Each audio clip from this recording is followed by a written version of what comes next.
Radio 94 WIP. Well, what's going on, everyone? Joe Cameron and John Rich. It is 94 WIP. Great to be with you, off and rolling on this Wednesday morning. Well, we got two hot off seasons to talk about. The Eagles, who still have a long way to go until they play a game, obviously. And the Phillies, who go to spring training in a couple weeks. And they met with the assembled media. That is Dombrowski, Thomson, Real Muto yesterday. We'll break it all down, play a lot of audio of what they said, a lot of notable things said. Rob Thomson disagreeing with a major narrative out there amongst the fan base and many media members about how the Phillies are constructed. We'll get to that, phone calls on all of it. Obviously, they didn't get Bichette, they got JT. Sixers didn't get a win last night. Didn't have Embiid, didn't have Paul George.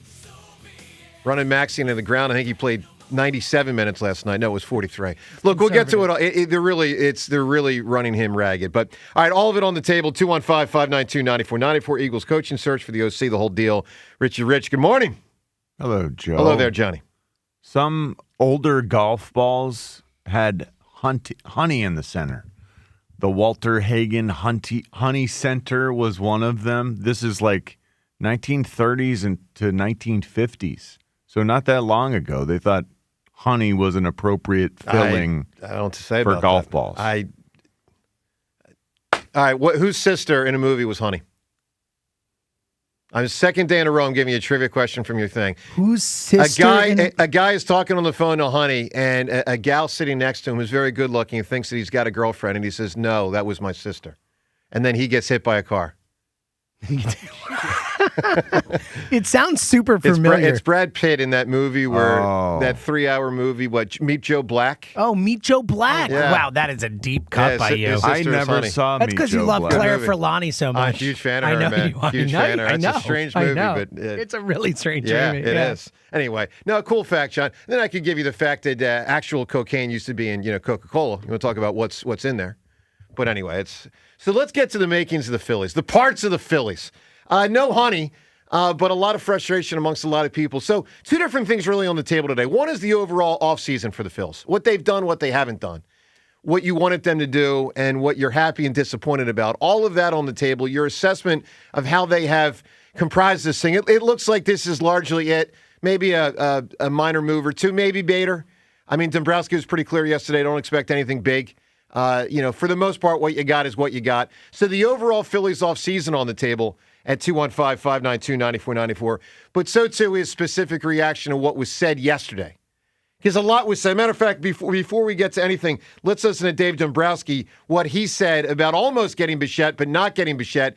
Here's what Dombrowski said. Well, I can't say that we ever thought it was done because there's a difference between, we thought we were very close to having a deal done. We thought it was going to happen, but it wasn't done. And so there's a difference between the two. And as I've explained to some other people, that it's a situation where in baseball, and agents run things differently between themselves. They do things in different ways. Until you sign a memo of understanding, you don't have a deal done. And we did not sign one of those. And it wasn't that we weren't moving towards that direction. It didn't think that we were going to get there based upon our conversations. But we did not get to that point. So I can't say that I ever thought we had it done. I did think we were going to get a deal done. Now, it's a pretty, what I think, candid and it sounds reasonable answer. I mean, whether you like how the situation ended up or not, and most don't. The reality is, I think he told you the truth there. Look, obviously they pivot to JT. JT told you the truth yesterday that he thought there was a moment where he was probably gone. After thinking for most of the offseason, he thought he'd be back. And then near the very end, he thought he'd be gone because they were going for Bichette and they didn't get him. They pivot to him. Phillies increased their offer. And then, of course, there's the overall conversation because Rob Thomson says, you're not exactly running it back. So there's a lot to break down here today at 215-592-9494. John, whether it's what was said yesterday or the overall season, what is hitting you here on the Phillies front? I hate the way it sounds when Dave Dombrowski says, I think we're content with where we are. I want to feel good. I want to feel good about this team. And, I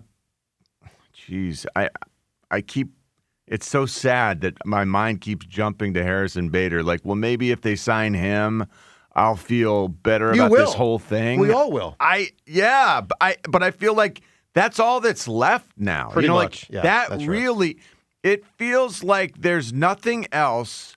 I don't get the feeling that there's the talent available to really make a huge difference. Harrison Bader, I mean, this is a pipe dream, isn't it? Last season, it was his all-time, the best looking stats he's ever put together in the small time that we shared with him.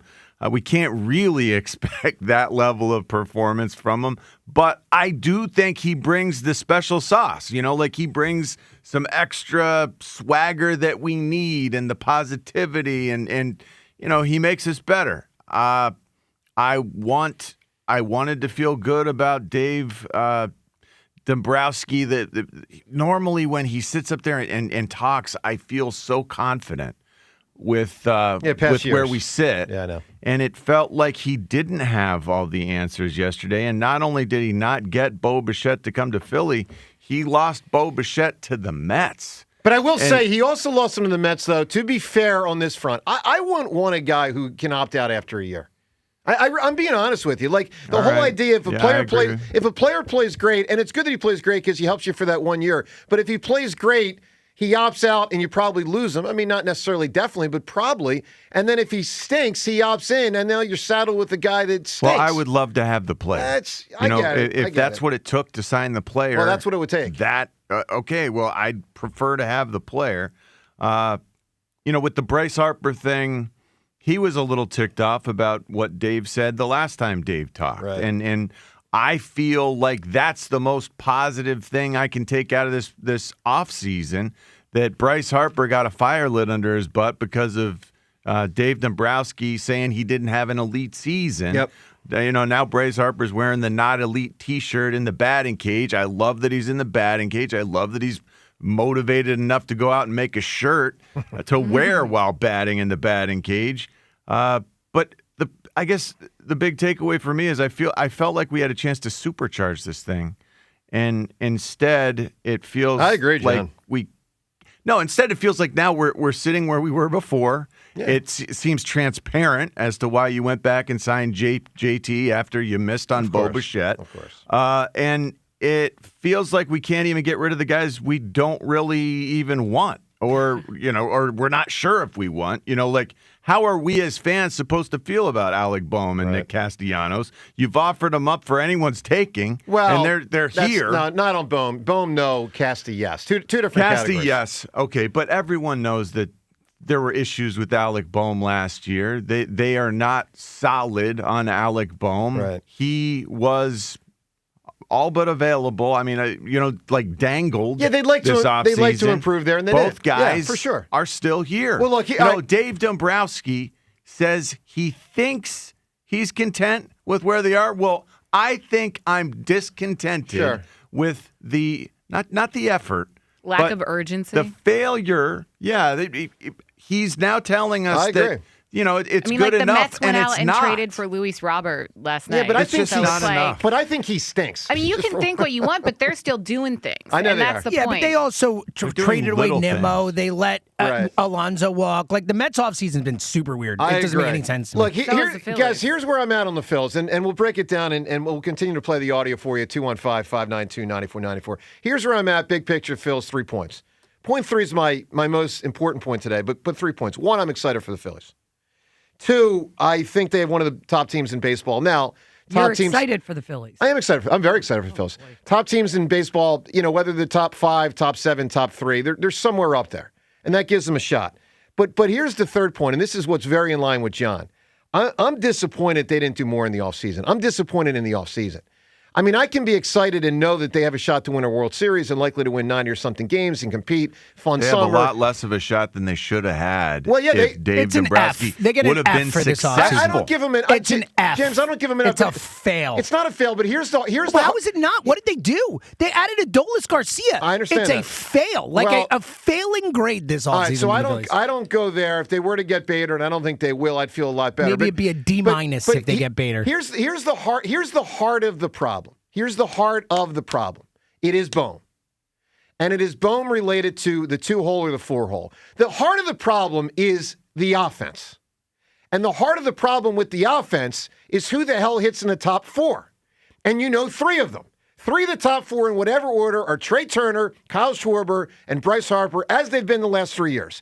The heart of the problem is you have either a 2-hole hitter or a 4-hole hitter who doesn't merit being a 2-hole hitter or a 4-hole hitter, and that player, by definition, is almost definitely Alec Bohm. That's the problem.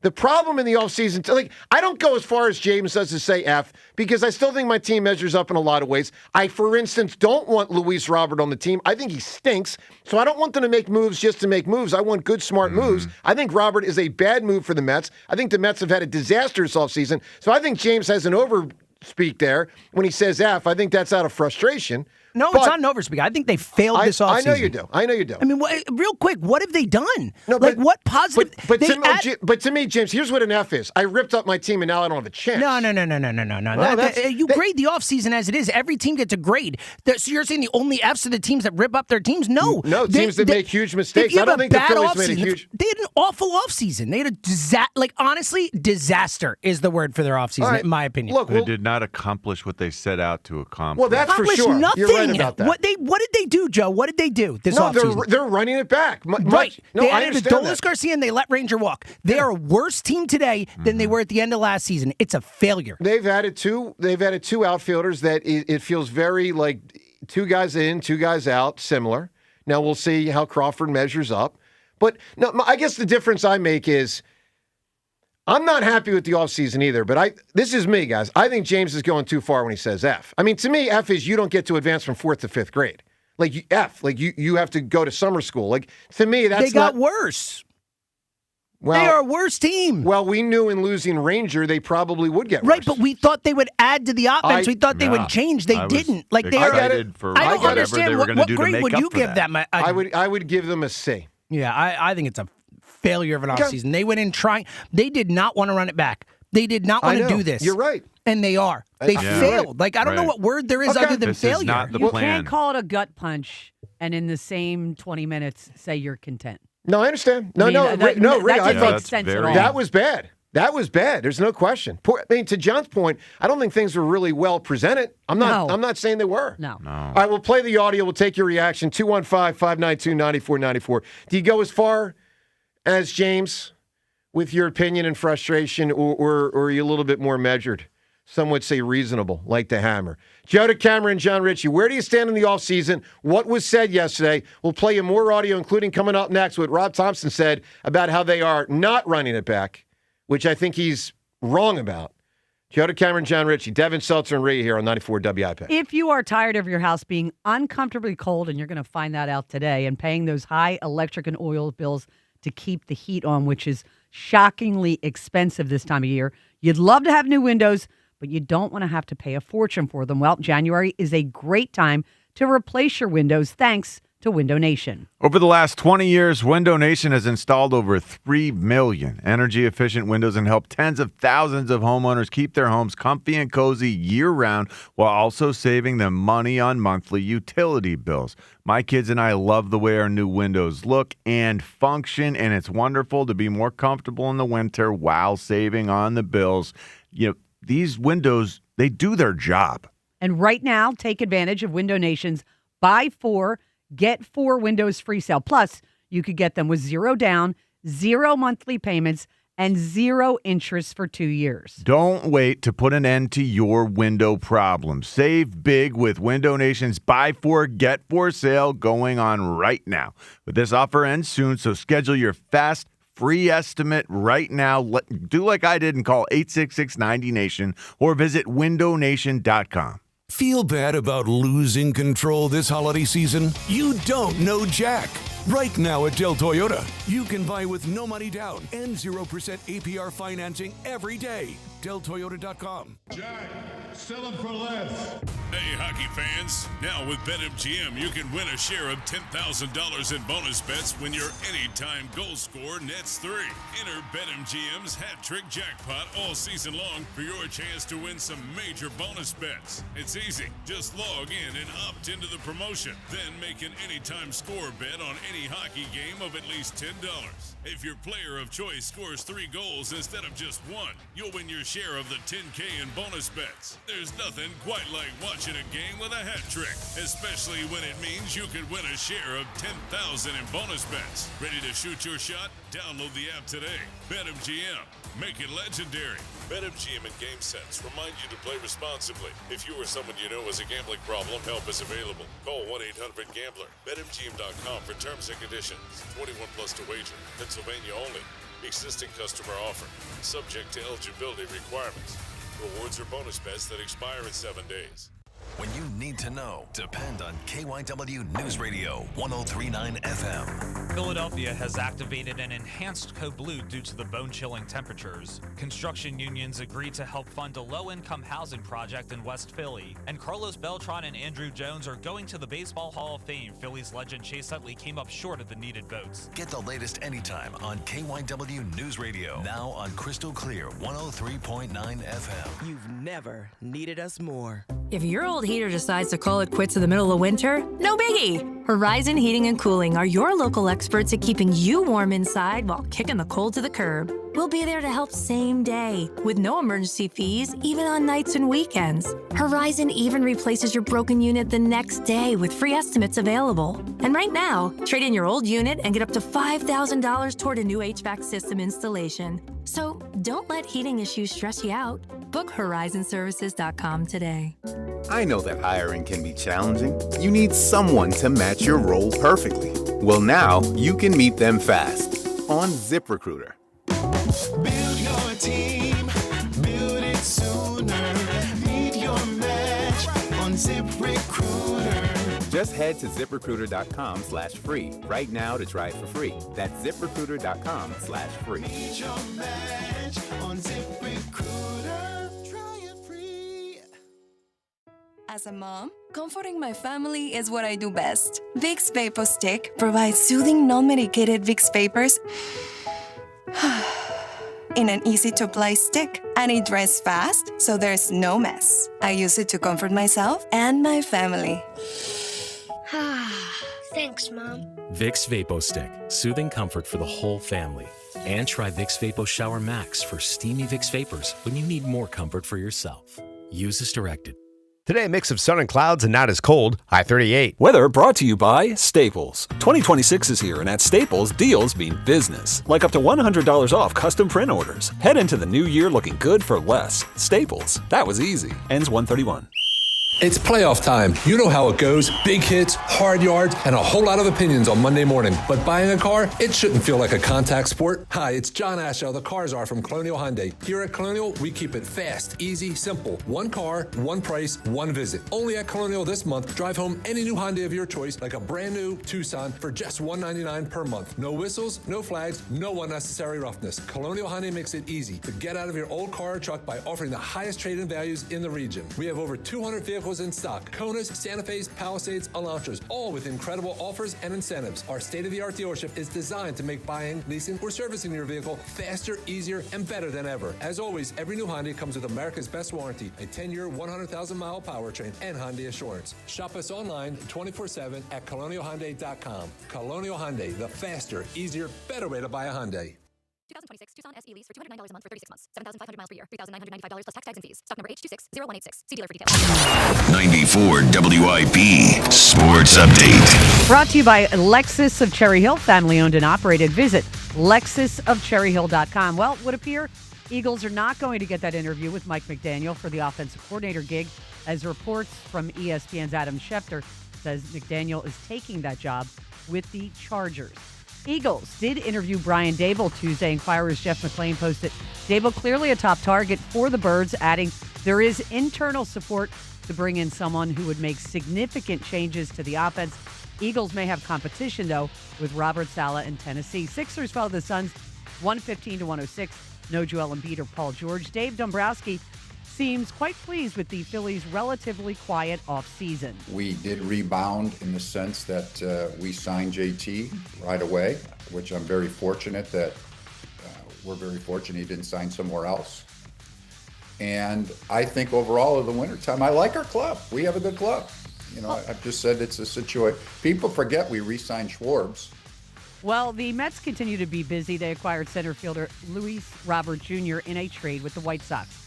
Mix of sun and clouds, a high of 38. It is currently 17.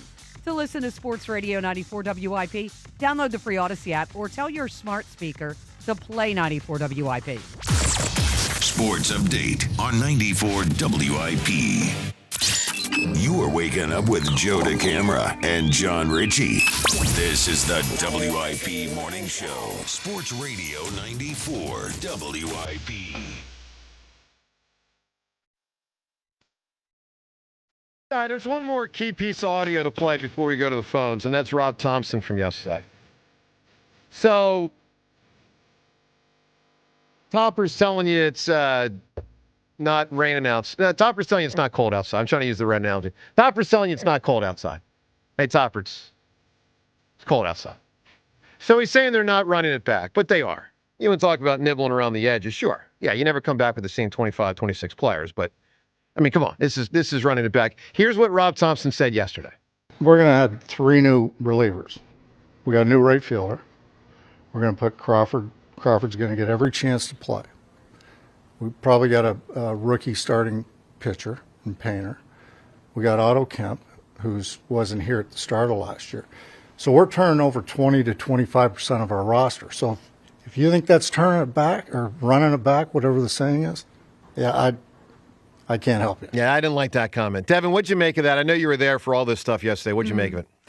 I mean, I think he said what he's supposed to say as the manager, but I mean, that doesn't really inspire a lot of confidence saying, you know, well, look at our outfield. We added Adolis Garcia, who's a gamble, and Justin Crawford. You kind of hear he caught himself on the Justin Crawford thing, he almost said he was going to be our center fielder, but then he said he was going to have every opportunity to play. He also later said, if Justin Crawford makes the team, which obviously I think we're all expecting Justin Crawford to make the team, but it's still like, if you're saying that, then you still don't have someone to platoon with Brandon Marsh. Like, you still have a very incomplete outfield, which comes back to the Harrison Bader unless thing, they sign Bader, which I think makes total sense at this point. And that's where it's like the lack of urgency comes in.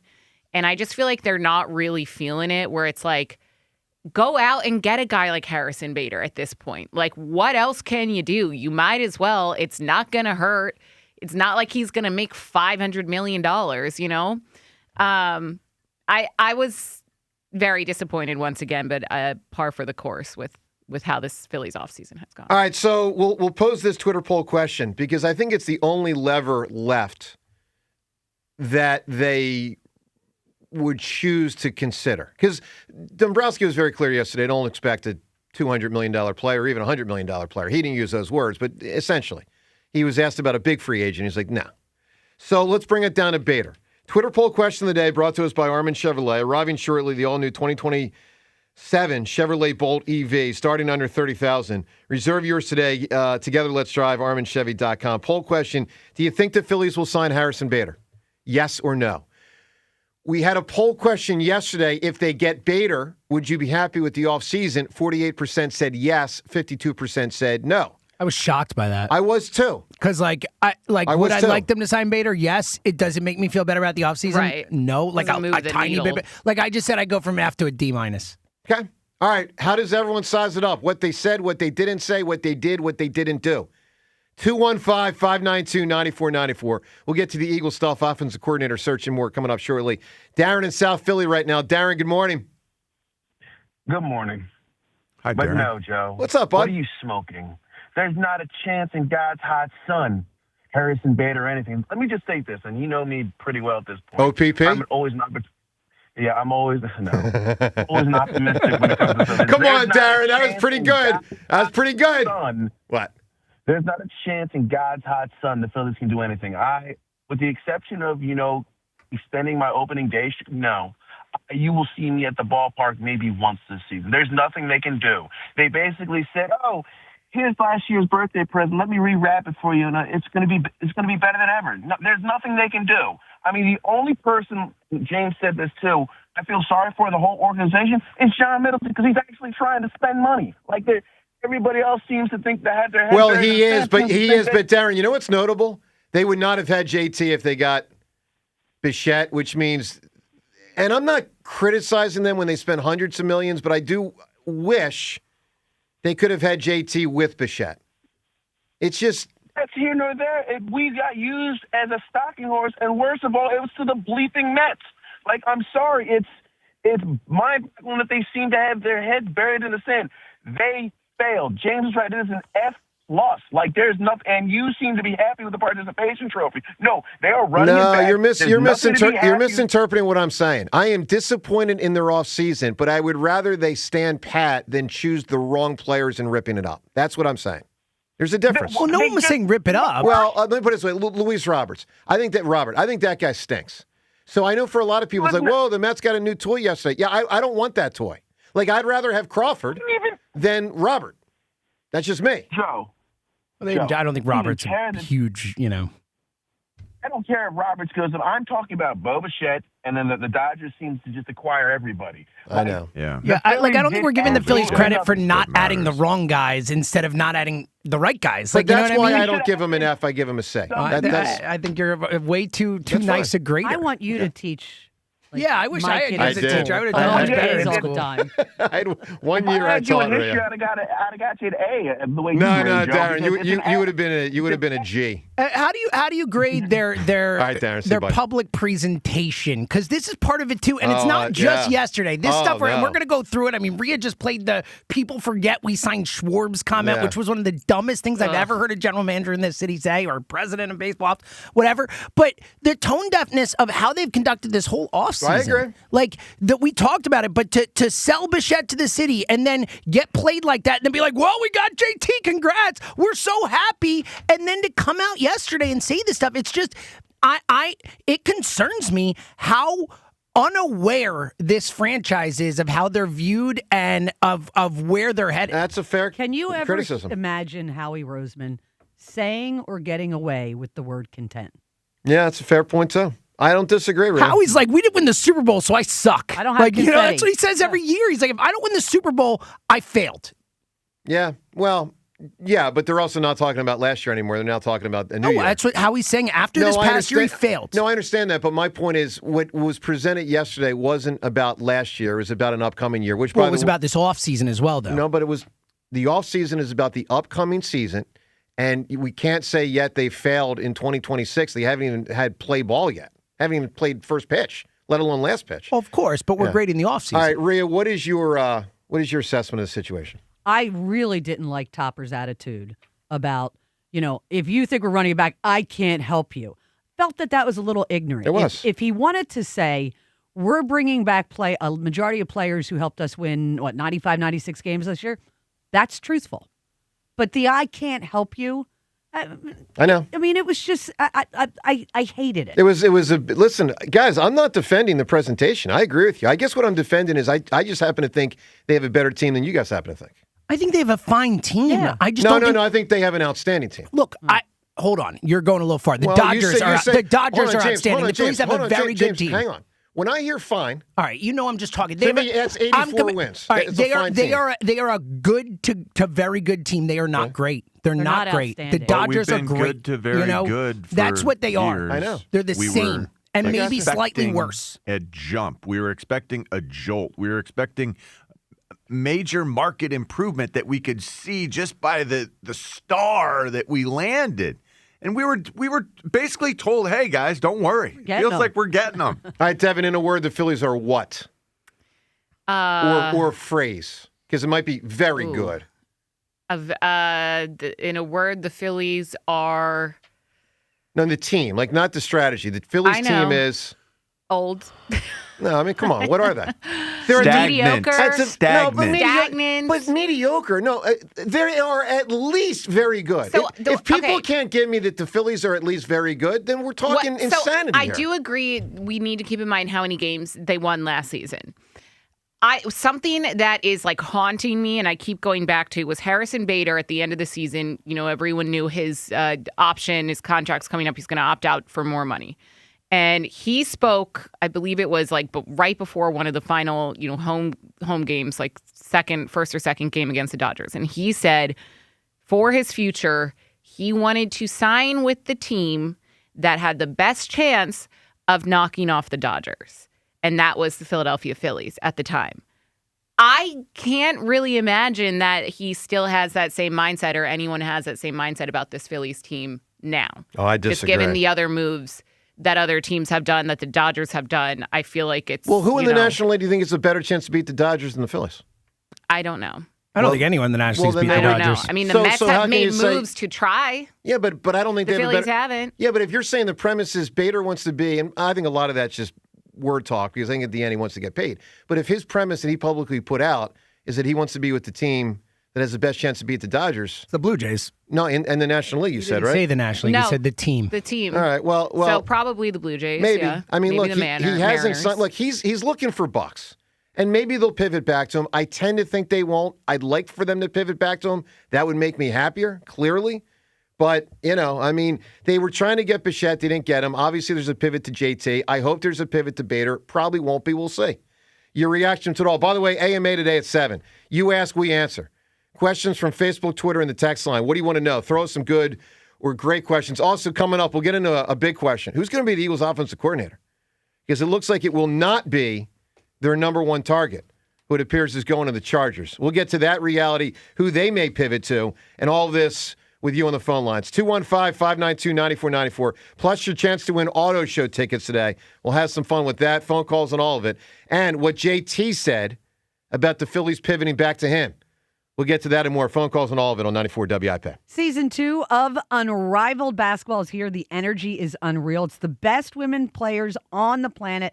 They're running it back with even bigger moments and bigger stakes. Don't miss as Natasha Cloud, Kalia Copper, Paige Beckers, Nafisia Collier, and more take the court and redefine the game. More action, more highlights, more star power. Games are nonstop action. You get to see these WNBA players playing in the offseason here in the U.S. instead of going overseas, seeing such a stacked lineup all in one league.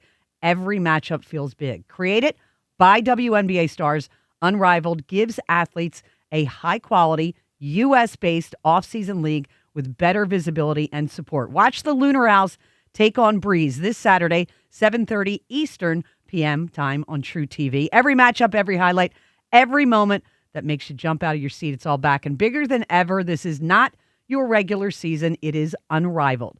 Games air on TNT, True TV, and HBO Max. Super easy to watch no matter where you are. Where the pace is faster, the energy is higher, and every athlete shines.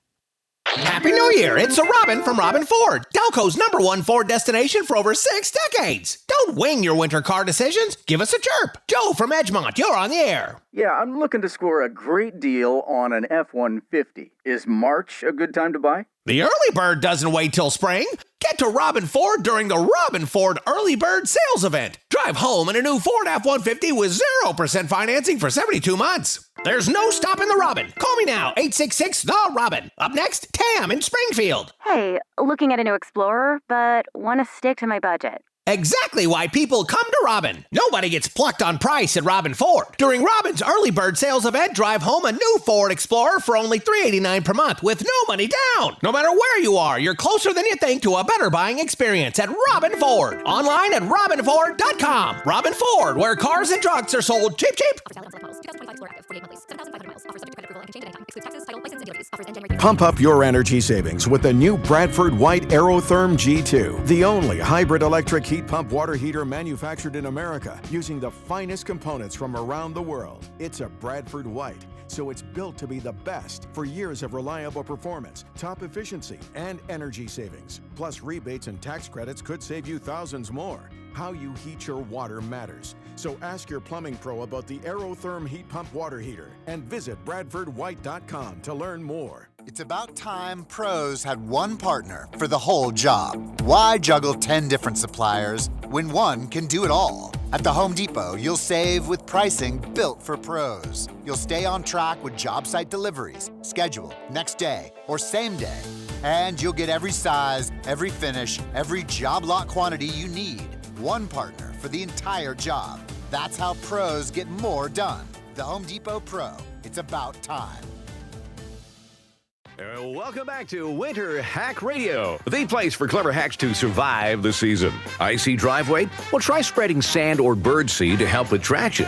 Snowy puppy paws? Well, grab a whisk, brush it off, done. Catch COVID-19? Well, just get... Actually, there's no hack for COVID-19. But if you test positive, prescription medications for COVID exist. Ask your doctor if they're right for you. Visit PfizerForAll.com to learn more. Sponsored by Pfizer. I'm Bob Burke, founder and chairman of Burke America Parts Group, a family of brands that includes RepairClinic.com, an appliance and HVAC parts solution company that's grown into an international brand. Before AmericanEagle.com, we partially launched a new technology platform developed by another firm. American Eagle helped take our technology to a whole new level with digital marketing, software development, and business insights into our key markets, appliances, HVAC, and outdoor power equipment, and did so both on time and on budget. AmericanEagle.com has the resources, experience, and talent needed to produce solutions. Our new technology platform, developed by AmericanEagle.com, has produced tremendous results with higher traffic, conversion, engagement, and online revenue. If you have any home repairs you need to take care of, check us out at RepairClinic.com. If you need a world-class website or technology project, then I would highly recommend AmericanEagle.com. Call AmericanEagle.com at 773-NETWORK. That's AmericanEagle.com, 773-NETWORK. The $5 Big Breakfast Deal is back at Wawa. Get any sizzly, any size hot or iced coffee, and a crispy hash brown, all for just $5. And if your morning calls for something sweet, try our new caramel and chocolate craze flavors. Choose caramel, go chocolate, or swirl the two into your perfect cup. Some deals promise value. Wawa delivers it. The $5 Big Breakfast Deal is back. Gotta have a Wawa. Valentine's Day might feel far away, but people are planning ahead more than ever because they want this year to really count. If you're ready to do something extra special, go see Paul at Cozy Jewelers located in Newtown Square. Paul doesn't just sell jewelry. He helps you plan the moment, whether it's an engagement ring, a custom piece, or the perfect Valentine's Day gift. And this Valentine's Day, step up to the 5th C. That's color cut, clarity carrot, and cozy. Start early, do it right, make it unforgettable. Visit Cozy Jewelers in Newtown Square today. 94 WIP Sports Update. Brought to you by Dietz & Watson. Well, Mike McDaniel and his Capris apparently going to stay in warmer weather. ESPN's Adam Schefter reporting McDaniel will become the LA Chargers offense coordinator. Eagles interviewed Brian Dable for their OC job on Tuesday. Inquirer's Jeff McClain posting the thinking around the league as Dable could be Robert Saleh's choice for OC in Tennessee. Sixers dropped the second game of a back-to-back, falling to the Suns 115-106. Been a bit of a tepid offseason for the Phillies, unable to land Bo Bichette. But don't tell Rob Thomson they're running it back. We're going to have 3 new relievers. We got a new right fielder. We're going to put Crawford. Crawford's going to get every chance to play. We've probably got a rookie starting pitcher in Painter. We got Otto Kemp, who wasn't here at the start of last year. So we're turning over 20 to 25% of our roster. So if you think that's turning it back or running it back, whatever the saying is, yeah, I can't help you. New York Mets helped themselves to another player, acquiring center fielder Luis Robert Jr. from the White Sox. Game day menus are always better with Dietz & Watson meats, cheeses, and condiments. Visit DietzandWatson.com to find a local retailer near you. Mix of sun and clouds, high of 38. It's currently 17. To listen to Sports Radio 94 WIP, download the free Odyssey app or tell your smart speaker to play 94 WIP. Sports Update on 94 WIP.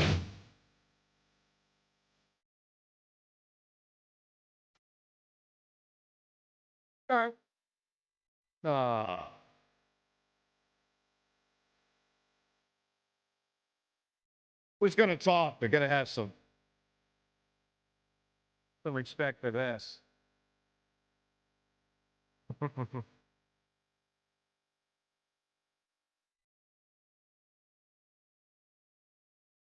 We're going to get to the offensive coordinator situation in a moment here. But let's also today, when you call into the show, all the talk about the Phils, the Eagles, Sixers losing last night. Give you a chance to win a 4-pack of tickets to the Philadelphia Auto Show, one of the really cool events that happens annually in the area. At the Pennsylvania Convention Center, it starts in 10 days on the 31st. It runs through February 8th. More than cars, it's an experience. Unlock your reason. Visit PhillyAutoShow.com. You can win a 4-pack of tickets here today. By the way, the next 2 days as well, we'll give away 4-pack of tickets. So, obviously, moving forward, JT Realmuto and Bo Bichette will be linked. And, up until 3 months ago, no one, probably ever thought they'd be linked. One guy AL, one guy NL, one guy catcher, one guy not. But now we'll judge, what happens moving forward because they're linked. They almost got one. They got the other. Today at 215-592-9494, we will ask you who has been linked together before, but not because they're a duo. There's nothing about JT and Bichette that makes them a duo, but because circumstances linked them. Give us a great answer at 215-592-9494 where circumstances linked. Like, I'll give you an example from baseball, but for what it's worth. Roy Halladay and Cliff Lee, Yeah. one in, one out. You know what I mean? Like, they were linked because the Phillies acquired one and traded one on the same day. And so they were linked. Now, they actually ended up being teammates 12 months later, but you get the point. They were linked because of circumstances. Give us a great answer at 215-592-9494. There's many from sports. There's many outside of sports. Linked together because circumstances led it to that. John, what do you got here? I'm not sure how to differentiate this from duo. It's very easy. It's not Abbott and Costello. It's like What about association. Matt Damon? Association. What about Matt Damon and Ben Affleck? Duo. They're from the same. Duo. Yeah, it's kind of a they're duo. from the same Duo. vicinity. They grew up and not together so much as from the same area. Duo-ish. It's all right. I'll give you an example. It's Jen, more because of circumstance has Yeah. linked them together rather than them choosing to link together. Yeah, I'll give you an example here. So, clearly not a duo. I mean, the basic rule is you got to be not a duo. The two Georges in the late 1700s. One, George Washington. The other, George III. They're fighting a war against each other. It's the will of George Washington to stay alive and keep his army alive against the will of George III to keep sending troops to the New World. Yeah, and the money and the resources of King George. It's the two Georges. They're linked together in history because they're on different sides of a war. They are clearly not a duo. Give us a big-time answer, Devin. Give me an answer. Not a duo, but linked together. Who do you got? 215-592-9494. What do you got? Can I go with JFK and Marilyn Monroe? No. Why? Because they slept together. Yeah, that's But they're not a duo. Does no one understand this? Seltzer, help people understand it. Alexander Hamilton and Aaron Burr. Thank you. Well, they're I'll give another. Can I give a what Sure, as well? How about sure. Barbie and Oppenheimer? Barbenheimer. Yeah, absolutely. It was just circumstantial. That came out. They were released on the same day. Yeah. It became a whole thing. Yeah, absolutely. And now we think of Barbie and Oppenheimer together for Great. no reason other than that. Thank you. Thank you for having common sense. Rhea, what do you got? I'm going to go Peyton Manning and Ryan Leaf. Absolutely. Because, that was That's a great one. battle. Absolutely. And I'll never forget the story when the Colts decided they were going to go with Peyton Manning because of the pre-draft interview with Ryan Leaf. Yep. Both of them. Peyton said, if I get drafted, I'm going to take the playbook and go and learn it. And Ryan Leaf said, I'm taking my boys to Vegas if I can pick Oh, number boy. one. I thought we weren't doing sports ones. We can absolutely do sports. Okay. Yeah. Okay. All right, and by the way, there's a lot from draft history. I'll say that. There's a lot of times. I mean, I even think of like Okafor and Towns because it was like, for a long time, Okafor was supposed to be the number one pick, and then it became Towns. And anyway, Sixers had the third pick. Give us a big answer on not so much a duo, but two people linked or two things linked for whatever reason. 215-592-9494. All right, let's also get to the reality of the Eagles' offensive coordinator situation. So we got the news late last night that it looks like Mike McDaniel is going into the Chargers. Now, much like the Bo Bichette situation, I guess, with the Phillies, it's not a done deal until it's a done deal. But word is that McDaniel is not getting a head coaching job, but will get a coordinator job and is choosing that Chargers one. John, we had heard the report earlier this week that he was the Eagles' number one choice. Yeah. Looks like they didn't get him. He didn't want to be here. Yeah, I mean, never even interviewed with them. So now, what does that say? Is that about Vic Fangio, or is that Jalen about Hurts. something? You look, you kind of step into a bit of a mess because you got a power struggle about the offense. You have confusion. You do have a quarterback. How attractive is this job to the top That's a applicants? question. It's a legitimate It's a fair question. I mean, Diana Rossini said yesterday here on WIP, it's not very attractive at all. Peter Schrager basically said the same thing. And he's super plugged in, Yeah. Triggs. Yeah. And then on top of that, I mean, the fact that Marcus Hayes reported he was their number one guy. Of course. And that, Yeah. just not, it's not ideal. And now the next number one guy, apparently, the new number one, previously two, is apparently Dable. And I use the word apparently because I don't know for sure, but others are reporting that he's the guy. So, John, if they were to get Dable, and we don't know that he would accept it, but if they were to get Dable, does that make you happy? Not as happy as Mike McDaniel would have. Yeah, I think it's an upgrade.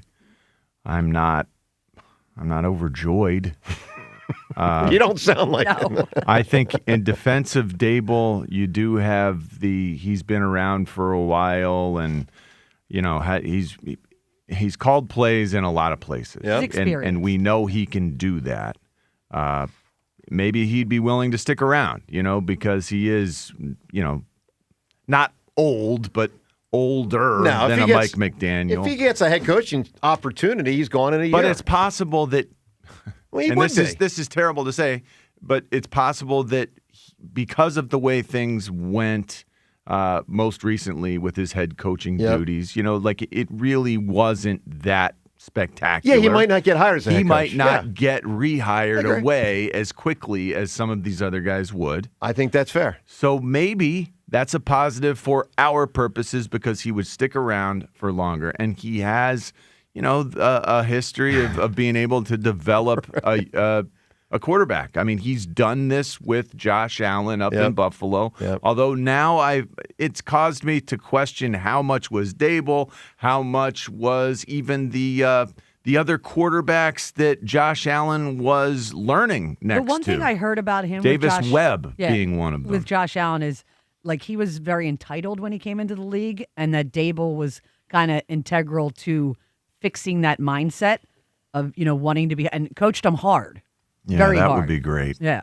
That Which would be could great. be That's used what we here. need. Remember with Carson, Yeah. Oh, I remember. It was the good cop, bad cop under Doug, and Doug was the good cop. You had the quarterback coach being the bad, DeFilippo. Yep. And that worked really well to push a young player without letting his head grow too out of control. And I like that idea. Let's get a bad cop in here. Well, look, Can Dable be a bad cop? Yeah. Well, we ask you 215-592-9494. I mean, it's two different off seasons at different stages, but the Eagles thing, they obviously did not get what was reported to be their number one target, and we'll see if they get two. And, of course, the trick of it is you don't want to wait too long because, if Dable... The talent will get snatched up. Yeah, I mean, that's part of why Brian Johnson became Brian Johnson and last year's guy became last year's guy because you couldn't even hire till mid-February because you played in the Super Bowl. Yeah. So this year you got out earlier. Yeah. You've got a chance at some of the choice coaches For sure. available, but you missed on your top guy. It sounded like he didn't even consider us. Yeah. All right. Yeah, it does. It does sound that way. Let's go to the phones. Your reaction on the Eagles coordinator search and obviously the Phillies, what was said yesterday, what wasn't. Again, big picture, I am enthused about the Phils, but disappointed that they didn't do more this offseason. But I'm not nearly as down on the offseason as, for instance, James. It's not unreasonable to stand pat. I wish they had done more. I really do. I want to be very clear, but I also know I don't want to have moves just for moves' sake. You're And enthused but disappointed. Yeah. You sound like Dave Dombrowski. I mean, I'm just contradicting yourself every other It being doesn't sentence. honest. seem to go together. It's all right. I'm enthused but disappointed. Let's It's go a to the flawed phones. position. That's all right. 215-592-9494. Zach in Philadelphia. Zach, good morning. Good morning. How you doing? Good, buddy. So, I was thinking of my two that go together. I'm thinking Nick Foles and Carson Wentz. So that is interesting. Wow. I think that is circumstantial and not a duo. Rhea, give me a ruling on that. Yeah, because wasn't Nick Foles going to retire? Well, it's unrelated to that per se. Yeah, but I Seltzer, mean- would you say Foles and Wentz Of course, they're a good answer. and not a duo, No, right? how are they a duo? Well, just because they were on probably the didn't same even like team. each other. Yeah, no, I don't think they're a duo at all. I think that's pretty freaking I think it's good. a phenomenal answer. I is what do think. too. All right, Zach. Good stuff, man. So what do you I got on appreciate what do you got on our it. baseball team? So, Phillies, I just wish they did more, man. I was really hoping they signed Bo Bichette. They didn't, so that was disappointing. Yep. Besides that move, and losing Ranger Suarez was huge, too. I mean, I love that Sure guy. was. So, yeah, I don't know exactly what's next. Or, I just know Mets keep making moves. They'll get the guy from the White Sox. He's great. So He stinks. I don't know. He stinks. Does he? The guy never has a 300 on base percentage. Yeah, offensively, he's been bad the past he years. stinks. Defensively- And again, the Mets have put more out this offseason than in. They lost Nimmo, they lost Alonso, they lost Diaz. Like they have they're overhauling their roster more than adding. Yeah, it's a very strange offseason for the Mets. Zach, appreciate the call. Let's listen to JT. Obviously, he was almost gone. He knows he was almost gone. Here's JT yesterday, part of the Phillies press conference. The twists and the turns, and he knew that it was close to him being gone. Here's what he said. Yeah, there was. I mean, there towards the end, there was a short time where obviously there's no secret that, the Phillies had other opportunities, and then myself as well. I was looking at other teams.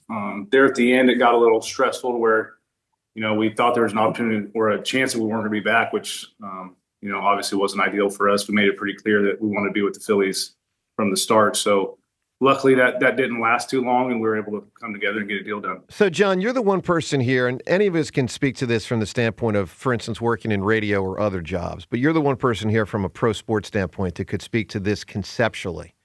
If a team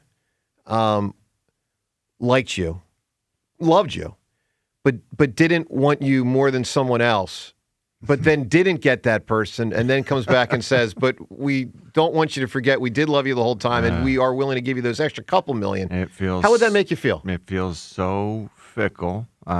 It feels so fake, but it is part of the whole deal. You understand the business end of your sport, and it's very uncomfortable at times, but hey, as long as they come back around, I guess. In JT's case, he ended up standing pat, getting the deal that he was looking for, the deal that they knew all along, I guess, they were able to give him if they did not get Bo Bichette. Right.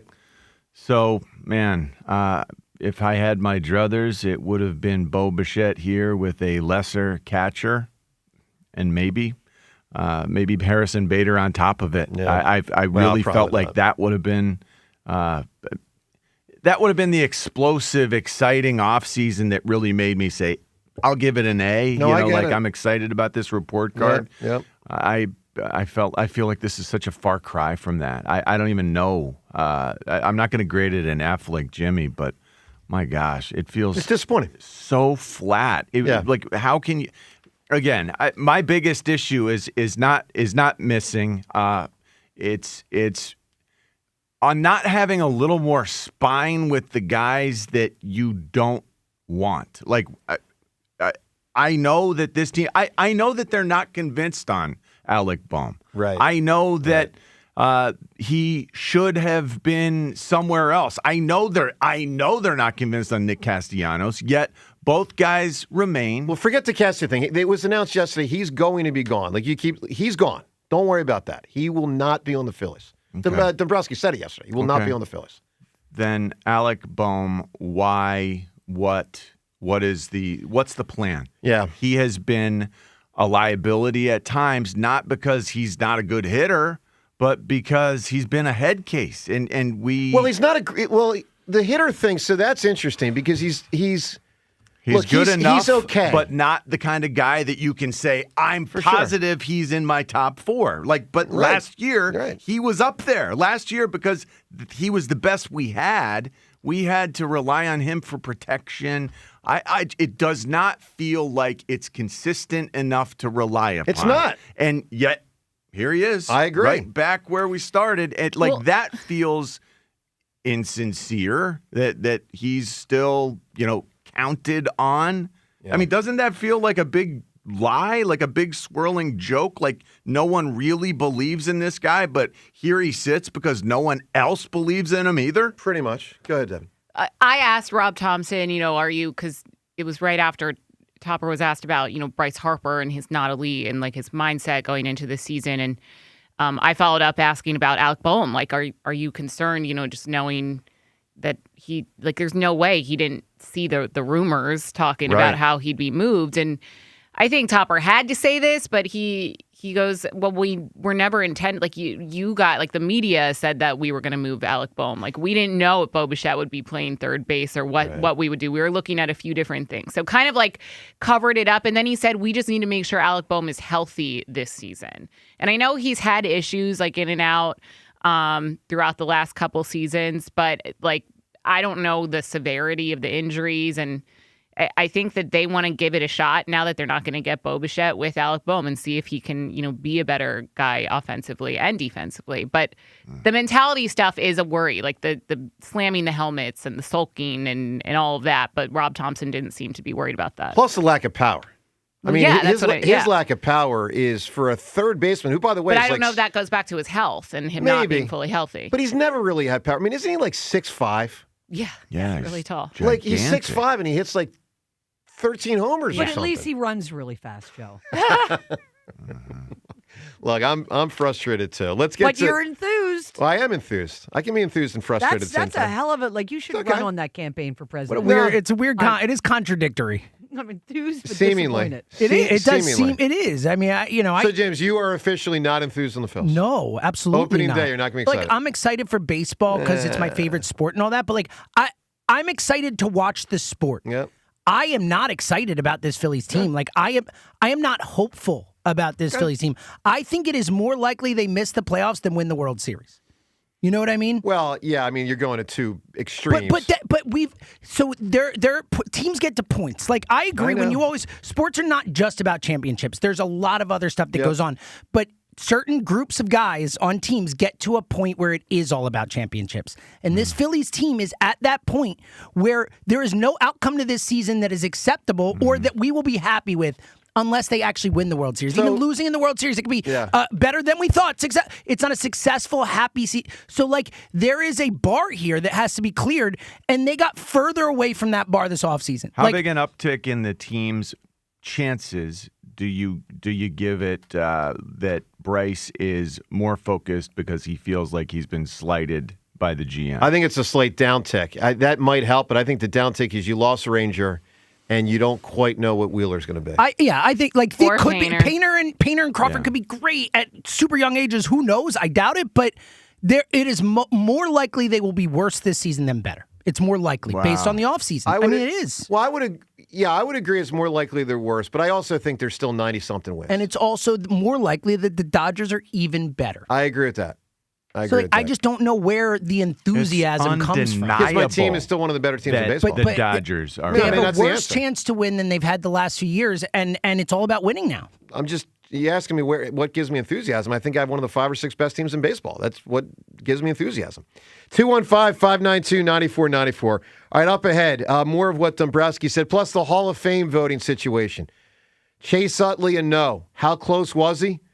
We'll tell you next. Joe DeCamera and John Ritchie. It's 94 WIP. After years of wear and tear, you finally made a decision. It is time for a knee, hip, or shoulder replacement. Talk to your doctor. You got a date set. Well, the team at NovaCare Rehabilitation, they are here for you because there's something you might not know, and that's attending physical therapy before you actually have your replacement surgery can significantly help your recovery and movement post-surgery. Then once you've got your knee replacement, here's the best part. You already know, you already trust NovaCare's physical therapists to help you fully heal because they are experts in balance, gait training, and pain management because you have very unique needs with a joint replacement. NovaCare's team, they'll develop an individualized treatment plan that's going to get you feeling strong and back to the things you love to do. Not a decision anyone comes to lightly. So rely on the physical therapy provider you know and trust. Choose NovaCare to get back to work, sports, and life. To learn more about the benefits of physical therapy before and after your joint replacement surgery, or to schedule an appointment at one of their 150 convenient locations, go to NovaCare.com. NovaCare, the power of physical therapy. Billy knows how to get game day ready. The jerseys, the wings, the oil change. Yeah, the oil change, because your car needs to perform too. At Meineke, we'll get your ride tuned up faster than a 2-minute drill. Brakes, tires, oil changes, exhaust, batteries, and more done right at the right price. Don't let car trouble bench you this season. Come to Meineke for all your car care needs. And right now, Meineke's offering a synthetic blend oil change for only $34.95 with free tire rotation. See your local Meineke dealer for details. Meineke, doing car care right. Feel bad about losing control this holiday season? You don't know Jack. Jack Dell and the team at Dell Toyota are into fatties. Fat incentives, fat selections, and deals so thick, you'll drive home with more car than you planned for. Less payment than expected. Every new deal on a new car or truck this month is PHAT fat. Pretty hot and tempting, thanks to the Dell Vehicle Exchange Program. You can get out of your current car or truck and slip into a new one, all while keeping your payments the same, or maybe even make them less. So, payments stay tight even when you size up. Right now at Dell Toyota, you can buy with no money down and 0% APR financing every day. Go ahead, treat yourself.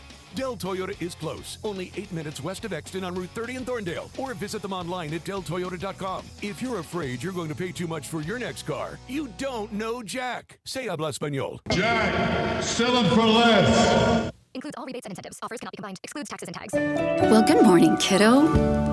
I love that you're home from college. I've missed you. Still taking your Nature-Made vitamins? Every day. A multivitamin and a probiotic.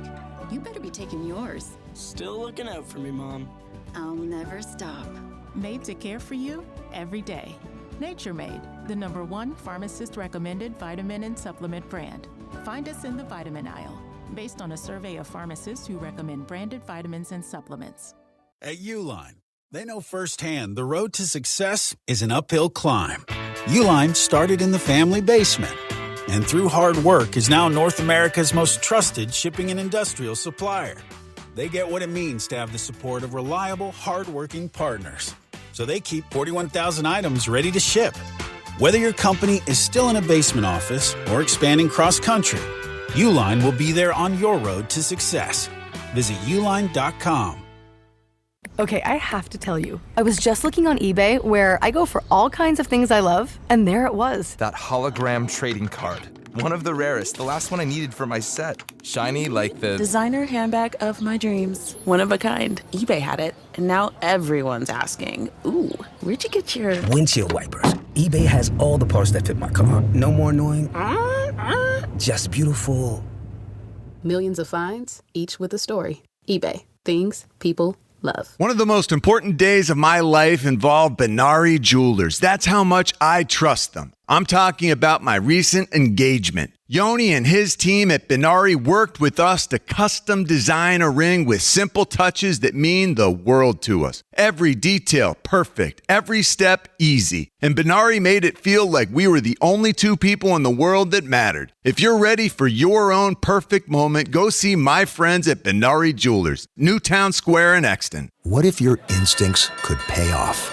With Robinhood Prediction Markets, you could put your knowledge to work on the events that matter to you. Prediction Markets isn't just sports.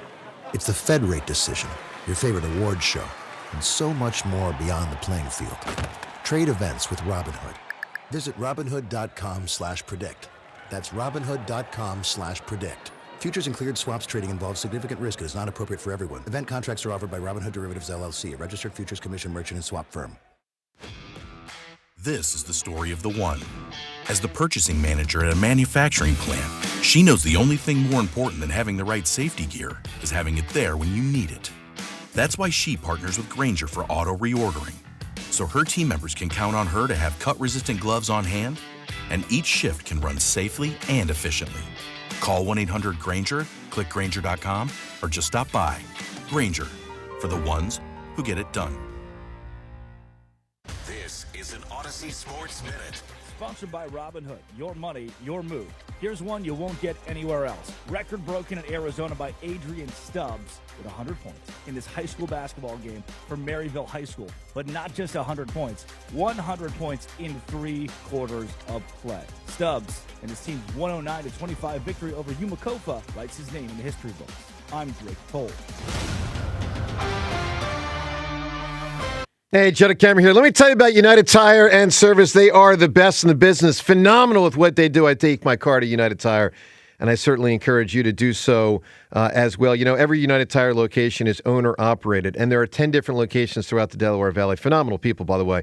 Went out to dinner with a bunch of the United Tire owners right around Christmas. Great people, experts at what they do. They've got real automotive backgrounds, and, of course, they stand behind their work. People continue to bring their car back to United Tire because of the service you get with United Tire and Service. And, of course, if you need tires, they got that as well. Reliability matters, and certainly they are phenomenal. So, United Tire doesn't just fix what's wrong. They also help you plan ahead to avoid something from becoming wrong. So right now and all times, get yourself to United Tire. And right now they're offering a free vehicle safety check to catch small issues early. Don't drive alone. Drive United. 94 WIP HD1 Philadelphia. Powered by the Tasty Cake Studios. Sports Radio 94 WIP. An Odyssey sports station. This is Ask Me Anything. Ask me a question. With Joe DeCamera and John Ritchie. All righty. AMA, as we do every single Wednesday at this time. You ask, we answer. Questions from Facebook, Twitter, and the text line. James Seltzer, other than did Chase Utley make the Hall of Fame, which he did not, but is getting closer. He's going to get in. We will talk about that coming up shortly. Seltzer, what else do people want to know? All right. Good question from...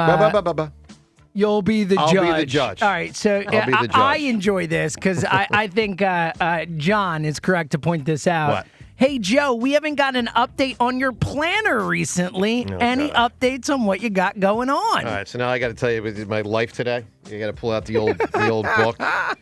It's always sitting right next to me, by the way, on the table. What do I have today? I've got a lunch at 11 o'clock. I have to prepare a document.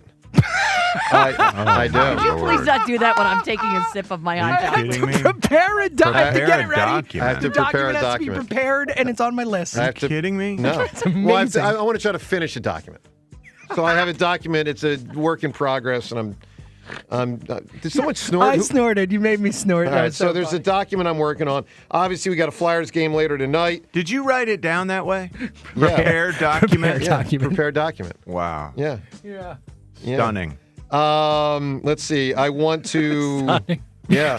I want to talk to PI. I want to talk to. So good. I want to talk to PI Dental about getting my teeth whitened because you know. My Lord! And you've added that. Yeah, I've added that. I got to get That some. hurts. I got to get someone's mailing address, so I got to call that dude. I got to text my family something. Wait, Oh you my have God, to you put schedule texting? I've got man. You put text in your thing to text. well, This is calendary. This is abuse. wild. I got to tell Ross Tucker that our final time having him on in the football season will be February 4th. You know, the annuals. I got to call my nephew. I want to trade someone in fantasy basketball, but he got poked in the eye last night, so that's getting a little harder. So Sounds like you're over cataloging. You're over calendaring. I just make sure I'm ready. Oh, and taxes. I got to call my tax guy and kind of get that going, related to my book. So just making sure I just stay on top of things. That's my answer. Okay. Does that work I'm for you? happy you're going to prepare a document today. And I got to call Fairfield because I'm doing an event for them. So I Look at you. got to get details ironed out. Don't forget to send that text message. Yeah. I won't. You know why I won't? Because it's written down. It's good. You cross them off and Good you get results. them Yes, done? of Proudly. course he does, I'm sure. Proudly. All right, good question for John here. I am judging it as a good question. John, of all the celebrities you've met, who was the one you were most excited to meet? Wow. Oh man. Is that Ozzy? We just heard Ozzy coming back. Ozzy smelled fantastic. I was really thrilled to meet him, and he was so much more with it than what he was being portrayed at the time. Like it was at the height of the Osborne family being, The Osbournes beamed the show, into yeah. our homes I loved every that week. show in the beginning. It was awesome. I had an impression of him that was just so different than what the real Ozzy Osbourne was, and he seemed so together, so almost like supportively fatherly of me, which I don't know. It wasn't what I expected, but I would guess it would be the musician folks like Billy Joe Armstrong, like James Hetfield, people that I grew up. I mean, I really was glued to MTV if I wasn't outside playing football. You know, if that's what we did, we would go, when we'd go in, it was just like, okay, MTV, and you couldn't turn it off because you had to know what the next you video became was. friends with but some I of got them, to right? meet them. Yes. Yeah, like you weren't friends with Ozzy, but some of those guys He you became played on friends with. stage with Metallica. Yeah. I mean, come no, on. I got to. I got to play with the Green Day guys. Green Day, which all right. was so cool. That's great. And That's great. just getting a chance to learn a little bit more, like personally, about how amazing their journey had been. Yep. It made it all worth it. It Like, was holy James cow, Hetfield wore your why? jersey when he played, right? Yeah, that's cool. They do a surprise concert out in the parking That's lot great. prior to the AFC Championship game, and James Hetfield, the lead singer from Metallica, is wearing my jersey with Richie on the back, like he identifies with me Yeah, or that's good. something. That's good. That meant a lot. All right, That's James, so let's cool. do one more. All right, Mike on Twitter asked, do you shower in the morning or before bed? Morning. But not every morning. I go Most- before yeah. bed. Yeah, I sleep as late as I can. Yeah, morning for me. I shower every morning. Yeah, that's smart. Every morning. And it's part of the wake up thing, yeah. ritual. Yes. Sometimes I just value that extra 10 minutes of sleep. All That's right, with what I that, do, AMA, we shut it down. Ask Me Anything with All Joe right. DeCamera and John Ritchie. Hall of Fame.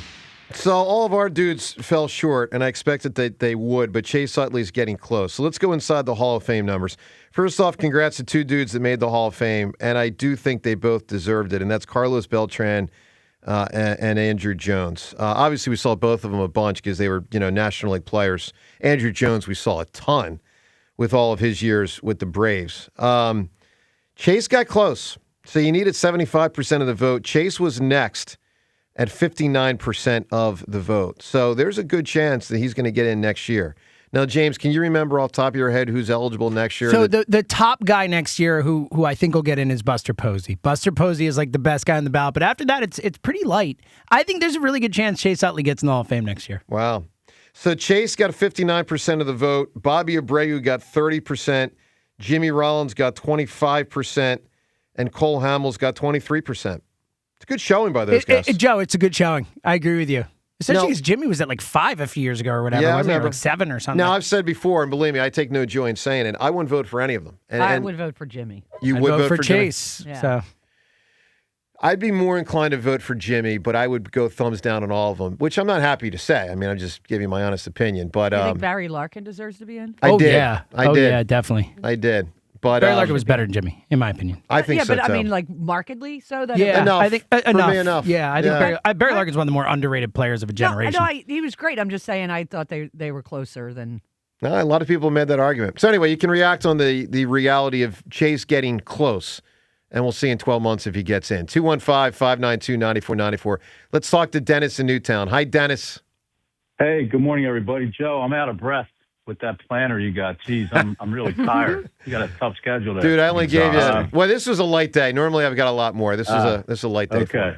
Make sure you plan some breaks in there so you can catch your breath. Trust me, there'll be a nap. I just don't need to write that one down. Okay. Yeah, Okay. yeah. Devin, your sideline magic ended this year. I thought you were going to carry the Eagles a little further, but just didn't Sorry. happen. I'll try better next year, I promise. All right. Anyway, listen, I think the OC job is, I think, a good job, but not for a name OC, somebody who was a head coach or somebody that's well respected and wants full autonomy. It's just the way that the Eagles handle things. And I think if I'm one of those OCs and I'm trying to qualify just how far I can go, I'm probably going to be disappointed, so I'm going to walk away. We'll get somebody to maybe up and coming. I think he'll have to push for autonomy, but we'll see how it goes. Secondly, the Phillies. Devin, I talked to you and Rube on Saturdays. I'm just not impressed with what they've done. I think they'll win a lot of games during the season, and they won't go any further. But a couple things, and I'll be quick. Two things. I don't think we can expect Schwarber to hit 56 home runs this year, similar to how Saquon Barkley didn't play well this year. Two, I don't like the fact that some of these guys are playing in the World Baseball League, and I don't know if it's going to hurt them as we go down the stretch. But and Joe and team, I think that my answer today is, and it was a tough one because I really couldn't I really couldn't get things together, but something popped into my head. Sure. It's Joe DeCamara and the presidency. Oh, look at that. Linked together. Hilarious. All right, Dennis, you got it. Me and the presidency. I like it. Look, 215-592-9494. Speaking of the offensive coordinator situation that our last caller was just talking about, something Diana Rossini said yesterday on the afternoon show, notable about the Eagles' offensive coordinator job. We'll get to that. More of what Dombrowski, JT Realmuto, and Rob Thomson said yesterday. Plus, Ross Tucker joins us at 7:30. He'll be with us for an hour fielding phone calls about the Eagles offseason and more. Phone calls on all of it. You can weigh in. Joe DeCamara and John Ritchie. Plus, your chance to win auto show tickets. Give us two individuals or two things linked together. Big answers abound. Not necessarily a duo, but linked together through circumstances. Joe DeCamara and John Ritchie. It's 94 WIP. Horizon Services Plumbing and Electrical is always keeping your home comfortable and safe all winter long with highly trained specialists always ready to help. Tired of putting up with cold showers? Horizon, they're on it. They can replace your old water heater the same day. Horizon Services has 0% interest financing available for system repairs, replacements, and upgrades. So you don't need to worry about your wallet while you're making sure your home is taken care of. Don't let things like outdated electrical panels, poor water quality, or flickering lights do away with your home comfort. You can count on Horizon Services for electrical panel upgrades, surge protection packages, and more. Upgrade your home's water quality with an expert consultation and water treatment system installation. Horizon is highly trained specialists. They arrive on time in fully stocked trucks guaranteed. And when you need it most, Horizon Services, they are there to help with same-day plumbing and electrical service without emergency. Book with Horizon Services today at horizonservices.com. That's horizonservices.com. Grease the polls. Your exclusive home for the Super Bowl-bound Eagles. Sports Radio 94 WIP. Feel bad about losing control this holiday season? You don't know Jack. Right now at Del Chevy, you can buy with no money down and 0% APR financing every day. DelChevrolet.com. Jack, sell them for less. Yo, Philly fans, BetMGM, official partner of the Philadelphia 76ers, has a weekly offer to keep you on the edge of your seat, celebrating every basket. If Philly scores 115 points or more in any eligible game, players will get a casino bonus for 76ers Bank Shot, Philadelphia 76ers first-person blackjack, Philadelphia 76ers first-person roulette, Philadelphia 76ers Slingo, or Philadelphia 76ers Ultimate Hoops Lucky Tap. And participating is an easy layup. Just log into your BetMGM casino account on participating game days each week throughout the season. If Philadelphia scores 115 points or more, visit your BetMGM casino account to access your bonus. Discover a whole new way to enjoy the 76ers with our bespoke games. Make this season one to remember. If you or someone you know has a gambling problem, help is available. Call 1-800-GAMBLER. BetMGM.com for terms and conditions. 21 plus to wager. Pennsylvania only. Existing customer offer. All promotions are subject to qualification and eligibility requirements. Rewards issued as non-withdrawable site credit/bonus bets that are subject to expiry. Carrier has the home comfort you need and financing options to fit any budget. Right now, you can enjoy 60 months financing on a new home comfort system.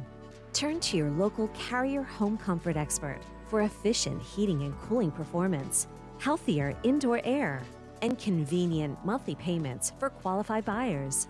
Visit nopaycarrier.com. That's nopaycarrier.com. That's another amazing run by Team USA. Mom, think I'll be on Team USA one day? Well, I'll take this one.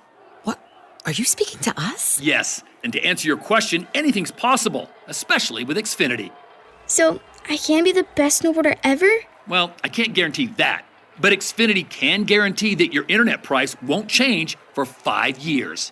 Okay. What if I practice every day? Then maybe you'll be snowboarding for Team USA at the next Olympic Winter Games. And Mom, you'll still be paying the same price for Wi-Fi. Ooh, really stuck the landing there. It's the Xfinity Gold Medal Celebration. Now through February 22nd, get our best price on gig Wi-Fi for 5 years guaranteed, just $50 a month. Plus, get Peacock Premium included for 2 years. That's a $10.99 value per month. Xfinity. Imagine that. proud partner of Team USA. Restrictions apply. Requires paperless billing and auto pay with stored bank account. Taxes and fees extra. Actual speeds vary. There's nothing like a neighborhood pub. The familiar faces it's filled with and the community ties it has. That's McGurk's. Walls plastered with local athletes, school flags hanging around the building, and longtime friends beside you. Looking for a spot? Make it McGurk's. When you need to know, depend on KYW News Radio 103.9 FM. Philadelphia has activated an enhanced code blue due to the bone-chilling temperatures. Construction unions agreed to help fund a low-income housing project in West Philly. And Carlos Beltran and Andrew Jones are going to the Baseball Hall of Fame. Phillies legend Chase Utley came up short of the needed votes. Get the latest anytime on KYW News Radio. Now on Crystal Clear 103.9 FM. You've never needed us more.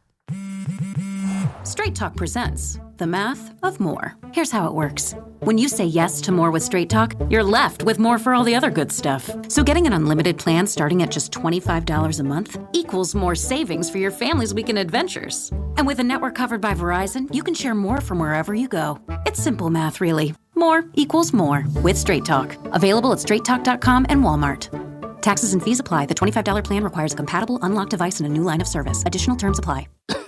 Honey, that flu keeping you up? Did you take NyQuil Intense Flu? Nah, I got this. Okay, I don't got this. Yeah, you need NyQuil Intense Flu. Undo your flu with NyQuil Intense Flu. NyQuil Intense Flu provides powerful relief of your flu symptoms so you can sleep. You do got this. NyQuil Intense Flu. The nighttime sniffling, aching fever. Best sleep with the flu medicine. Use as directed. Keep out of reach of children. Hey, what's up, flies? This is David Spade. Dana Carvey. Look, I know we never actually left, but I'll just say it. We are back with another season of Fly on the Wall. Every episode, including ones with guests, will now be on video. Every Thursday, you'll hear us and see us chatting with big-name celebrities. And every Monday, you're stuck with just me and Dana. We react to news, what's trending, viral clips. Follow and listen to Fly on the Wall everywhere you get your podcasts. 94 WIP Sports Update. Brought to you by Window Nation. Eagles said to have interviewed Brian Dable for their vacant offense coordinator job on Tuesday. They are not going to get that interview, apparently, with Mike McDaniel. ESPN's Adam Schefter reporting McDaniel expected to take the same job with the Chargers, with ESPN's Jeremy Fowler saying the Eagles and Bucks pursued McDaniel, with Tampa Bay especially diligent in its courtship. Sixers fell to the Suns 115-106. Phillies, well, they've had somewhat of an underwhelming offseason, failed to get Bo Bichette, pivoted to re-signing JT Realmuto. MLB.com's Todd Zalecki asked Dave Dombrowski if the Phils will make any other moves. There's some big free agents still out on the market. You do not expect to seriously engage in those guys, Framber Valdez, Bellinger, those types of guys. Well, I really can't speak to that by the baseball rules, because they're free agents. But I just say I think we're content where we are at this point. Not content with where they were, the New York Mets, who did get Bichette and also just traded for center fielder Luis Robert Jr. Right now, get 4 windows and get 4 free from Window Nation. Plus, you could get no payments or interest for 2 years. Don't miss out. This offer ends soon. Go to windownation.com. Mix the sun and clouds. A high of 38. It is currently 16. To listen to Sports Radio 94 WIP, download the free Odyssey app or tell your smart speaker to play 94 WIP. Sports Update on 94 WIP. After you crack open your eyes, crack open a seltzer. This is the Morning Show with Joe DeCamara and John Ritchie. Sports Radio 94 WIP.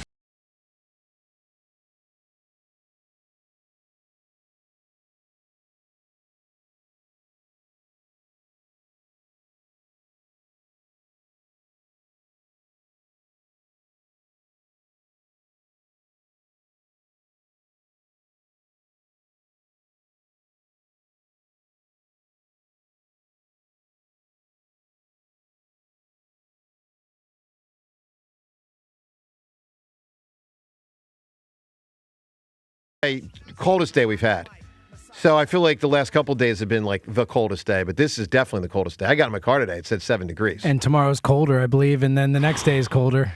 Brutal, And man. then snow. And then dumps of snow, apparently. So, Devin, are you working on Sunday here? Here? Yes. No. Why? You're good. Well, just because you're lucky. Because Sunday is going to be a really tricky day for people working. Oh, yeah. No. I don't have plans to work Sunday. And then Monday is going to be tricky. So we got to Yeah. figure out what time that snow's coming in. But it's somewhere in the Sunday-Monday range. So, they normally don't nail these things. And predicting, and I don't want to jinx it. I'm good either way, whether we get dumped on or I hope not. we get Because I clobbered. like the adventure. Yeah. I also like not having to clear the driveway. If you don't have to go anywhere, like if you don't have to go to work or which And like in it's what we do, we beautiful. typically do have to go to work at some point, but it can be nice. It can be really great. nice. It can I totally hate be it. nice. Hate it. But You I hate can't. it? Yes, move. If you live in the city, snow sucks. You move your car. You have to clean your car off, and then all spots are taken up by snow. Like That so, it's does suck. impossible to find parking spots. parking, yeah. It's That really impossible to sucks. get it out, and then it gets cold and it freezes everywhere, and it's disgusting. Like I get it. Like a snow day where you don't have school in the burbs and all that is nice. Snow days in the city where you have to work suck. Sorry. Yeah. I love it. And I only live about 10 blocks from you. I'm with you, Yeah, Ray. see, in the I dig city, it. the city like plows and shovels like most of the sidewalks and drives and roads. Not the where sidewalks. in the No, that's the problem. They suburbs- plow it into They- parking they- spots, so the streets are They do- okay, yeah, but the see, I don't spots do are street killed. parking, so that's- well, so that's there you true. go. That's the big difference between Joe, it. you know what I have? It's called a Snow Joe. What's that mean? It's a battery operated snow removal thing, but it's called a Snow Joe. And it works? Oh God, Probably That's so good. satisfying to use. Oh, that. I love it. I It's do like a the power neighbors. washer. Oh yeah, That's great. Awesome. It's fun. Well, look, I mean, obviously it can be a huge inconvenience, but generally speaking, I'm very pro big snowstorm. And plus, Me too. good experiences in the past, whether it's a kid or I remember early adult, I was like 23, big storm, 24, and me and my buddies just hunkered down with a keg. Yeah, that's, now circumstances change. You get older and, different work life and all that, but I like it. But anyway, be ready. Get, your parents and grandparents, if they're of a certain age, make sure they're stocked up with food. I'm seriously, that stuff matters because this looks like one of those things where, it could really affect a couple days. All right, 215-592-9494. We'll talk to Ross Tucker in 10 minutes. We'll also talk to Mike Tolan later in the show. Mike Tolan is a really well-known and very successful television and film producer and director. And he's got a new thing out here on George Raveling, of course, very well known from college basketball, his association with Martin Luther King. There's a big screening tonight on Villanova's campus. Charles Barkley's involved with this, and Jay Wright's involved tonight with the screening. So it's going to be really cool. We'll talk to Tolan later in the show around 8:40. Phone calls, deep dive on the Phils offseason, what they did and didn't do. I am enthused about the Phils because I think they have one of the better teams in baseball. I'm also disappointed they did not do more. Very disappointed they didn't do more. Let's listen to something that Dave Dombrowski said yesterday because, he laid out a lot of different things, and one of the things was his outlook for the team and the season. And here's what Dombrowski said. And I feel great about our club going to spring training. I think we have a very good chance. We won 96 games last year. We've got a different outfield in Garcia that we think can come back and have a big year for us. We made some changes in the bullpen. We need to start working some young players into our club. I think there'll be some youthful enthusiasm with a guy like Crawford coming on board, Kemp coming on board. And not that there's not enthusiasm with the rest of the players, but it's just that there's always with those young guys a different feeling with Painter potentially coming on board. Miller's not far behind. Rakonis isn't far behind. So we need to mesh those young players in, and we're going to do that. All right, so that's Dombrowski yesterday. Look, you can react to the whole thing. Coming on board. Who? Otto Kemp. Yeah, I don't coming need his on board. Don't need his name. You're throwing that in there. This is such. They continue to do that too, which is funny. Like even Rob Thomson Oh. said something. I mean, we talked to Otto Kemp yesterday, and Nice guy. nice guy. I didn't realize he was so beaten up last season too. Like he had two surgeries? different surgeries. Yeah, he had a bad knee problem. So maybe that'll help him improve. But for a guy who's probably going to be like a platoon at best, it's kind of funny that they keep referring to him as reason to have confidence. All right, let's get to the phones. What do you make of what's going on? 215-592-9494. Neil in Northeast Philly. Hi, Neil. Hi, yeah, I'm morning team. Rhea, I agree with you about Jimmy. It's a shame he only got 25% vote because his leadership, the Phillies hit leader, and what he did defensively in stolen bases. So, but I'm glad for Case that it looks like the Silver Fox might make it next year. So Yeah, he's got a good shot. Fox. Yeah, but Rhea, I know you loved Jimmy, and he He was my one of your favorite player on that team. Phillies. Yeah, that definitely is the case. About the Phillies, I agree with James. I would give it an F. I think they're going to lose at least 6 more games. But I think there's also a thing in the background. I think in 2027, the players are going to go on strike. It might be the whole season because they don't want a salary cap. So, and I think, Middleton knows that. And that's one of the reasons that he doesn't want to go over the salary cap this year. Well, I think he was extremely willing for what it's worth because they were trying to get Bichette for $200 million. I think it's a matter of they wanted who they wanted, and they didn't want to pivot to what they perceive as the wrong players. I actually think that's reasonable, but a lot of people don't like that approach. Yeah, but Joe, they lost Ranger, and they didn't get the Japanese pitcher out of Houston signed them. So it's more missed opportunities, and it is. Say, it is. Especially when he went, for the bunt, for the tie, and Kirkring, and a whole bunch of things with Thomson. That the better? Why? They didn't crush Crawford the whole season last year. I mean, I probably would with games like trust Painter a little bit more coming back from the injury, and hopefully he'll be added to the starting rotation. But other than signing maybe the Luzardo extension, if they got Harrison Bader, I agree with James. It would go maybe from an F to a C minus. But by the same token, it looks like they're not going to do any moves, and that I think is concerning. It is. It is concerning because I think they'd be a better club with Bader. Neil, give me an answer for who's linked together. You can win the auto show tickets. Okay, this might be an interesting one. J.D. Drew and Pat Burrell. Yeah, to an extent. It's interesting. Sure. To an extent. Yeah, for sure. Yeah, absolutely. Hey, look, we can get better answers than that, but to an extent for sure. All right, let's listen to something JT said. Took a while. Took till, mid-January, if you will, for JT to be signed. He talked yesterday about the process and his thought process during it. Here's how he viewed it as it was going on. The main thing for me, I know how the game works, and I know there's certain values on players. And at the end of the day, I just value myself and what I do for the team and the clubhouse differently than what the Phillies did for a while. So that's why it took longer than it maybe should have. Well, it took a long time because they were trying to prioritize someone else. And when they didn't get that guy, then they wanted said, somebody else. And they're like, okay. Then they said, okay, let's pivot. Let's also get to the Bohm thing. So Devin had alluded to this earlier. Rob Thomson on Alec Bohm.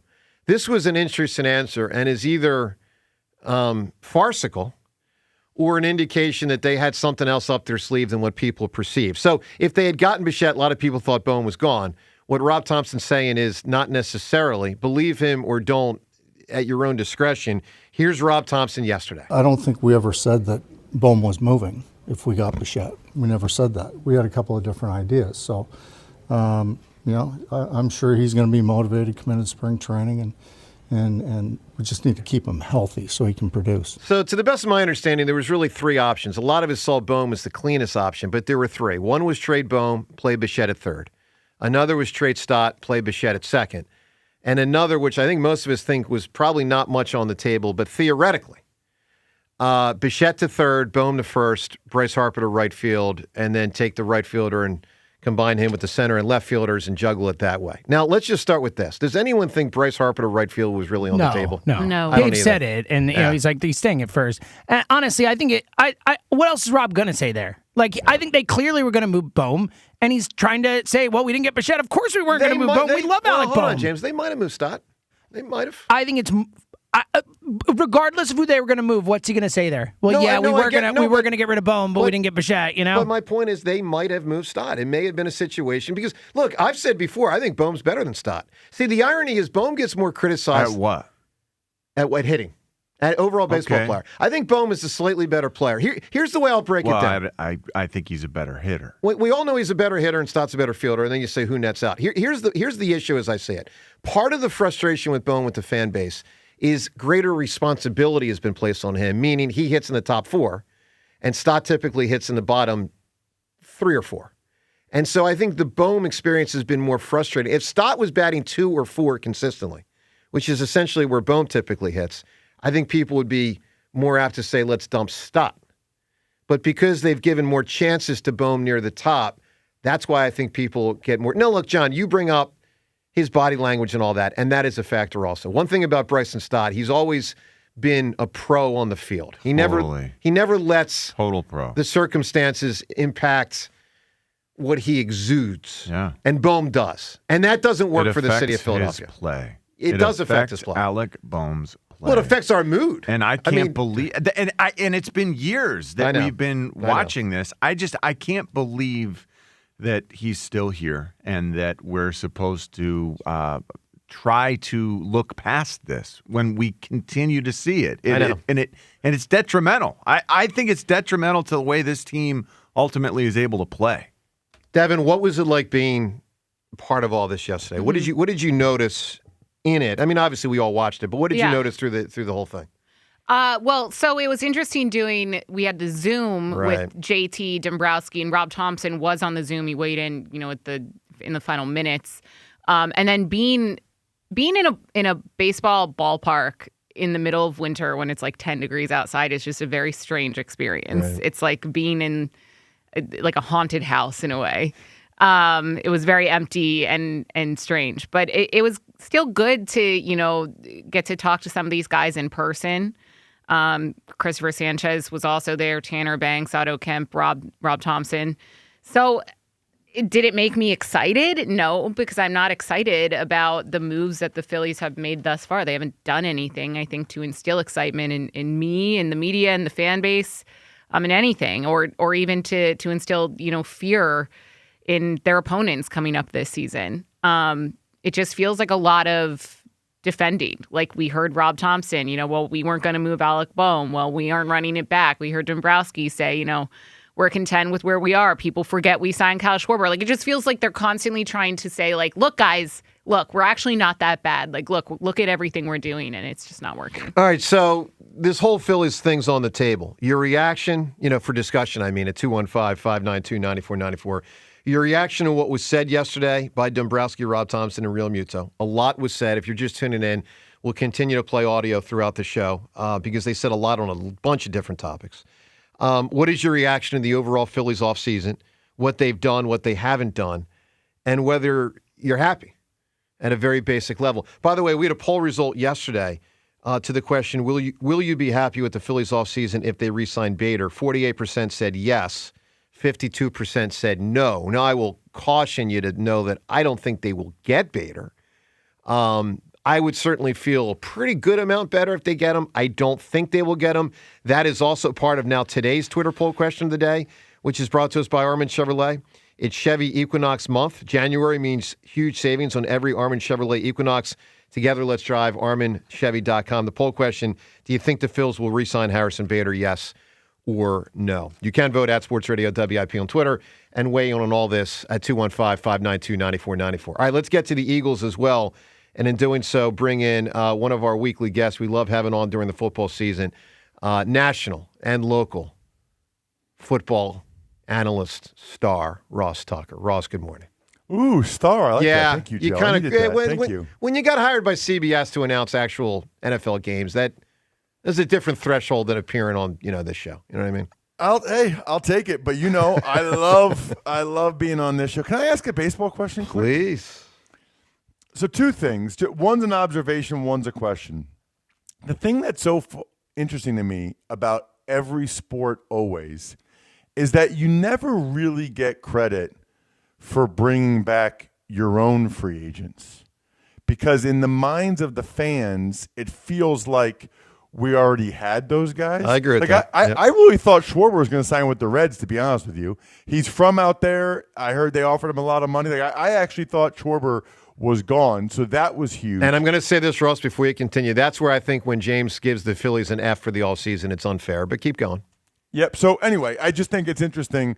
And this is the Eagles, Sixers, whoever. You never get credit for really just bringing back the guys that they were not on the team. Like after the season ended, Schwarber, Real Muto, they were not on the team. Then my question gets to JT.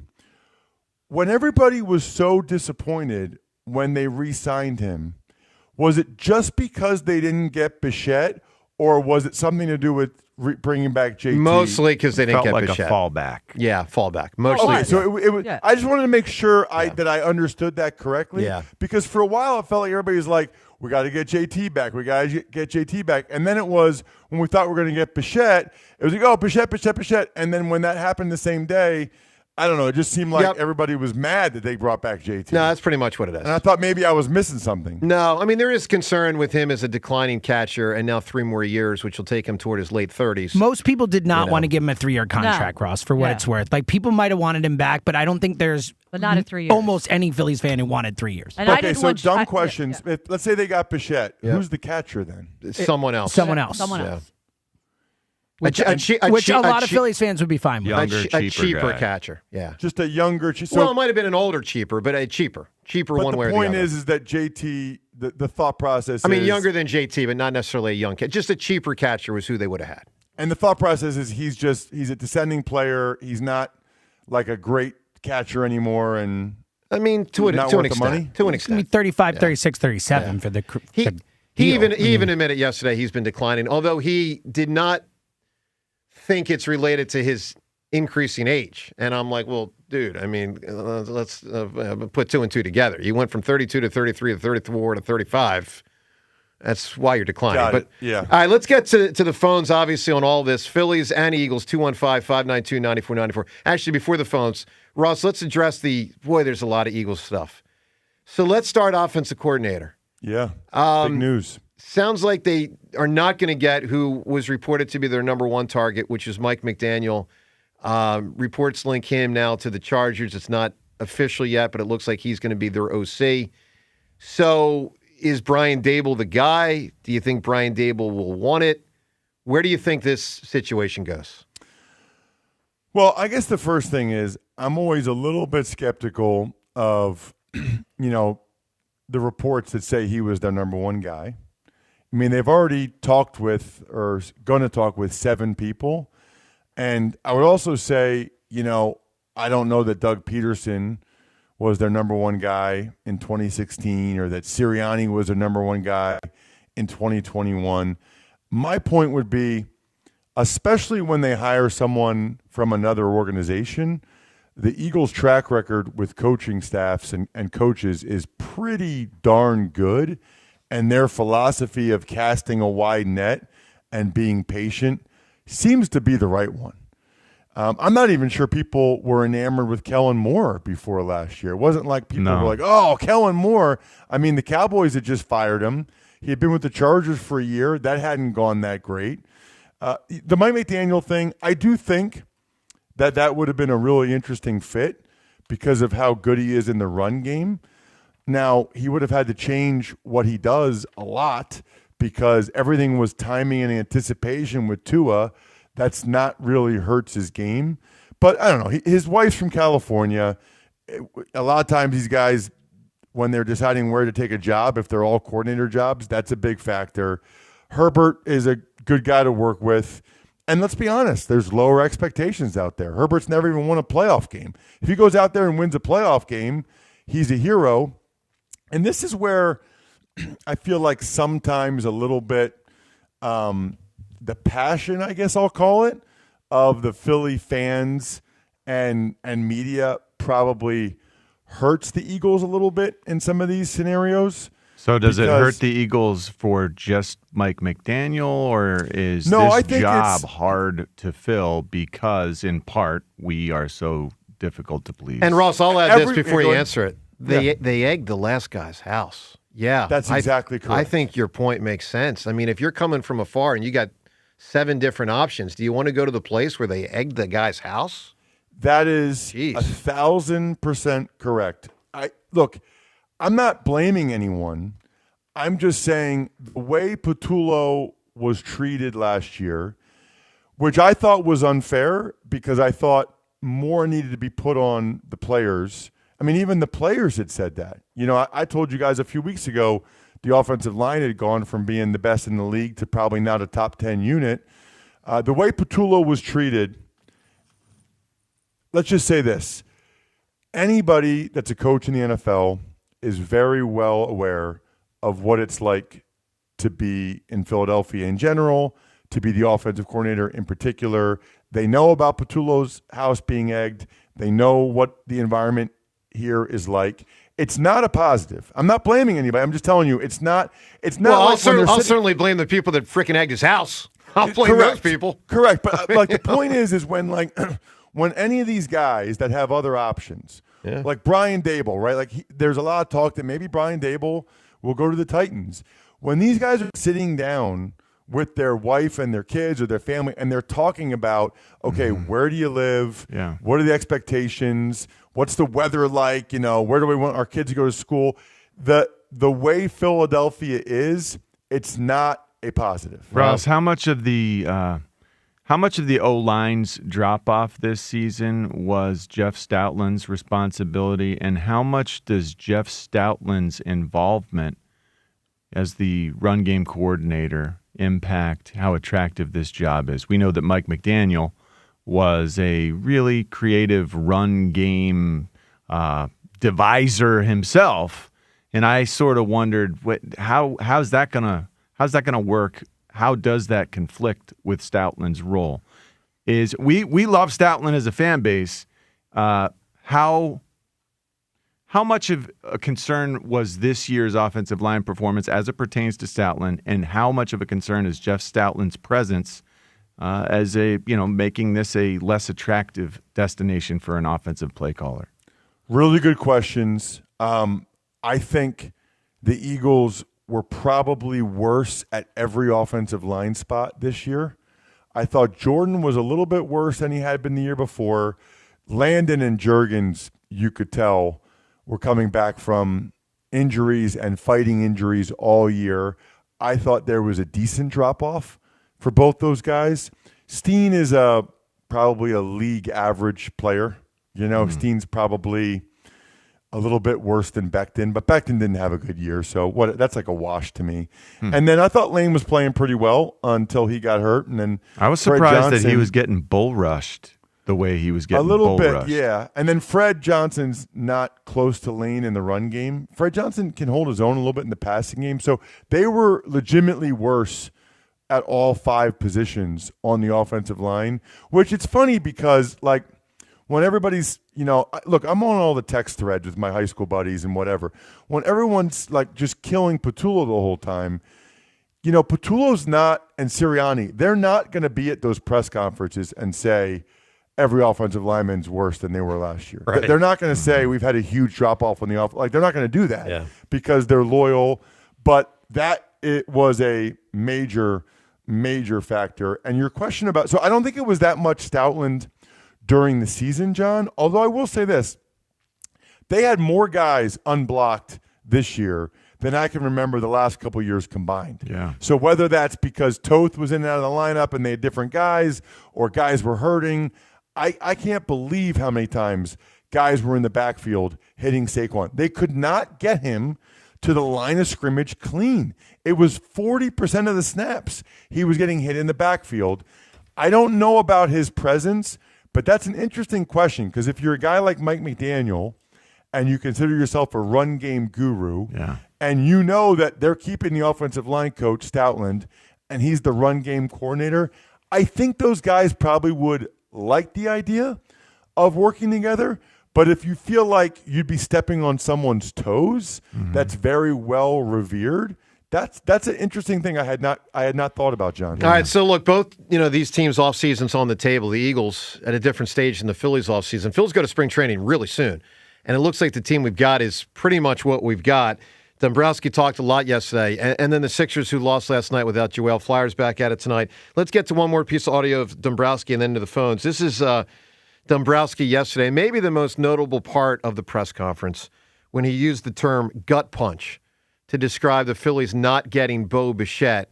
He talks about his history and other circumstances similar to this. Here's what he said. This is not the first time this has ever happened to me. And sometimes it actually happens more than you would think through free agency and trades. I mean, I've been to many times where I thought we were going to make a trade, and then all of a sudden they go in a different direction. It's a gut punch. I mean, you feel it. That day, you are very upset, I guess is the way to say it. But you have to pick yourself off and shake it off. James, this is a bigger deal than when the Eagles didn't get Frank Gore, right? Oh, just a little bit bigger. Yeah. Rhea, I had to give people a little bit of a chuckle. People remember that, right? Oh, yeah. All-time great Eagle, Frank Gore, of course. It's when I still see it referenced, it makes me crack up. Was he an Eagle for an hour, 24 hours? Well, it was in that window where you can't technically sign the contract, but it was announced by the reporters like, "Oh, the Eagles have reached an agreement with Frank Gore." And then 2 days later, when you're allowed to sign the contract, it's like, "No, they actually did not." All right, let's go to the phones. 215-592-9494. So the Phillies and Eagles obviously both top of mind. If you want to comment on the Flyers, they got to get some wins. They won their last game. They're back at it tonight. They got to get some wins to get back into a playoff spot. And the Sixers, of course, lost without Joel last night. Let's get to Gary in Vineland. Gary, good morning. Good morning. Hey, I Gary. thought he wanted to get his effing trophy back. Yeah. It just seems like ever since he made that statement, he's like going in the middle and kind of not going all the way. Listen, he's content with maybe trying to get it. Well, Gary, here's the way I'll put it. He spends a lot more money than others, but there is a budget. And this situation, more than any other, probably speaks to a budget in recent years. And the reason I say that is because from the outside, we'd say, well, why can't you have Bader? Forget Bader. Why can't you have Bichette and JT? They clearly pivoted to JT because they had money they thought they wouldn't have if they had signed Bichette. So there is a limit to what they want to spend. Now, I can't Do they complain. have enough left for Bader now? Yeah, Yes. Joe, how much money did Bichette get? Bichette got $200 million. JT got $45 million. Okay, but Bichette didn't get $200 million. I'm sorry. He signed a He different would deal. have been $200 million here. But what would Bichette have gotten? My point is, What Bichette would would have gotten per year? 200 40. divided by 7. Here, 42. no, that's there. Here it would have been $200 million divided by 7, which So is let's say it's $30 million a year. okay. Okay, just for easy math. JT's getting $15 million. Correct. A year. Can they not get Bader for the other $15 million a year that they were going to give Bichette? What I'd like to say. It'll definitely make everybody happy, at least. Happier. Some hope. Yeah, Happier. not happy. Happy is the wrong term. Happier. Not happy, yes. Yeah. We will be less unhappy. That's a good way to Not put as, it. not as miserable. Yeah. Yeah, it was like a 1-2 punch. Eagles lost, and then we lost him. And it was Dude, just I like, know. Oh my God. I know. And then, oh yeah, we got JT, huh? Because it gives you like the 2012 vibes all over again. We have all these older players, and Yeah, but I don't think they're about to fall off a cliff like that squad. I don't. I mean, I could be wrong, but I just don't. I think you have starting pitching here that should keep the Phillies in strong contention for the next couple years. Assuming Wheeler's okay. Well, We'll see. yeah. I mean, that's an important No, I part of it. understand. There's still like a lot of question marks when it comes to the starting rotation. I feel like we aren't, talking about that. We don't know what Nola's going to be able No to be the question. Nola that we saw in previous seasons. Luzardo, we don't know if he can have another season. Remember, he went through a phase where he was tipping pitches left and right. So Yeah. A couple phases. Andrew Painter, like we Right. don't know. There's just a lot of question marks. Yep. All right, Gary, what do you got for two people or things linked together? Not a duo, but linked together like Bichette and JT now will be. how about Tua and Jalen? Great answer. That is a good answer. Wow. That's Love a that really good answer. Tua and Jalen. I like that answer a lot. Ross, inbounds or out of bounds for the Bills to fire McDermott? Inbounds.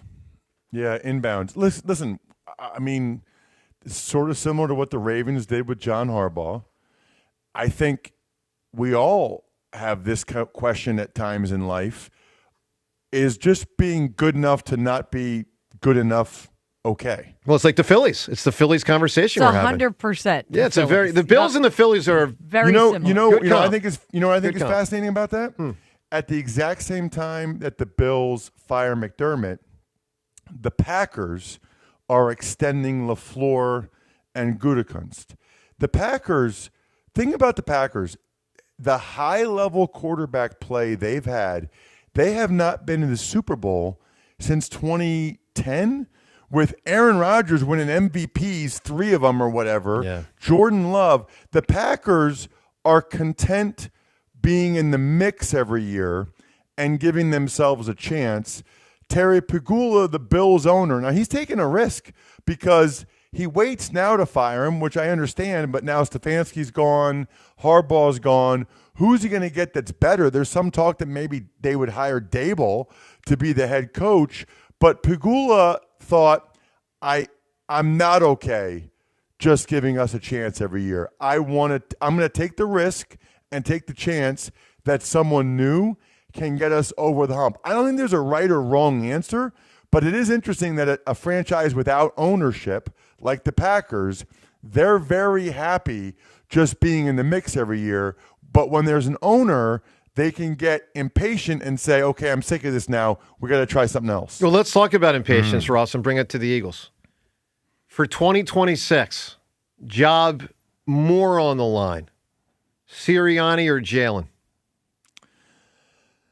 That is a really, really good question because they are both proven winners. You know, like last week, I think John asked me about the perception of Sirianni nationally, and I told you the perception is that they have a really good roster and he's a good coach, but probably not a great coach.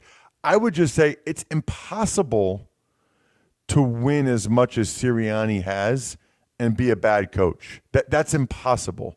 And I guess you could say the same thing about Hurts too. I think it really probably depends, Joe, to your point, on how the season goes. They're going to get a new offensive coordinator. If the offense struggles again, do you blame Sirianni because the coordinator hire didn't work? Or do you say maybe it's not the coordinator, maybe it's the quarterback? See, I don't think Hurts was that bad this year. Oh, I thought he was lousy. For what he's supposed to be, I thought he was lousy. You're a $50 million quarterback. You can't have 2 games where you don't complete a pass and a half. That's ridiculous. Well, that's interesting. I didn't come away like here's what I think is fascinating. Was Hurts worse this regular season than he was the year before? Slightly, and the reason is because he didn't run much, and that. But also quarterbacks the reason why across the the team league were. But also the reason why the team wasn't as good is because the running game was way worse. Clearly, I guess my point would be, I don't know if you just looked at the regular season. We know in those 2 playoff games, Jalen was awesome, the NFC Championship and the Super Bowl. But if you just looked at the regular season, I think Jalen Hurts 2025 was about what we saw Hurts 2024, maybe a little bit less running from him. That was my point the whole 2024. I didn't think he was that good in 24 in the regular season. I remember that. So, you know.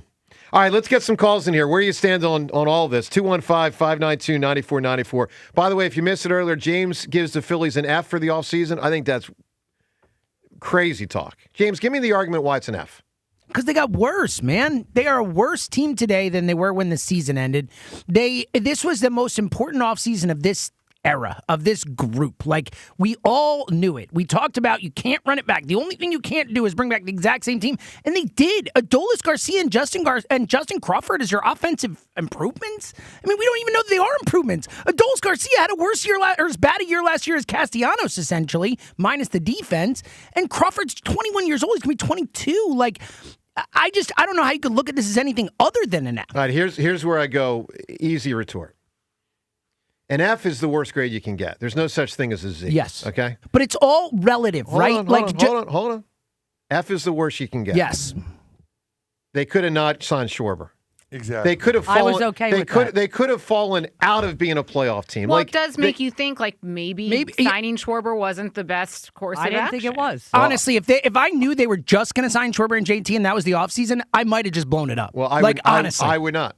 I know you wouldn't. Yeah. I think you're wrong. The whole panel here thinks you're wrong, and you're talking like we're idiots. Well, no, I'm not saying like you're all idiots. I'm just saying you're an idiot. Well, I think you're an idiot with what you're saying. I think you're so. Joe, you're enthused yet disappointed. Yeah, but I can be. You have kept the same energy for the Phillies this entire time. Here's where I'm at. I still have one of the 5 or 6 best teams in baseball. It could have been better. It could have been worse. But there's still a huge gap between our team and the top. It'll be fun to watch the Dodgers win the World Series again. There's a huge gap between the Dodgers and everybody. Yeah, I'm with Ross. I mean, just because the other team spends double what... You made the gap further. You could have made the gap smaller, and instead the gap widened this offseason. Well, I think F is mob mentality. That's me. I think there's people going there because some people are saying, oh, and I'm like, wait a minute. We still have an organization that didn't make the playoffs for 10 years. Now they've made it 4 years in a row. I'm not just going to But expectations change. I don't disagree. Expectations change. But I also have institutional memory of how it can be so much worse. And that's why, to me, that has nothing to do with right now. To me, it does. Is there any part of you guys that, because of what the Dodgers have done, does it take any wind out of your sails for Yes, just the baseball of course. season in general? 1,000%. Yeah, it's brutal. And by the way, Ross, that's for us in Philadelphia. Imagine the Pirates fan. Imagine the Rays fan. Imagine the Royals fan. Imagine the A's fan. You get no shot. Let's go to the phones. 215-592-9494. Paul calling from Kensington. Paul, good morning. What's up, buddy? How you guys doing this morning? Doing well, Paul. First off, hey, John. Hi. First off, Joe, I disagree with you as always. With the Phillies, show the same energy for Schwarber that you did against Saquon all last year after having a good year. You know, Saquon had a great year the year before, and from day one, you were so pessimistic about what he was going to do. No, that's hold Luckily, on. That's completely inaccurate. So I said before the season, I don't know if that counts as day one. Before the season, I said I actually thought he was going to pretty much have the same year. Probably foolish by me because that's spitting in the history of running backs that decline after touching the ball that much. So I actually thought he would essentially do the same, maybe not 2,000, but like 1,800. That's number one. So your first statement pretty much not accurate. Second thing is, I was one of the people that had Saquon's back in the midst of his decline to say, hey, I don't blame him. Like, if you touch the ball 482 times for the organization, and by the way, by extension for the fans, to help carry a team to a championship, I can't blast you the next year when you're diminished because you're supposed to be diminished because you touched the ball 482 times, not to mention the blocking wasn't as good. So, Paul, go ahead. Now that you're 0 for 2, go ahead. 0 for 2, nothing. I mean, luckily, I don't call you on Fridays and put you in the long column. But anyway, anyway, here the thing is, you're always so optimistic about the Phillies. The GM, president, whatever it is, he has to go. He's doing nothing year after year after year. Nothing. Brings back the same pieces, recycles the same garbage again, tries to force feed us. Oh, we got JT. No, that was your backpedal move at 2 in the morning when you were no question. Scrambling. Yep. Anyway, Eagles, I want at least Dayball to try and work something out here. McDaniels might have been okay, but I think, like Rhea says, Captain Capri, he wouldn't have fit in Philly. He just wouldn't.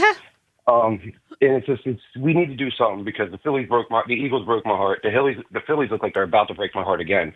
You know what I mean? Because we got to make a move to compete. And question for that grouping, can it be 3 or does it have to be 2? Nah, we said 2, so let's keep it to 2. Donovan McNabb, Angelo Cataldi. Yeah, that's a great one. Wow. Dude, that could win. So if you're just tuning in, what we're asking today, and this is related to JT and Bichette being linked together now. Who's linked together, but not because they're a duo? Like Jordan and Pippen, that's a duo. But linked together would be Donovan and Angelo, because Angelo was part of Billy and Donovan. Would you like a fun story that happened Please. when we were all out to dinner? Did you run into Donovan? Angelo and I are out having dinner. Wait, recent or a long time ago? Oh God, a long time. When Okay. He was. I think he was still playing. Yeah, no, he's definitely still playing here.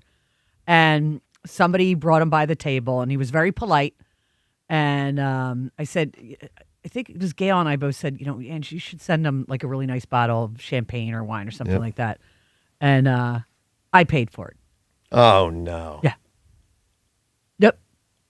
Wow, I don't. I mean, that jives with what we've heard about Angelo, right? I mean, come on. Because that's the crazy thing. Because when we would go out to dinner, Angelo always pays. Okay, always pays. But he would not send Donovan. For Donovan? No. Let me ask you this. That's what was funny about it. Did Donovan think that it came from Angelo? Probably. That's not right. It was pretty funny. That's not right. It was highly amusing All right, at the time. Let's get to some audio here of Dave Dombrowski. There was a lot said yesterday, and one of the things was on the pivot to JT. So obviously, you don't get Bichette, and it was just a very quick pivot to JT. Here's what Dombrowski said. After you got the word from the Bichette camp, how quickly did you re-engage with JT's camp? Very quickly. I can't tell you the minutes, but it was within an hour because I called John Middleton to just let him know and that we were not getting the Bichette deal done because we had, of course, been in conversation. And I told him what my thought processes were at that point, which was to be in a position to call JT's camp and try to get that deal done. And he, of course, gave his blessing into that regard. He lets you make those, but I just wanted to keep him informed. And I called his agent and right away at that point. So I don't know the number of minutes, but it was very fast. All right, so it really feels now like a run it back. By the way, it's 94 WIP HD1 Philadelphia as we broadcast from the Tasty Cake Studio. Joe DeCamera, John Ritchie, Devin Seltzer, Rhea, and Ross with us. It certainly feels like a run it back. Now, I said earlier, perhaps the main thing said yesterday was when Dombrowski said the gut punch. But now that I think about it, I actually got to knock that down to the 2 spot. That's the second most notable thing said. The most notable thing said yesterday was by Rob Thomson when he pushed back, really dismissive of the concept that the Phillies are running it back. And this is aggravating because they are running it back to a tremendous extent. Let's listen to something Rob Thomson said yesterday. We're going to have 3 new relievers. We got a new right fielder. We're going to put Crawford. Crawford's going to get every chance to play. We probably got a rookie starting pitcher and Painter. We got Otto Kemp, who wasn't here at the start of last year.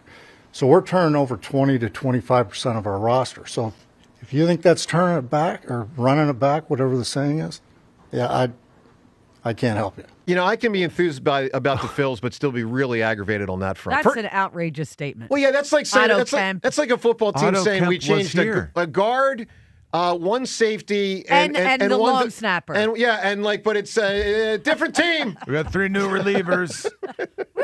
Come on. I mean, Just really, like every year. that one's ridiculous. That was a silly thing to say. It was. Hey, Otto Kemp up. Otto Kemp. First off, he was here. Second off, he's not that good. Right, yeah. I mean, double doozy, double whammy against Otto Kemp. But that's the best you got. Oh my gosh. Yeah, I mean, Ross, to me, that's like entering 03. The Eagles trying to sell you on like we got Thrash and Pinkston again. It's like, the Schwarber thing is a big deal. Like, it is a big deal. A huge part of the team. You guys, the city would have gone crazy. I agree. If they didn't bring him back. You're right. You're right. And now you guys are doing. Rhea says she didn't want him back. Joe said he would have did I rather say it blown all it up. along that I wouldn't have re-signed him for that money? So here's the deal. She did. Ross, yes, she said it, but I think it would have been foolish. No, And Seltzer, you're saying I'm saying if I had known it was just Jay. JT and Schwarber, I might have rather blown it up. I'm not saying a lock, but like if I had known they were just going to run it back like this, then yeah, like I don't think this is good enough. So yeah, may as well blow it up and get young. Blow it up meaning go down to 80 wins? And maybe, yeah. My point is I think that's how far away they are from winning the World Series this year. Like you think they've got a shot? Like, I think they've got like a 2% chance to win the World Series this year. 3.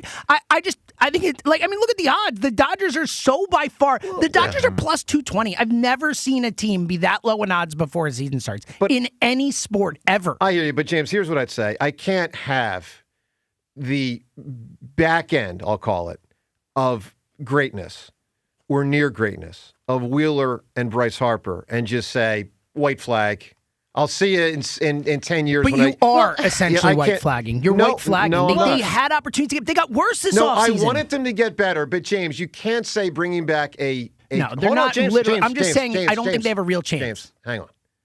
You can't say bringing back a player that hit 56 home runs last year is white flagging it. They're not. I'm saying I don't think they have a real chance to win the World Series this year. Like they can. Of course they can. I think it's a really, really low percentage. And you're acting like they've got a real puncher's chance. I don't think they do. They have. So James, if they got Bichette, so you're saying it's 2% now. If they got Bichette, what percentage do you put it at? Like a little higher, probably like 5 to 7 or something like that. Yeah, Ross, they have about it. So that's the difference in your mind. So you think that's a huge But again, difference? I think Bichette made more sense moving forward, Ross. I'm not thinking about just this year. Bichette's a 28-year. He's going to be 28 to start this year. Like, he is part of my future, too. I'm getting Bichette not just for this year, but to move forward, whereas JT is the exact opposite of that. Like, that's my point, is I'm not just thinking about this upcoming season. I'm trying to build the future of the Phillies in addition to competing, and Bichette does that. JT doesn't. All right, look, we'll ask everyone. Do you agree with James or not? I clearly do not agree. And that's not to say I'm not disappointed they didn't do more. I am disappointed they didn't do more, but I think James is too down on him. 215-592-9494. Let's talk to Violet right now. Violet, good morning. Hi, guys. How are you? Good, Violet. Doing well, Violet. I got to teach that Seltzer guy about baseball, Violet, but go ahead. Okay. Well, I am one that just, if you remember, I just started watching baseball the last few years and started getting into it and understanding it more. I agree to an extent. I mean, I wish we had done more, but you know what? You've got to give these new guys and the younger guys a chance. Who knows? Maybe they come in and blow the doors off the hinges. I mean, Well, part of what's so important, Violet, you're right, but part of what's so important about it is it can, twofold. One, the only way the Dodgers not the only way. One of the ways the Dodgers did what they did for 15 years is they replenished the stock. So if you notice, exactly. Like Kershaw's the only guy that had been around the whole time. He's obviously now done. But 24 other players changed over the last 15 years that they keep making the playoffs. So you have to change players if you're going to keep making the playoffs for 10 or 15 years. I agree. Hold on. And two, a lot of times, especially for a team like the Phillies who don't have the Dodgers payroll, young, cheap players, and this is something the Eagles have done, especially on defense, Cooper, Quignon, etc.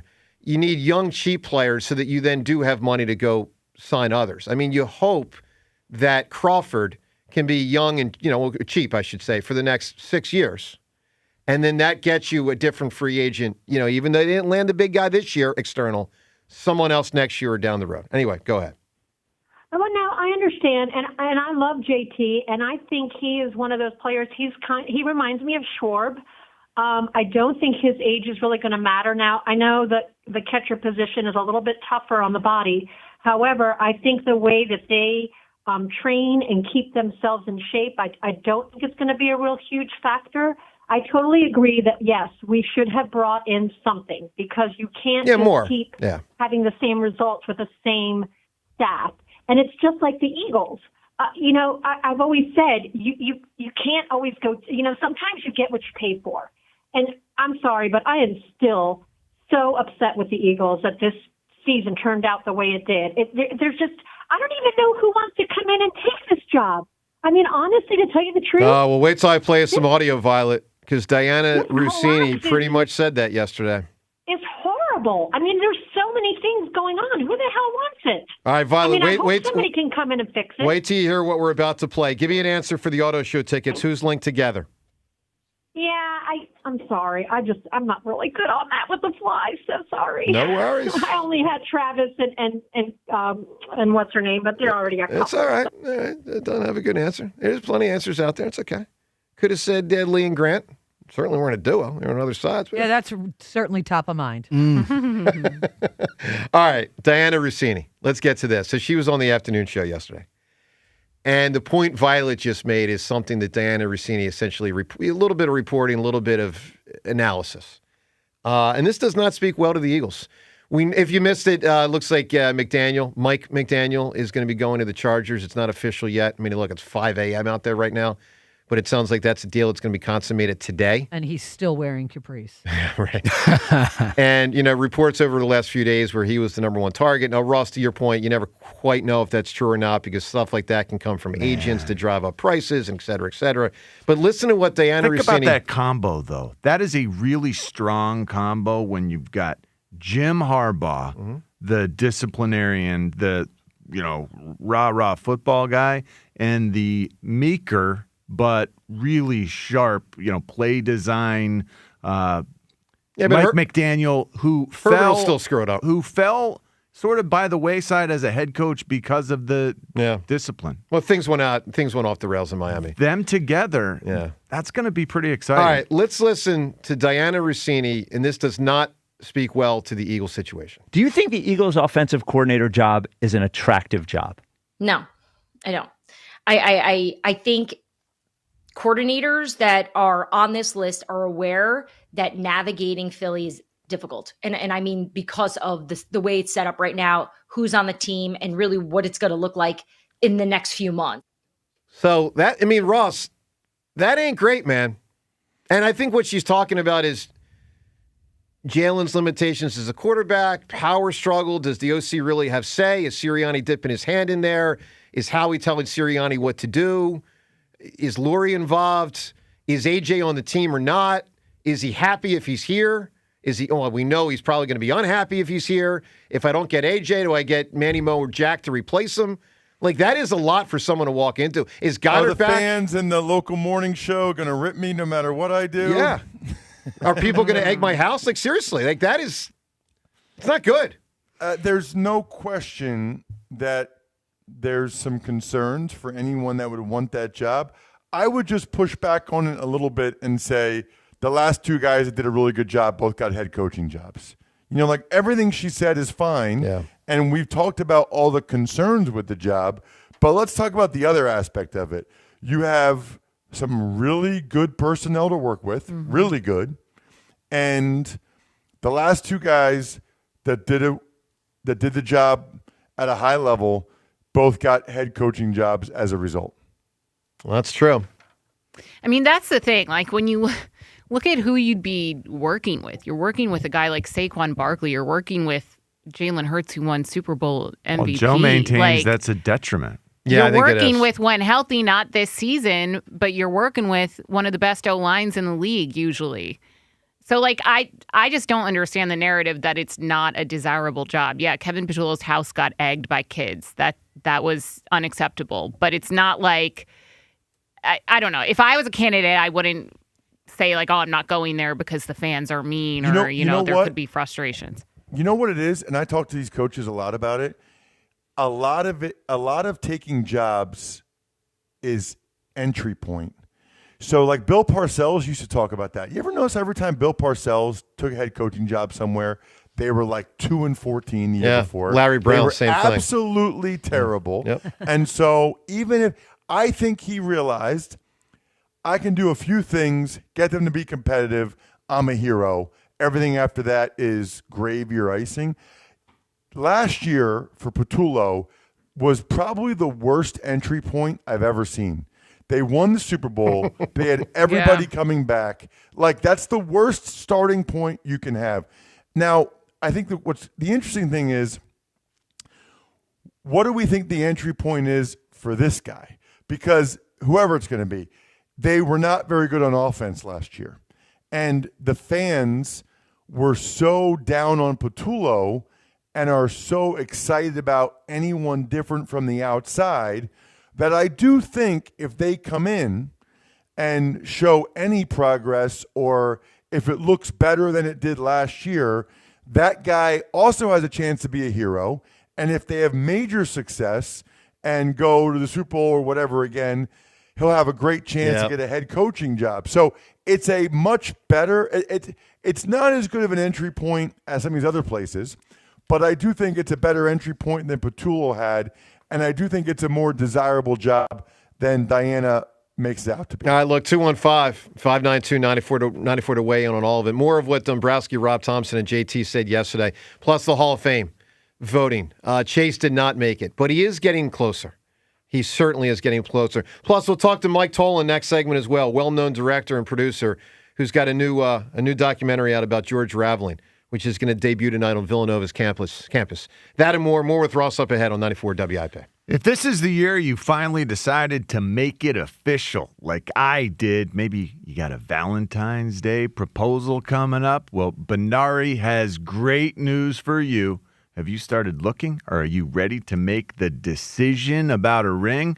Don't miss Benari's annual Bridal Bash. It's now through February 7th. Benari's Bridal Bash, the specials include special savings all over the store. 12 months financing on engagement rings and wedding bands, which is huge. Plus, you get a chance to win $1,000. You've heard me say it before. The team at Benari are the diamond experts with the top designers and big names that she mentions from Instagram and Pinterest. You got every size, style, and setting. Benari's got you covered with choices in rose, white, yellow gold, and of course platinum.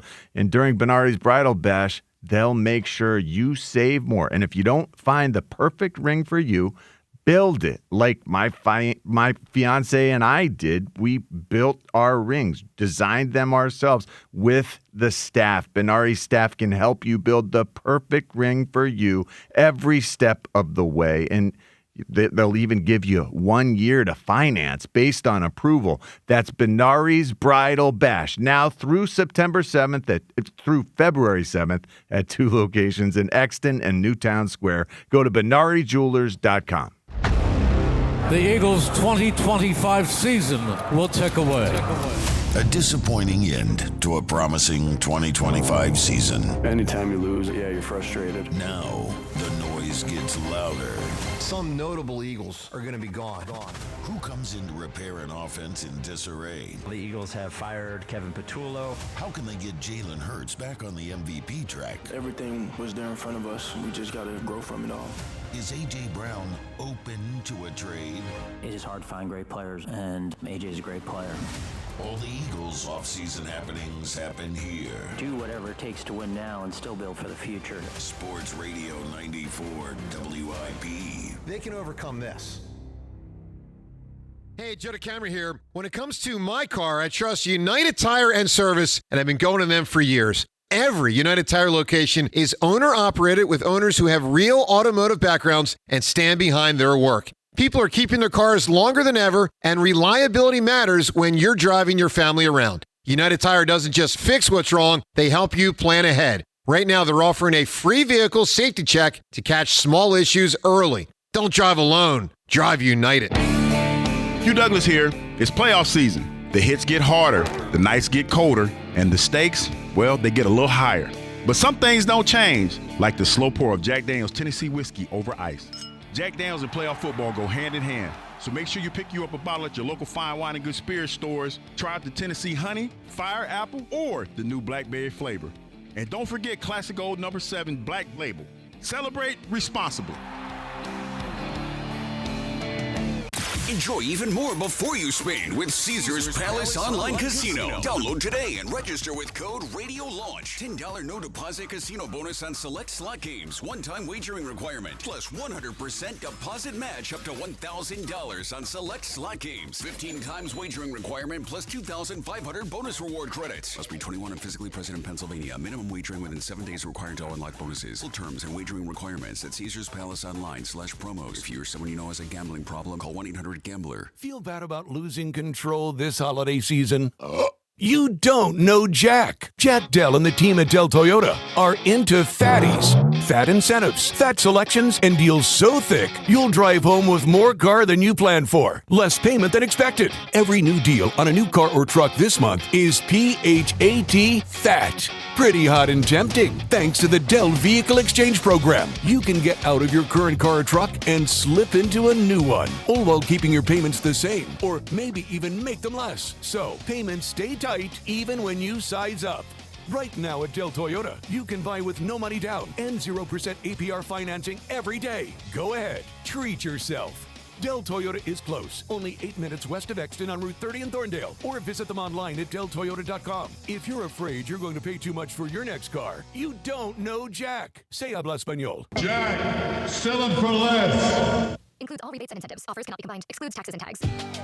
Never have I ever called my sister from the finish line of my first marathon. Hello? You won't believe where I am. Are you running? Mile 26. I'm gonna make it. Switch to T-Mobile's 55 Plus plan and get iPhone 16e with its advanced camera system on us. Plus, 2 lines for just $30 a line. Guys, I can't believe it. I knew you could do it, babe. That was amazing. Mom, how do you feel? I feel great. I can't feel my feet. Let's take a picture. And then you may carry me to the car. Share every stride, every mile, every memory on America's best network. Switch to T-Mobile's 55 Plus plan and get iPhone 16e on us and 2 lines for just $30 a line.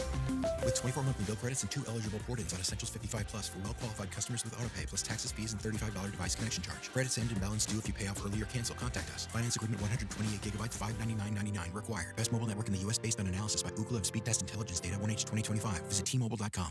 Hey everyone, it's Ron Jaworski. Buying a new car, it really comes down to value you can trust. and people who do things the right way. That's why I keep it simple. I turn to Burns. Burns Honda in Marlton is my go-to Honda dealership. Great people, great Hondas, and no pressure. Just a buying experience you can really feel good about. If you're looking for a new car or certified Honda, do what I do. Turn to Burns Honda in Marlton. Trust me, it's a smart play. BurnsHonda.com, where South Jersey turns for great value.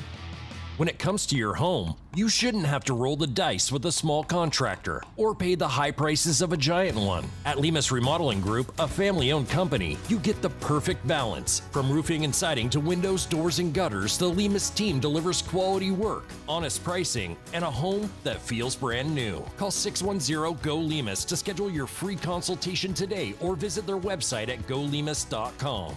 Lemus Remodeling Group, nationally recognized, neighborhood trusted. The new era of UFC on Paramount Plus comes out swinging. Highlight machine Justin Gaethje collides with Paddy the Baddy Pimblett in a must-see high-octane main event. Plus, Sean Sugar O'Malley faces off against Song Yadong in a stand-up war filled with high-level striking. Pay-per-view just got knocked out. Stream UFC 324 live on January 24th. Only on Paramount Plus. Visit ParamountPlus.com/UFC to get started. What is it that makes the all-new Hyundai Palisade Hybrid an incredible SUV? Is it the spacious interior that's comfy for the whole crew?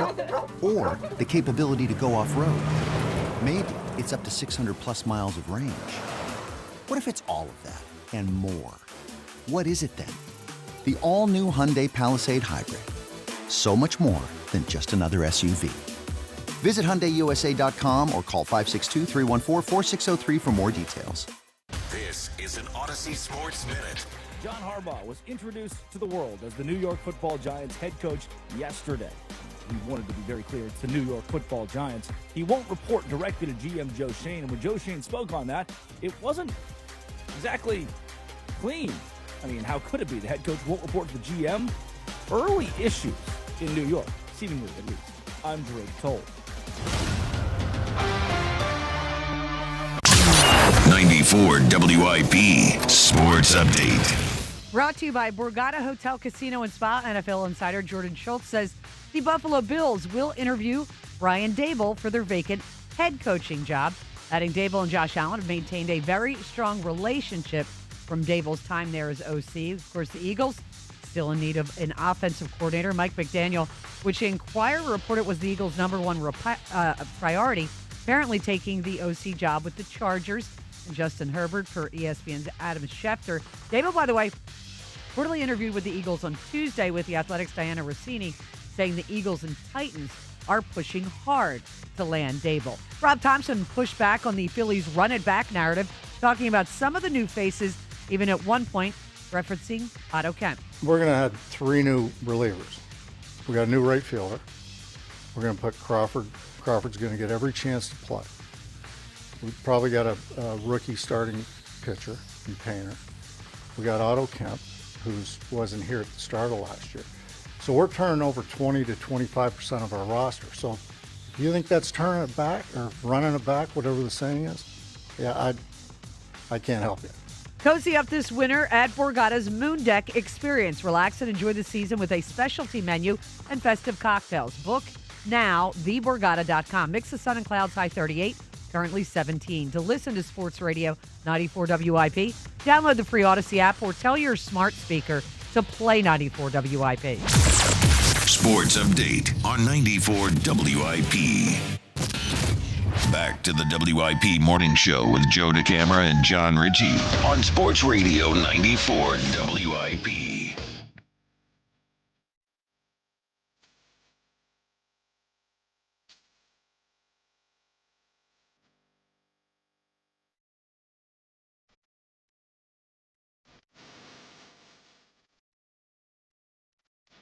Hi, good morning to you.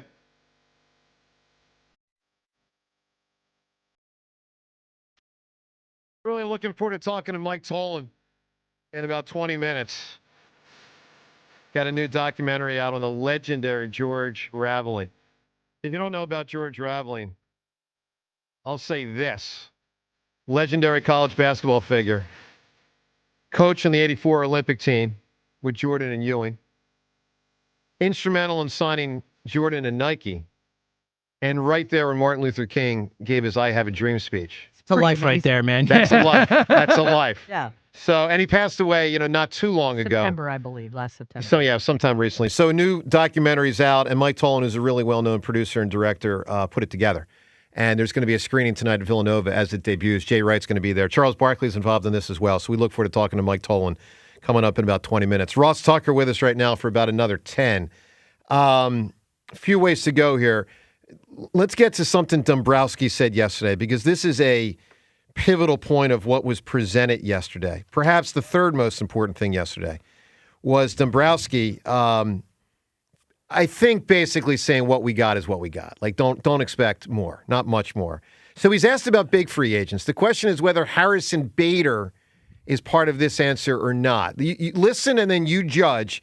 Here is Dombrowski yesterday. There's some big free agents still out on the market. You do not expect to seriously engage in those guys, Framber Valdez, Bellinger, those types of guys.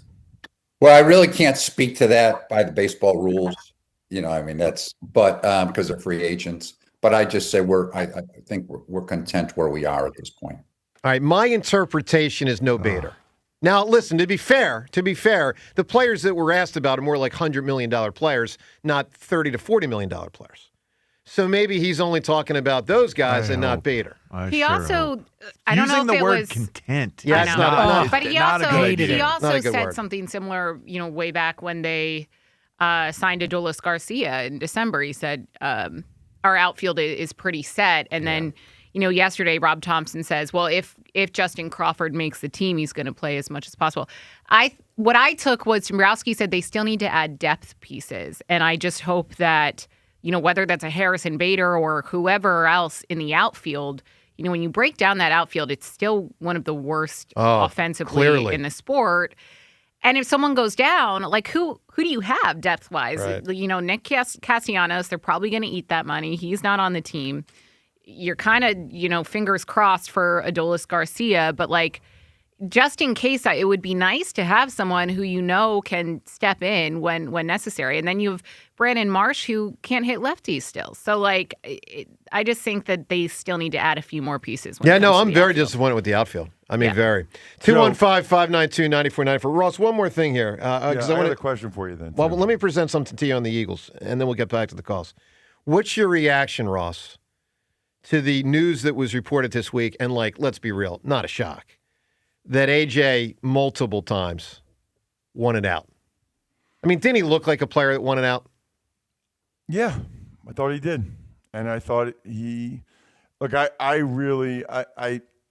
try hard to understand that things are different now than when I played with social media and, I'm a has-been. That was 20 years ago when people like John and I were playing. I get all that.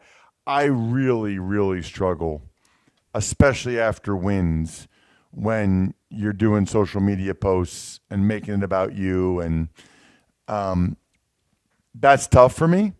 And so if you're going to do something publicly, I guess I'm not surprised at all that I'm happier if he told them privately that he wanted out than any of the public stuff he did.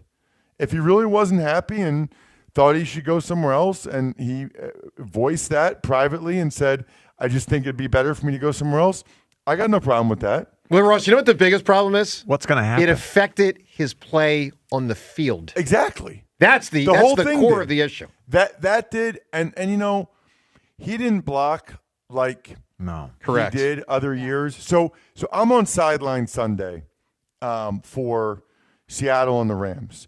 So I watched their Week 16 game this morning just for preparing, and a couple things jumped out to me. One is I know they had better seasons than the Eagles, but when I watch those teams, I don't think they have better players than the Eagles overall. But also, like Puka Nacua or Cooper Kupp, these guys, they block their you-know-what's off. Yeah. I mean, they're like blocking. Fullbacks. And people They're talk about the run great game catchers. and why wasn't the Eagles' run game as good. Part of it is because their receivers and tight ends, I've talked about the offensive line a few times the last few weeks. Let me just throw this out there. Their tight ends and receivers did not block nearly well enough this year, and it's disappointing. Yep. Because it feels like a lot of that is 1-2. I hear you, man. So, All right, Ross, what is our GM was asked about AJ? Hey, what's the likelihood he's not going to be here? And it sounded like he's putting the best AJ messages out there as possible. Is it possible that AJ does not leave Philadelphia? It is possible. They're not going to just give him away. I thought it was a terrific answer from Howie. It's so funny because if you see some of the comments under Howie's answer, half of them were like, see, he's gone, and then the other half were nothing to see, he's not going anywhere. So Howie had a perfect comment in the sense that he supported AJ, great player, loves football, but that's not the same as saying he's not going anywhere, which actually, that was my last question for you, Joe. I've been thinking about this the whole time I've been on with you guys, even before, because I was listening to you guys earlier. If you were Dombrowski, would you have said that the Bichette thing was a gut punch and then we quickly transitioned to JT? I mean, on some level, I guess I appreciate the transparency, but all that does is feed into unwise that we couldn't get him and you tried, and then that JT was a fallback. Nothing wrong with saying we quickly transition to JT because the village idiot knows when you don't get someone at, I'll just make up times. Depends what village. At 5 o'clock. When you don't get someone at 5 o'clock and then you get the other guy at 5:15. Yeah. Okay. All right. The village idiot knows you went from one to the other. No, but you could have said, listen, we were talking with both at the same time. We wanted JT back the whole time. Could have, but it was a payroll thing. No, but Ross, now you're just lying and people know you're lying. The heart of the matter that he messed up on yesterday, two things. One, the word content. And two, gut punch, to your point, while accurate, I believe him, was an unwise thing for a leader of an organization to say. Both to his own team and to the fans. Just unwise. I mean, it's not productive, it's counterproductive. So do we want our GMs and presidents, whatever, Joe, do we want them to be honest? No. Okay. I mean, I'd like them to speak. I want them to do what's best for the team. I really do. I want those guys in those positions in front office when they are speaking publicly to speak what's best for the franchise. That's what I want. Yeah, Ross, I mostly agree with James, but also you got to have some authenticity. Yeah, you can't. So how should he have answered that on the Bichette thing? Just don't say gut punch. Yeah, just don't say gut punch. Say we were close. We thought it was going to happen. It didn't happen, and then we decided to go a different way. Yeah. How about this? We chose not to give him the money he wanted. Yeah, we didn't want to do that. We thought that contract was a we wouldn't have given him that contract. We don't think he's as good as he thinks he is. Screw the Mets. How about that? Is he Ben Johnson over here? All right, let's get to Rob in South Jersey. Rob, good morning. That's a 3-time Beat the Hammer winner, Rocky. No way. I know. Wow. By the way, what? No, go ahead. I was going to say, forget screw the Mets. Screw Rob in South Jersey, but go ahead. I was going to be a nice guy, then you prompted me into saying it. Go ahead. I'm still a little torn about the Eagles, but I'm glad we're all talking Phils, and so obviously for what's going on recently. Joe, I tend to agree more with you, actually, that, again, I want to preface this by saying I'm not happy in any way, but this team, and again, I agree with Jimmy, too. Like, I'm not going to give it an F, though. I'm going to give it more of like a C-, because, yeah, they lost a big starting pitcher, and they really haven't improved the roster.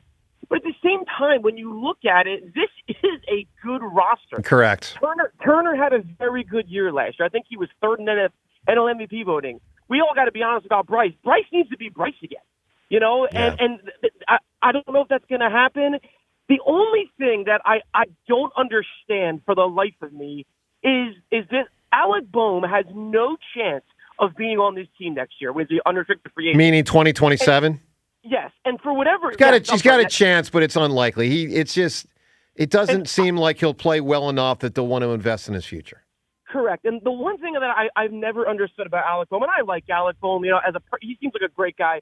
For his size, the fact he hit 11 home runs a year is ridiculous. So why not trade him for a B-level, anything really, and sign Eugenio Suarez to maybe like a 2-year deal. And you know what? If after 1 year you want to bring up the Eric Perrin and Miller, there just needs to be different options. With the Mets Rob, doing, they've been trying. Look, I wish they made a move there too. Let me be clear. Here's what is obvious. They've been trying for 2 off seasons to not dump Bohm. They don't want to give him away. But part of the problem is what the market's telling you is he's not viewed as that good. But the problem when it comes to here is, but he either bats 2 or 4 here. See, to me, that is the heart of the problem with the offseason. It's not so much they didn't get Bichette. That's a thing. I'm not pushing it aside. To me, the heart of the frustration is the hitting, and the heart of that is Bohm, because when you have in Turner, Schwarber, and Harper in whatever order are going to bat 1 through 4, and you got someone else that has to bat 1 through 4, it's going to be Bohm again. And that stinks. He is not a 2-hole hitter. And concave chest, and I called him that 5 years ago, isn't a 4-hole hitter. He's still here because they don't no want one else wants him. They don't want to dump him for a relief pitcher. Well, they need to dump him for something. Concave chest. He's 6'5" and he hits 12 home runs. No, the only thing I disagree No, but with Ross, you, I said that years ago, and he was supposedly a 300 hitter. And at least give me 300 bat. Look, he hit 285, but he's a third baseman at 6'5", and he hits 12 home runs. Is it a reference to his physique? Yeah, there's a picture of him on the beach a couple years ago, and I was like, this guy's got a concave chest. This is very important stuff for us. Oh, man. Joe with the barrel chest over here. Well, I'm just saying for a third baseman. Very barrel rich chest coming to from Cam. Joe. Give me a little more Bill Berge. If you're gonna be my cleanup hitter and third baseman, give me a little more Bill Berge than not.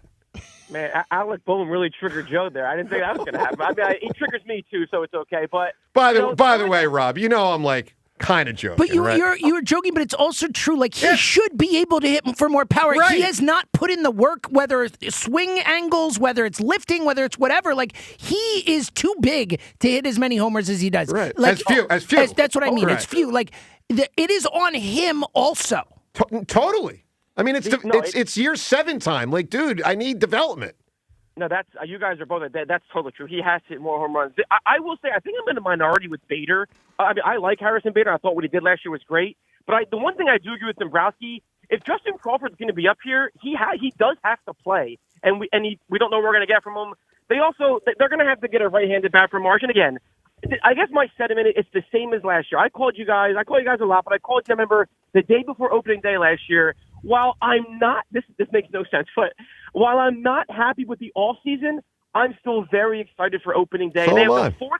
They had the 4th best odds to win the World Series, and I'll leave you with this before my thing. Did anybody here at the beginning of 2022, after the 1-week strike when they opened up against Oakland, did anybody think they were going to the World Series that year? No. And they came 2 games short of it. Yeah. So I'm not saying they are. And wait, one more thing, and I know I'm going to get ripped for this. That Dodgers series last year, I know they lost, and I lost in 4. Don't do it. Don't do it. I'm with you, Rob. Don't do it. Don't do it. I'm with you, Don't Rob. do it, Rob. They were really so close. much closer than people think. Oh, my Correct. God. Rob, God bless you. Do you guys realize that every time you guys say how you feel, you have to preface it by saying this is going to sound Well, because stupid, but people this like is how. you know every what? time Just- you have to say this is going to sound stupid, but this is how I feel. Because some people right? like you are too emotional. You know Shouldn't what? that- No, you're Ross. saying No, but- it's you and Rob and You everyone apologize. else. I mean, you have to All right, apologize before you say what you I'm say. going to say this to Rob in South Jersey, to Ross Tucker, who I know is going to agree with me, and to the millions of listeners who should agree with me. Here's where you know some people get too emotional. The Phillies signed a player this offseason who hit 56 home runs last year, and James Seltzer gave their offseason an He F. was already on the team, He man. gave- Like, No, he they was did not. it, He but no, the gave point is no they did offseason get better, an man. They F. didn't He get was better. a free agent. Semantics, Did the Phillies Ross. get worse this offseason? Did the I'm James, asking- you would have lost your mind Ross, if he signed with Ross, the Reds. Ross, did the Phillies get better this offseason? Or worse? They got worse. How'd they get worse? How'd they get worse? They lost Ranger Suarez, and they didn't add anything. What are you talking about? They got worse. Hold on. Rob, I need an answer from you. Who's linked together other than Seltzer and no logic? 2 seconds, one more thing. Nobody I'm apologized. the only for one putting with that. Jalen Hurts You're the only one number without one one. on their list. I can't hear it. I also got to my- tell James to pipe it down Well, sometimes. then stop taking shots. I'm going to shoot back. Rob, who's linked together? Bird and Magic. That's a great answer. That is from a great college answer. through, That's amazing. it's a great book too, by the way. It is the, a great the Bird book. and Magic book. Oh my That's God, a great answer. Phenomenal. It's a great answer. Ross, stay well, buddy. I don't know what to say. Me and Suts are going to take it out to Market Street. 10 a.m. I want everyone to know Market I can't Street. wait. It's going to be like Rocky and Apollo, except in Rocky 3 when no one got to say it because it was the third fight. You know how I know that's Seltzer not and going I- to happen? Stop in slow motion or freeze frame. Fisticuffs. I'm going to tell you why that's not going to happen. Why? It's too darn cold You're outside. right. You're I'm right. just going to be Well super said. self-conscious, Joe, next time I see you at the Jersey Shore. Like, I don't want you to call me, like, bow-legged Ross. Or Just don't try to be the cleanup hitter for the Phillies. That's all I'm saying. All right, Ross, stay well, pal. See you guys. Thanks, Thanks, Mel. Ross. We're going to talk to Mike Tollin coming up in a moment. Mike's a really well-known director and producer. By the way, did The Last Dance. That is perhaps what he's most well-known for, The Last Dance, the Jordan documentary, but all sorts of other shows and documentaries. And he put one together about George Raveling, which is going to debut tonight at Villanova. We'll talk to Mike coming up in just a few minutes. Let's get to Chuck in Mount Airy. Chuck, good morning. Yeah, good morning. Listen, let me say this, right? I give the Phillies a D+ for the off season, Joe. And Joe, you just, you are just the epitome of a loser. You know what I mean? And I don't know how you're going to beat Jack Fritz. I don't know how you're going to do that. Yeah, beat him, skill, hard, talent, all that stuff. No, because you make a soft landing for the Phillies. Chuck, I gave him a every C. year. It's not an A, but like they did sign a guy that hit 56 homers. Like to me, when Seltzer says they get an F, that's the worst grade you can get. I guarantee you, it could have been a lot worse than the way it ended up. Guaranteed. Joe, listen, Schwarber, you guys love him, but he don't hit meaningful home runs to me, okay? I've told you this before, and I say it again. Just because you hit a home run with one man on base in the regular season don't mean that, he should have been signed here for the money that he got. Chuck, real quick, before you keep got that money anywhere else. Chuck, before you know keep what I mean? going, I want you to know this. Mike Tollin, famed director and producer, is listening to you while he's on hold right now. So I want you to give your most impassioned, whether it's logical or illogical, Philadelphia sports point you got. What is it, Chuck? I don't even know who the hell he is. Oh, So why would I my do that God. for? Oh, Chuck, come on, do better. Chuck, you saw The Last Dance, right? Yeah, I seen The Last Yeah, Dance. well, Michael Jordan teamed up with Mike Tollin to make it. Michael Jordan was the star of that show. I don't know this guy. I mean, he's probably played the Richard. You know what I mean? And my hats off to him. It was a great program. But listen, let me tell you something. I'm Chuck from Mount Airy, man. I ain't got to show up for nobody. I just want to say this about. Let me say this about Nick Foles. I'm not Nick Foles. Nick Sirianni. Real quick, going out the door. What? Everybody needs to know that Nick Sirianni inherited Jalen Hurts. And the job that he did to make lemons into lemonade, it does not get recognized enough. This guy is a hell of a head coach. I agree. And he grew on me. I used to not like Nick. All right, Chuck, So, I man, be agree with you. careful what you wish Chuck, let for. me get to Mike. Give me who's linked together. Have your little interview with Mike, with the guy that just did the last dance. no. Have good luck. Oh, Chuck. That's what you get for asking Chuck to perform, All right, apparently. So I'm going to tell you who a winning answer could be other than I'm going to steal it. Who's linked together? Not a duo, but linked together. And with this answer, you can win auto show tickets. Chuck from Mount Airy and Mike Tollin. Now they are. Now they are linked together. All right, let's talk to Mike. He's a very famed director and producer. He's done a lot of work through the years, film and television, all sorts of stuff. I had mentioned in The Last Dance. A lot of his sports related, including movies, but it's not all sports related. He's done an awful lot through the years. Varsity Blues, Coach Carter, Arliss, The Last Dance, and much, much more. And he's got a new documentary out about the life of George Raveling. It's called Unraveling George. And, of course, George Raveling, classic college basketball figure, but also, a coach in the 84 Olympic team, instrumental in the signing of Michael Jordan and Nike. And right there when Martin Luther King gave his speech, I Have a Dream speech, in 1963. The documentary about Coach Raveling debuts tonight, and Mike Tollin joins us right now. Mike, you've never, ever, I just got to assume, have had 2 minutes waiting on hold hearing all that about you before. Good morning, Mike. That's so good for my humility, Joe. I mean, that was beautiful. I love to be connected with Chuck. Well, he started by saying Schwartz doesn't hit any clutch homers. What game is he watching? 56 homers, not a Probably the playoffs, Mike. He smashed the ball in San Diego 3 years ago, and then Rita's going to say, it was 3 years ago. Or Yes, 3 years ago. 4 years ago now. You want me to argue with Mike about this now? Oh, Mike. I go back, guys. I'm like, this is showing my age, but I go back to 64, guys. So I have the scars of being a little kid in the 10-game losing streak with up 6.5 with 12 to play. So, I always go in with high hopes and low expectations. Yeah, no, it's funny. What you're saying resonates with me. I made this point to James earlier. Part of why I don't, for instance, give the Phillies an F is they do have a good team. I won't want them to do what the Mets did yesterday, which is get Luis Roberts, who's not, like, don't make changes for change moves. I wish they had done more, but I'm glad they didn't make desperation moves like Luis Roberts. That guy stinks. Yeah, it's funny because they traded all their guys, right? They Right. traded McNeil or they let go McNeil, Diaz, the polar bear. Talking about clubhouse chemistry, like who's who in that fantasy team? For sure. I think the thing about Bader, I know you guys have talked about it, like we know we like this guy. We know he fits in. We know he's a good clubhouse guy. The guy plays great defense. I think he takes a lot of pressure off Crawford and a little platoon opportunity with Marsh. I mean, I love the Garcia pickup, but I think we need a fourth guy out there I agree. to give us a little depth. Bingo. I'm hoping for it. All right, I'm with you. I think we're all with you on that. All right, Mike, let's get to the documentary, George Raveling.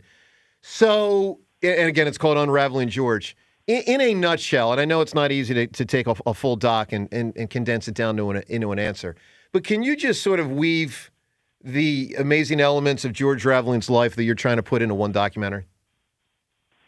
Let me try, Joe. You called it right. I mean, this guy is Zelig. He's freaking everywhere. I mean, like Doc Rivers says, if I was like a young volunteer security guy, which is what George was in 1963 for the March on Washington, arguably the most famous speech in American history. I mean, he's right up there with JFK. So George is there as a bodyguard security guy. And MLK comes off the podium and George sees him with the typewritten speech. And he goes, I mean, I wasn't there, so I'm just going to make up dialogue. Yo, MLK, can I have that speech? and he gives it to him. Right. So Doc says, we're doing an interview with Doc, and he goes, can you imagine, like, if I was a young guy like George and I was there with Obama when he made his big speech in Chicago, like, would I have the audacity to go up to him and say, can I have your speech? And more than that, like, would he ever think of giving it to me? No way. So this is the brilliance of George, right place, right time.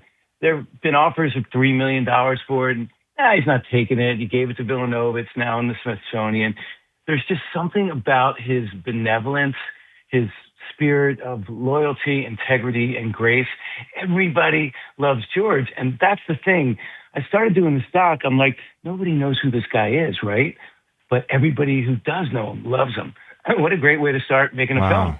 So he kept that speech in a book for like 26 years or something? Yeah, you guys have been doing your research. You know the story, John? He remembered hearing from his grandma that the landowners in the slave era would put their money inside books because then they knew the slaves would never go there. Wow. So because they couldn't read. So he thought, the safest place, I'll put it in his library. In the film, you'll see his library. It is just like, and he calls his books his mistresses, right? He's like, I've read them all. And, Larry Miller, who started the Jordan brand, and all these guys, Phil Knight and all the Nike guys, they say, like, George would send them their books for the year. Doc said, George would send me like 6 books. Okay, Doc, you got to read these 6 books, and I'll send you more. Wow. The thing, there's so much in there. Like Michael says, without George Raveling, there's no Michael Jordan. The story, like the real origin of this film, I got a call from World Wide West, who now is like part of the Knicks. Yep. The crumbling Knicks. Yo, what's up with the Knicks? Wow. Yeah, getting booed off their court a couple nights ago. Love it. Yeah. Crazy. Is that the curse of the cup or what? Man, Ooh, I like that. The curse of the cup. Right? You got it, James. You got it. Anyway, so World Wide West calls and says, we got to tell the story of George Raveling because this movie Air came out, as you guys remember. Yeah. And, it's very entertaining. It's Ben and Matt, of course. It's a crowd pleaser. But, like, there's one scene where Marlon Wayans has a meal or a beer with Matt Damon, and that's it, right? So you go and Mike, you're saying Marlon Wayans playing George Raveling. I just want to clarify for those who don't know. I'm sorry. Yeah, go ahead. Yep. I'm sorry. I should go back because when Ben Affleck was starting to make the movie, he went to MJ because he didn't really want him to be a hater. He said, look, Michael, I don't need your rights, but I want a little bit of love. So, like, is there anything I should do or not do? Michael said, only 2 things. Get Viola Davis to play my mom because it's my mom's favorite, and he did, and she was awesome. And the second thing is you got to honor George Raveling. And Ben's like, who? So he did his research, and he wrote a scene, and he called Marlon Wayans. This is like 3 days before the movie. And Marlon, he says, you got to come and do the scene. So the film opens with Marlon Wayans saying, I get this call from Ben Affleck. I'm going to do the movie because I know I can't get cut out because MJ said I got to be in the movie. But then he goes, who the F is George Raveling? And that's how we start the movie because, you know, our premise is like we're going to discover this guy for the viewer. I mean, in Philly, there are people old enough like me who remember. He played for Villanova. He coached under Jack Kraft. Guys, you don't remember. I mean, we think of the glory days of Villanova basketball as like Jay Wright, right? Sure. But like there was a coach named Jack Kraft, and he hired George as his assistant, and he would go into the South in the 60s when things were still very segregated. Like, remember that Kentucky Texas Western game was like all black players against all white players. So he would go down with a suit, looking handsome and sharp, and go to places like Pompano Beach, Florida, and recruit these black players who couldn't play nearby, couldn't play in the SEC or the ACC, and bring them up to Villanova. So you guys, the one name you'll probably remember is Howard Porter. Because he got Villanova into the finals against UCLA in 71. So George was a master, and I just feel so grateful, like, to have this full circle life experience. That's great. To grow up with the guy who recruited my heroes. It's awesome. That's so cool. And again, Mike Tolan with us right now. The new documentary, Unraveling George, debuts tonight on Villanova's campus. Jay Wright's going to be part of the presentation of that tonight. Mike, what can you tell us about Charles Barkley's involvement with the documentary? Well, we did an interview with him, and he just went on about how much he loves George and how he'd be nothing without George. And he tried to buy those MLK papers from George. Wow. He tells this story, guys, like hard to imagine. Okay, so the Dream Team was 92, but the 84 team was when Michael first came out of UNC, and Charles was on that team. No, he got cut. He got cut. I mean, he was part of the trials, but he got cut. Sorry. He was right. He was in the trials. He was going to be on that team. And so Charles makes a joke because Bobby Knight was the head coach, George was the assistant, and Bobby was so on time, right? If you're not 5 minutes early, you're late kind of thing. And so one day Bobby shows up late, and Charles gives him some grief, and he says something like, something about the shoes he had on, and Bobby says, you know why donkeys don't go to college, Charles? Because nobody likes a smartass. Right? So we get the idea. And Michael Jordan's telling this story on camera in the film, and he goes, the next day, Bobby told George, you got to cut Charles Barkley. Yeah. Imagine. Yeah. Then Michael says, if not for George, there were 7 black players on that team who were trying out for that team.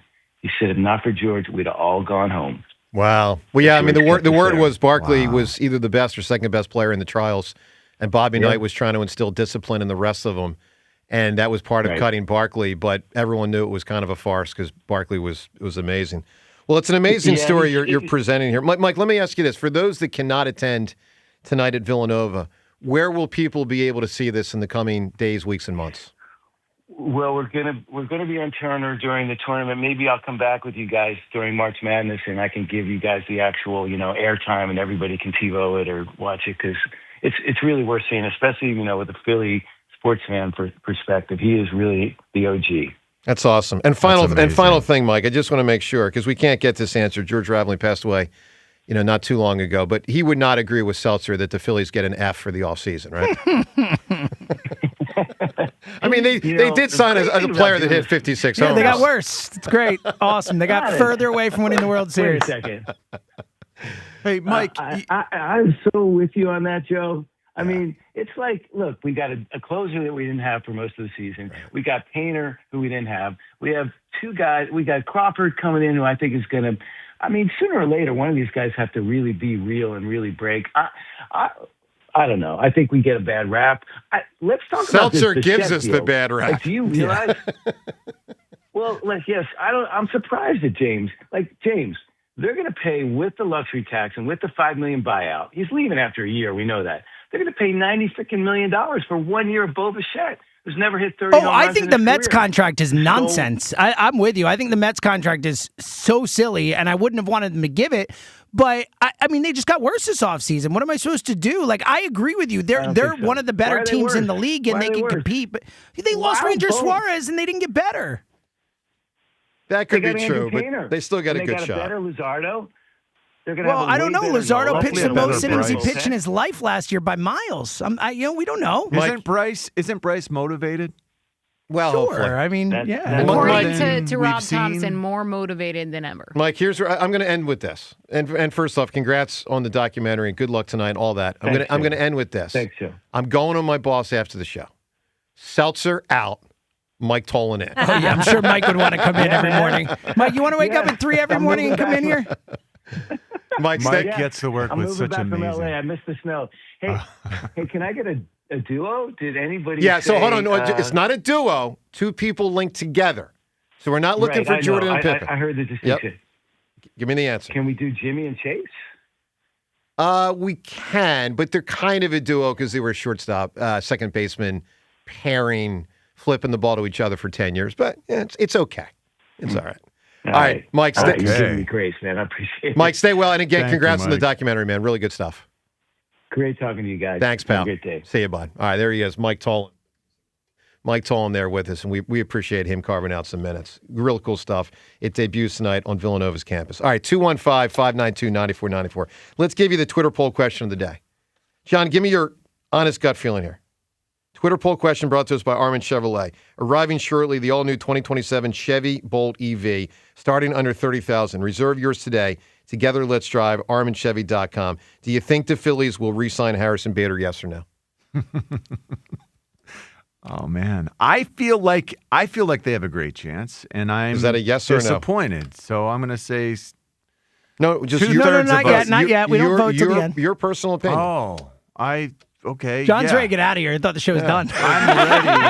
855 or I'm ready to 955. believe that they have to just. Is this to a yes or a salvage no? this. Yes. Devin, is you right or wrong? I think he's right. Do Wow, you really? You I both do. think? Wow, I disagree. I think they're not going to get him. You think they will get him? I think that there's mutual interest, and there always has been. And I think that the way this offseason is shaking out for other teams, the chances, unless like the Yankees or maybe the Brewers sweep in and get him, I think there is a good chance. I love All it. right, I'm encouraged to hear that. I will be surprised at this point. I'm not Will saying you it's be enthused when they don't? I will still be enthused. Rhea, swear to God. Do you if knock you if you them? weren't a woman, Rhea, I swear to they God. you know, Like a dog with a bone, Joe. You know I'm playing around. Oh God, yes, of course. I Kick your ass anyway. yeah. Damn straight, Rhea. Drop of the week Yeah, right there. that's. No, drop of the week one of was these. whatever That's Mike Tolan great. said. What did he say? He said something that was drop of the week material. What was it? God, he said something. What did I say to you, Seltzer? I was like, oh, you got to pull that. Whatever that exchange Yeah, was. there was something in there. There was something I in there. grabbed it. I don't know. I hope- It was Chuck. It was him and Mike it and was Chuck. Chuck. It was the Chuck thing. That's what it was. That's right. That was unbelievable.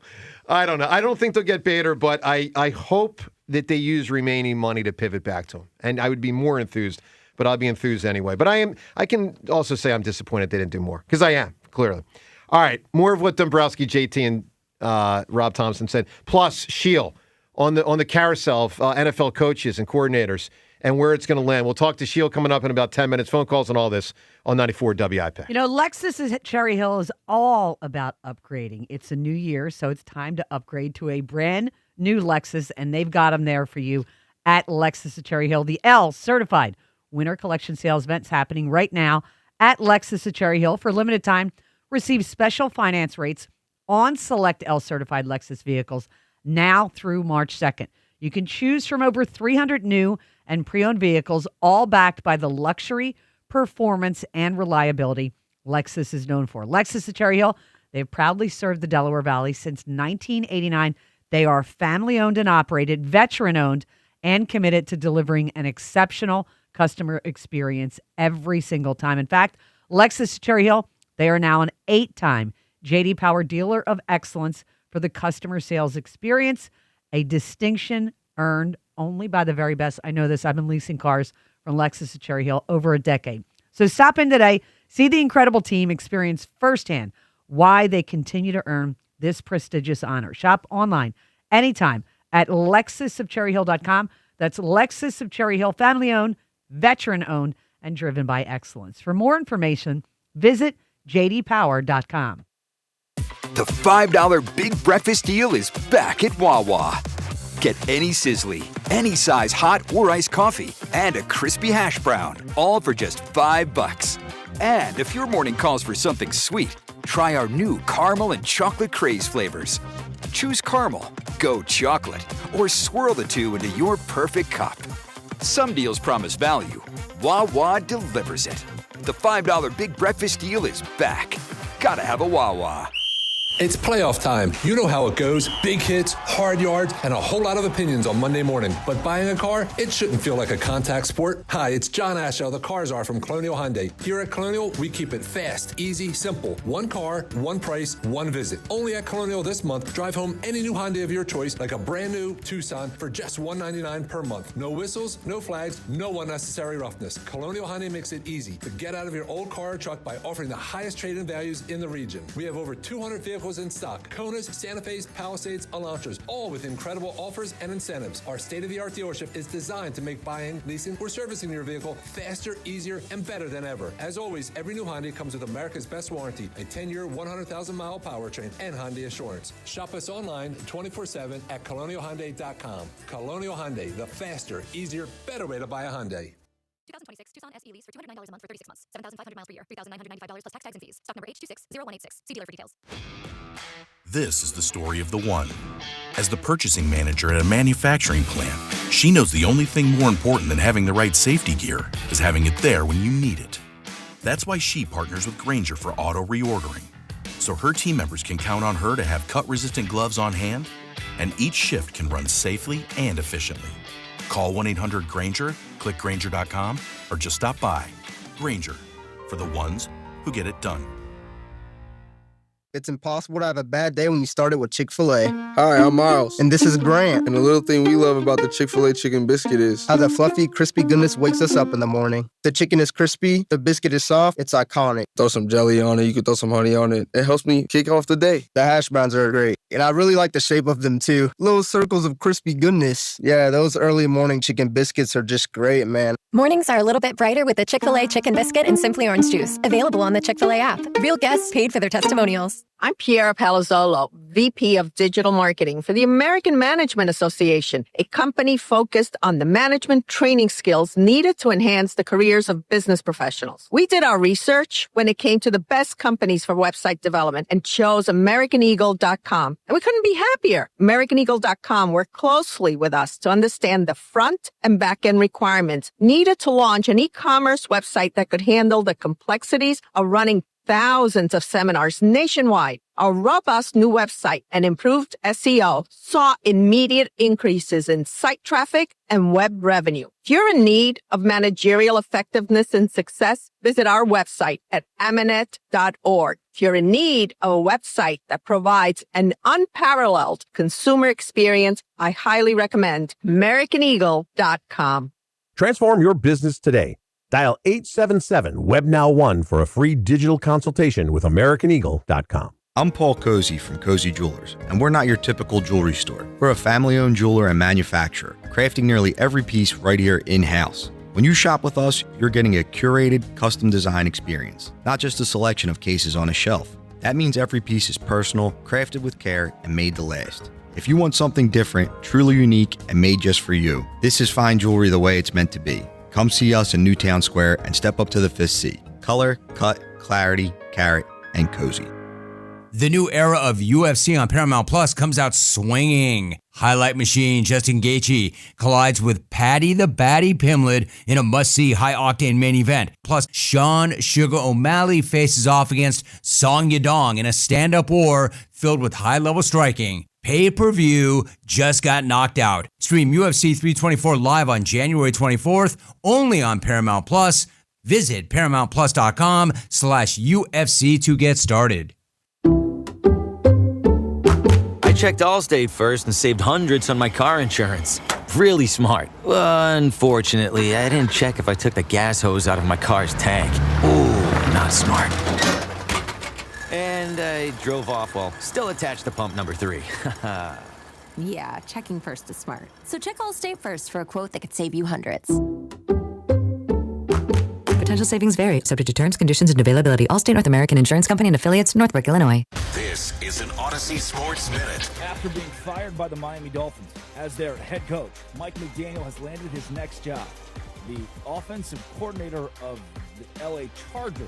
While many expected him to be a head coach again in the league, he'll lead Justin Herbert and an offense that I'm told has nothing but Justin Herbert. We'll see if he can scheme around a hapless offensive line and a core that lacks any firepower. I'm Drake Toll.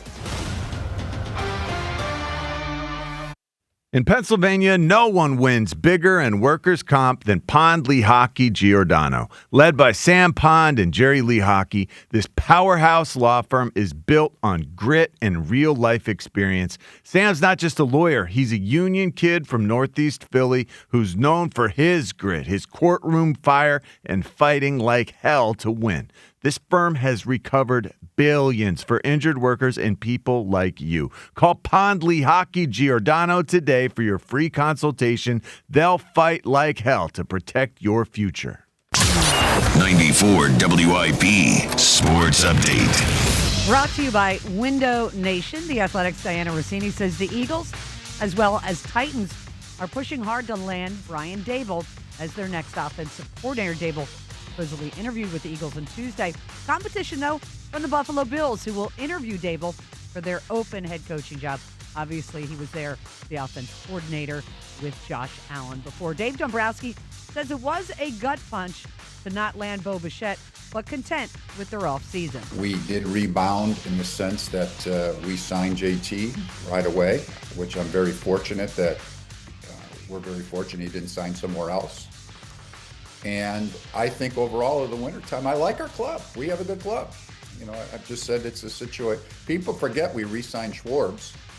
Right now, get 4 windows and get 4 free from Window Nation. Plus, you could get no payments or interest for 2 years. Don't miss out.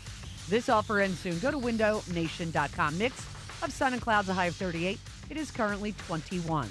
To listen to Sports Radio 94 WIP, download the free Odyssey app or tell your smart speaker to play 94 WIP. Sports Update on 94 WIP. 94 WIP HD1 Philadelphia. Powered by the Tasty Cake Studio. This is Sports Radio 94 WIP. And Odyssey.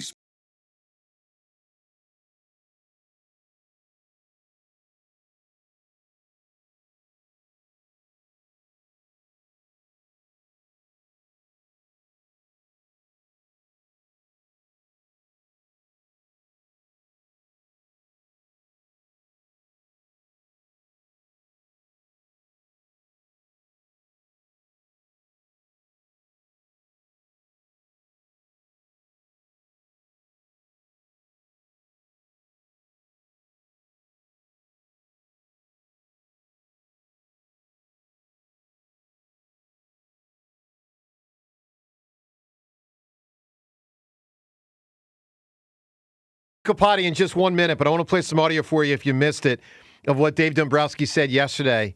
And this is one of the bigger comments that was said yesterday, the gut punch comment about the Phils not getting Bo Bichette. Here's what he said. This is not the first time this has ever happened to me. And sometimes it actually happens more than you would think through free agency and trades. I mean, I've been to many times where I thought we were going to make a trade, and then all of a sudden they go in a different direction. It's a gut punch. I mean, you feel it. That day, you are very upset, I guess is the way to say it. But you have to pick yourself off and shake it off. No question. You do. All right, let's talk about the Phils and the Eagles with our next guest. He covers the Eagles in the entire NFL. He also happens to be a huge Phillies fan, and Shil Kapati does tremendous work with The Ringer, and he joins us every single Wednesday during the football season. Shil, good morning, bud. Good morning, guys. How you doing? Pretty good. Doing all right, Shil. Got a lot of consternation here. A lot of people arguing and yelling at each other today. That's all right. So, Shil, let's start Eagles, then we'll go Phils. Who are they going to get? Who should they get? Who shouldn't they get? Who are they going to get? Who's going to be the offensive coordinator? A lot of openings. What do you make of what's going on right now? Yeah, it is the hardest time to predict that I can ever remember where coaches are going to land in the NFL because of 10 openings around the league. So now you have these guys like, Brian Daboll and some of these other guys who are looking around saying, well, I'm going to interview for head coaching jobs. before I take an OC position. And so you have these teams that are just looking for an offensive coordinator. They're kind of sitting around waiting and saying, well, we don't want to pull the trigger on someone just to have someone. We want the best candidate. So there are a lot of moving parts here. I think Daboll seems like maybe the most likely guy when I look at a guy who would be available, who they would like. Now, I'm not the biggest Brian Daboll guy. I was not impressed with what he did with the Giants. Daniel Jones leaves there and all of a sudden looks like a really good quarterback with the Colts. So I'm a little hesitant with all the Brian Daboll buzz. I think he plays the media game really well and he gets a lot of pubs, but you look at the results, and when he hasn't had Josh Allen, it hasn't been great. So that's one guy, if you say most likely. A guy I would look at. Well, hold on. What about before you move on? What about the opportunity that exists now in Buffalo? How much does that work against the Eagles? We've heard that Daboll is now their top choice, but there's a head coaching spot in Buffalo where he was OC. Is it now, holy cow, almost a moot point that we want him because it feels like a slam dunk job up there? I don't think it's a slam dunk. I think it's possible. I think you're right about that. Yeah, but I think they will look at more candidates. Now, they have a familiarity with him, and they also have a familiarity with the next guy I was going to mention, which is Joe Brady, who was the Bills' offensive coordinator the last couple of years here, coached at LSU before. He's a guy who's a little bit more interesting to me than Brian Daboll. I think he's someone the Eagles have had in before. I think when they were interviewing for head coaches, he's coached in different places. He has the college background, but also the NFL background. So it's tough. I thought Mike McDaniel would be a really good candidate. They didn't even get him in for an interview from what it looks like here. And what does that say? It's a great question. Is that suggesting, that this OC job is less attractive than expected? I mean, it could say a number of different things. And so some of the possibilities are a guy like McDaniel just looks at it and says, where do I have a greater chance to succeed? Hey, I'm going to go to the Chargers where they don't have an offensive coach. They're going to give me the keys. I think there's potential there with the quarterback. They kind of underachieved. He could look at it that way. It could be something where, does he have familiarity with people in the building, with the coaches, with the front office? Does he say, man, in Philadelphia, that's a pressure cooker. If I don't go there and win a Super Bowl, who knows? I might be out of there in a year. So, I don't know exactly what it says, but it's certainly interesting to me that he had options, different options, head coaching, potentially opportunities, and certainly OC opportunities. And by all the reporting, I think it was Jeff Darlington of ESPN reported, no, he was a top target of the Eagles, and they didn't even get him in the building. So, Sheil, I think the pressure cooker comment you just made there is not a flyby. I think it's a big thing. I'll give you two things. And I'm joking a little bit with James today, but all jokes aside, James giving the Phillies an F in an offseason when they sign a 56 home run hitter shows that there's passion and I would say at times irrationality. And then, as we know factually, people egg the last coordinators home. So, when there's 10 different openings or such, other spots can be more appealing just on life, happiness, and balance and those kind of things. What are your thoughts? Well, I think there's some truth to it. Now, I could make the other case that offensive coordinators, if you coach in Philadelphia and do a good job, you're going to get a head coaching job. It's a well-respected organization. There's pressure in a lot of markets around the NFL. You don't become an NFL head coach because you're scared of that pressure. So it really depends on the personality and the factors. Now, I will say something we've talked about before. The Eagles are run differently than other organizations in the NFL. We know how they're run. It's Howie Roseman and Jeffrey Lurie. They're going to be calling the shots. They're going to be making all the big decisions in the organization, whether that's personnel, whether that's coaching staff, whether that's analytics, whether that's training staff. And so that's not how it works everywhere in the NFL. And they've had a lot of success doing that. They've won 2 Super Bowls in the last 10 years, but that's something that people might not be used to as well. Right. The big name guys, if they take head jobs, who are some other names that we can look to? I mean, who should we be targeting if it's not Brian Daboll, if he takes something else? Like I was encouraged just looking at some of the names like Davis Webb, the things that he's done for a 30-year-old, a guy who just recently retired, Nate Scheelhaus, some of the up-and-comers. Are there any that you like in particular, Sheil? Yeah, it's tough because I want an OC who can come in and really challenge Jalen Hurts and get him out of his comfort zone and get Nick Sirianni out of his comfort zone and really bring new ideas to the table. So I look at some of the younger guys, like, there was this report about Charlie Weiss Jr., who was the Ole Miss OC and now the LSU OC. And I look at it and I say, he's done a lot of interesting things in college. Schematically, he could be a really fun guy to bring in, but he's 32 years old and he hasn't been an OC in the NFL. And so I look at some of these names and I have questions really about a lot of them. I mean, Bobby Slowick is another guy who is a little bit interesting to me. A year ago or 2 years ago, he was viewed as an up-and-comer, a rising star. He was the Texans' offensive coordinator with C.J. Stroud, who had a great rookie season. And then year two went horribly. They fired him. And C.J. Stroud didn't get better after that. So you could really quite the case opposite. That, he looked completely lost in this postseason as well. Yeah. So you could make the case that, hey, it wasn't the coach there, and maybe he's a guy deserving of a second chance. But if you're looking for a slam dunk, you want me to say this is the guy they got to go out and get. The way this is unfolded, I don't know. It hasn't unfolded in a great way where I really see that guy. Yeah. Sheil, people aside, meaning individual names we could reference, I want to give you two profiles. I want you to tell me which one you think's better for the Eagles. Profile one is a 35 to 40-year-old that Howie and Lori and Nick, if he's involved, think is an A candidate. 35 to 40, he's an A as they perceive it. Profile two is a 60-year-old who they think is a B plus to an A minus. Which would you rather hire? Give me the A. I want the better candidate. If you're looking for a new OC after you get to the Super Bowl, so be it.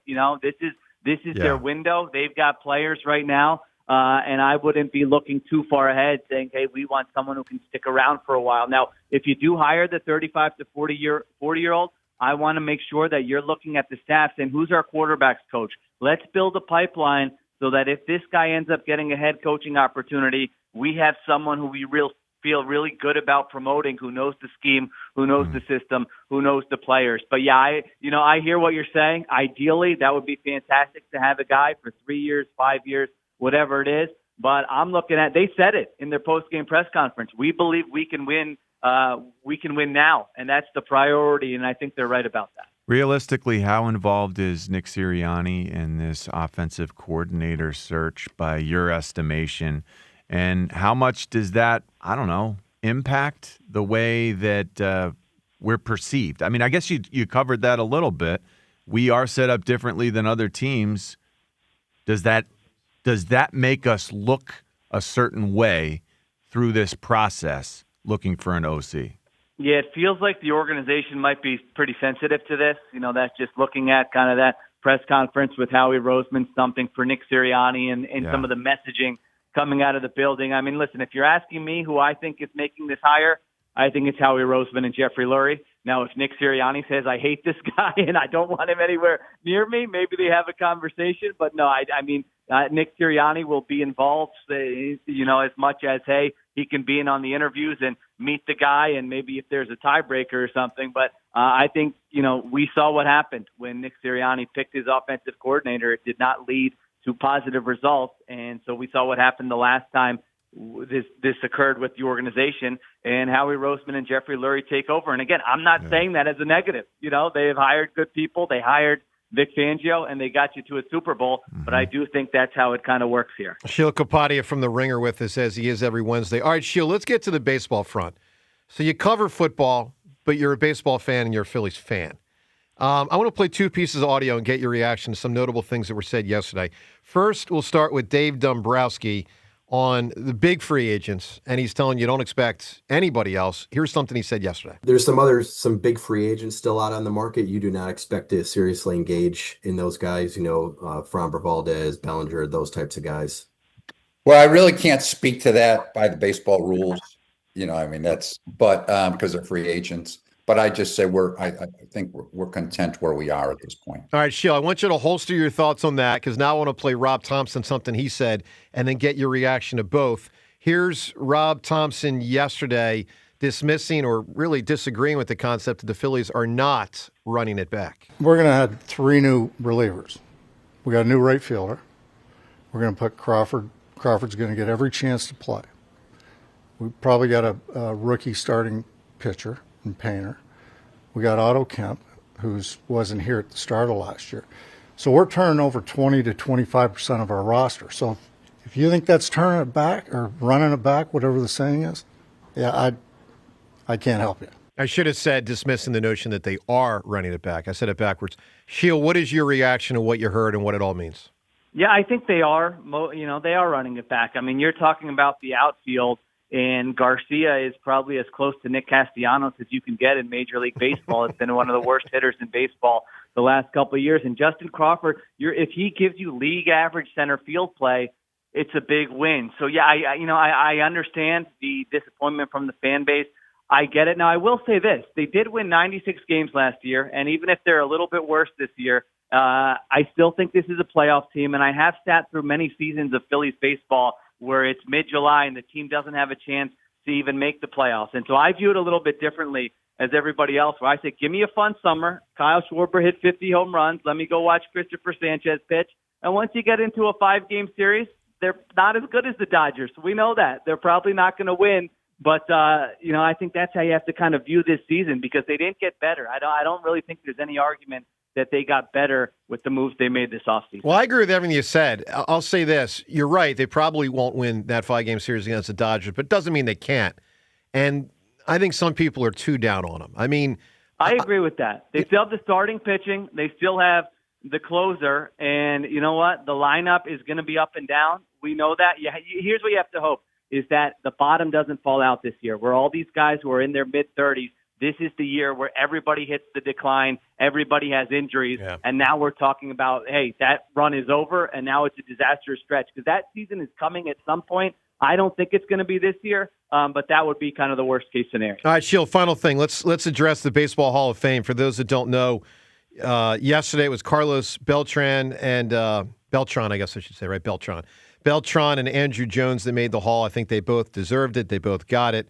I mean, Andrew Jones was a wizard in center field. He was one of the truly great defensive center fielders ever, and happened to be a really good hitter also.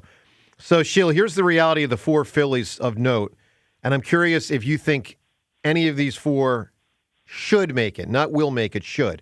So Chase got 59% of the vote. That's the closest that didn't make it, and obviously he lines up to have a really good chance next year. Bobby Abreu got 30%, Jimmy got 25%, and Cole got 23%. If you were a voter, would you vote, not from your heart standpoint, but, truly your belief, would you vote for any of the 4 to make the Hall of Fame?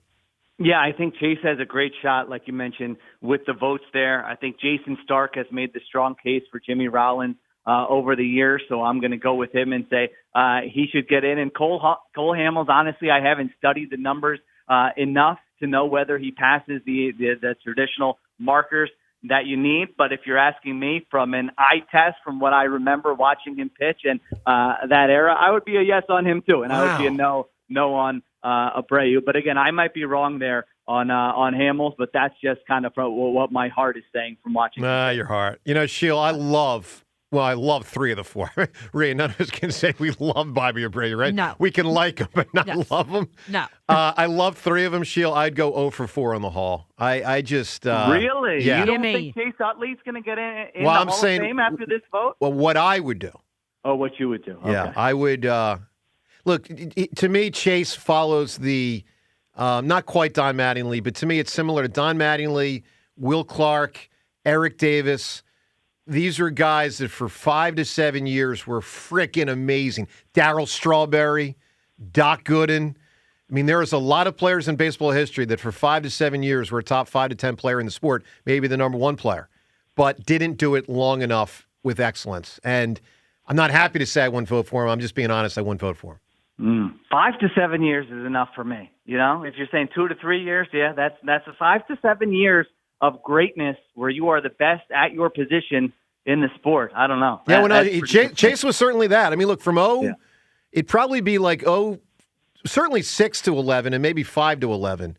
He was, no, you had some decline 10, 11. He wasn't quite as good as 6, 7, 8. But, for 6 or 7 years, for 6 or 7 years, he played at a Hall of Fame level for sure. And then the question is, does that get you in? So, all right, Sheil, Phenomenal work, bud. We'll talk to you next week. We'll keep this thing going on Wednesdays. Thanks, pal. Thanks, All right, guys. Take care. You got it, man. 215-592-9494. Let me ask this question. Right around the room. Who's the player? Let's not count Andy Reid, okay? If you want to say player, just player, because then we get into Howie and all this. Who's the player from Philadelphia sports past, not in a hall, that you think most deserves it? It's most likely to get it or most deserves it? Most deserves it. Are we not? I mean, there are people who are going to get in, like Jason Peters. Forget that. Forget You're Peters talking about and Kelsey. people who've already kind of passed their time. Yeah. Seth Joyner? Seth would be consideration. Seth is a really good one. So the Phillies that we just mentioned for sure. We're not talking about Kelsey and. I mean, it was Dick Allen forever. Oh, God, that was the answer until recently. All right, Eric Allen was a disgrace at a time. Eric Allen. So Seth for football. Yeah. What about Berge? Is Randall in? No, he's not going to. He just didn't win enough. No. I've heard people make the Berge case. I was too young to see him. Maybe Donovan, how close? Donovan's close, but I'm a no. But I don't think I'm a so no. either. Yeah. LeClaire. LeClaire's interesting. I mean, he should be a Hall of Famer, John LeClaire. LeClaire is interesting. With I both don't know places. their standard quite as well. I don't either, but I mean, John LeClaire was one of the best He was a scorers monster. for a generation. He you know? was If Al Morgani's in the Hockey Hall of Fame, John LeClaire has to be in.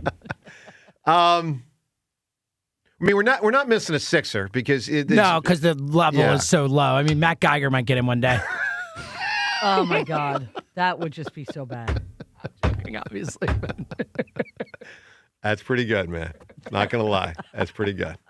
215-592-9494. Yo, Matt Geiger a lot. I will say this. We're going to have a lot more in future years than we've had in the last 30. Because up ahead, you're going to have Andy Reid. I think you should and will have Howie.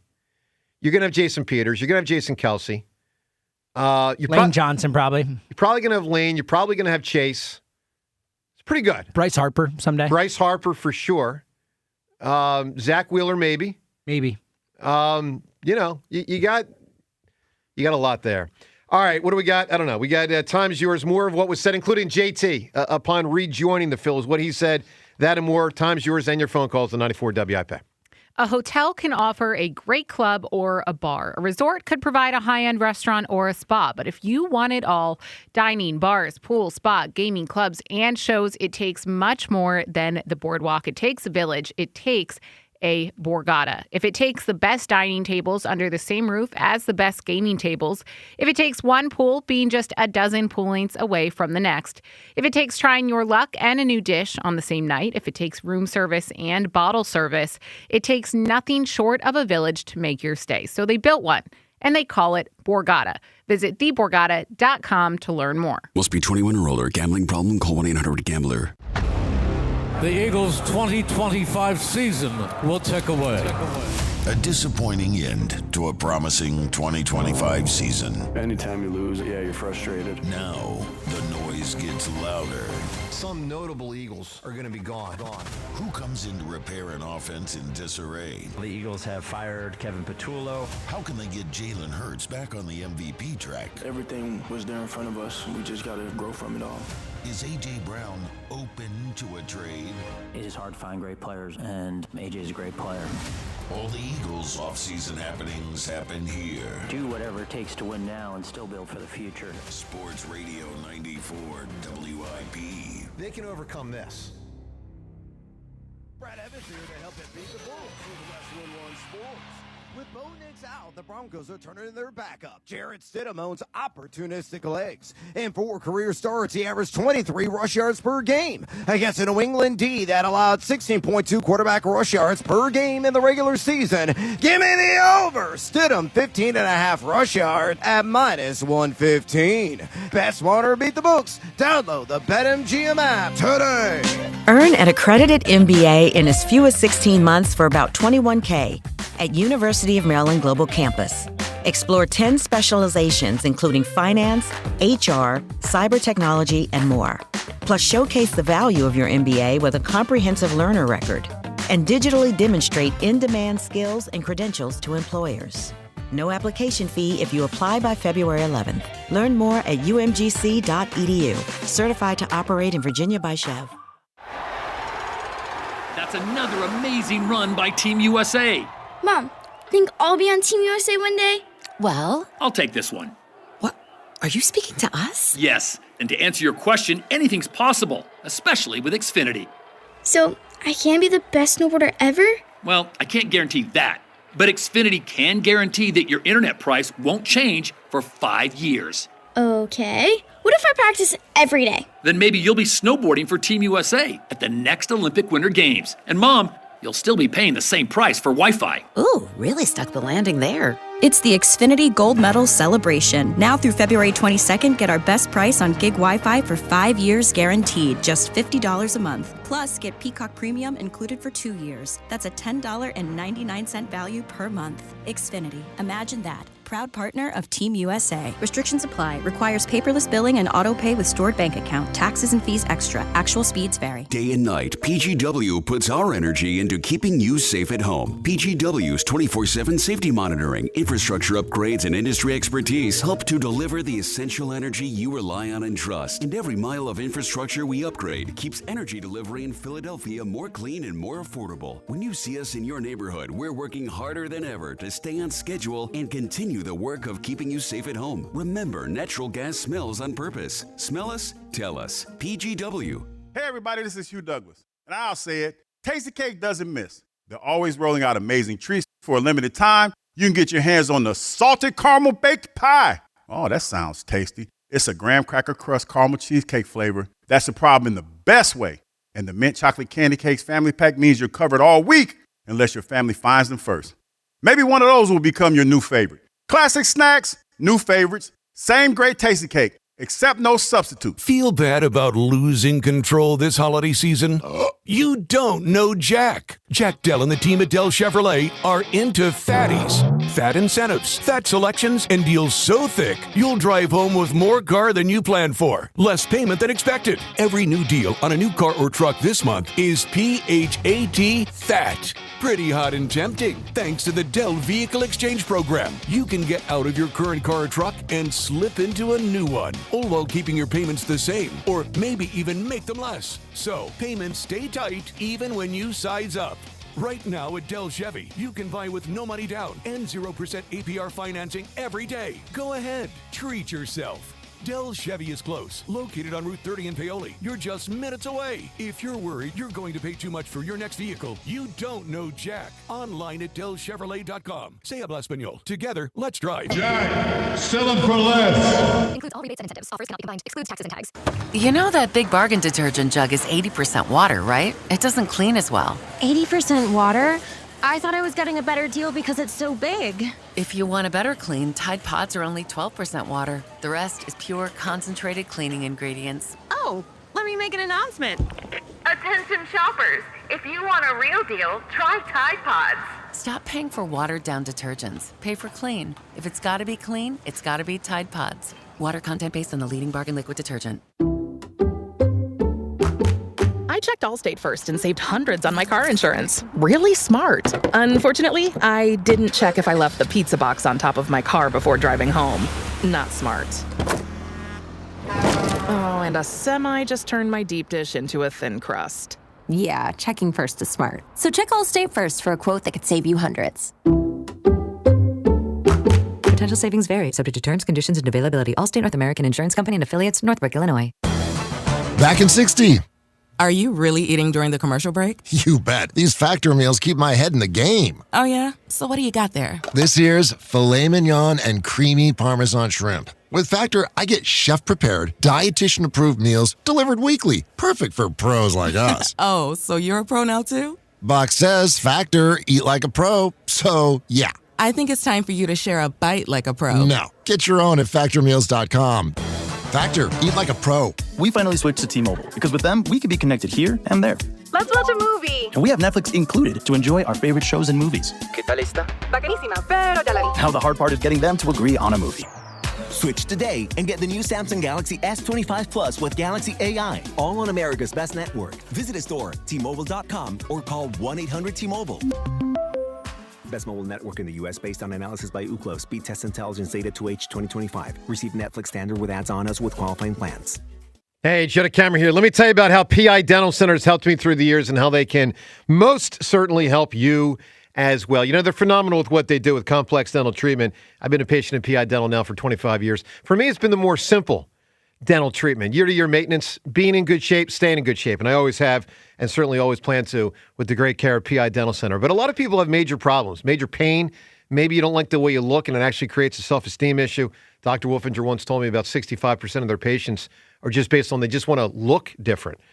So however you want to fix it and whatever you want to get fixed, know that PI Dental Center can get it done for you. With Dr. Glenn Wolfinger and Dr. Robert Slough, sensational with what they do and quick with what they do. As the originators of the teeth in a day, it's a revolutionary treatment that delivers fixed teeth and implants placed for a dramatic transformation in a mere one day. They can not only fix you up, but they can fix you up fast. Get to where they're located, which is in Fort Washington, and start with their website, pidentalcenter.com. Make sure you visit pidentalcenter.com. Whether your problem is no problem, stay in good shape, or big problem, get fixed up, get to PI Dental Center and get your new patient evaluation.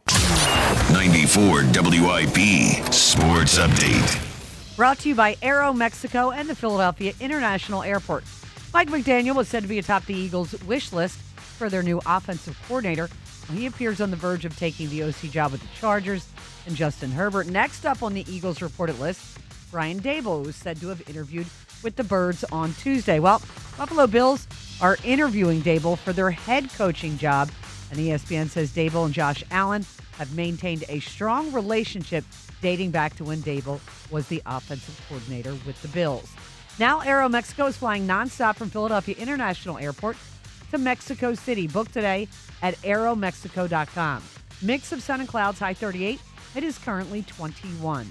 To listen to Sports Radio 94 WIP, download the free Odyssey app or tell your smart speaker to play 94 WIP. Sports Update on 94 WIP. Joe DeCamara and John Ritchie. Vinny, Vici, I'm out of order. What do I do? This is the WIP Morning Show. Sports Radio 94 WIP.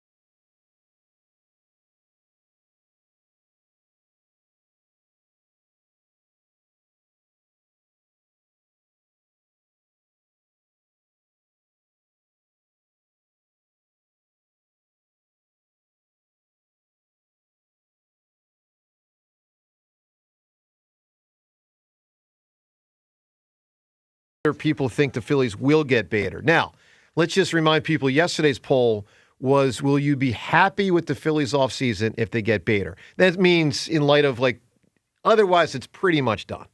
So if they get Bader, happy, yes or no? 48% said they'd be happy, and 52% say they'd be not. By the way, I'd be happier, but still not happy, because I would still want more. I'm not asking for, 7 All-Stars, but more. So anyway, John, how do you think people voted today on the question, do you think they will get Bader? I personally feel like they're going to try to get Bader with a renewed sense of earnestness, because they're sensing just how disappointed we all are, and they should be as well. So do people feel that? I think people are angrier than feeling positive, so it's going to be less than 50. I'm going to say it's 45%. Pretty good. Pretty good deduction. 37% think they will get Bader. And Devin, you think they will? Yeah, I mean, I don't know if I'm willing to say a definitive yes, but I feel optimistic about it at this point, just given their moves and other teams' moves. Yes. I mean, the money does match for what it's worth. What they would have given Bichette for a year would pretty much fit what they'd give JT and Bader for a year. Yeah. Let's do it. Sign me up. Yeah, look, I say sign me up. What's holding you back? Well, it also Well, I'll give you one answer. You don't expect anywhere close to what Bader could give us last season? That, to me, is my second answer. I gave him my number one reason. If you were not to give Bader 3 years and 45, it might not get that high, but something like that. Here's the number one argument, I think, against signing him. And I want him. Let me be clear. I want him. But I think the biggest argument is you might want to get a much, much, much better player in 12 months and have him be your new guy out there. Well, Justin Crawford is part of this too. I understand that, and I don't want to bog down my outfield. Yeah. Like they were trapped with Castellanos in recent years, and it was because you can move off Bohms and Stotts if you really, really want to, you can. But you can't move off Castellanos unless you just cut him. Yeah. And that's the argument against log jamming yourself with Bader, who's probably not that good. So, all right, Rhea, how do you net out this whole conversation today? We've been all over the place. I'm incredibly disappointed that they, because I love the Phillies in the summer. It's just every night they're there. I love it. I'm not now when baseball comes around, I'll be watching. I love baseball. Yeah. That's not going to change. But I'm certainly not. And I know it was going to be a tough haul, considering everything the Dodgers did. That's why I would like my team to actually act like they're kind of in the arena. Yeah, I get it. In the arena, because as James pointed out a couple days ago, the Dodgers, everybody could get injured. It's not like Shohei Ohtani doesn't have a record of being injured. Things could happen, but they just did nothing. Yeah, it's an underwhelming offseason, clearly, especially if they don't get Bader. One other quick Philly sports point. We've mentioned this before, but it's worth a quick revisit. I do want the Sixers to be careful with how much they play Maxey. I get it, guys. Last night's it's a winnable game, but harder to win without Joel and no Paul George. But 43 minutes? At a certain point, and I'm not trying to be the soft guy here, but at a certain point, and I know he's on the younger side, so sure, it's easier for him than someone who's 33. But, I just feel like some of these guards, they are so reliant on them. Just know you're probably going to make the playoffs, and let's not just run them all into the ground. It's just... It's not Saquon. Yeah. Seriously. Yeah. Anyway. Well, at least with Saquon, they were going for a freaking title. They right. were. You know what? Right. They were right to do that. Right, exactly. All right, Ken and Cinnamon. Ken, good morning. Good morning, friends. How are you today? Doing well, Ken. So, first of all, Bill Bergey is the right answer. He absolutely belongs in the Hall of Fame. I know you were too young. I was, yeah. If you look at his career, he kind of overlaps Jack Ham and Harry Carson. He was better than both of them, and both of them are in the Hall of Fame. So yeah, maybe Bergey is the answer for the most deserving. Maybe, yeah. It's baffling that Seth is up there also. Seth was tremendous. Yeah, that's true.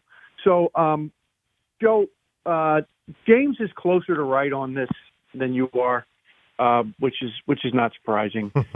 You keep mentioning, they signed a guy who hit 56 home runs, and that's true. But he's already been here for the last 3 years.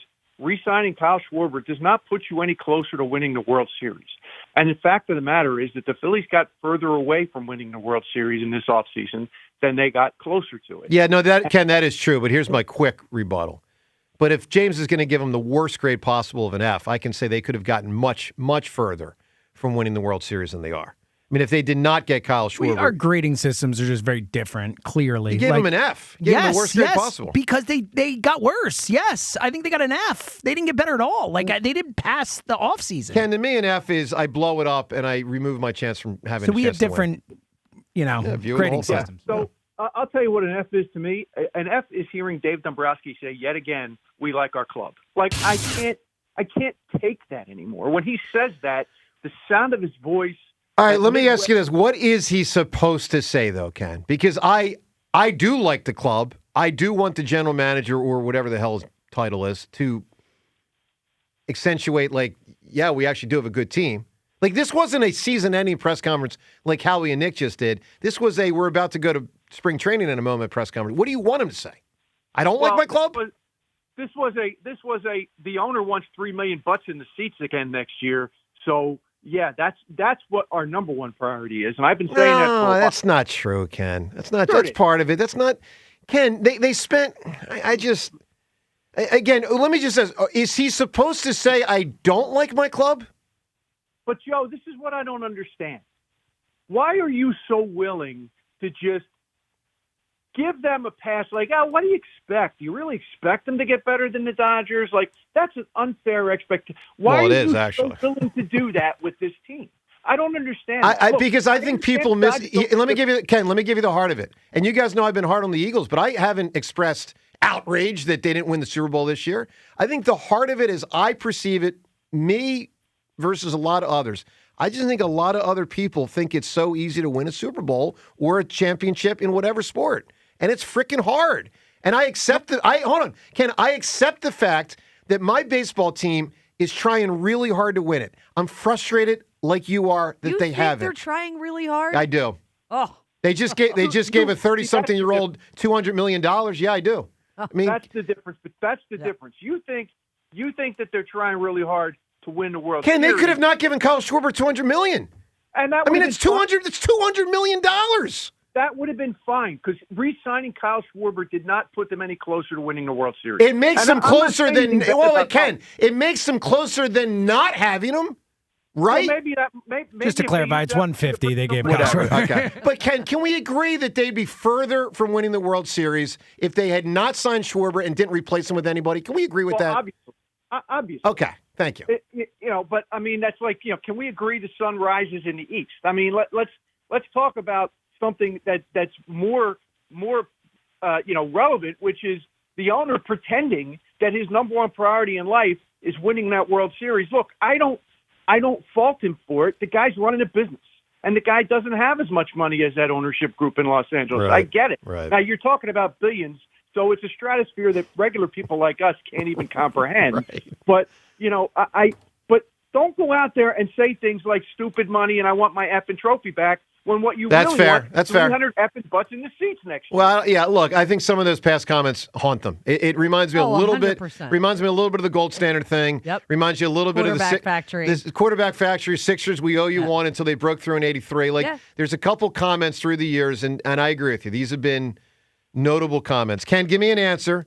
Two people or things linked together. Well, I actually sat next to this guy on a flight from Vancouver to Los Angeles about 6 years ago, and we talked about this. Ricky Williams and Donovan McNabb. Yeah, that's a great answer. Wow. It's a great answer. There's a lot from giraffes. Giraffes lend themselves to. Yeah, it's a good point. I They chose do. this guy instead of that guy. Yeah, for sure. There's an awful. I mean, Jordan and Sam Bowie for No what it's doubt. worth. A lot of that stuff. Let's listen to JT. He's back. Obviously, he was almost not back. He knows he was almost not back if they had gotten Bichette. Let's listen to what JT said. Yeah, there was. I mean, there towards the end, there was a short time where obviously there's no secret that, the Phillies had other opportunities. And then myself as well, I was looking at other teams. There at the end, it got a little stressful to where, we thought there was an opportunity or a chance that we weren't going to be back, which, obviously wasn't ideal for us. We made it pretty clear that we wanted to be with the Phillies from the start. So luckily that didn't last too long and we were able to come together and get a deal done. It is pretty much running it back. I mean, look, two new outfielders, but they're also they might be your two worst starters. And then three new relief pitchers, but they're amongst your more irrelevant pitchers. Yeah, Brad Keller's good. Yeah, one's good. legit, and two are kind of, so. Also runs. Yeah, I mean, they're running it back. They're running it back. All right, let's do what we do every day at this time. The time is yours. Can't wait. Unlike everyone else, we actually check our voicemail. Tell us, what do you want to say? The time is yours. Time's yours. I want to say I'm still annoyed. That the Sixers did not run it back after 2019. Should have brought back, maybe not Redick, but should have brought back Jimmy Butler. Well, 100%. The hell? It's funny. The run it back should have happened there. Come on. Unbelievable. That's a bummer, Jimmy Butler, if you missed it. Tore his knee 2 nights ago. That stinks. Time's Yours is brought to us by Xfinity. Proud sponsor of WIP's Xfinity Mobile Lounge. Watch all of your favorite teams all in one place. Xfinity, imagine that.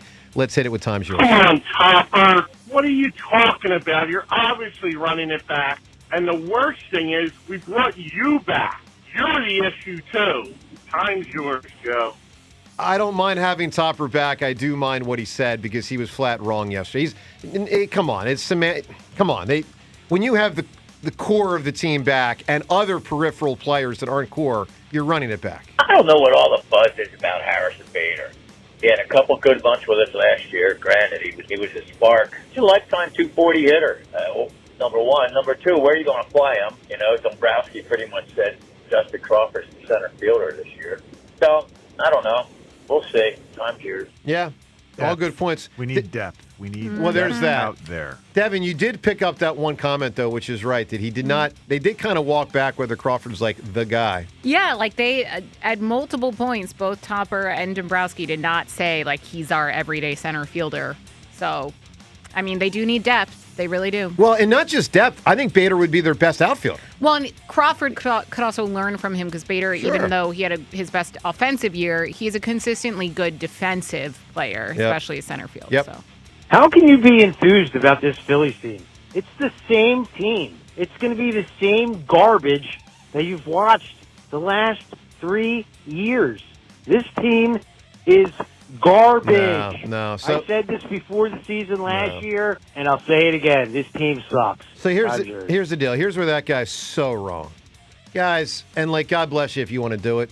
Go put on a baseball game from 2014 to 2018. No, I'm serious. Like, I agree. I did. I watched them. It was awful. Yeah, I know. Well, you know what? I didn't watch them. Yeah, I had to. I was doing Phillies today, and it was I was watching it it was horrible. I do think, like, people saying that they suck and that they're garbage, like, that's taking it. I get we can be frustrated. Way they too still far. won over 95 games. Yeah, I'm ripping their offseason. I think the team is still solid. Yeah. I just don't think they're winning the World Series, They're and I not don't think they beating the did anything this offseason. Dombrowski has been underwhelming as a GM. The last 2 years. And I think that's what bothers people. Oh, I get it. There's no doubt. I agree.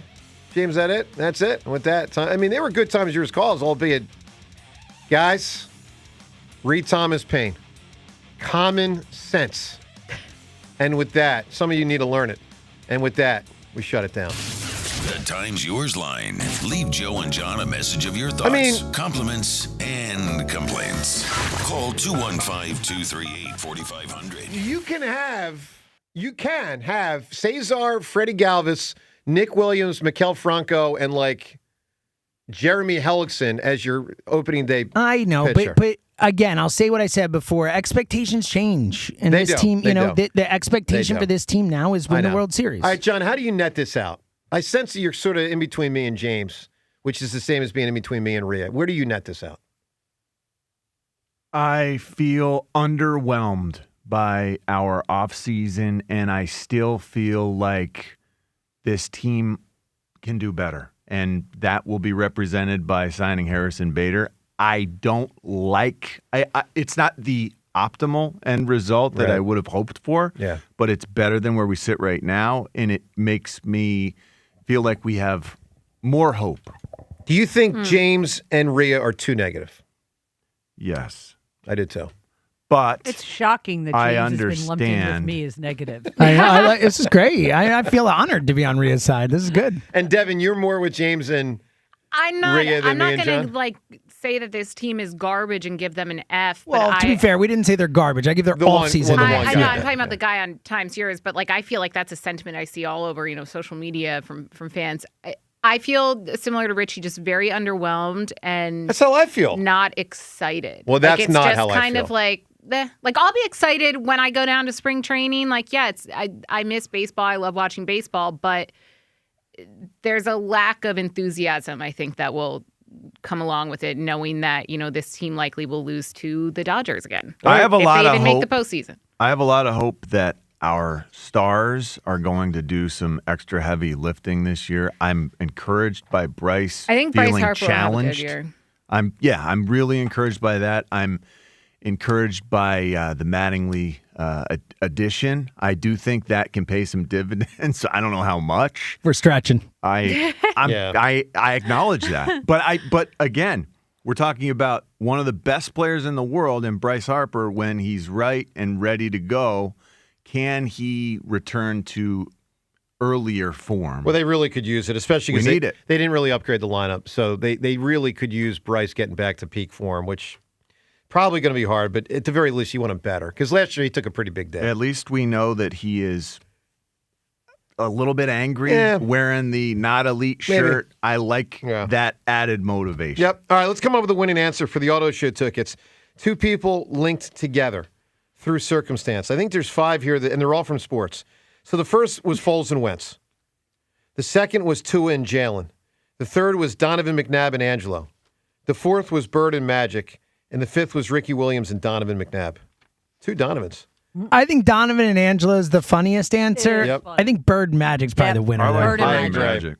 Yeah. Bird and Magic. Yeah. Yep. 100%. I They were so agree. tied It's just, throughout I so just many think it's a years. winner, you know? Yeah. Yeah. There's very few ever that would be more linked than those two. Yeah. Ever. Like, I don't know anybody. I mean, maybe Frazier and Ale, but, like, it's pretty incredible. All right, Rob in South Jersey, good job with the answer, Bird and Magic. That's a really good one. Everyone have a spectacular rest of the day. Of course, as always, Joe and Hugh, they are up next. We shall talk to you tomorrow on 94 WIP. That's another amazing run by Team USA. Mom, think I'll be on Team USA one day? Well, I'll take this one. are you speaking to us? Yes, and to answer your question, anything's possible, especially with Xfinity. So, I can be the best snowboarder ever? Well, I can't guarantee that, but Xfinity can guarantee that your internet price won't change for 5 years. Okay. What if I practice every day? Then maybe you'll be snowboarding for Team USA at the next Olympic Winter Games. And Mom, you'll still be paying the same price for Wi-Fi. Ooh, really stuck the landing there. It's the Xfinity Gold Medal Celebration. Now through February 22nd, get our best price on gig Wi-Fi for 5 years guaranteed, just $50 a month. Plus, get Peacock Premium included for 2 years. That's a $10.99 value per month. Xfinity. Imagine that. Proud partner of Team USA. Restrictions apply. Requires paperless billing and auto pay with stored bank account. Taxes and fees extra. Actual speeds vary. Feel bad about losing control this holiday season? You don't know Jack. Right now at Del Toyota, you can buy with no money down and 0% APR financing every day. DelToyota.com. Jack, sell them for less. Roto-Rooter. Plumbing problem? No match for a little DIY duct tape. Shoot, hold on. Nope. There we go.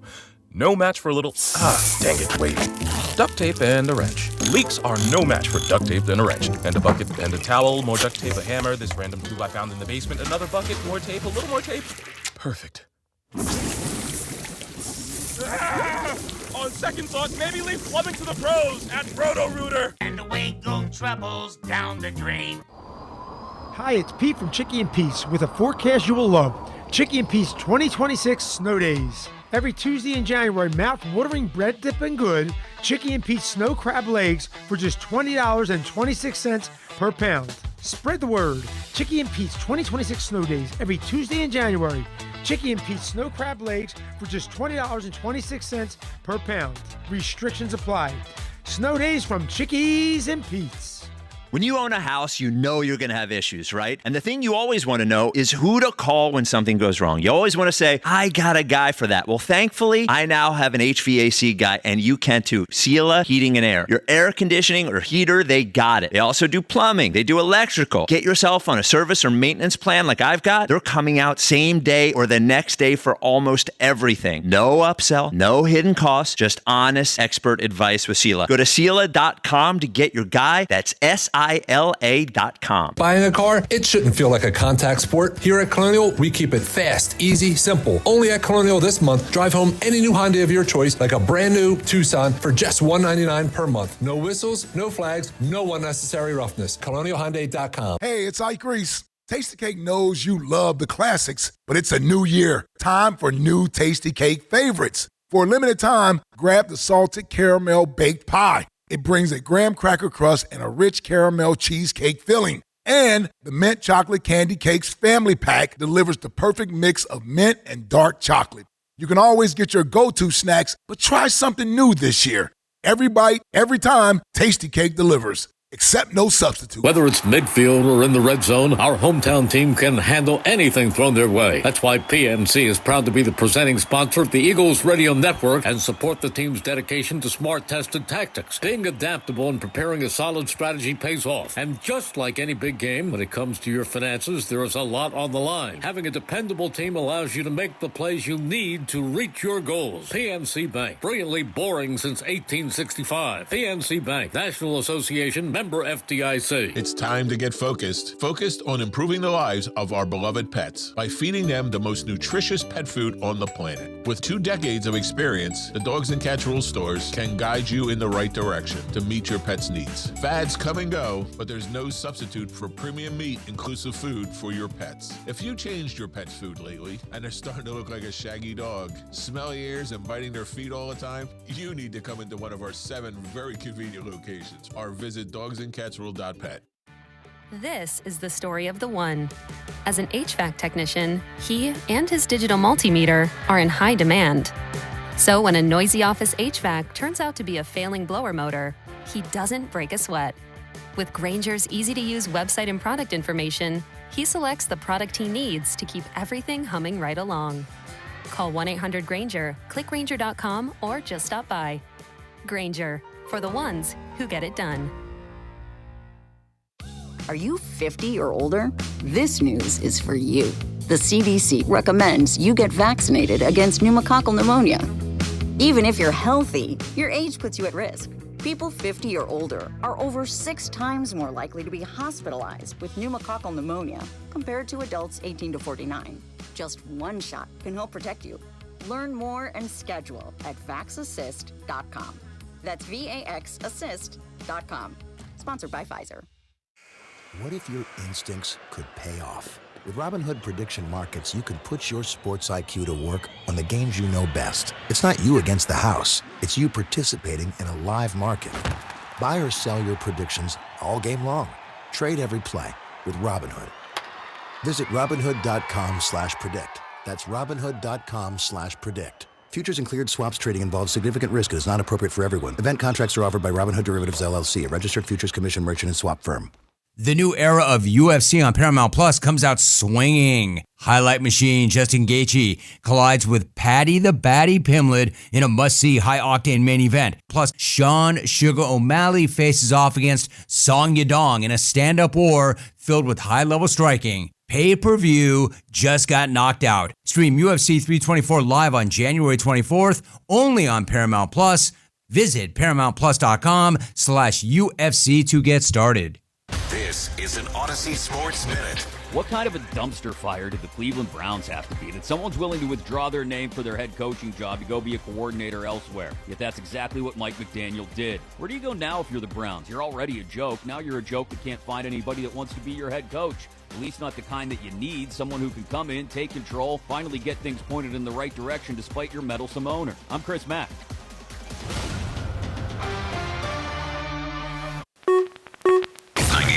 WIP HD1 Philadelphia. Live from the Tasty Cake Studios.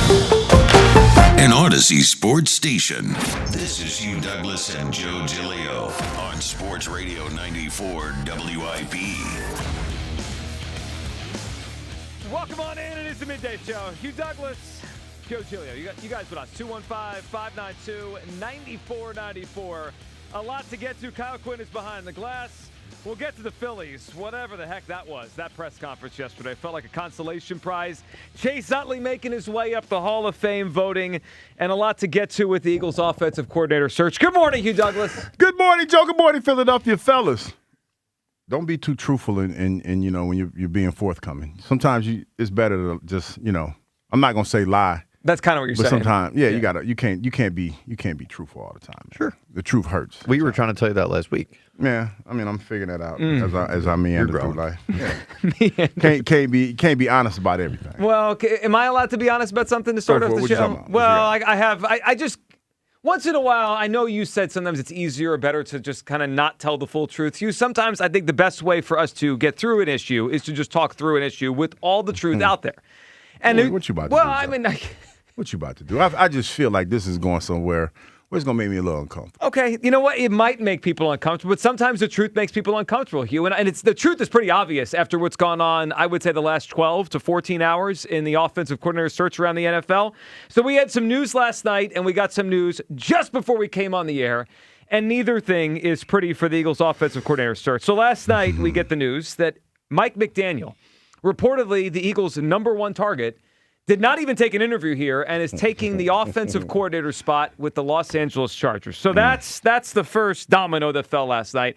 And then, Hugh, just as we were about to jump on the air, Diana Rossini, who joined the afternoon show yesterday to give her take on everything, put this out there. Quote, the Eagles are conducting their offensive coordinator search with the understanding that Brian Daboll wants the Bills' head coaching job. You know what? If it ended there, all right, I get it. Who wouldn't want to be a head coach? But it didn't end there. Here is the rest of her tweet.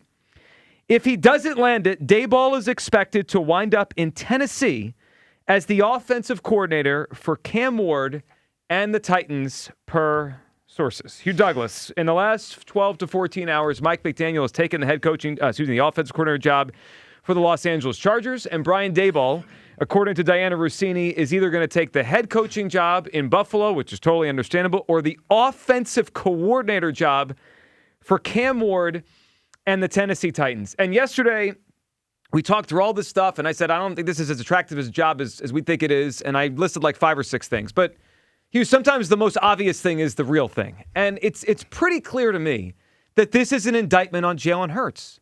That Mike McDaniel specifically last night chose coaching Justin Herbert over coaching Jalen Hurts.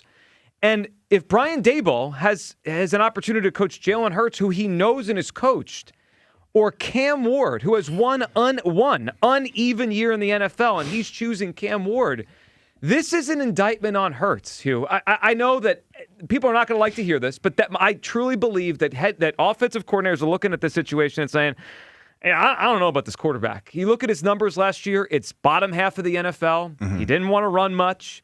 I think he's declining as a runner anyway. And I look at it and say, how good is this quarterback? Like, seriously, how good is he right now? And I think the league is telling us, these offensive coaches are telling us, yeah, I don't know. I mean, he might not be that good anymore, and he might be in decline. Ooh, plus all that other stuff. Here we go. Plus all that other stuff that's been out there. Maybe he doesn't want to run. Maybe, some people think maybe it's not easy to get him to do the things you want him to do in every kind of offense in the NFL. I don't know. But I do know this. It feels like an indictment on Jalen Hurts. Hugh, where are you at as we wake up today and Mike McDaniel is in L.A., and it sounds like Brian Daboll is going to Buffalo or Tennessee? Man, you gave me a lot to unpack, Joe. Mm-hmm. And I'm going to do what I've always been accused of doing, but I really don't do. What's that? I'm going to filibuster a little bit. Oh, wonderful. It's always nice when you tell us ahead of time it's a filibuster. Well, no, I'm just saying because I don't like the way this feels like where it's going. I mean, I understand why you feel the way that you do because to me, this is the absolute most attractive job in the NFL from the standpoint, especially when you talk about what the Eagles have accomplished and the players that they have. I don't think that it's just one thing. I think that it's a bunch of different things. Now, to your point about the quarterback, he's a little older, and I would say, maybe he's set in his ways. That might be a little bit of a deterrent when you talk about an offensive coordinator coming here and wanting to coach this team. The fact that this team is a little longer in the tooth. They're not old, but for where they are as far as their NFL years, I'm talking about collectively as an offensive unit, for them to regress the way that they did might be somewhat of a deterrent, if you will. Yeah. I also feel that there's a big deterrent in the way that the Eagles run their organization, which to me isn't a bad thing. And, we were kind of chopping this up yesterday, and we were talking about, autonomy, full autonomy, which the Eagles said that they would give the offensive coordinator. Yep. Maybe these guys didn't believe that would be the case, given what they've heard about this organization in the past. Maybe they didn't want to deal with that. So I hear what you're saying, and I acknowledge that might be it, but I don't think that's the main reason. Not a bad filibuster, I got to say. Among your filibusters, it wasn't bad. 215-592-9494. Don't like the way where you going, Joe. Here's the truth about it. Whether you can like or not like the truth. Here's some of where Jalen Hurts ranked statistically last season. Success rate, 30th. Completion percentage, 21st. Yards per attempt, 20th. QBR, 22nd. Net yards per pass attempt, 17th. On-target percentage, 24th. It's not good. I mean, he wasn't good last year. And I think, seriously, people around the NFL wonder if he's good anymore. I mean, you may think that's crazy, and I know you're going to say, Joe, he won Super Bowl MVP last year. Obviously, Mike McDaniel doesn't care. I mean, clearly he doesn't care. And if it was really about what the guy had accomplished, then people would be running to this job. But I think people look at it, and coaches look at it as what they think they could do with the player. Mm-hmm. And Mike McDaniel, I mean, if I'm the Eagles today, I'm eating some humble pie. Mike McDaniel It's a little humbling. He I'm not wouldn't gonna even lie. give them an interview. I'm not gonna lie. That's a little humbling. Man. Like Capri Pants. You know, you talk about the turmoil that he had down there in Miami. Capri Pants didn't even want to come to see us, and he was down the street in Baltimore, and he didn't even want to make that extra. He didn't want to change that, jump on that train, and come see what they were talking about. That's crazy. Nope. He wouldn't even give the Eagles an interview. And I look, if it had come out the last week that the Eagles thought Zach Robinson and Jim Bob Cooter and Mike Kafka, whoever, right, that they were the best people, then okay, then that's who they wanted. But what the reporting from the beginning has been McDaniel and Dable. The hot name. That's who they hotness. want. And it sounds like they're not going to be able to get either one. They did interview Dable yesterday. According to Diana Rossini, he either wants the Bills job or he'll take the offense coordinator spot in Tennessee. And we know McDaniel is headed to L.A. to coach the Chargers. I think the whole thing is an indictment on Jalen Hurts, and I don't think these coaches think he could be the guy anymore. 215-592-9494. All right.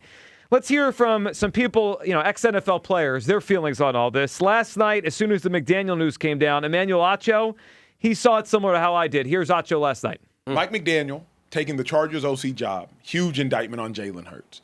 Because if you're an offensive coordinator and you want to get a head coaching job instantaneously, the Eagles are the surest path. The Chargers OC just got fired. He ain't finna get no head coaching job. Kellen Moore, head coaching job. Shane Steichen, head coaching job.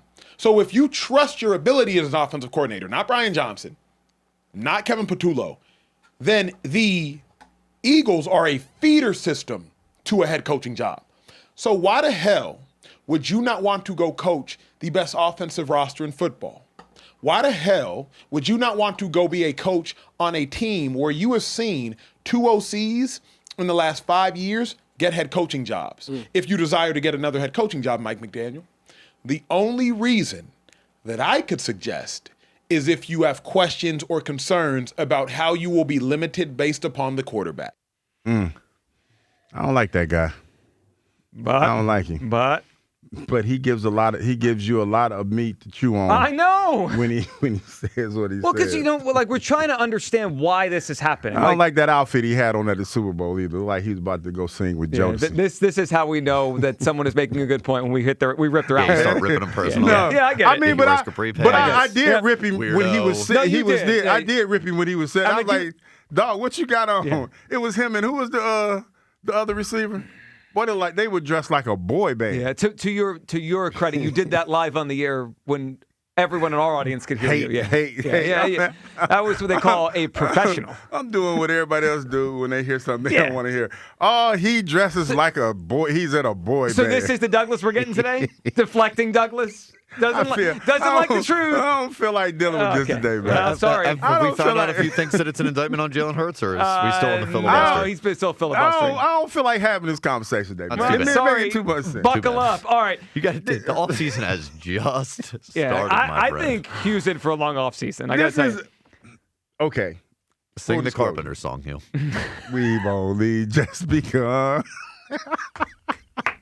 to live. Was it to live? He makes some valid points, man. And it makes you wonder, especially when you talk about the springboard jobs that the Philadelphia Eagles have given other coaches and opportunities and to come in here. Because the reality is this. As bad as we want to say Kevin Patullo was, Coach Patullo, still getting the respect that he deserves, the next guy comes in here, the bar isn't that high. Hell, I like my chances at OC. You know what? This rate, you might be getting an interview considering what's happening here. And it's telling. We went from, as a fan base, the names that we're familiar with, that we saw other teams with, thinking that this was a great job, to what? Jim Bob Cooter, to Charlie Weiss Jr., and to some other cats that we barely know. Zach Robinson is probably the hottest name right now for us. Might be. And then after that, it gets bad. But the fact that we haven't had that many people interested in a Super Bowl caliber team OC job, it easy to, like, you would imagine it's easy to fix. I mean, there's a lot to unpack with that. I know. I mean, it's clearly a lot. And I know. If it was just a McDaniel thing, I guess you could spin it as it's cold here too, though. Sure. He likes to wear capri pants. Yeah, there you go. Capri pants in L.A. Brian Daboll interviewed here yesterday, and the report this morning is if he could get the Bills job, he wants that. And that I think everyone would understand that, right? Who would want to be a head coach? Sure. But what did he say going to Tennessee? The Tennessee offensive coordinator job over the Eagles? Cam Ward, who had like a 50% completion percentage last year. And I know he's the number one pick, and maybe he'll be good. And I'm not saying he can't be good. But he's shown very little in the NFL, and yet it seems like Daboll would rather that job than this job. Can you – this is how I think about this, and I implore everybody else to what I said, to just think about it. Can't teach a new dog old tricks. Or old dog, new tricks. Yeah, that's how it goes. The new dog doesn't know any tricks. Yeah, the new dog. But I was thinking because I was thinking about that was Cam an old Ward. dog moment from you, by the way. Yeah, it was an old dog. But I was thinking about Cam Ward and maybe how Brian Daboll thinking about it. Sure.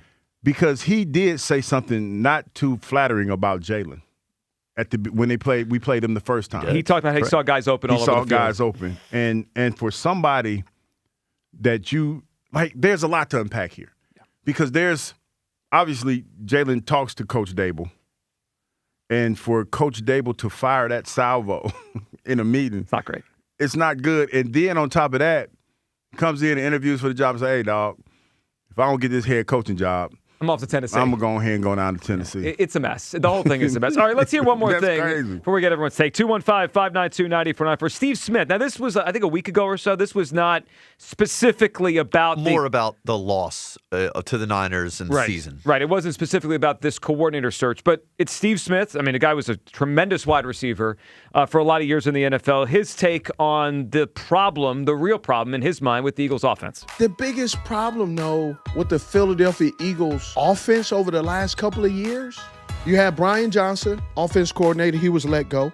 He didn't know what he was doing. And then, what's his name? Kellen Moore, in the beginning, same thing. Oh, Kellen don't know what he's doing. I keep noticing there's a trend, but the common denominator keeps getting a hall pass. The guy who touches the ball every play.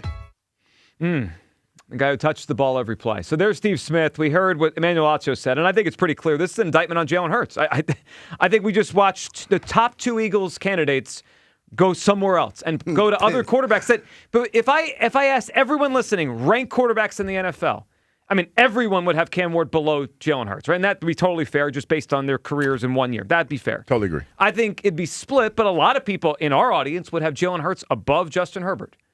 Whether or not you think that's right, that's what a lot of people listening would say.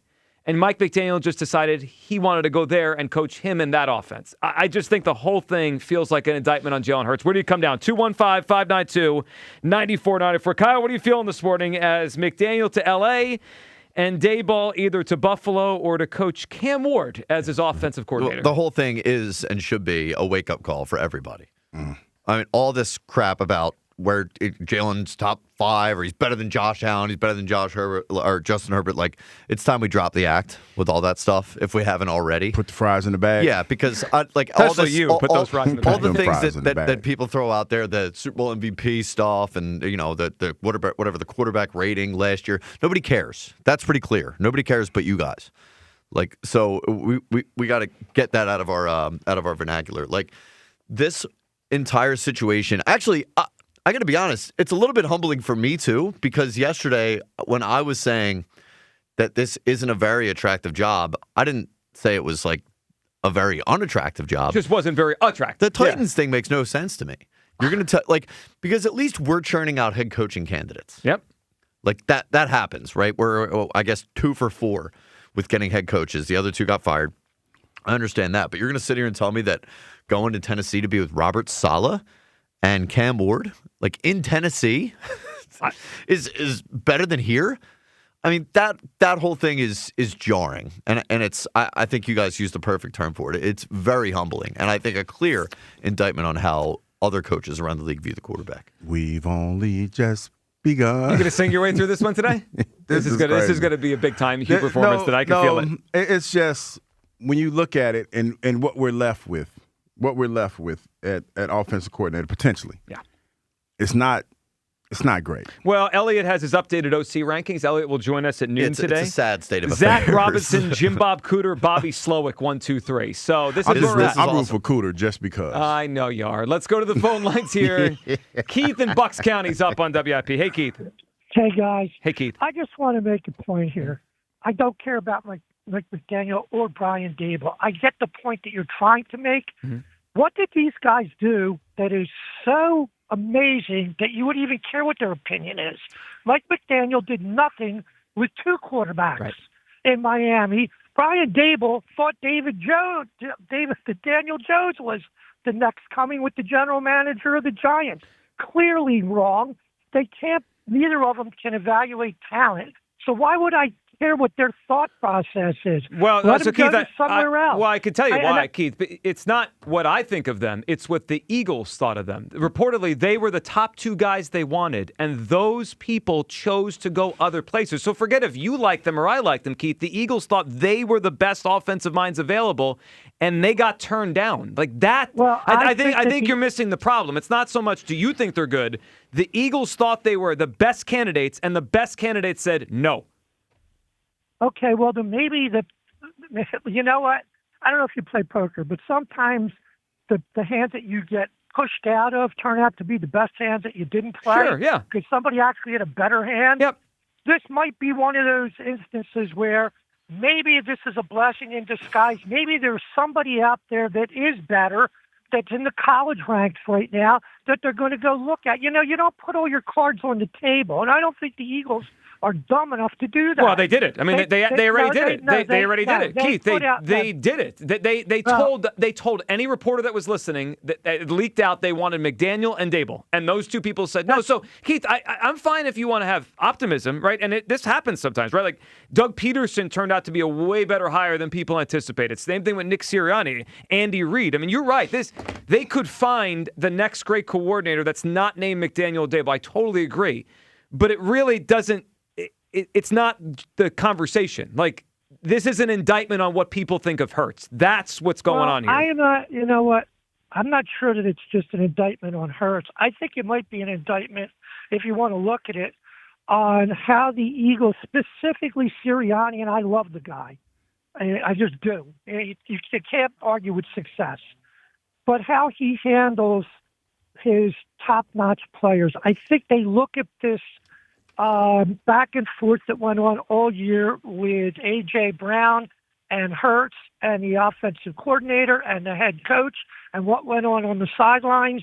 And they look at that and go, do I want to get involved in that circus? Perhaps, sure. I think that might be more of what they're thinking than specifically Jalen Hurts.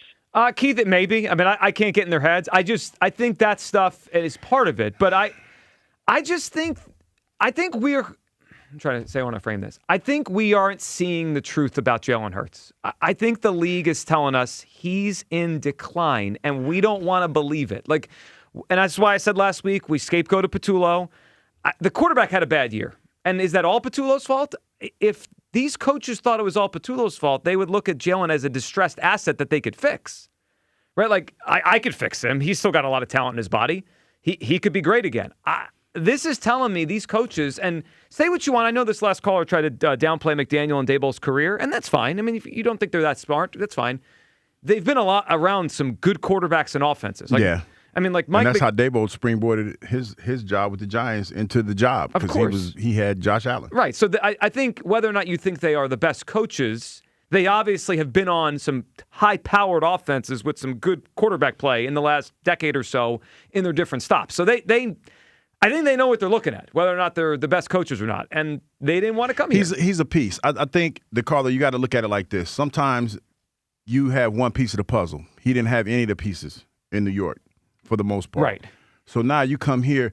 And another thing that's telling. Now, I understand Mike McDaniel's choice because you got really it's one bird in hand. You know, what do you say, one in hand, two in the bush or whatever? Bird in hand, be two in the bush? Sure. You're in a situation where you're going to a playoff contender. Mm-hmm.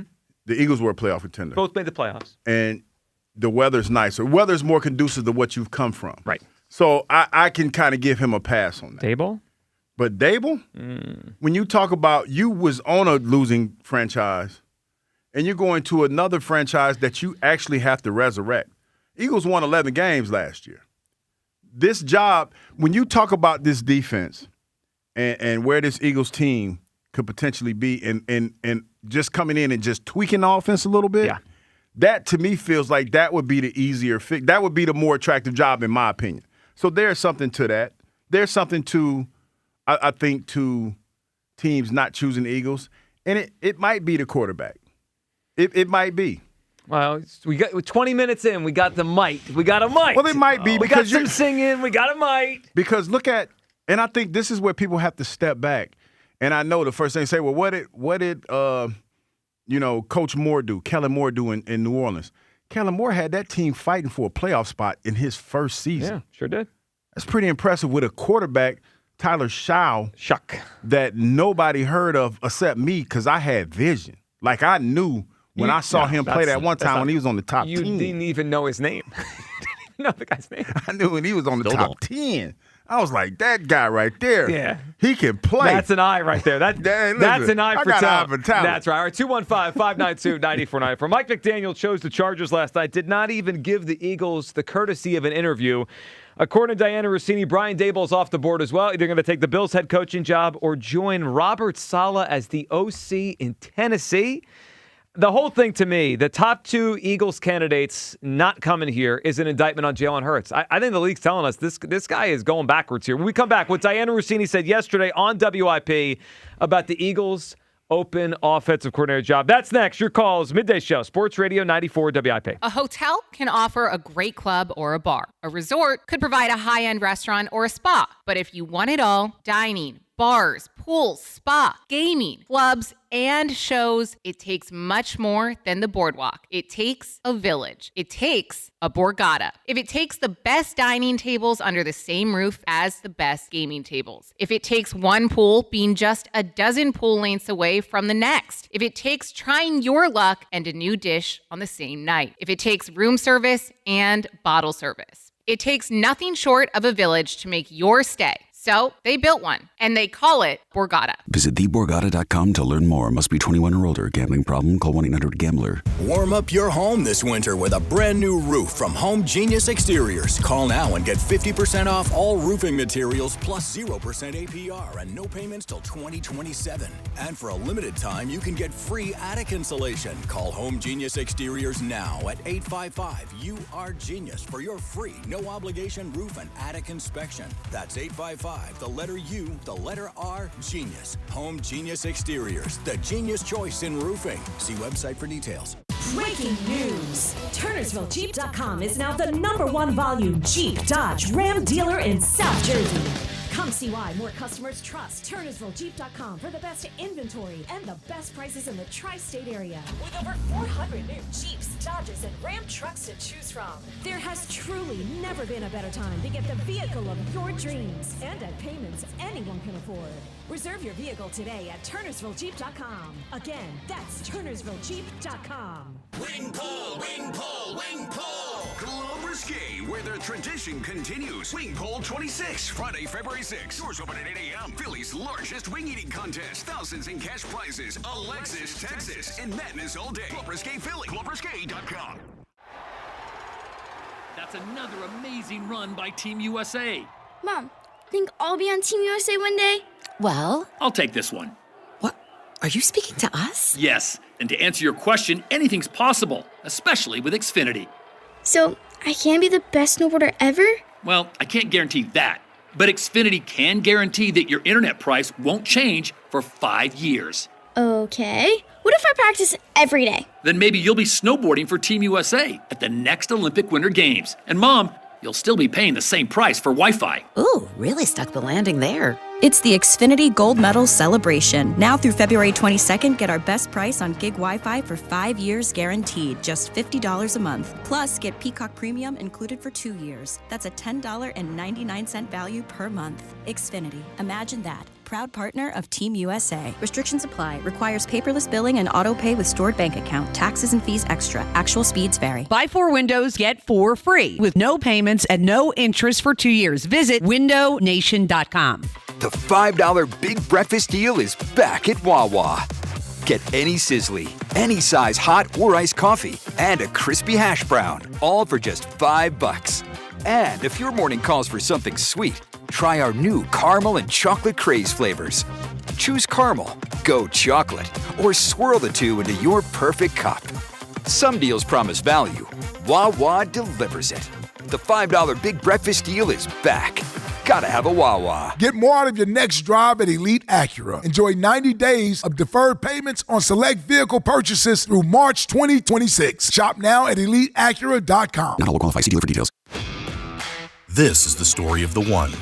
As the purchasing manager at a manufacturing plant, she knows the only thing more important than having the right safety gear is having it there when you need it.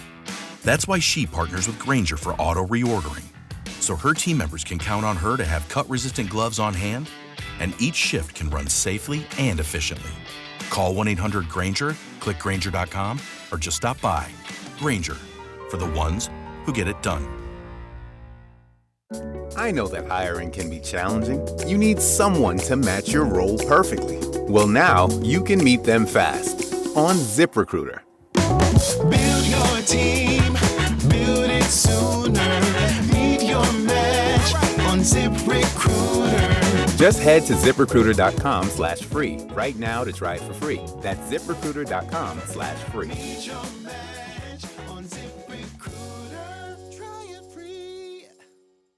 This is the Game of the Week report, brought to you by Hyundai. Minnesota will host Golden State for a 2-game series this week. Historically, Golden State has owned the series, but recent trends have tilted toward Minnesota, especially when they're at home. This matchup is sure to be a compelling watch from tip-off to the final buzzer, featuring explosive scoring ability and star power from both teams. The Game of the Week report is brought to you by the all-new Hyundai Palisade Hybrid. Learn how it's so much more than just another SUV at HyundaiUSA.com.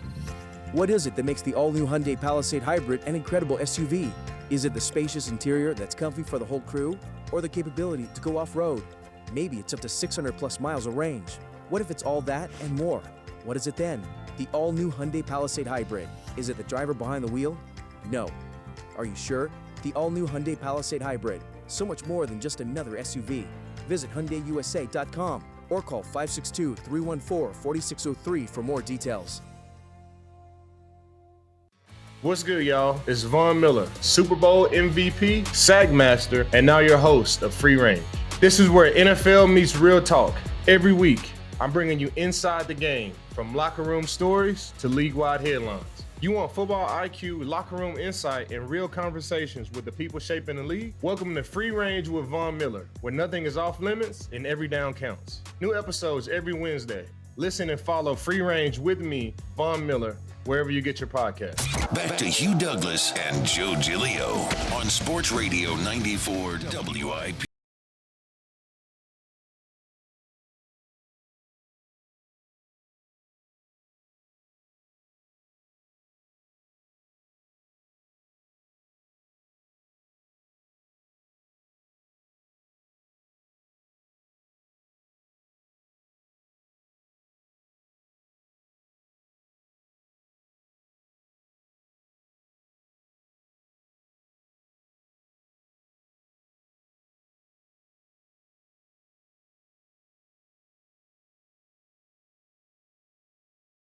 News came out that Brian Daboll, who interviewed yesterday for the Eagles offense coordinator spot. He said nah. Diana Rossini said he's either going to take the Bills head coaching spot if he's offered it. If not, Tennessee to be the offensive coordinator for Cam Ward under Robert Saleh. That's an insult. That one hit. It hit in the gut as we come on the air today. And I think the whole operation now and this whole search is an indictment on Jalen Hurts. We're not getting the most sought after people.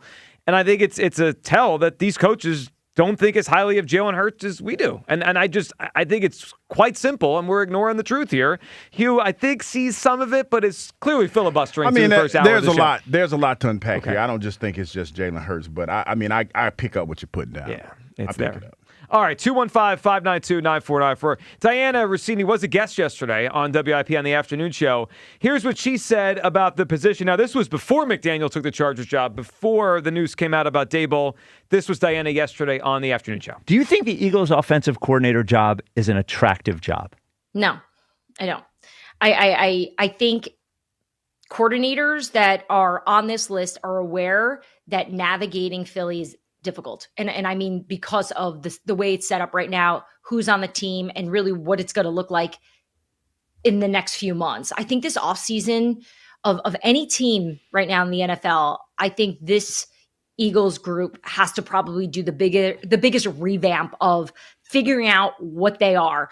We know they're all in on Jalen. That's apparent. I don't think anyone's wondering about it. I don't think there's questions about it. All signs point to no one's giving up on the Super Bowl MVP.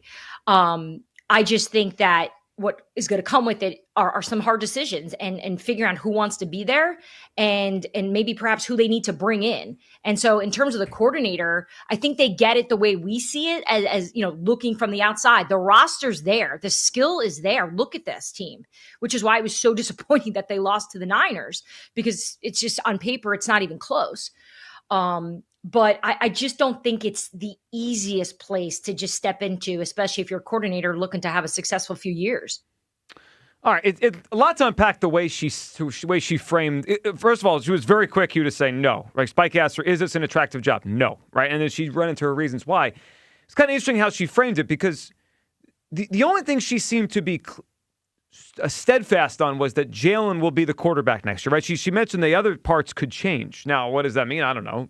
They could probably like Saquon or maybe AJ's out of here, right? Yeah. Like maybe it's that. I mean, I don't know what she was referring to. AJ seems like the most logical big name to not be here next year if they're talking about the offense. But like if Jalen is definitely going to be the quarterback next year and these coaches aren't picking the Eagles, what else am I supposed to assume is the reason? Like that, I guess that's where I'm stuck this morning. Like what else? He's a big piece of it. Is the right? Of course he's a big piece of it. And there's been rumors. Like I think that it's foolish to not think that he would probably be a part of it. I don't think he's the whole reason, but it's a good chance that he might be part of the reason.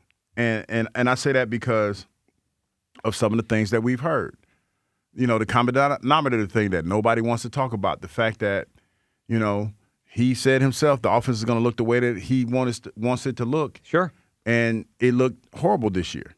And then, you talk about the demonization of Kevin Patullo, and nobody probably wants to deal with that, knowing that if, the one thing as a coach you never want to do is throw your players under the bus. And say, for instance, if you know that the quarterback isn't going to do certain things, makes you look bad, throwing him under the bus, so there's a lot to unpack here. Well, I mean, we heard from Ryan Fitzpatrick via Richard Sherman. Some of this Kevin Patullo talking around a little bit.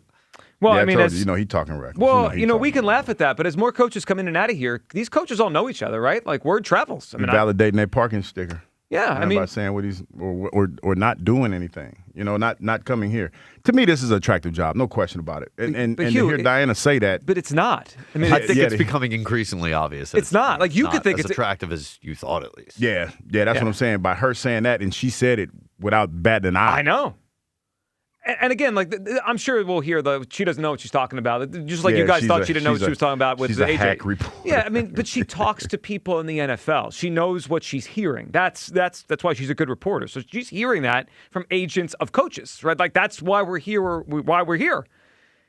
Guys, you go back 2 years ago.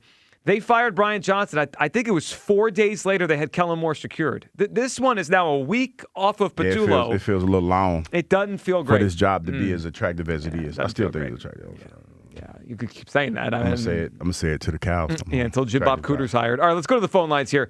Is this whole thing an indictment on Jalen Hurts? I think it is. I think the league and coaches view him as a guy that could be in clear decline. And we have asked this question over the last few months. Is he actually a dual-threat quarterback anymore? Because we just say it because he has been one, and he's been one of the best in the league. But I see a lot of quarterbacks that run better now and run more now. If he's not a dual threat and I'm a coordinator, I'm like, I don't know if I could work with that. Omar in West Philly. What's up, Omar? Hey, what's going on, everybody? How y'all doing? Hey, Omar, what's up? Well, there are a few factors that we got to look into. Okay. I think the first factor, of course, is the weather. Right, and then you got to look at the weather. Sports. The weather. You heard him. Let that man speak. The weather. We got the media. We got the fan base. Mm-hmm. It's a tough fan base, right? You got to have thick skin to be here. Right. And on top of that, you know what I mean? We got to look at, too, like, we were 2 games off from being a number 1 seed. Like, if Lane Johnson play a few other games, right, if A.J. Brown catches that pass. What about the quarterback, Omar? Hold on, wait a second. Let me finish. No, I'm wondering where on your list the quarterback is. Where's the quarterback? Where on your list, right? We have the weather, we have the stadium, we have the fans, we have the grass, we have the weather number 1. But weather. Where's Jalen Hurts on your list? My list personally? Yeah. I mean, I'm gonna consider like this. You can have him and Mahomes can have a brunch, you know what I mean, and talk as champions. Right. Everybody else can't do that. Sure. You know what I'm saying? I personally like. Omar, no. He filibustered Omar, a bit, ain't he? do you realize, like, when coaches look at this stuff, when they're assessing a player, they don't care. You can care, but that does. It's not germane to the future. Coaches went to the media and threw him underneath the bus and threw him out as a scapegoat for the season. But who's the scapegoat? Patullo got scapegoated. Wait a minute, who under the bus? The report from Derek Gunn. They were saying people inside the building and all that kind of Omar, come on, man. Stop it. That's a report, man. That's not that's his job. Yeah, they actually did fire somebody. I'm saying somebody fed Derek Gunn. I'm saying I believe it was the coaches who fed Derek Gunn. Got fired. Somebody got fired. Somebody lost their job. You know what? Go ahead. You finish your thought, Omar. Go ahead.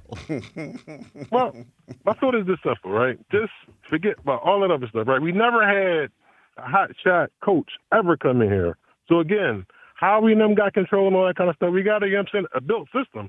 The thing what we got to do is we just got to bring the better players in there. How we didn't make a splash this year.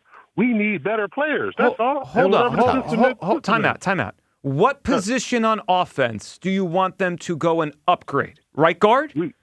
Okay, can I finish? Okay, well, I'm just trying to understand. I'm just trying to understand. Like, where would you have taken? Where would you have said off of last year upgrade? We need another wide receiver that has some speed. Okay. We don't really have, a wide receiver that has breakout speed. And then, of course, we're going to make our improvements with the edge. We never got the person with the edge to really, come in at Hassan Reddick, that 10-plus sack type person. They acquired Jalen Phillips in the middle of the season. The defense wasn't a problem, Omar. The defense wasn't the problem. I'm just saying, we did not have the edge rusher. Yeah, we didn't have it. But we're having a conversation. We're having a conversation about the offensive problems. And Omar, you. I'm just saying, as a whole, our team needs to make special improvements. We still need that Hassan. We don't have that 10-plus. Okay. Dominant edge rusher. What does that have to do? What does it have to do with Mike McDaniel saying, "I don't want to coach your team"? What does it have to? Mike McDaniel's finicky. He went to Caprice. He might have not want to come there. So now we take personal shots. A lot of coping. That's fine. Hold on, wait a second. Yeah. If you come to Philadelphia, you got to win. You got to be number 1 seed with 14 games. You don't do that, you're out of here. A lot of people don't want that smoke, man. Mm-hmm. Some people like mediocrity and like to lose and like taking people money. There you go. I mean, that's fine. Wow. Today's going to be a little bit heavier lifting than I thought because no one can see through this. Telling me it's about the weather? My God, guys. Everything but the quarterback. The weather is why we're not getting Mike McDaniel and Brian Daboll. Brian Daboll coached in Buffalo and New York. Well, it is Buffalo, New York. We're getting snow Sunday. We're getting a lot of snow Sunday. Maybe Mike McDaniel looked at the forecast and his weather app was like, I'm not coming. Maybe. I think he wanted to wear the capri pants. You go to Miami, man, and you live in a different life. Yeah. And then you go from Miami and somebody say, Philadelphia? I'm sure that was it. And then you say, "Oh, I could go to L.A.?" Mm-hmm. Never mind. Do we think that was it, or the fact that his offense is get the ball out of your hands? The quarterback gets the ball out of his hands. I think, and our quarterback doesn't get the ball out of his hand. I think that, or the weather. I mean, you guys choose. I think that there's something to going to an offense where you feel like you could probably do more in that offense. Yeah. Which is telling. I think it has something to do with the organizational makeup a little bit, but I thought we all agree the organization is good. When you talk about what they've been the last 5 seasons, I would not have a problem, and the kind of money you're making, and the fact that you could really springboard yourself into a head coaching job or be in the mix, especially if you fix this offense. This team was in the playoffs last year, and for a coordinator, for us not to have one of the big name coordinators not want this job, I mean, it's something. Well, if you really break it down, we only know two outcomes from being the Eagles offensive coordinator. You get fired or you get hired as head coach. Yep. Yeah. Clearly, it's being viewed as more likely that you're fired after a year. Yeah. And if the Eagles think these guys are good, right, and most of the league thinks these guys are good, McDaniel and Daboll, why would they not think they could succeed? Like you have to kind of think of what are they thinking? And our last caller mentioned the weather as a reason. Cool. It's probably more likely they think the quarterback is in decline. Hot garbage. Well, I know, but garbage, but in decline. No, I'm just saying. Yeah, garbage is strong. I don't think he's garbage. No, I'm just saying. But that you use that garbage word. is that was you. By I know. The way. I didn't say that word ever. I just said he's in decline. I was being funny. I don't mean that. I don't mean Kristen's that. Gonna call soon. Yeah, I don't mean that. And Come get here. Hot garbage. I was just nope. Just embellishing the conversation. I tell you, there's a lot though. There's a lot to unpack. Kristen, call in and give him a piece of your mind. That headline on the app's going to hit. Hugh Douglas, Jalen Hurts is hot garbage. That one is going to be. That's going to be a big one. Yeah. Garbage juice. Mm-hmm. I was just, that's what the key is. You're gonna smack him across the lips. Let's go to Brian in Bed Salem. Hey, Brian. Hey, guys. Hey, Brian. So here's how I say it.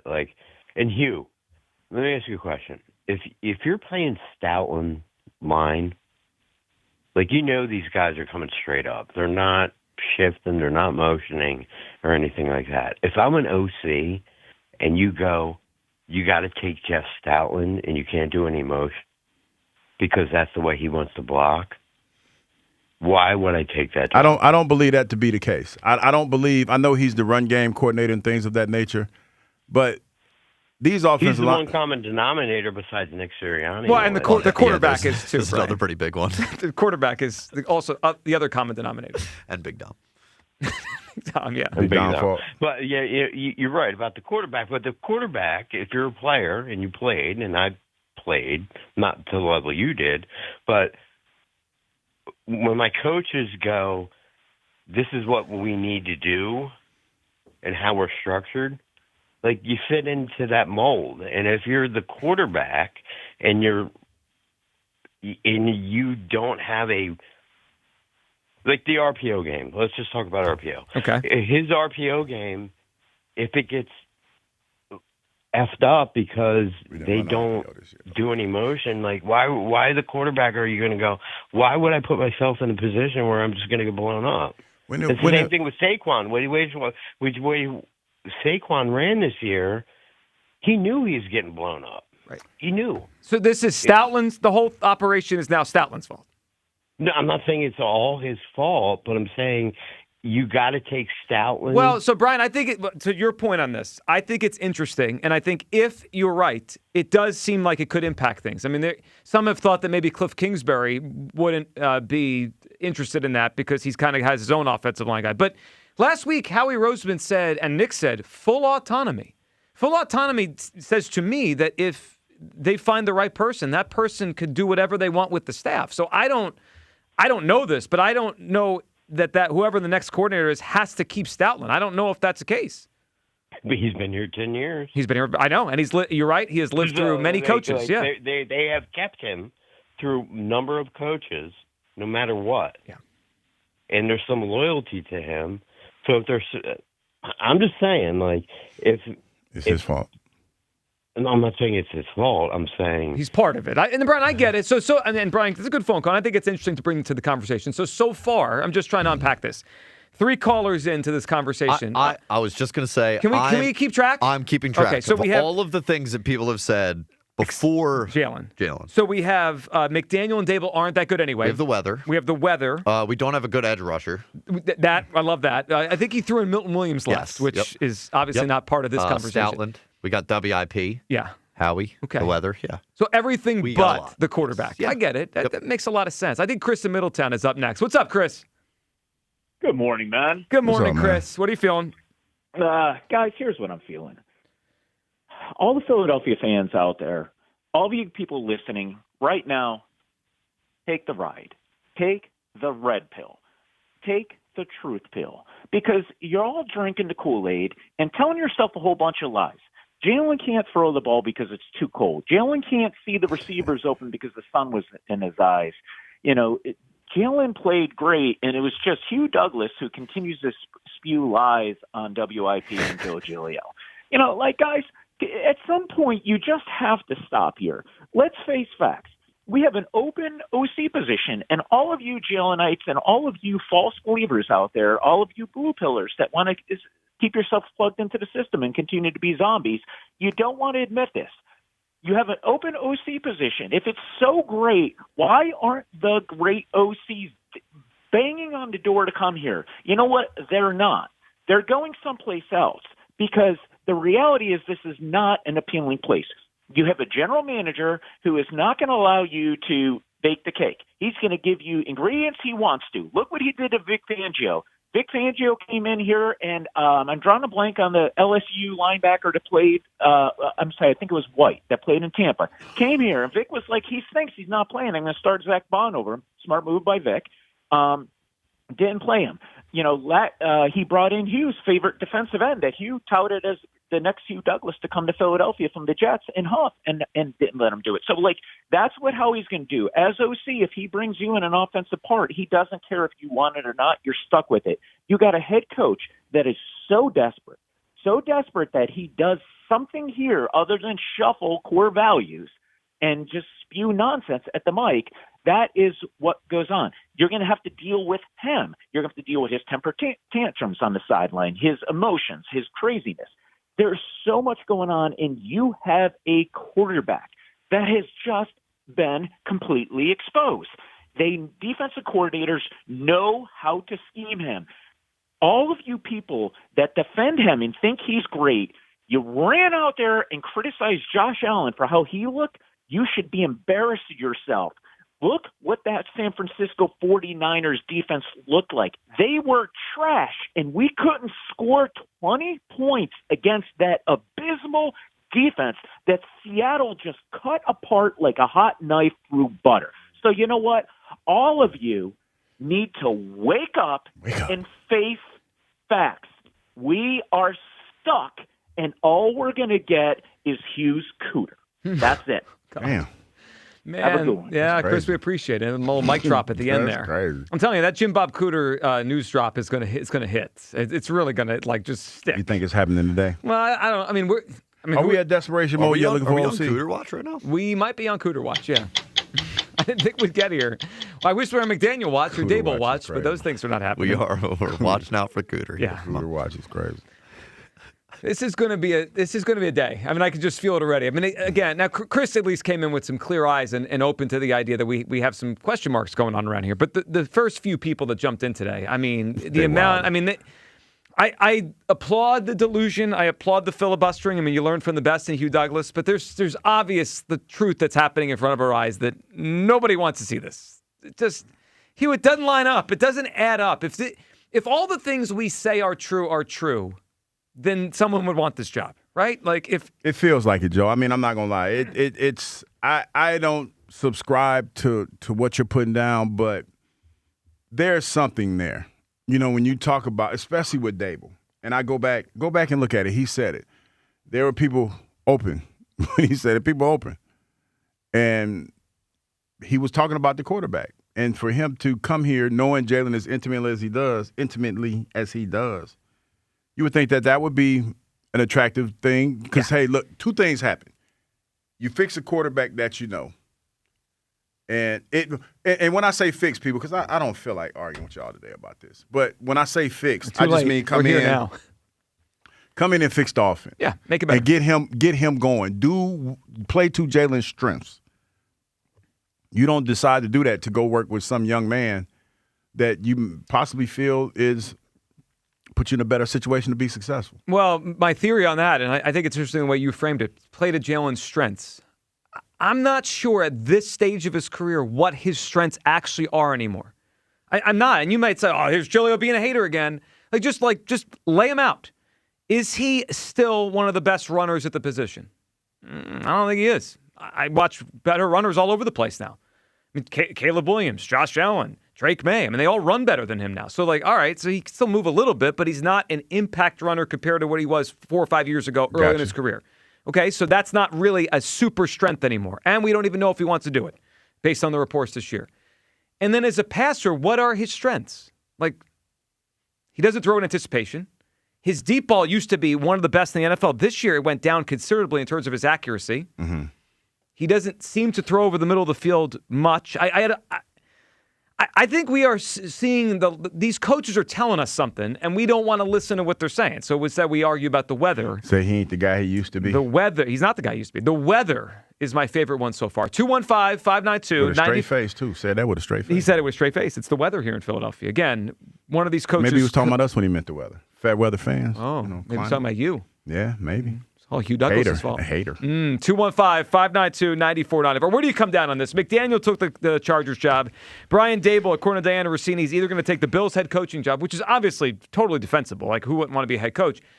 Or he's going to go become the Titans offensive coordinator over the Eagles here. I think this entire thing is an indictment on Jalen Hurts and what the best coaches, the coaches the Eagles wanted, are saying about what we have at quarterback right now. Where do you come down on it? Is it an indictment on Hurts? All right, your phone calls. We'll keep the conversation going. And we got to get to the Phillies from yesterday. Some audio from Dave Dombrowski, Rob Thomson. Yesterday was a disaster class by the Phillies in fan management. That I don't know what I heard yesterday, but we'll unpack it all and the JT press conference right here in the Midday Show. Sports Radio 94 WIP. The NBA season is heating up, and so is Fanatics Sportsbook. Here's the deal, people. You guys heard me talk about fan cash. And remember, every time you bet with Fanatics Sportsbook, you're earning up to 10% fan cash, win or lose.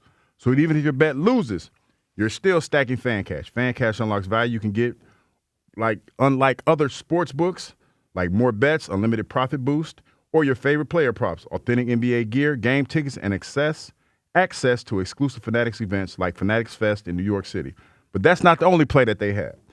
The good times roll on with Fanatics Fair Play and protection policy that turns losses into wins. That's right. If you lose, your player prop loses, your legs will be protected throughout the whole bet for the first half of every game if an injury takes place. So basically what that means, if you got a player prop and a player gets hurt, boom, they remove that player and your player prop plays on.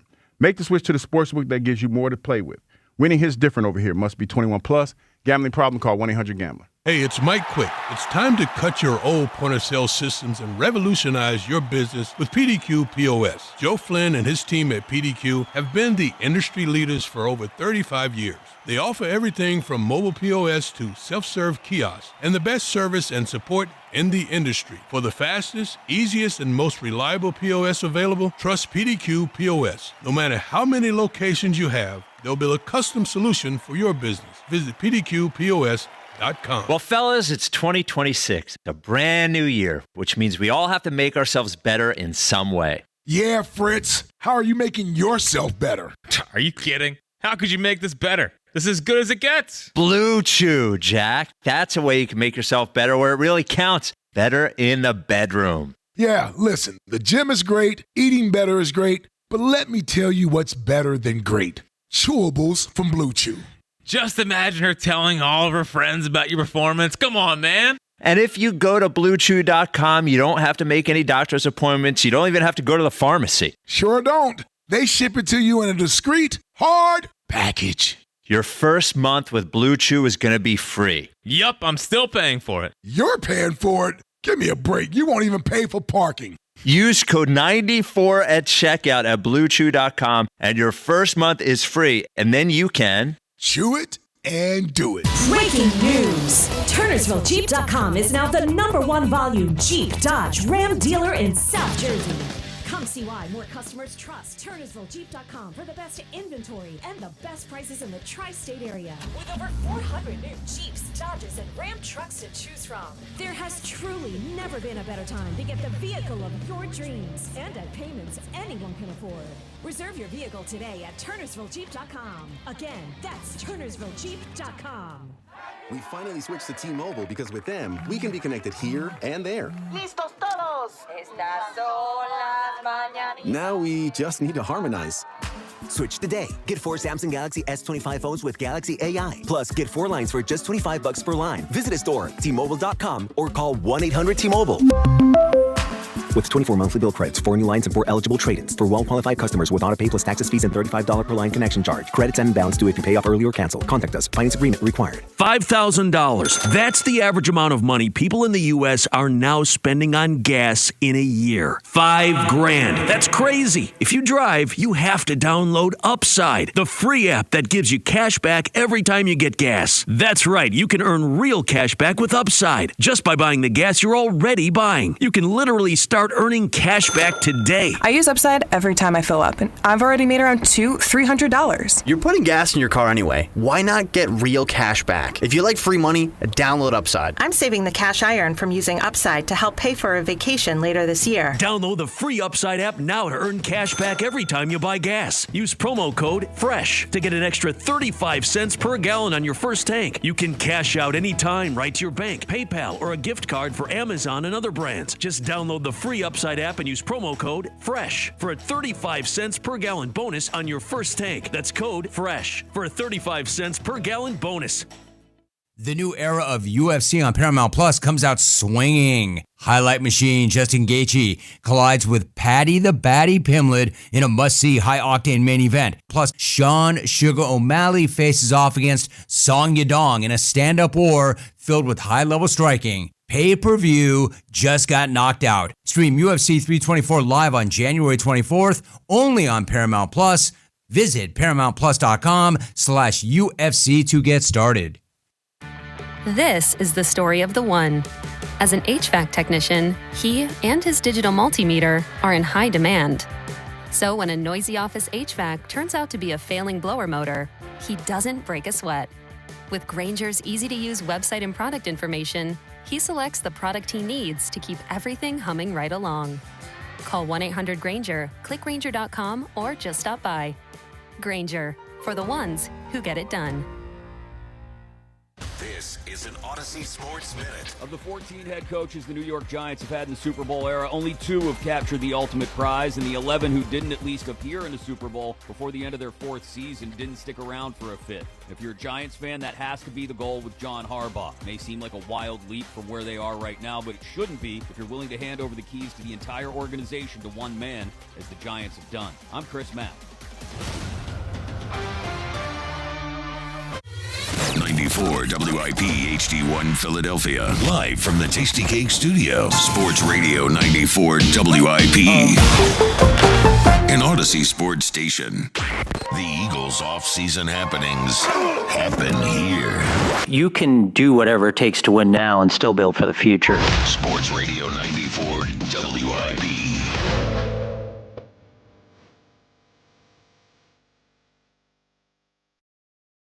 Is summer still canceled? I think that's where we're at from last week, right? All right, welcome back. Yeah, the last time we talked. Yeah, midday show. Hugh Douglas. Julia, you guys go up. 215-592-9494. All right, we'll get back to your phone calls on McDaniel going to L.A.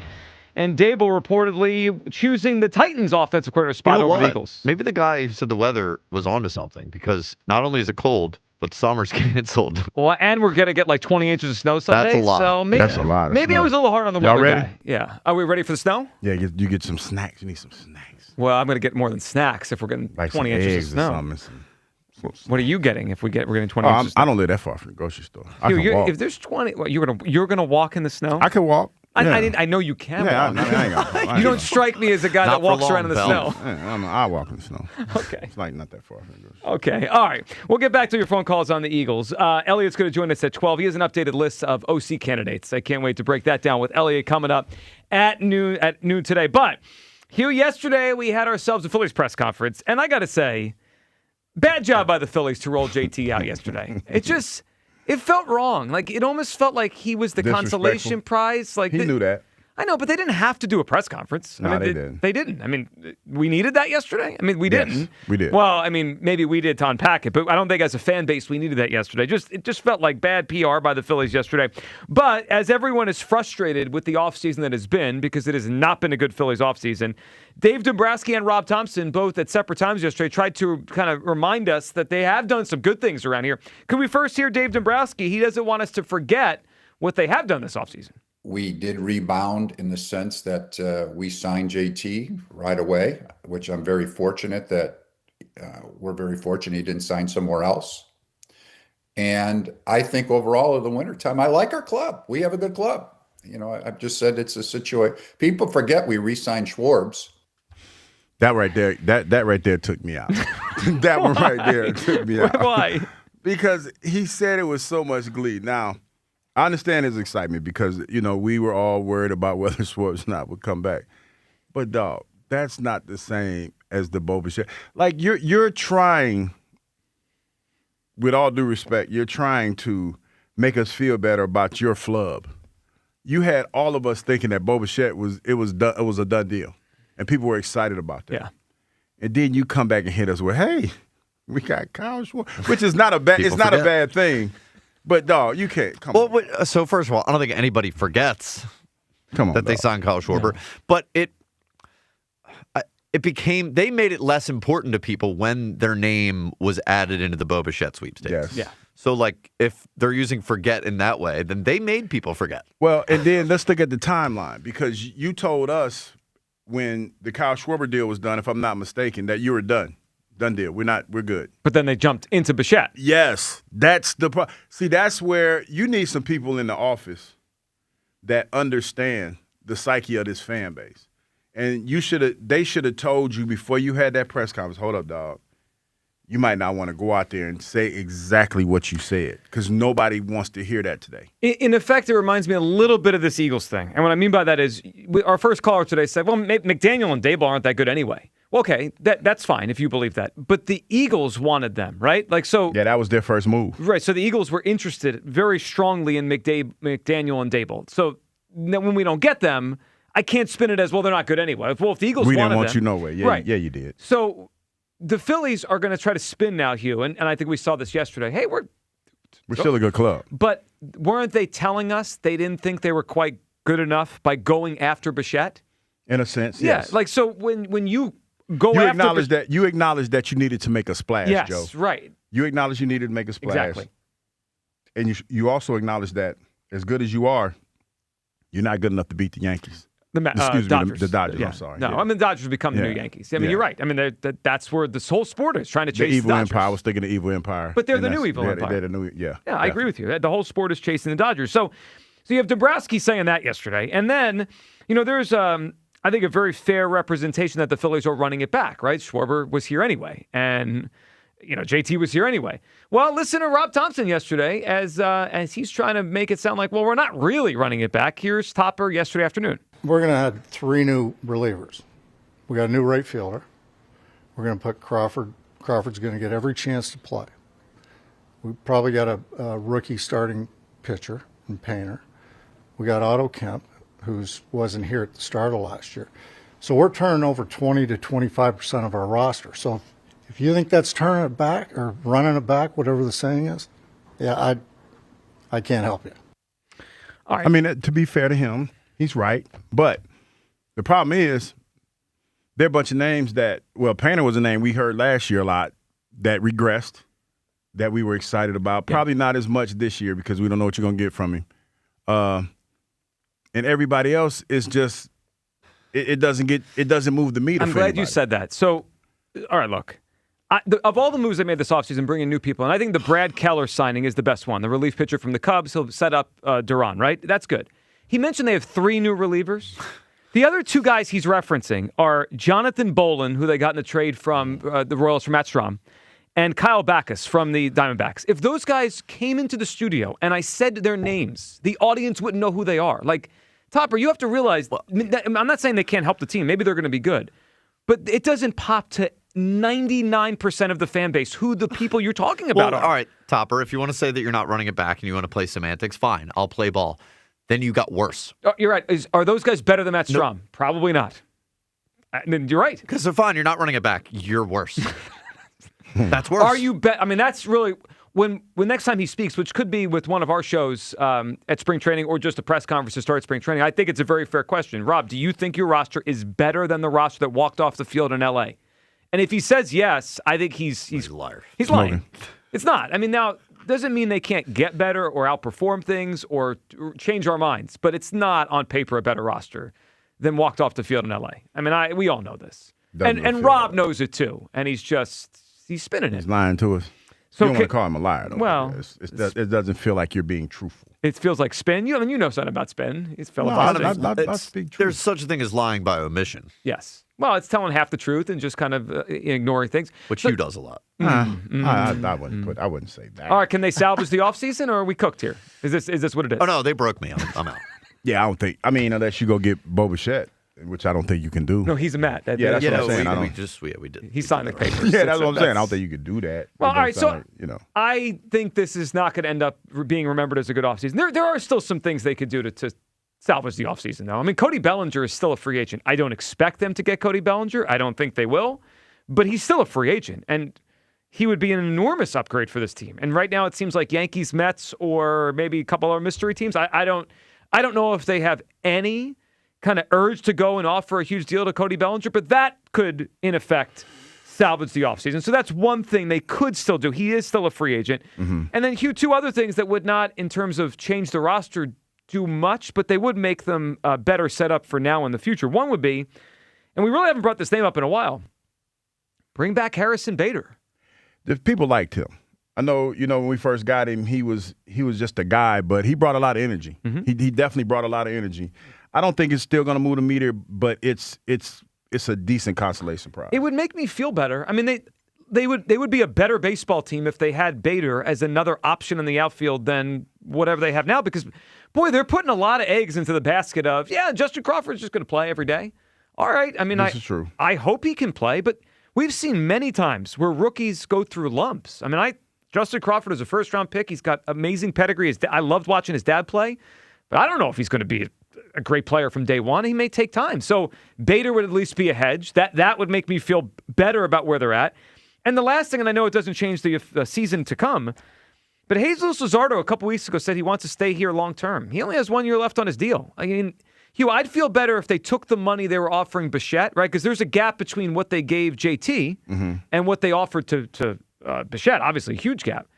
Go offer Jesus Luzardo that on a long-term extension. At least make me feel like, all right, I don't know what this year's going to be, but I got... You got that guy. You got Luzardo. And you got some pieces that you could potentially build around. Right, because, I mean, Luzardo's a free agent after the season, and I think if he has a huge year, he's going to get a lot of money in free agency. So, look, Bellinger's still a free agent. Bader would make me feel better. Even a Luzardo extension would make me feel like, all right, they've got their eye on the whole big picture here.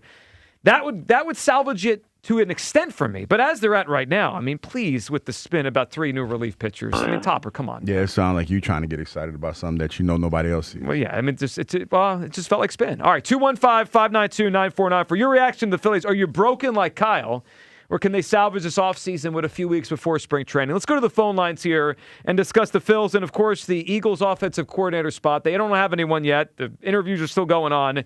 And I feel like Daboll and McDaniel not choosing the Eagles, it feels to me like an indictment on Jalen Hurts and his trajectory as a quarterback. Let's go to who we got here. We got Jeff in Wilmington. Jeff, what's up? What's up, guys? Hey, Jeff. What's up, Jeff? Eagles first and Phillies. Yeah, it's clear that McDaniel didn't want any parts of being here. I don't think it's fully on Jalen. I think part of it also has to do with whether or not the new OC has full control. Mm-hmm. And there's been too many rumblings about, the Jalen and AJ thing and guys not liking Jalen, this and that. And part of that, I guess that falls on him. I don't know if I would want to come into a situation like that if I were an OC. I think it's a fair point. And Jeff, let's use Daboll, right? Because he actually interviewed, and we know that happened yesterday. Like when they were having the discussion, I'm sure he asked about the long term and short term of the offense, right? Like, do you guys think Lane is coming back? All right, maybe they said yes. Do you think AJ is going to be here? And I mean, I don't know what Howie said. Maybe he said, I don't know. He might not. Maybe we're going to trade him, right? So maybe the whole thing doesn't look the way we think it looks when they have these conversations and these interviews. Mm-hmm. Yeah, that part. Yeah, we might have lost Jeff there. Jeff, we appreciate the phone call. I mean, I think Jeff was probably just lost connection there. But yeah, he did. It sounded like he probably did. There are. I'm not saying this is only a Jalen thing. Yesterday when we discussed the OC job, I said I didn't think it was that attractive. And I said like 4 or 5 reasons. Mm-hmm. Jalen was one of them. But now as I unpack it even further, doesn't it seem if you have a quarterback you think is great, you'd run to that job? That's my thought. That's mine too. One that you like this offense. When I think of this offense, as anemic as the passing game was, you could tweak that a little bit. Like I think there's some tweakage. Now, that's a different conversation if you're thinking that the quarterback is not willing to work with you. I don't know. The one that gives me pause and makes me think about this more is the Brian Dable one, because he's worked with Jalen in the past. Yes. And he had some choice words to say about Jalen when we were getting ready to play him, like, hey, receivers are open. Yep. That, to me, kind of, to take Tennessee job over this one and to hear him say that, because I'm playing it over in my head, I mean, that leaves room for reckless speculation. Can I throw one more thing on the Daboll thing, Hugh? I believe Nick Sirianni has said before Daboll is a mentor of his, right? So because people have tried to unpack maybe this guy does, whoever these coordinators are, don't want to work for Sirianni. He's kind of a hothead coach and wrestling for control over the offense. Those boxes Daboll wouldn't check. I mean, according to the stories, right? Daboll and Sirianni they have a good relationship. They've worked together before. It makes you wonder. It just makes you wonder. It's a lot to unpack here. Well, it does make you wonder, but it also makes me come back to the same thing. I've been coming back to what's the common denominator? The common denominator is the quarterback. I think we're in denial. I mean, I just think we're in denial on what's going on here. On us? As the collective Eagles fans? Yeah, just this feels like a little denial. Kristen in Philadelphia is up. Hey, good morning, Kristen. Hey, good morning. Good morning. I want to address the moron that just called in, the racially biased moron. Okay, he's mad because Josh Allen sucked at his job and will never make the Super Bowl. Okay, let's just hold on. I'll let you say whatever you want, but let's not do the racial thing. I mean, let's just talk about football. Yes, that's the guy that called in. That's what I said, racially biased. Well, but no, I said we're time out. So we're not going to do that. So if you want to have a conversation, but that's what he did. No, Kristen, you're allowed to have an opinion on Josh Allen and Jalen Hurts, and it doesn't have to do with race. Like that can happen, right? They're just quarterbacks. Yeah, I understand that they're just quarterbacks. Right. But for him to sit here and call in and call to us, we're delusional, talking about, he's been exposed as what? 2 appearances in the Super Bowl and 1 and plus the MVP. Well, those are team. Those are the appearances are team things. Some exposure. Okay, let me explain something to you, everybody. Okay, See, Jalen Hurts don't ask for nobody's validation. Okay, he doesn't need it. Okay, he only depends on one person, and you know who that is? That's God. Where it comes to adversity, he has always had success. You understand what I'm saying? Now, this whole OC thing, like I said yesterday, it is not for the weak. And when it comes down to Mike McDaniels, he might just be fucking weak. Sorry to curse. He might just be weak. We got dumped that. So, Kristen, I just want to ask. I want to ask you a question. Yeah, go ahead. So, you think the Eagles' number 1 and number 2 choices were weak? They targeted weak people. Well, his number 1, what's his name? Brian Dable. Yeah. He has not signed with anybody yet. Well, no, so but we don't know we don't know yet. But we do know. McDaniels is weak. Okay, so yes, like I said. Coming to we're just going to put you on hold, Chris. So we don't know yet if Brian Dable is going to come here. But he has options. But the report from one of the best insiders in football is that he's not coming here. Do you know that Kristen is a therapist? Yeah, I do. Yeah, I have heard that before. Wow. Kristen, go ahead. News, okay, I told him that 3 days ago. It's called fake news. I don't believe in that mess. I saw that woman on TV yesterday at the afternoon show. Yeah. I listened to what she had to say. I gave her a chance. You understand? The same thing she said was okay. Some the rest of the stuff is BS. How do you know? But how do you know what's BS or not? No, she doesn't. How do you know? Yes, I do know. How? Yes, I do know. Because like I said, I don't believe everything people write. Okay, my daddy taught me that. All right, don't believe everything you see and everything you hear. Sounds like you only believe the things you like. Okay, I always do my investigation before I make a decision. I get that. On who I believe. Well, what have you found? I don't listen to everything people say out their mouth. Okay. But when it comes down to Jalen Hurts, he don't need nobody's validation. Well, but Kristen, you're right. He doesn't need anyone's validation. He needs an offensive coordinator, and none of the best ones want to coach him, Kristen. Guess whose fault is that? Guess whose fault is that? I don't know. Because let me explain something to you. Let me explain something to you. Instead of trying to be nice to freaking everybody, what they should have freaking did was get somebody here last season, when they went into the off season. Yep. Okay? Instead of getting somebody from the inside, They should have done that. Now we got all these head coaches. Everybody who wants to be an OC, who wants to be an OC, they're a head coach. I don't want to get demoted. You understand? Well, So Mike McDaniel took an OC offensive job, coordinator job. Mike McDaniel took an offensive coordinator job over the Eagles. That's on him. That was his stupidity.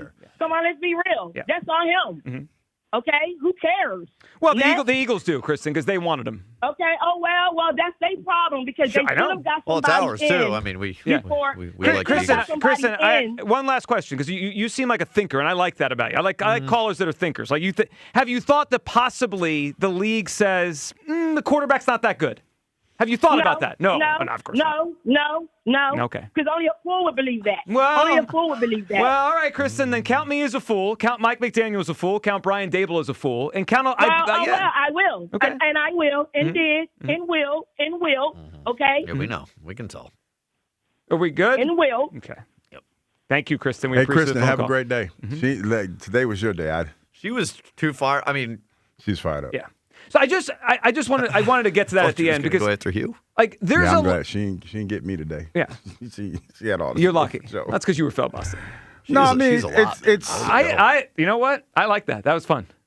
I enjoyed sparring. I could have done without Very the curse. stubborn. Without Very the curse, stubborn. we didn't have to do that. But No. you know, it happens. What are you going to do? Let's go to Paul in Downingtown. Hey, Paul. I'm not sure how I can follow that. You know what? I thought you were the right caller to do it. Go ahead, Paul. Yeah. Well, you'd think therapists would know something about willful ignorance and self-delusion. No, that's okay. That's okay. What are you gonna do? No, I'm just kidding. But seriously, I think you're right. I think when offensive coordinators, one thing that they're all known for is being tape heads. And whether we like to admit this or not, when you look at all 22 tapes, there's a lot to be desired in the passing department that has nothing to do with coaching and everything to do with the quarterback's play. There's a website that shows in stills from the all 22 times where a quarterback has 50% of his reads open or more, and there is an incomplete on that play that has nothing to do with a drop. Jalen Hurts has almost 2 pages. There isn't another quarterback in the league that's a starter that has more than one. It's embarrassing at times.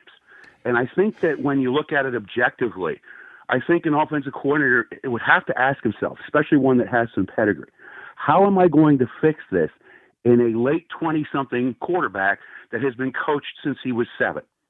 How do I fix his ability to go through these reads, find the proper one, throw with anticipation on a better scale? How do I teach, as Hugh said earlier, an old dog new tricks? And I think that explains a lot of it. And another part that they want to ask themselves is, do I still have a running quarterback? That's going to be a fair question of any prospect that wants this job, and it's going to be honestly answered. So they're going to have that information too, as to whether or not they still have a running quarterback. And so this all screams Jalen Hurts. This is objectively speaking. I like Jalen Hurts as a human being. My daughter, my stepdaughter, my niece, they should be lucky enough to have a partner of that quality in their life, salary aside. He is a quality human being. But when you look at his quarterback performance objectively, there is a lot to be desired, and I don't know how you teach or coach that up. And I think offensive coordinators that have pedigree are asking themselves that same question. I think so too. I mean, what you're talking about with the still photos and that website, they see it. I mean, they see it when they watch the film. And Paul, I'm sure they all watched his film, excuse me, and the offense's film before they took their interviews. Speaking of, kind of what Paul's talking about, I saw this. The Philadelphia Inquirer this morning had an article where they went through each of the Eagles' offensive players, right, and a stat about their season. And some of the stats were painting a pretty picture of some of them. Some were painting less than flattering picture.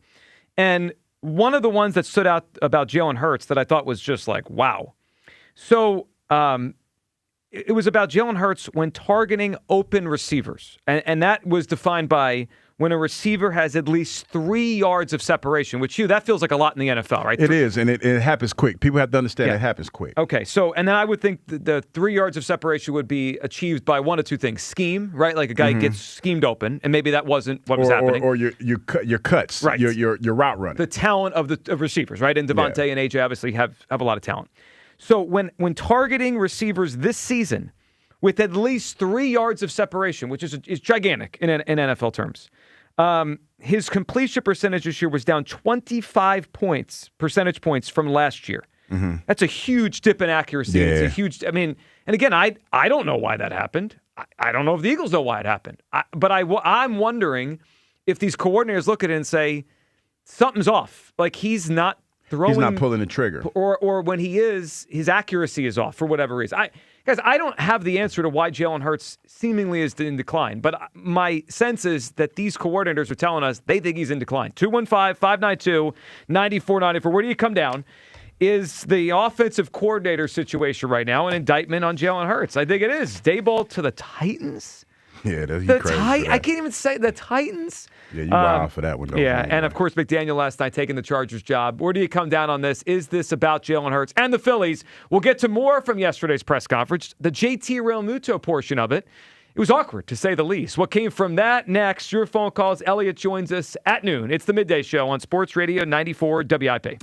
Hi, this is Dave Barlow from Barlow Buick GMC in Woodbury, New Jersey. At Barlow, we believe that family comes first, and so does the ride that gets you there. Whether it's the elegant design of the Buick Enclave or the power and confidence of the GMC Sierra, we've got the perfect vehicle to start your year right. This new year, enjoy incredible savings, honest pricing, and dedicated service. Visit Barlow Buick GMC in Woodbury or shop 24/7 at barlowautogroup.com. Buick, exceptional by design. GMC, we are professional grade. For a limited time, get Hardee's Big Cheeseburger with 100% American Angus beef for just $4.99. That's a deal no one can beat. Actually, we can beat it. Because you can also get Hardee's Hand-Breaded Chicken Sandwich for $4.99. The Pick a Sandwich deal. Only $4.99. Only for a limited time. Only at Hardee's. Participating restaurants only. Tax not included. Hey, hockey fans. Now with BetMGM, you can win a share of $10,000 in bonus bets when your anytime goal scorer nets 3. Enter BetMGM's Hat Trick Jackpot all season long for your chance to win some major bonus bets. It's easy. Just log in, opt into the promotion, and then make an anytime scorer bet on any hockey game of at least $10. If your player of choice scores 3 goals instead of just 1, you'll win your share of the $10K in bonus bets. There's nothing quite like watching a game with a hat trick, especially when it means you could win a share of $10,000 in bonus bets. Ready to shoot your shot? Download the app today. BetMGM. Make it legendary. BetMGM and GameSense remind you to play responsibly. If you or someone you know has a gambling problem, help is available. Call 1-800-GAMBLER. BetMGM.com for T's and C's. 21 plus to wager. Pennsylvania and New Jersey only. Existing customer offers. Subject to eligibility requirements. Rewards vary and expire in 7 days. Wing pull, wing pull, wing pull. Globe where the tradition continues. Wing Pull 26, Friday, February 6th. Doors open at 8 a.m. Philly's largest wing eating contest. Thousands in cash prizes. Alexis, Texas, and madness all day. Globe Philly. GlobeRisque.com. Day and night, PGW puts our energy into keeping you safe at home. PGW's 24/7 safety monitoring, infrastructure upgrades, and industry expertise help to deliver the essential energy you rely on and trust. And every mile of infrastructure we upgrade keeps energy delivery in Philadelphia more clean and more affordable. When you see us in your neighborhood, we're working harder than ever to stay on schedule and continue the work of keeping you safe at home. Remember, natural gas smells on purpose. Smell us? Tell us. PGW. When you need to know, depend on KYW News Radio 103.9 FM. Forecasters are warning of snow this weekend, and some municipalities are already low on road salt. Children's Hospital of Philadelphia is planning to open a network of outpatient centers to provide early autism care for kids. And PETA is calling for technology to replace Puxatawny Phil on Groundhog Day. Get the latest anytime on KYW News Radio. Now on Crystal Clear 103.9 FM. You've never needed us more. Hey, Joe DeCamera here. Picking out an engagement ring can be terrifying. Trying to find the right ring, no idea where to start. Well, let me tell you where to start. Family and Company Jewelers in Marlton, New Jersey. They are phenomenal. From junior on down, they will guide you through the process. Selection, shape, size, price range, they cover it all. Family and Company Jewelers, Route 70 in Marlton, New Jersey. You will not be overwhelmed in the buying process because you'll be in great hands with them. Get yourself to Family and Company Jewelers, the place to go. Family and Company Jewelers, South Jersey's diamond destination. I'm Bob Burke, founder and chairman of Burke America Parts Group, a family of brands that includes RepairClinic.com,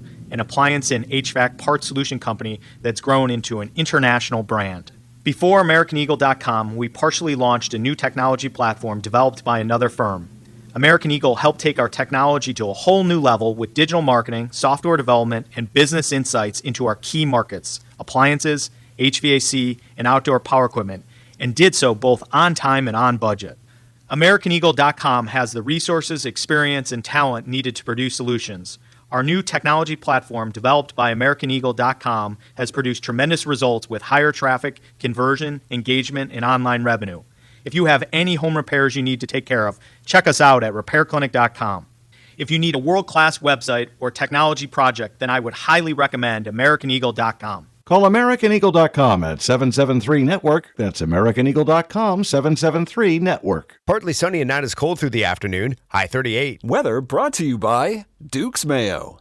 Welcome to Duke's Mayo Country, where the mayo is so smooth and creamy, it makes every bite better. Duke's Mayo. Look for the yellow lid. My name is Whitney Allen. I am a widow. My husband, Ryan, died. We never thought in a million years we'd have to use life insurance. The unexpected happened. With Ethos, it is so fast and easy. It's 100% online. You can get a quote in seconds, apply in minutes, and get same-day coverage. No medical exams, and you can get up to $3 million worth of coverage through Ethos. Get your free quote at ethos.com/radio. That's ethos.com/radio. Time spent on application may vary. Online health questions required. Presenting Again Fling's love story. Dear love of my life, we were on the 12B bus this morning when I caught a whiff. A scent so fresh, so life-changing, I had to find its source. Alas, I didn't know if you were the woman in the pink freshly washed cardigan or the retired mailman next to me, but I knew one of you was my soulmate. Ah, the scent of Gain Flings. Try Gain Flings with OxyBoost and Febreze. This is Hugh Douglas and Joe Giglio on Sports Radio 94 WIP. JT spoke on the same Zoom call a little earlier today than Dombrowski. And, I've done a lot of these, press conferences where a guy signs a free agent deal, where a guy returns to an organization after being a free agent, and there's always a celebratory tone in these Zooms or these press conferences. To me, this one it lacked that. There was a little bit of, a joylessness to it. A joylessness to the press conference. I still don't understand why the Phillies felt the need to do a JT press conference yesterday. That was JT? No, that was Jim Salisbury. I was about to say that's old. Yeah, I was like, I'm like, wait a minute. He sounds like a veteran sports reporter, is what he sounds like. That was Jim Salisbury talking about the press conference on foul territory yesterday. You had to have that press conference though. Why? Because you threw JT some money. Yes. And you're doing damage control because you're doing Bo Bichette damage control. But here's what I think it was unfair to JT. They made JT is going to go down as one of the better players in franchise history. Yes. He might end up on the Wall of Fame. In fact, he probably will if I had to guess, right? He's been a huge part of this era. His press conference for maybe his last contract was not about him. Isn't that unfair to him? He knew that though. I know that's why I blame the Phillies for doing the press conference. But see, he knew that, and here's the thing, Joe. He knew that, and he was okay with it because he got the windfall. He got the windfall. The timing of it tells me everything that I need to know. They were on the fence. They didn't want to pay him the money that he wanted. They needed a win yesterday. Yeah. He was the closest thing to them doing that. You know what this feels like?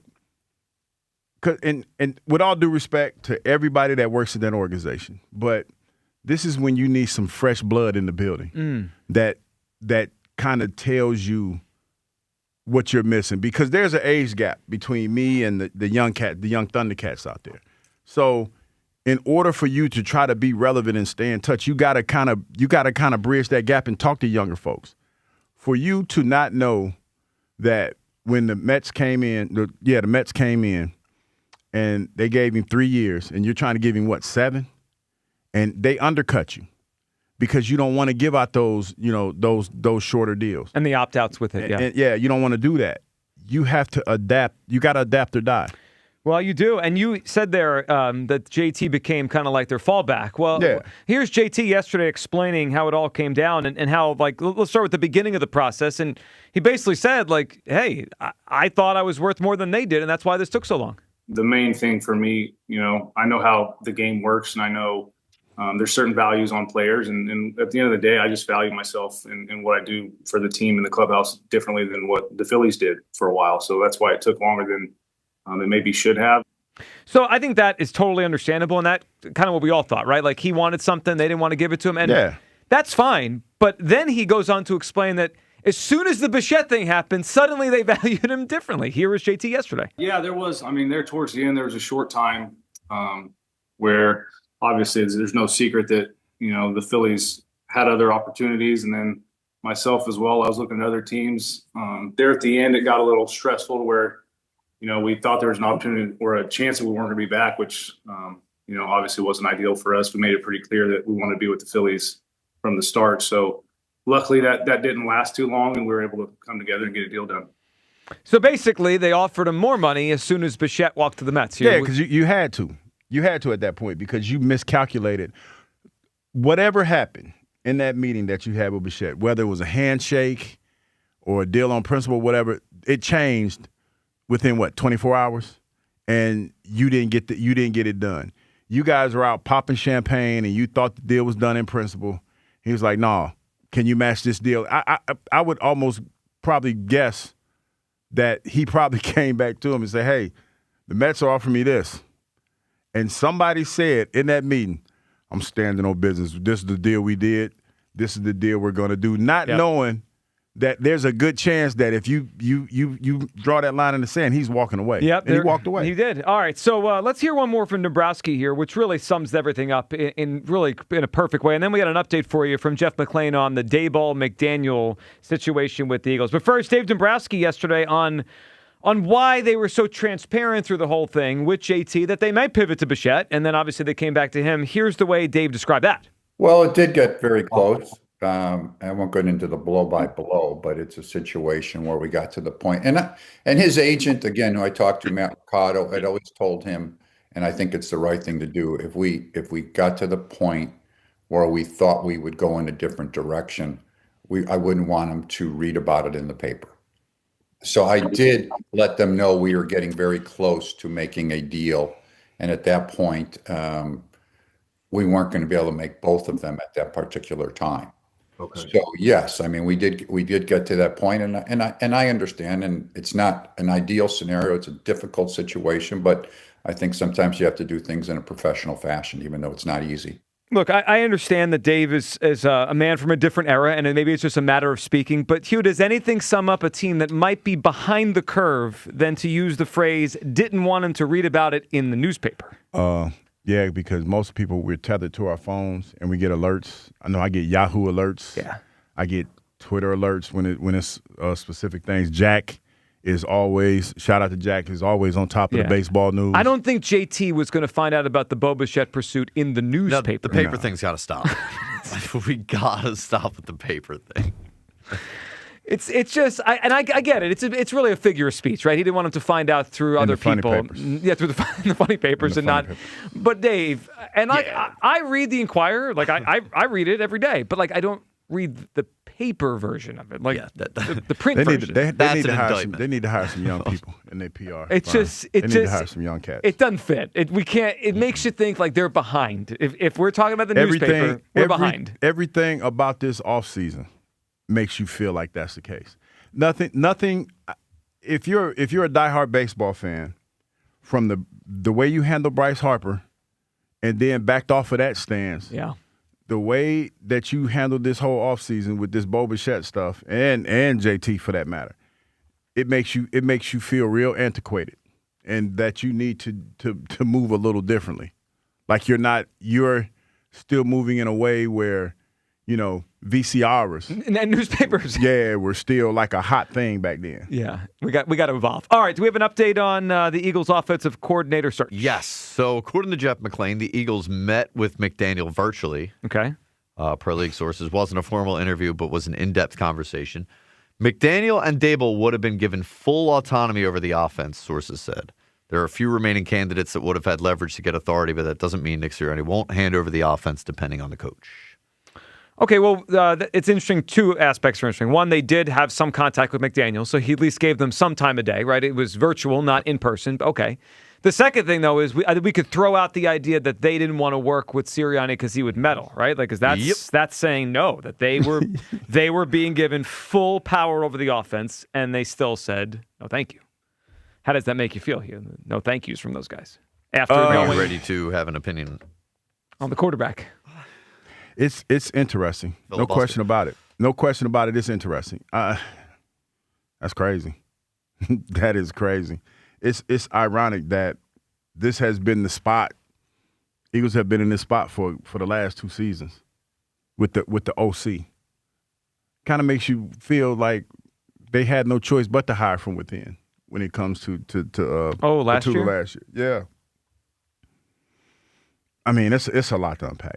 Look, the Patullo thing last year, at least we could go to the timeline was tricky, right? They were coming off the Super Bowl. And you didn't have enough time to vet anybody, and most of the good jobs were taken. Yeah. Yeah, I get that. Yeah. And it's a tough area of the season. But, if you would think with everything that moving forward, that if the job was attractive, like we said, it is a springboard, some coaches would have waited till the Eagles got done. Well, but the hard part was we didn't know that his name is Kellen Moore was going to leave. So what are you waiting for, right? Like as the Eagles walked into Super Bowl week. I was looking at it thinking like Kellen, like there was a good strong possibility that he might leave. No. I mean, I remember there was a thought out there the Saints were waiting for Kellen Moore, but it wasn't like locked in around this time of the year, right? Mm-hmm. Entering championship week. Like, gotcha. I kind of understand why they got stuck with Patullo. This is totally different this time. I mean, they're having a wide-ranging search. They got knocked out in the first round. And they told you who they were trying to date. They told everyone that they offering autonomy of the offense. Somebody said nah. I mean, they're basically begging someone to come here and take the job, like someone of note. And both of the people of note said no. And that's why I go back to the quarterback. It's embarrassing. It's not great. I mean, it really is not. Let's go back to the phone lines. Joe in South Jersey talking to Phils, and can they salvage this offseason? Hey, Joe. Hey, what's going on, fellas? Hey, Joe. What's up, man? So I want to know what these head offices are thinking when they look at the team and the players that they signed. Yeah, we got new names, but the players that they plan on replacing, they're the same players. Garcia, he strikes out a lot. Nick Castellanos swinging at his low and outside pitches, another strikeout. They're the same player, a little better outfielder, sure. Yep, better defensively, but not that different offensively. Yep. Yeah, and then I think we put way too much trust in the prospects. I think prospects are prospects, and they're not a set in stone stud player until they prove it. So like, I'm excited for Crawford. I want Crawford to be good. I'm excited for Painter. I want Painter to be good, but how do we know? We need to sign people who already made a name for themselves to be able to project this team further instead of getting knocked out in the first round of the Dodgers. Joe, I agree. I don't understand. I'm with you. And, eventually will Painter and Crawford be better players than Ranger and Bader? Probably, right? Like, if they live up to their hype, they will probably surpass those guys and be better major leaguers. But is Andrew Painter as a rookie going to be better than Ranger was last year? Probably not. I mean, I would think it's less than 50% he is. And is Crawford this year going to be better than the Bader that played for the Phillies last summer? I doubt it, right? So, I get what they're doing, but it's hard to acknowledge, hey, we're doing this, and yet we're still trying to win the World Series and be better this year. It's doesn't line up. No, not at all. And I really want us to get another starting pitcher. I'm not too sold that Zach Wheeler is going to be good to go as soon as we would like him to be, because a blood clot's a big deal, And And I think we need to have a fallback plan for him in case he's a no-go. I haven't agree. heard any updates on Zach Wheeler's health and recovery.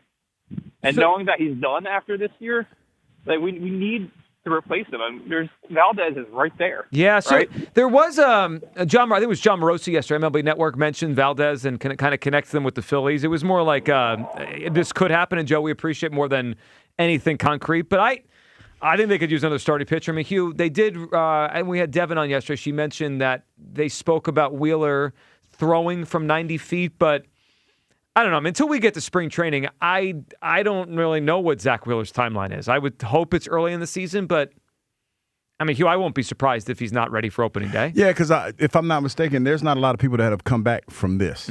So this is something new, and granted that we are dealing with new technology when it comes to the blood clots and everything, but there's nothing guaranteed. Yeah, right. And I think he'll see a pitch, and hopefully he'll be something close to what he is, but we don't know. I mean, it's definitely fair to say we don't know yet. Let's go to Will in the Northeast. Hey, Will. Will. Oh, Dream Team, how y'all doing today? Will, what's up? Man, let me just cook, man, and I'm gonna keep it real. And this is, Kyle always told me, speak with your heart. All right, this is what I'm gonna do. Right speak with your heart. Now, as far as with all the Philadelphia teams, basketball, football, baseball, right? I know hockey and everything, but with our major teams, right? The thing is, our teams our organization is not evolving, right? We're keeping all these old players and not bringing in new players, right? My thing is this, right? As far as with the Eagles, from Randall to McNabb to Vic to Wentz to now Jalen, right? Mm-hmm. They always had this thing with mobile quarterbacks, right? They don't know how to use it. Well, right? They do like to draft them and bring them in. I mean, right, because they want to make these mobile quarterbacks pocket quarterbacks. You know what I mean? But the thing is, you got to use what they got to and develop them, right? As far as they're running, right? It's a good thing, right? So now you want to build on their accuracy and reading defense, right? So you got to know your team.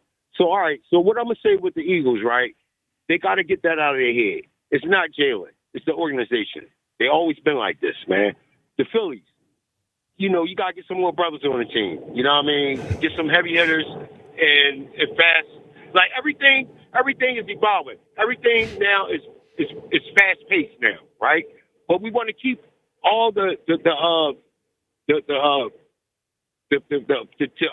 people that have been on the team and start evolving with the younger, right? And I'm gonna say this, right? As far as rebuilding, as far as everything with all these teams, man, you got to know your players. You got to know your team. You got to know your weapons, man. And that's the only way you're going to be able to build and understand what the team needs, right? So, and what the Eagles need is somebody that's going to help develop Jalen, man, because he's been here, 5 years, and nobody have taught him to, read defense. Nobody has taught him to get his timing down. But the only way y'all could do that is as a team, man. And like I keep saying, man, get me in that locker room, man. And I guarantee you, man, and I'm serious. I know what this team is missing, man, and I'm being serious. Because the thing is, they're not playing together, man. We got a dynamic team right now. And with this team that we got, we can't repeat and have a dynasty. It's all about knowing your players and knowing what you can do with them, man. And that's what we need to bring in here. We need to bring somebody in here that understand what this team needs, and they need to develop. It starts with Jalen, but it also starts with the coaching, man. You know what I'm saying? Well, and they're trying. I mean, they're trying to get the best coaches.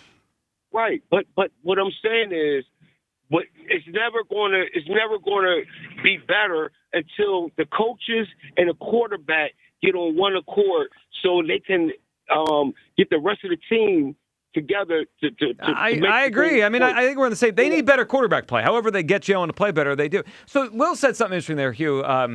The idea that the Eagles, and he's right, have always kind of been ahead of the curve with mobile quarterbacks. Randall, Donovan, Vic, Carson, Jalen, right? They've had a lot. They've had the most African-American quarterbacks of any franchise in the NFL. And even Carson wasn't, but he could run, right? Yeah. And it's like the Eagles have had a interest, and I agree with him, right? If you could find a mobile quarterback, it's a dual threat, and you're more likely to put stress on a defense. Yeah. But he made the case that the way I heard it from Will is they haven't helped evolve those quarterbacks. And I don't know. I mean, each one is different, right? Randall, we're going back 40 years now. But my memory of the Donovan one was it felt like maybe he wanted to stay in the pocket more than they told him to. We don't know the truth about Jalen. But Hugh, I also think this is a case for all mobile quarterbacks. And we saw with Carson especially. I think because I just think they decline quicker, right? Think about the guys that play until they're 40 at a pretty high level. Tom Brady's, right? Matthew Stafford's. Mm-hmm. They don't move, right? They stand in there, they get rid of the football. It just seems to me, as just a football fan, the great dual threat seems like their body starts to decline quicker than the pocket guy. Well, I think that pocket quarterbacks that use their legs once they get older, and I feel like this is Patrick Mahomes, they use it when it's absolutely needed. When I think of the last couple of Super Bowls that the Kansas City Chiefs were in, the plays that I remember, the defining plays, and I know it's not just one play that defines the win or loss, but when they played the 49ers in the Super Bowl, the back-breaking plays were the ones that he made with his legs. He ran for a fourth down in overtime with his legs, yeah. Yes, but he picks and chooses. So I don't mind Jalen trying to be a better pocket passer. I think Jalen understands that he needs to evolve at the quarterback spot, but to take running completely out of your game, I think you're limiting yourself when you do that. Now, as far as what he wanted to do this year, I think it's hard to say. I go back to listen to some of the things that Jalen have said in the past. People say he likes to be coached hard. He's always talking about striving and being better. But for whatever reason, what's being said and what's actually being done are two different things. And what I mean by that is this. We hear Jalen in press conferences tell us, he's constantly working and evolving. But on the other hand, you hear people outside the building and a lot of pundits saying that Jalen refuses to do this, that, or the third, and he refuses to grow. So it makes no sense. When you hear him talk and you see this offense stay stagnant, you have to ask yourself this question, okay, who is that on? And to Will's point, some of it's on the coach, because I've never been in a situation, and I've heard on the afternoon show Donovan say this. He didn't have the luxury of doing his own thing. He did what Andy wanted him to do. Sure. And Andy kind of groomed him. And when I think about Nick Sirianni, being here and him being the head coach, that was when Jalen was a little jitterbug. That's what they call a young jit. He was a young jit. So to get to a point where you can't tell him anything, I don't know how that happens in this situation. I don't know how it gets to the point where Jalen has enough cachet in the building. And I know he's won a couple Super Bowls, but you're the head coach. And you're the end all to be all. How does it get to the point where Jalen circumvents or goes over your head to do certain things or not do certain things? Yeah, I mean, to that question, perhaps when the organization cuts the legs out from the head coach doesn't have the power we think. I don't know. This book, whoever writes this book, Kevin Patullo, it's gonna be fire. He should start writing that right now. Maybe he is. Who knows what he's doing? Ghostwriter. Yeah. You? What's that? You could be the ghostwriter. No, I ain't no book. This segment brought to you by Meineke. Cold Start Slick Roads, winter wear and tear, brakes, tires, batteries, and complete auto care by trusted experts. Meineke, doing car care right. Nate is in Southwest Philly. Hey, Nate. Well, Cooks. Nate, what's up? What's up? I'm shocked that you didn't whisper under your breath when my man Will kept saying right. I'm like, why is this boy saying right 50 million times? Well, he's just working through his thoughts. He's speaking through it. He's speaking from his heart. All right, so look. This is what I'm going to say. Joe. Nate. This is crazy, right? So, with the Dable in the situation with Mike McDaniels. Yeah, right. Yeah, what you doing? You doing your power walk? Yeah, bro. I'm out here delivering, you. doing his work. No, He's doing, hey, Nate, no disrespect. I'm just saying you sound like you're a little out of breath. Real jobs, little breath. Yeah, I just walked up the steps. I was My walking bad. up the steps delivering. Nate, way back in the day, I worked for FedEx. I understand the grind, Nate. Appreciate I get you, Nate. it. I'm just saying that you were breathing heavy, man. He's grinding. It's cold out there. Go ahead, Nate. Go ahead. It's cold out here. Yeah. But listen, this is my thing though. If they wanted to come here, do you guys think they wanted to bring their own offensive line coach? Perhaps, instead of having who we have now. Yeah, and so with that, Nate, but it's been reported that those guys were told they could do whatever they wanted. But I can't. Okay, another thing. So do you guys think that these guys say, "Hey, we gotta work for Nick Sirianni too after being head coaches"? That don't play a role in it either? So I would say of the two names we're talking about today, Nate, maybe McDaniel, but Daboll and Sirianni are tight. I mean, Sirianni has talked about how Daboll's a mentor of his. Like they're close. They work together. It's understandable, Joe. But if I work with you and we tight, and then I make a play call and you say, "Well, I don't like it, change it," you don't think he would have a problem with that? Perhaps they would. I mean, I get it. He ain't got full autonomy to mean full autonomy. Yeah, I mean, right. Okay. So I mean, I understand that, but at the same time, these dudes is coming from being head coaches, and they look. I'm not blaming everything on Jalen. I'm just saying we got to look at the whole perspective. Yeah, I mean, this guy like. But Nate, I'm with you on that. But Daboll is willing to go be a coordinator under Robert Saleh, who accomplished zilch. Listen, under Robert Saleh, he can do whatever he wants. Robert Saleh ain't gonna go and say, "Yo, I don't like that play." But he was told he could do whatever he want here. Yeah. I don't believe it though. You believe that? Yeah, I believe it. I believe it because you know why I believe it. Let me tell you why, Nate. Did you see? And I'm gonna embellish just a little bit. Oh boy. Right. But did you see the press conference where Howie and Nick were up there and Nick was talking and Howie put his hand on Nick's chest and told him be quiet and he finished talking? That's why I believe that whoever came in here would have full autonomy. Yeah, and Nate, good phone call, and I get it. I can feel where people are coming from today. We're looking for the reasons why this can't be about Jalen. And if you want to look for those, God bless you. Let these people deal with this the way that they want to know, deal with and I maybe today That's not good. You're not being a good therapist. I'm not a therapist. But you're not. We are, in a sense. We call Kristen back. We are with therapy. Yeah. And a lot of times, in order to get to the truth, you have to walk through the different steps. Well, I decided to go right at the truth today. We're not really therapy. We're just a void for you to yell that's what my therapist told me. You got to walk through the steps to get to, for you can actually see where, you might be falling short. Maybe by 2 o'clock, as we did start with weather in the first segment. So maybe we'll get there. 215-592-9494. Is the OC search an indictment on Jalen Hurts? I think it is. I think Hugh sees it but doesn't want to admit it. It ain't all him. Denial is denial stage. Nah. And of course, the Phillies, can they salvage the offseason? All your phone calls. We've only just begun. Yeah, we have. Elliot joins us next. Midday Show, Sports Radio 94 WIP. This is the time of year everybody talking about fresh starts. That's why Hatfield marinated pork tenderloins and pork fillets, loin fillets, are my weekly go-to game plan.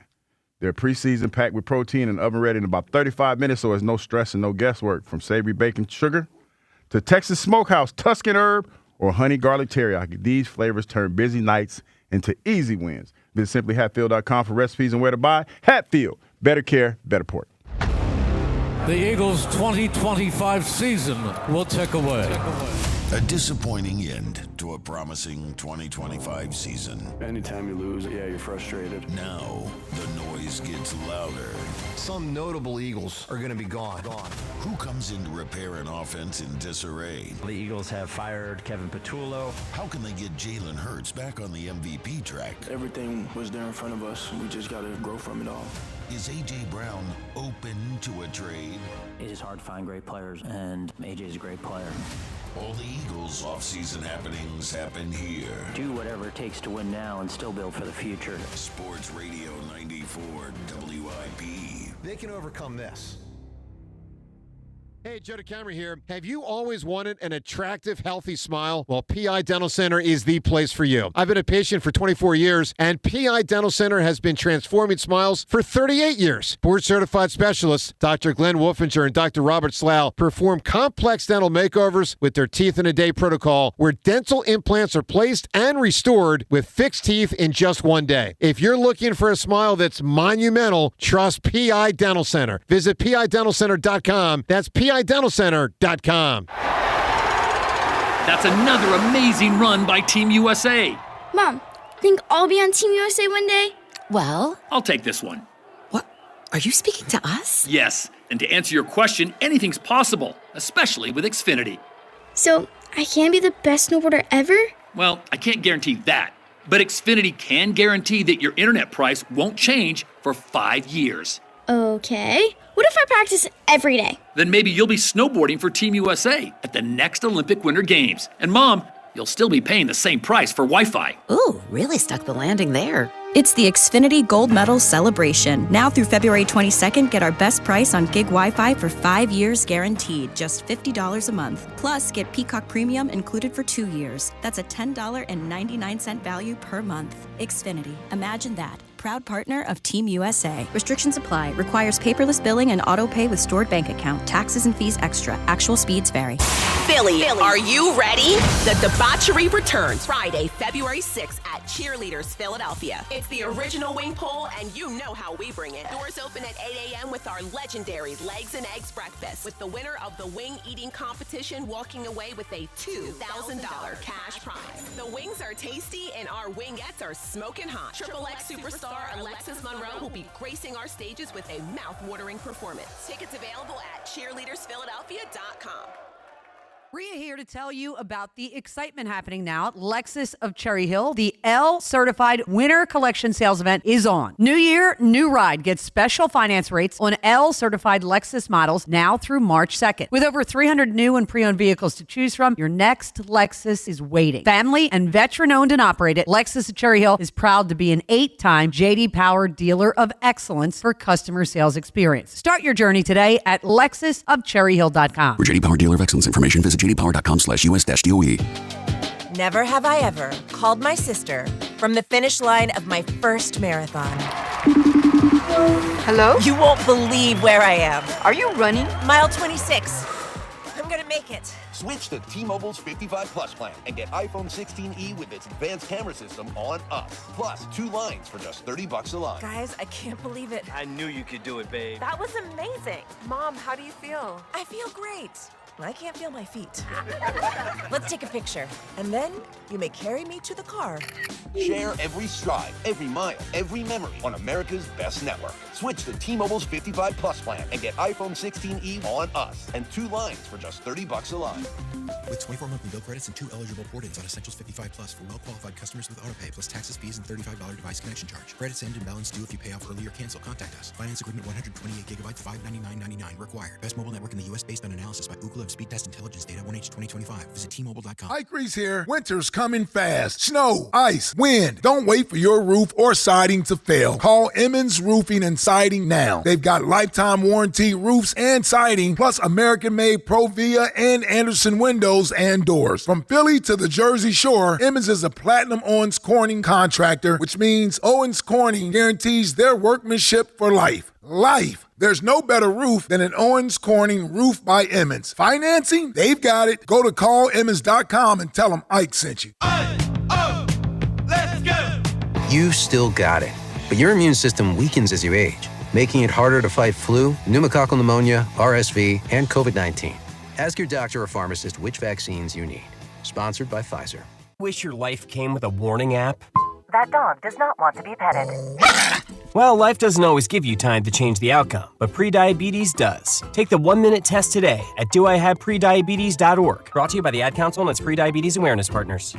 The new era of UFC on Paramount Plus comes out swinging. Highlight machine Justin Gaethje collides with Paddy the Baddy Pimblett in a must-see high-octane main event. Plus, Sean Sugar O'Malley faces off against Song Yadong in a stand-up war filled with high-level striking. Pay-per-view just got knocked out. Stream UFC 324 live on January 24th, only on Paramount Plus.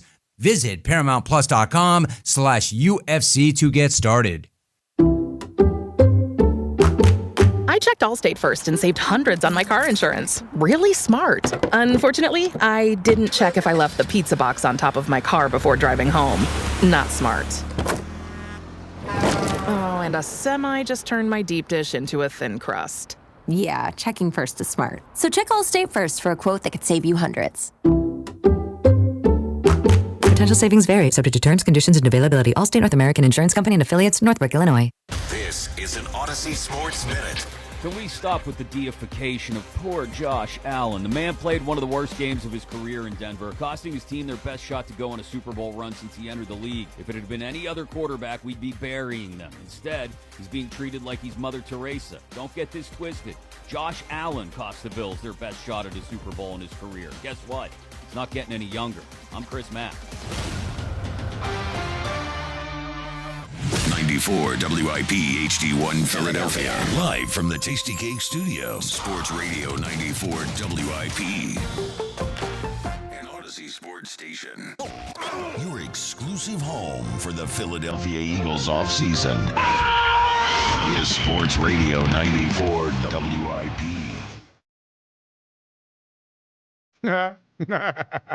Playing this one for you. Only just begun to live. What's a white lace and promises? White lace and promises, Joe. Kiss for luck, and we're on our way. Again, this offseason's been going on for 9 days. Feels like 2 months. Copium. Like, listen, I've made it my business to sit here and try to be as open-minded as I possibly can about this whole thing. You, on the other hand, just want to blame Jalen. No, I didn't. No. Hold on. Yesterday, I listed like 5 reasons why I don't think this is an attractive job. Everyone told me it is, okay? Now, today, we lose out on the 2 best candidates out there that the Eagles wanted. We got Zach Robinson still out there. Yeah, wonderful. Zach Robinson. No, you know what's funny? I asked my friends. Bob Cooter's still out there, too. I asked my friends in Atlanta. I was like, what you guys think about Zach Robinson? What'd they say? He was the coordinator of the Atlanta Falcons, and now he's not. Okay. That's all they said it without saying it. Okay. That's wonderful. Oh, he said he's not. And I said, can I quote you on that?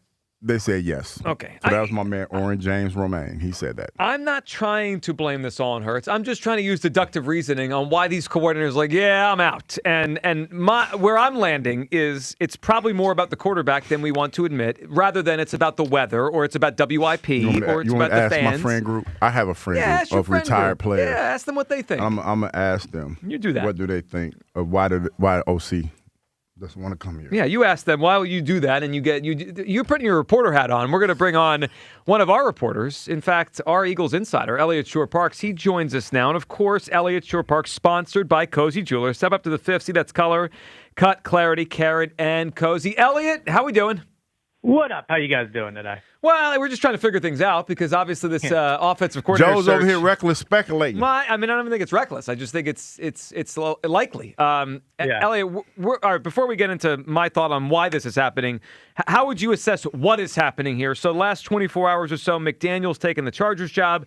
And then the one that really hit home to me this morning was Daboll, and according to Diana Rossini, he's either going to take the Bills head coach job, which, of course, if you can get the head coach job, you take that, or take the Titans offensive coordinator job and not come here to Philadelphia. How would you assess what's gone on here recently?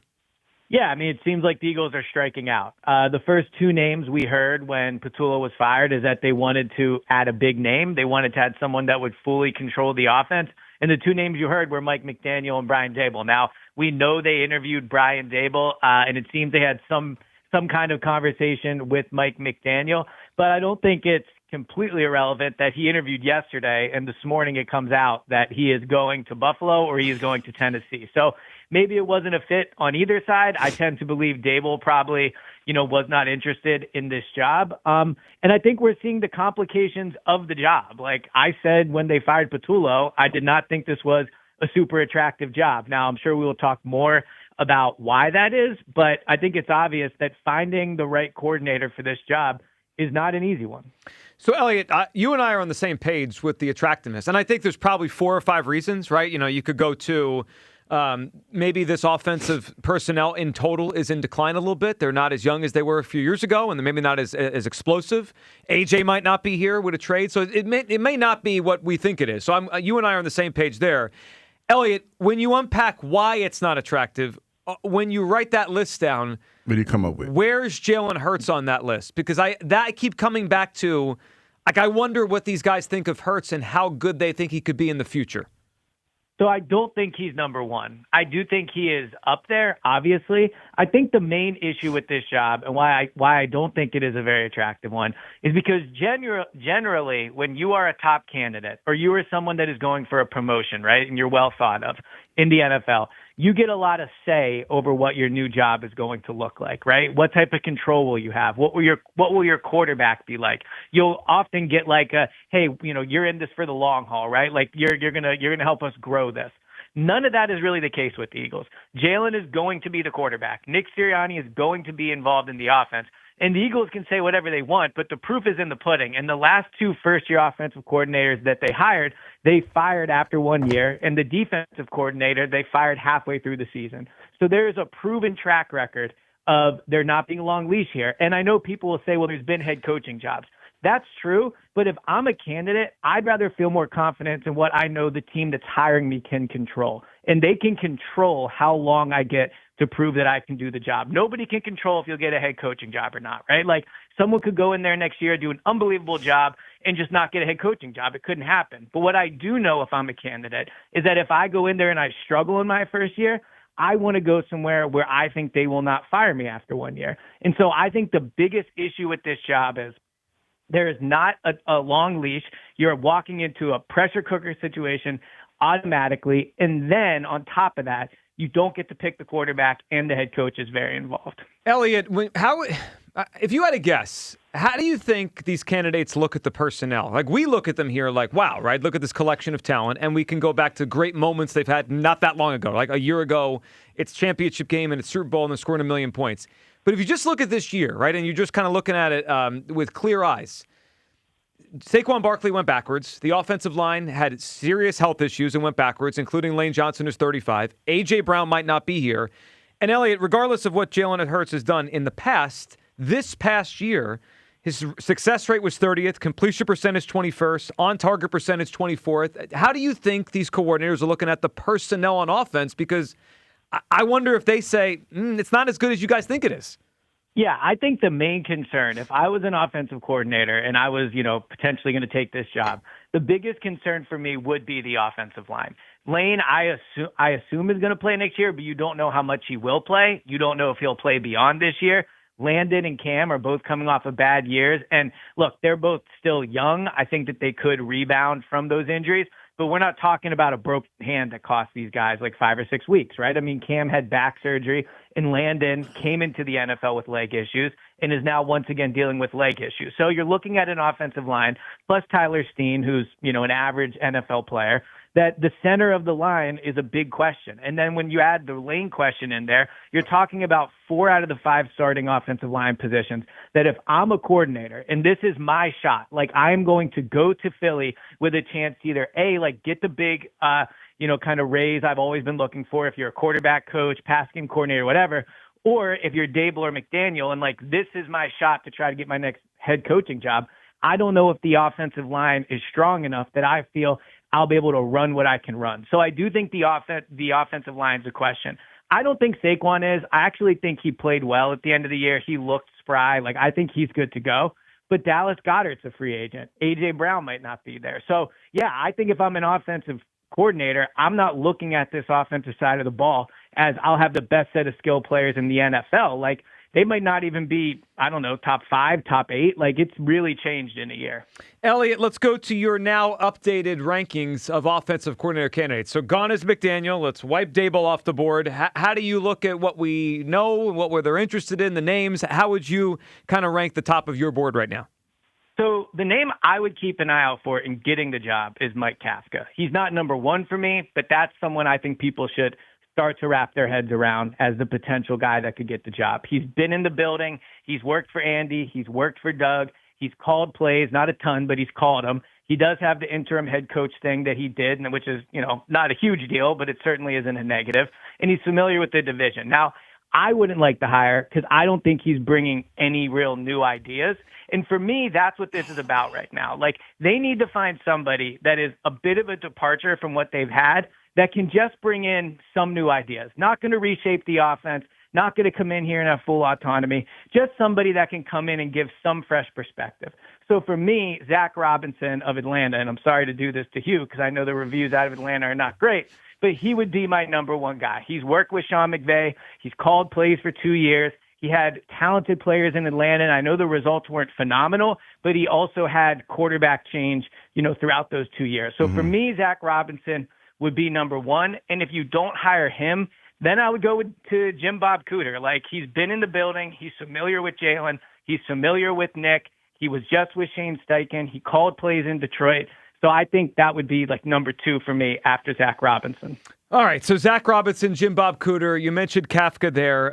The other names that I guess as I look at your list here that you put out a little while ago, the other name that is probably the most intriguing just because it's different and it's new would be the Charlie Weiss Jr. one. I mean, he's coming from college football. He doesn't have the NFL experience as other guys do. How real do you think that is? Or is that more of like a, hey, they're interested? And they seem to do this when they have openings. They'll kind of cast a very wide net, and once in a while there's a college person thrown in there, but doesn't mean they're actually a top candidate.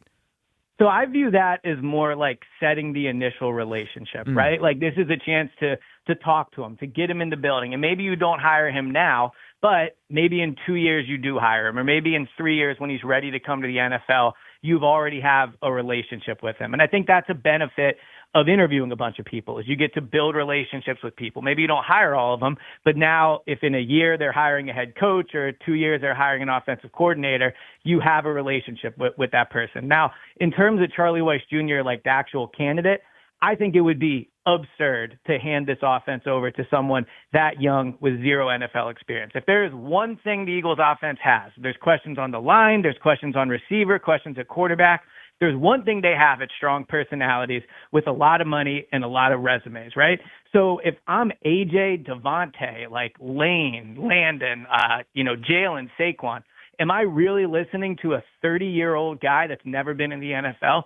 I just don't think you can hand that side of the ball to him. So I think he's a good up-and-coming candidate, but I don't think he fits right now. Before we let you go, let's just talk about one more name that has not been connected really with them, and certainly not a report about an interview yet, but I think kind of fits in the group that we're discussing. Well, Elliot, what do you think about Matt Nagy, former head coach with the Bears, and obviously spent a lot of time with Andy Reid? He was up for the Titans job, didn't get it, obviously went to Robert Saleh. The way you describe some of these guys, play caller, Andy Reid, been in the building, he checks all those boxes. And I'm not saying I think he's great, but as time has gone on, I think that Bears job he did with Mitch Trubisky's aged better than maybe we thought it did in the time. What do you think of Nagy, and could he jump into the mix here?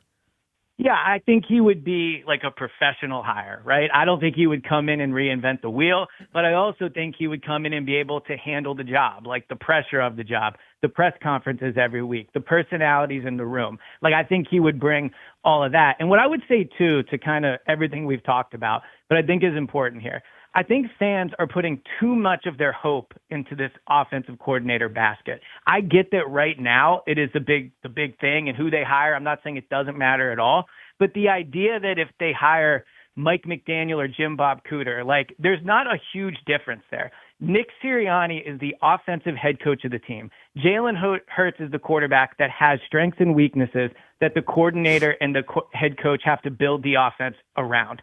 So if the offensive line is the same offensive line, it doesn't matter who they hire. But this idea that, like, the season is going to be decided off of who they hire, I just think is factually incorrect. Like, if you're really, really worried about the offensive coordinator hire and you really think they have to get somebody new and fresh and hit a home run, then just say that you don't believe in Nick Sirianni and Jalen Hurts, because ultimately this team will be as good as Jalen and Nick are. That was the case in 2024, and it was the case in 2025 when they weren't as good. So I get the obsession with the hire. Trust me, like, I get it. But it's not the huge impact hire people think it is. So I want part of me wants to disagree with you, and I was about to say, well, how would we kind of unpack what Vic Fangio was able to do when he came in here 2 years ago? But Elliot, as I was thinking through that to say to you, I did remember that they spent their first 2 draft picks that year on Quinyon Mitchell and Cooper DeJean, and they signed Zach Bond. So, obviously Fangio is great, but they also changed the personnel. That's why I keep going back to personnel. I know you're talking about the offensive line. Whoever the coordinator is, the personnel needs to play better because they just didn't play well this year. So that means they need to get new offensive personnel, or these guys need to just play better because they weren't great. Well, and an obvious difference there too is Vic Fangio is able to come in and do a great job because it's just his own thing, right? He's the head coach of the defense. Right. I'm not saying Nick has nothing to do with it, but it is Vic Fangio. And the other important thing is this: while he has to coach to his players' strengths and weaknesses to an extent, it's very different as a defensive coach to scheme because you can kind of just do what you want. If you're an offensive head coach, you are completely beholden to what the quarterback can do, right? That's 100%. So while everyone said Mike McDaniel is going to come in here and run this crazy offense, no, he wasn't. He wasn't going to do it. We saw videos of him talking about when he got RG3, he had to completely rebuild who he was as an offensive guy because of who the quarterback was. So again, the offensive coordinator matters. He has to hold meetings throughout the week. He's going to call plays. Those things are important. But the offense has looked the same through 5 different coordinators. And I just don't think the idea that a 6th one is going to change things dramatically is true. I think you're probably right on that, Elliot. It's a point of consternation, but I think you're probably right on it, that it's going to look the same. All right, Elliot, we appreciate you hopping on, and we will be following along and listening as we figure this out. And tonight, 6 o'clock, ESP? Yes. Go Birds evenings tonight. Zach Berman of The Athletic will be with me, and I'm sure we'll be talking about the offensive coordinator. Awesome. Excited to hear it. Elliot tonight with Zach Berman, 6 o'clock. Thank you, and we'll talk to you soon.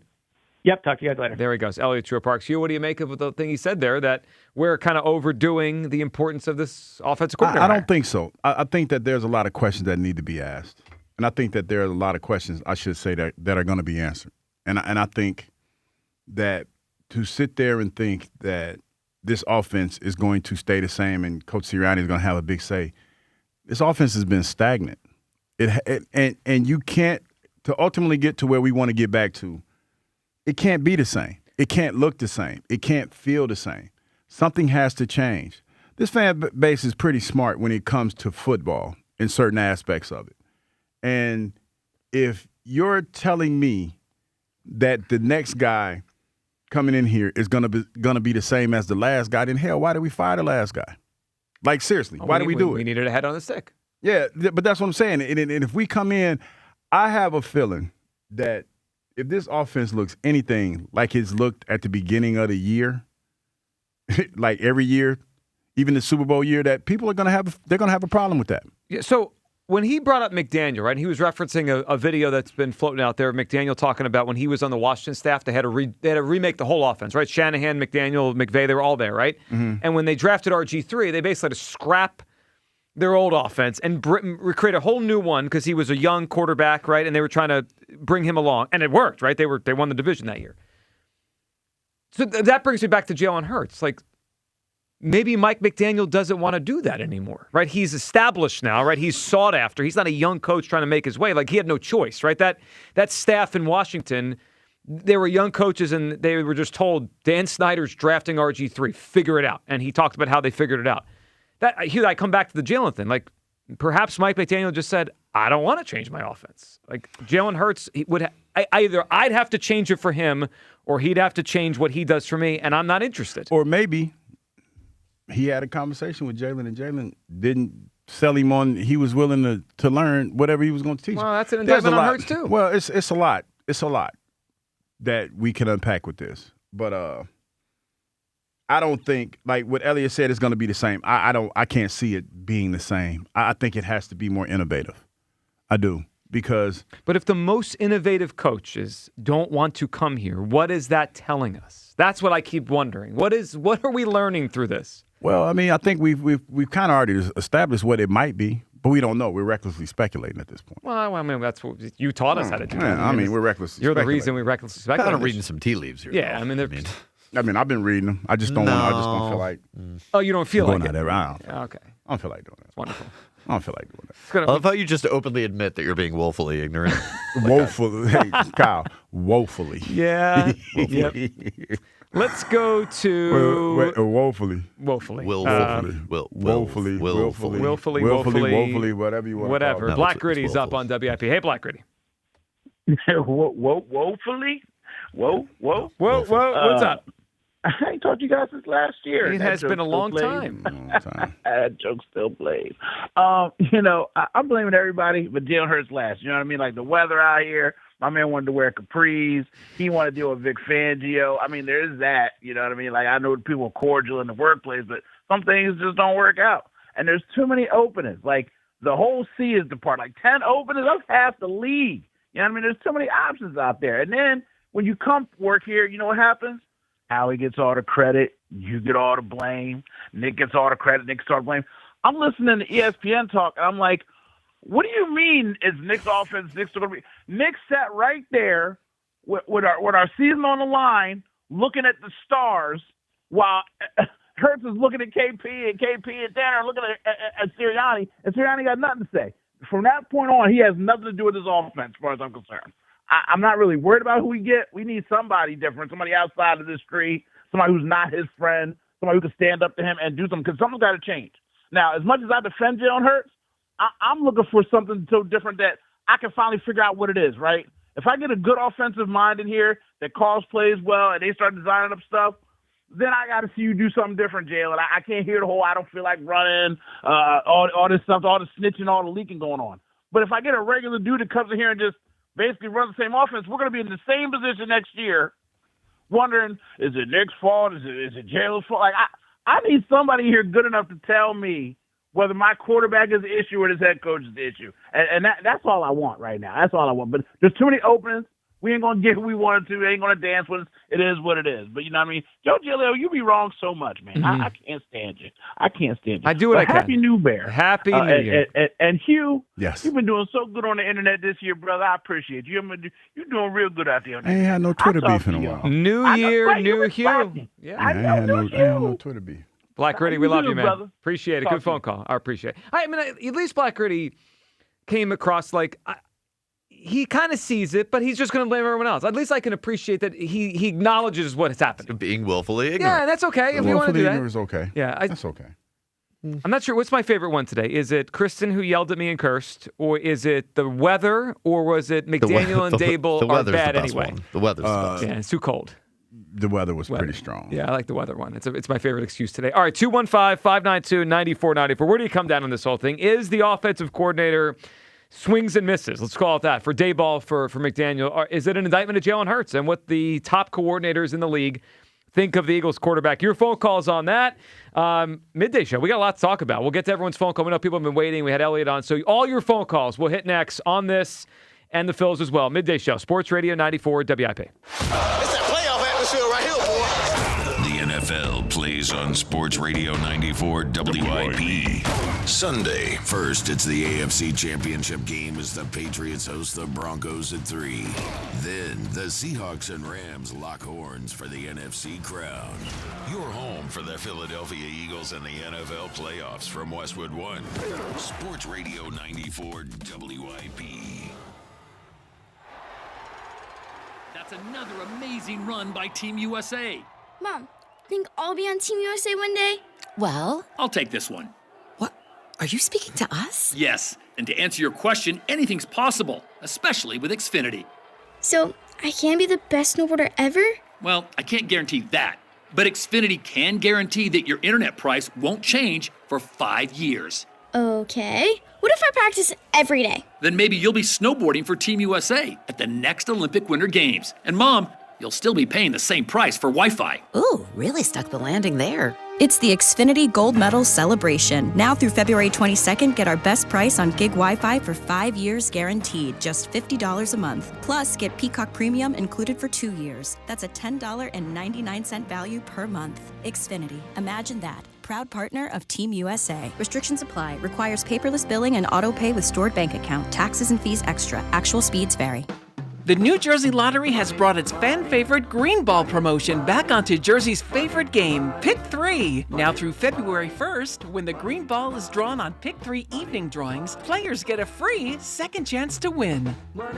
Hey, hockey fans. Now with BetMGM, you can win a share of $10,000 in bonus bets when your anytime goal scorer nets 3.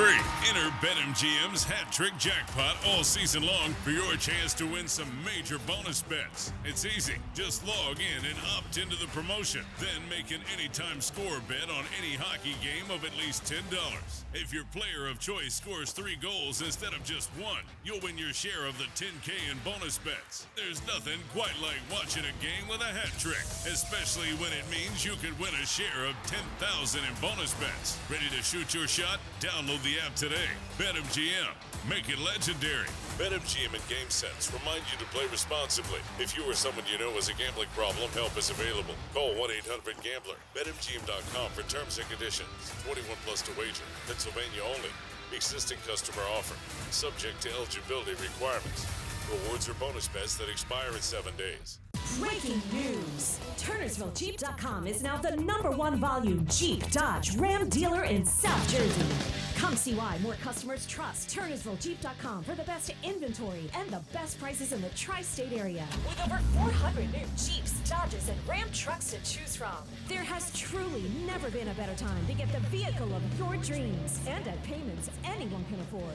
Reserve your vehicle today at TurnersvilleJeep.com. Again, that's TurnersvilleJeep.com. Why is NJM Insurance silent in an industry full of catchy jingles? And how do they do what's right when things go wrong? Tune in to Baffling Mysteries to find out. This fictional podcast is brought to you by NJM. No jingles or mascots, just great insurance. Insurance underwritten by NJM Insurance Company and its subsidiaries. When you need to know, depend on KYW News Radio 1039 FM. Forecasters are warning of snow this weekend, and some municipalities are already low on road salt. Children's Hospital of Philadelphia is planning to open a network of outpatient centers to provide early autism care for kids. And PETA is calling for technology to replace Puxatawny Phil on Groundhog Day. Get the latest anytime on KYW News Radio. Now on Crystal Clear 103.9 FM. You've never needed us more. This is Jared from Passarella's Pizzeria and Italian Kitchen in South Jersey. If you're looking for your new favorite meal to order on game day or any day, you have to try Passarella's. We deliver all around Morristown, Voorhees, and Haddonfield, and it's only possible with our partner, PDQ POS. Their system makes processing orders and managing deliveries as easy as it can be. If you're a business owner looking for a point of sale system, contact the experts at PDQ POS. Visit their website at pdqpos.com and tell them Jared sent you. I checked Allstate first and saved hundreds on my car insurance. Really smart. Unfortunately, I didn't check if I took the gas hose out of my car's tank. Ooh, not smart. And I drove off while still attached to pump number 3. Yeah, checking first is smart. So check Allstate first for a quote that could save you hundreds. Potential savings vary, subject to terms, conditions, and availability. Allstate North American Insurance Company and affiliates, Northbrook, Illinois. Paramount Plus is the new home of UFC, and we're coming out swinging with UFC 324. Oh, what a shot! And 325 on back-to-back weekends. The new era is here. Every fight, one subscription. Oh my goodness! Pay-per-view just got knocked out. Let's go. Back-to-back blockbuster UFC events this month, only on Paramount Plus. This is the story of the one. As an HVAC technician, he and his digital multimeter are in high demand. So when a noisy office HVAC turns out to be a failing blower motor, he doesn't break a sweat. With Grainger's easy-to-use website and product information, he selects the product he needs to keep everything humming right along. Call 1-800-GRAINGER, click Grainger.com, or just stop by. Grainger, for the ones who get it done. It all comes down to this, folks. Yep, the entire season is on the line.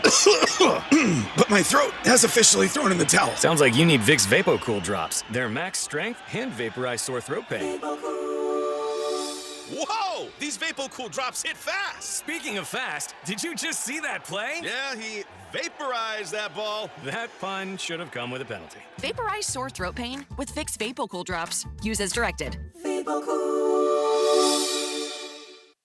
Back to Hugh Douglas and Joe Giglio on Sports Radio 94 W.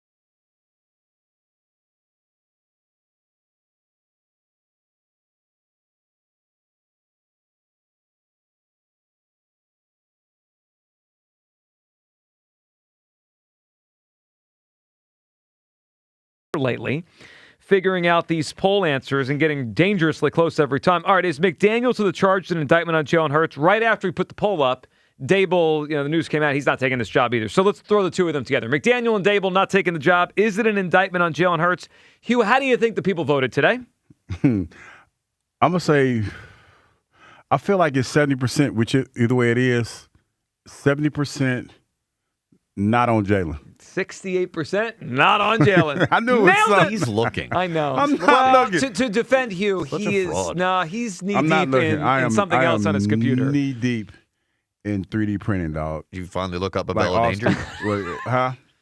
Bella? No, I didn't. I was 3D print. I'm on one 3D print thing. Well, so he has his own computer now for the 3D printing, and he got a mouse. So yeah, I'm designing stuff. I'm over here designing stuff. This stuff isn't good. What do you mean? It's already hard to keep you locked in. I'm locked in. I'm locked in, Kyle. Well, come on. I saw, that design you had there was pretty elaborate. Hey, wait till you see the Demogorgon that I printed. Oh, it's Hey, pretty listen, cool. Let me tell you, as a father, when your kids get excited about something that you've done, especially your young kids, dude, there is no better feeling in the world. Because when I showed him this morning, it was almost done because it took like 13 hours to print, right?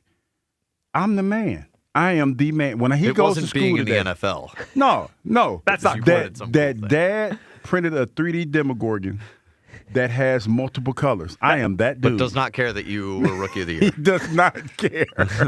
Well, to be fair, I mean, Rookie of the Year was in 1995. I mean, that was ages ago. No, I'm just saying. Yeah, he was a twinkle. Yeah. Old and news. and the fact that I made him a 6'7" yesterday. Oh wow. Oh yeah, I Kyle, it's no better feeling. I'm the man now. I cannot do no wrong. Dad is that dude. Yeah, Dad's that dude. Self-esteem on the rise in the studio. You already know. Yep, we do. All right, let's go back to the phone lines here. Still getting punked though. Oh yeah, the daughter. With the dishes. Daughter. Yeah, how's the dishes situation? You know what? She's been washing dishes. Wow. Lately. Yes, without unsolicited. All things are coming up here. Yeah, and I thought about, but see, here's the thing. I like to crack jokes every now and then. Yeah. She don't feel like that's the jokey type, so she don't. I can't. Be like, hey, you wash dishes. I can't. I don't feel like I can. So you're walking on eggshells. Yeah, still. Okay. Still. You're living in fear of your daughter. Yeah. Not just any fear, significant fear.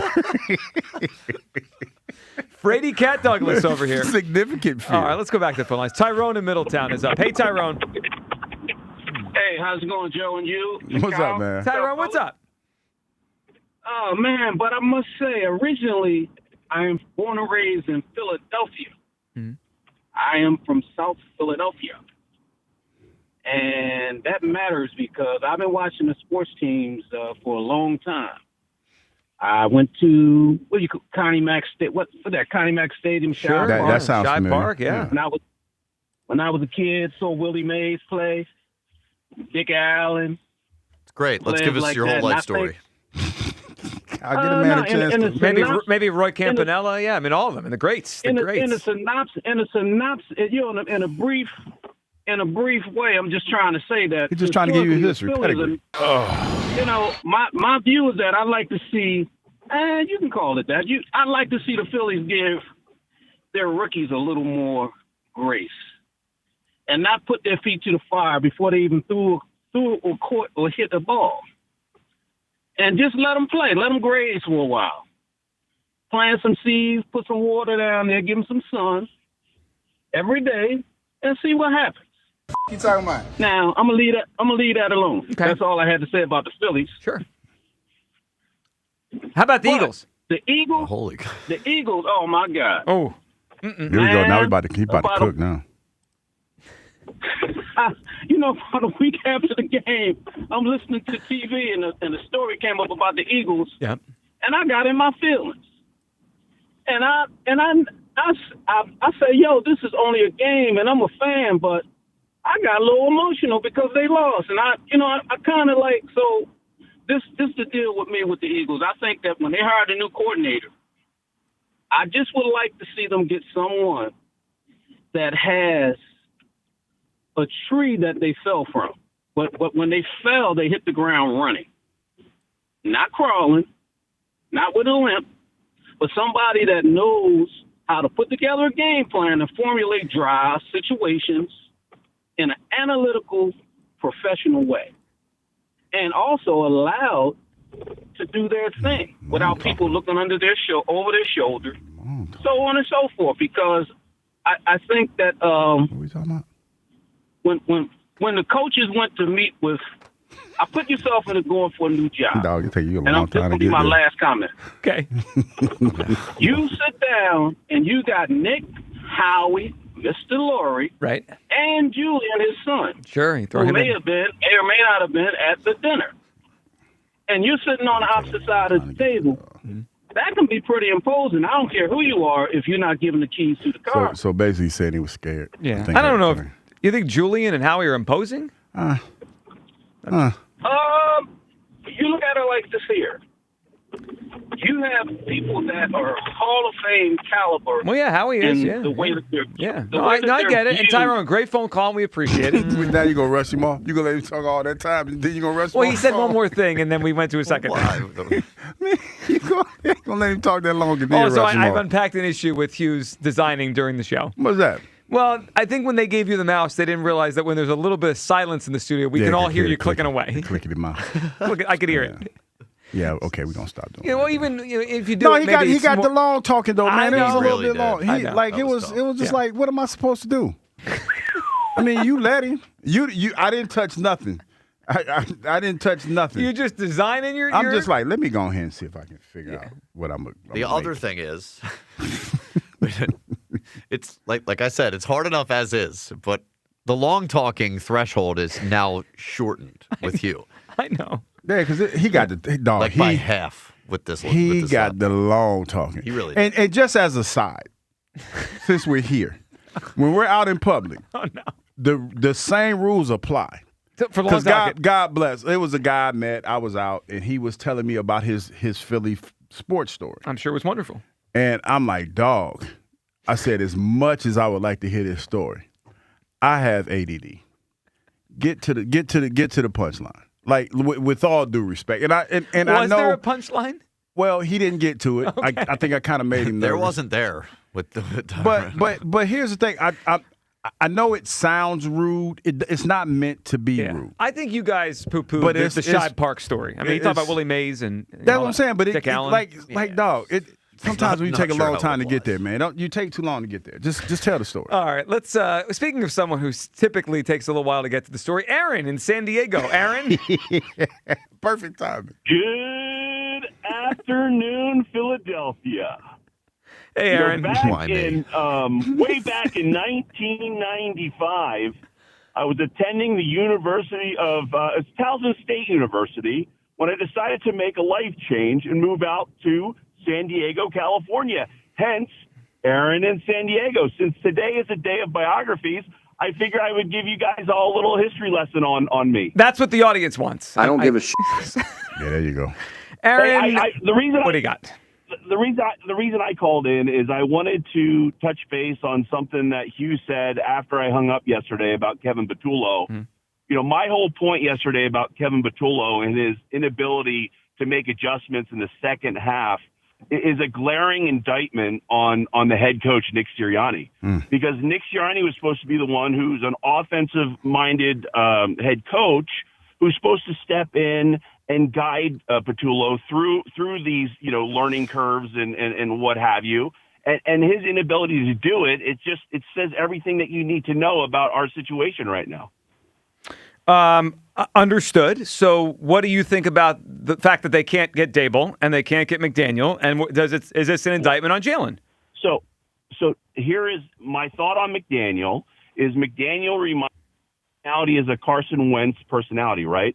Small market, doesn't handle high pressure very well. Hence, let me go out to the LA Chargers, Big market, by where the way. there's not going to be any pressure on me.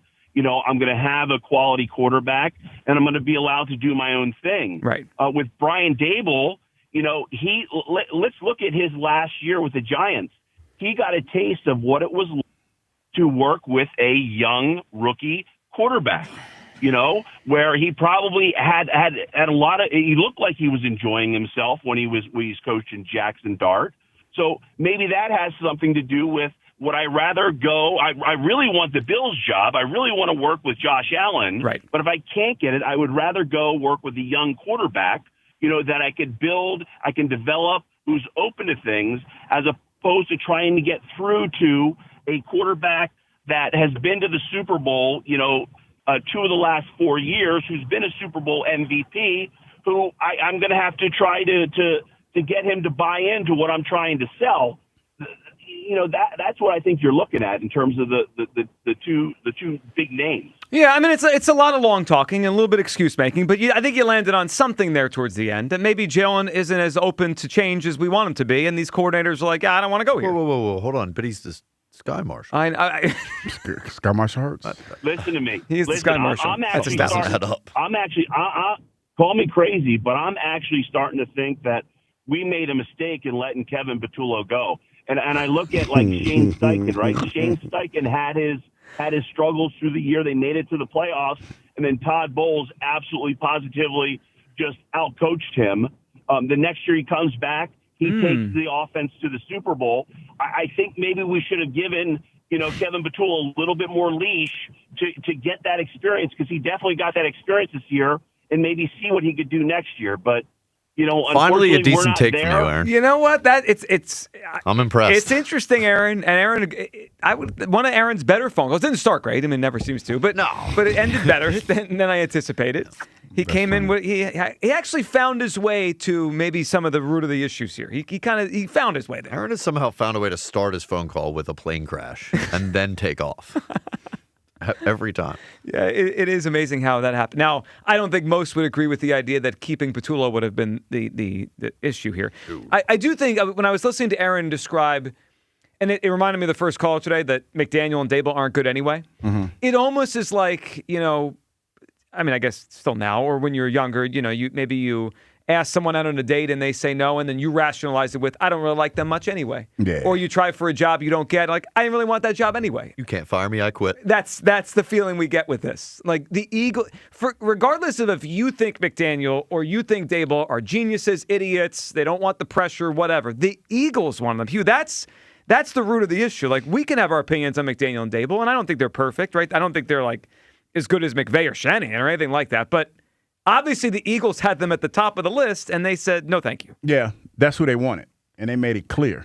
It was almost like, you going across the room, and you see the young lady or the young man that you want to talk to, and you're like, hey, that person right there. And they're like, nah, I'm good. Nah, or isn't that how it used to be when you go to dance when you were little, and you go and you ask the young lady for a hand, and she say yes or no, kind of the same. And it's humbling if they say no. Yeah. And it builds character, though. So we've built a lot of character over the last couple of days. Yeah, it does. It builds self-esteem. Yeah, it builds self-esteem. I think it kind of knocks down self-esteem. Yeah, I mean, it's. I think it builds character. Okay. Then we're building character together. Yeah. I think that's a good thing. Let's go to Drexel Hill Jake, who's up on WIP. Hey, Jake. What's going on, guys? Hey, Jake. What's up? Welcome to peak cope season for the Jalenites. Yeah, we are. Today may be the biggest day of it so far. I mean, when the weather got into the equation today, it hammered it home. Yep. Yeah, we knew where we were at when it started that way. So when they said to these guys, "You'll have full autonomy," I believe part of it is they didn't believe that. And Hugh, thanks for going into the dating metaphor, because that's what I was thinking. That it's like you're dating you have your eye on somebody and you say, well, but I heard from these other relationships you were really controlling. And you said, no, I went to the shrink for that. I won't control you. Mm-hmm. It's like, I don't know about that full autonomy. And also, I don't think people want to take the risk of having family business put out there on the Twitch airwaves, stuff like that. Yeah, the Twitcher. If you follow me there. Yeah, that's not a good look. There's a lot of reasons. It seems to be very nuanced, but the big picture is, I would say it's at least 50% indictment on Jalen. Yeah, and Jake, I think that's a fair way to put it, right? It's obviously there's more than one piece of the puzzle here, and Jake, good phone call, but I just think the Hurts part of the puzzle is a huge part. Because it just feels like this to me. If people thought Hurts was great, wouldn't they run to take this job? It feels like that. I mean, but there's a lot to unpack in this situation that we don't know about. And I think that's just being fair. Now, there's a lot of reckless speculation. There's a lot of players that have come out. There's a lot of stories that we've heard. We're just still reaching the tip of the iceberg with all of this Eagle stuff because they still don't have an offensive coordinator. And I'm of the mindset. I know I heard what Elliott said, and Elliott's a dogged reporter. You can't run this back. You can't run this back the way that it was. You can't have this offense looking like it's looked over the last couple of seasons, even though you won 11 games last year. I think people want more. I don't know what AJ is going to do. I don't know if he's going to be here or not, but you need to see more from you need to see the evolution of the quarterback. I think that the bottom line is that, because that's where all roads are kind of leading to, is the quarterback. Whether or not he's what's that, malleable? I like that word. Malleable in this situation. Look at us. Look at this show. We using big old words. It's a new year for us, man. New era.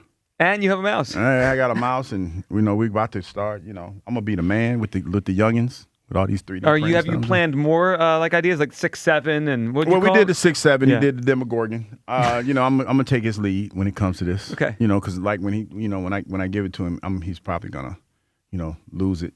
You think at some point, like the big desk we have here is going to have some figurines that you make? That's definitely coming. As a matter of fact, I might make one for this evening to put here. I don't know. I don't know what I'm going to make though. I'm taking suggestions. I'm pretty sure that you people have a lot to say about me and my 3D printing. I'm sure they have a lot to say about both of us, if I had to guess. All right, let's go to Terrence in Springfield. What's up, Terrence?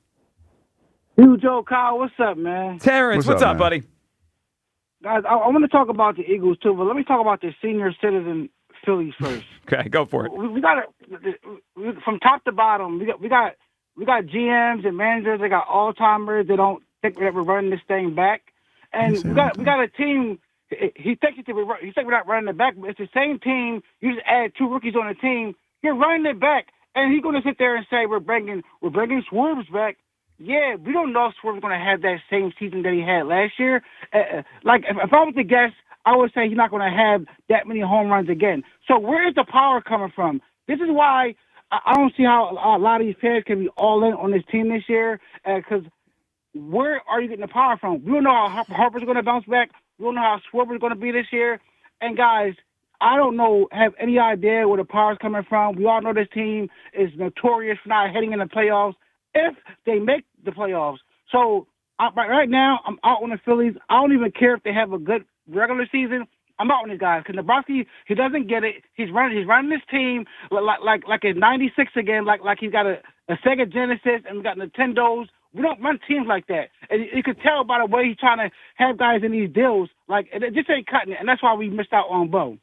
Joe, tell the Eagles, man. This is why, like, you're my guy, Joe, but this is why everybody gets mad at you a lot of the time, because it always seems like you're coming at, like, I'm not saying it's not Jalen Hurts. To me, it's 50% Jalen Hurts, and a lot of this has to do with coaching, guys. Like, I'm hearing reports that Jalen Hurts didn't want to do this, he didn't want to do that. Guys, he played for Nick Saban. From what I hear, Nick Saban's a tough coach. So I don't hear that. I can't take that Jalen Hurts don't want to do stuff. We saw him under center sometime. Like, we know AJ is pushing 30, guys. We don't know if AJ still want to run motion. We don't know that. His knees is shot. We don't really know that.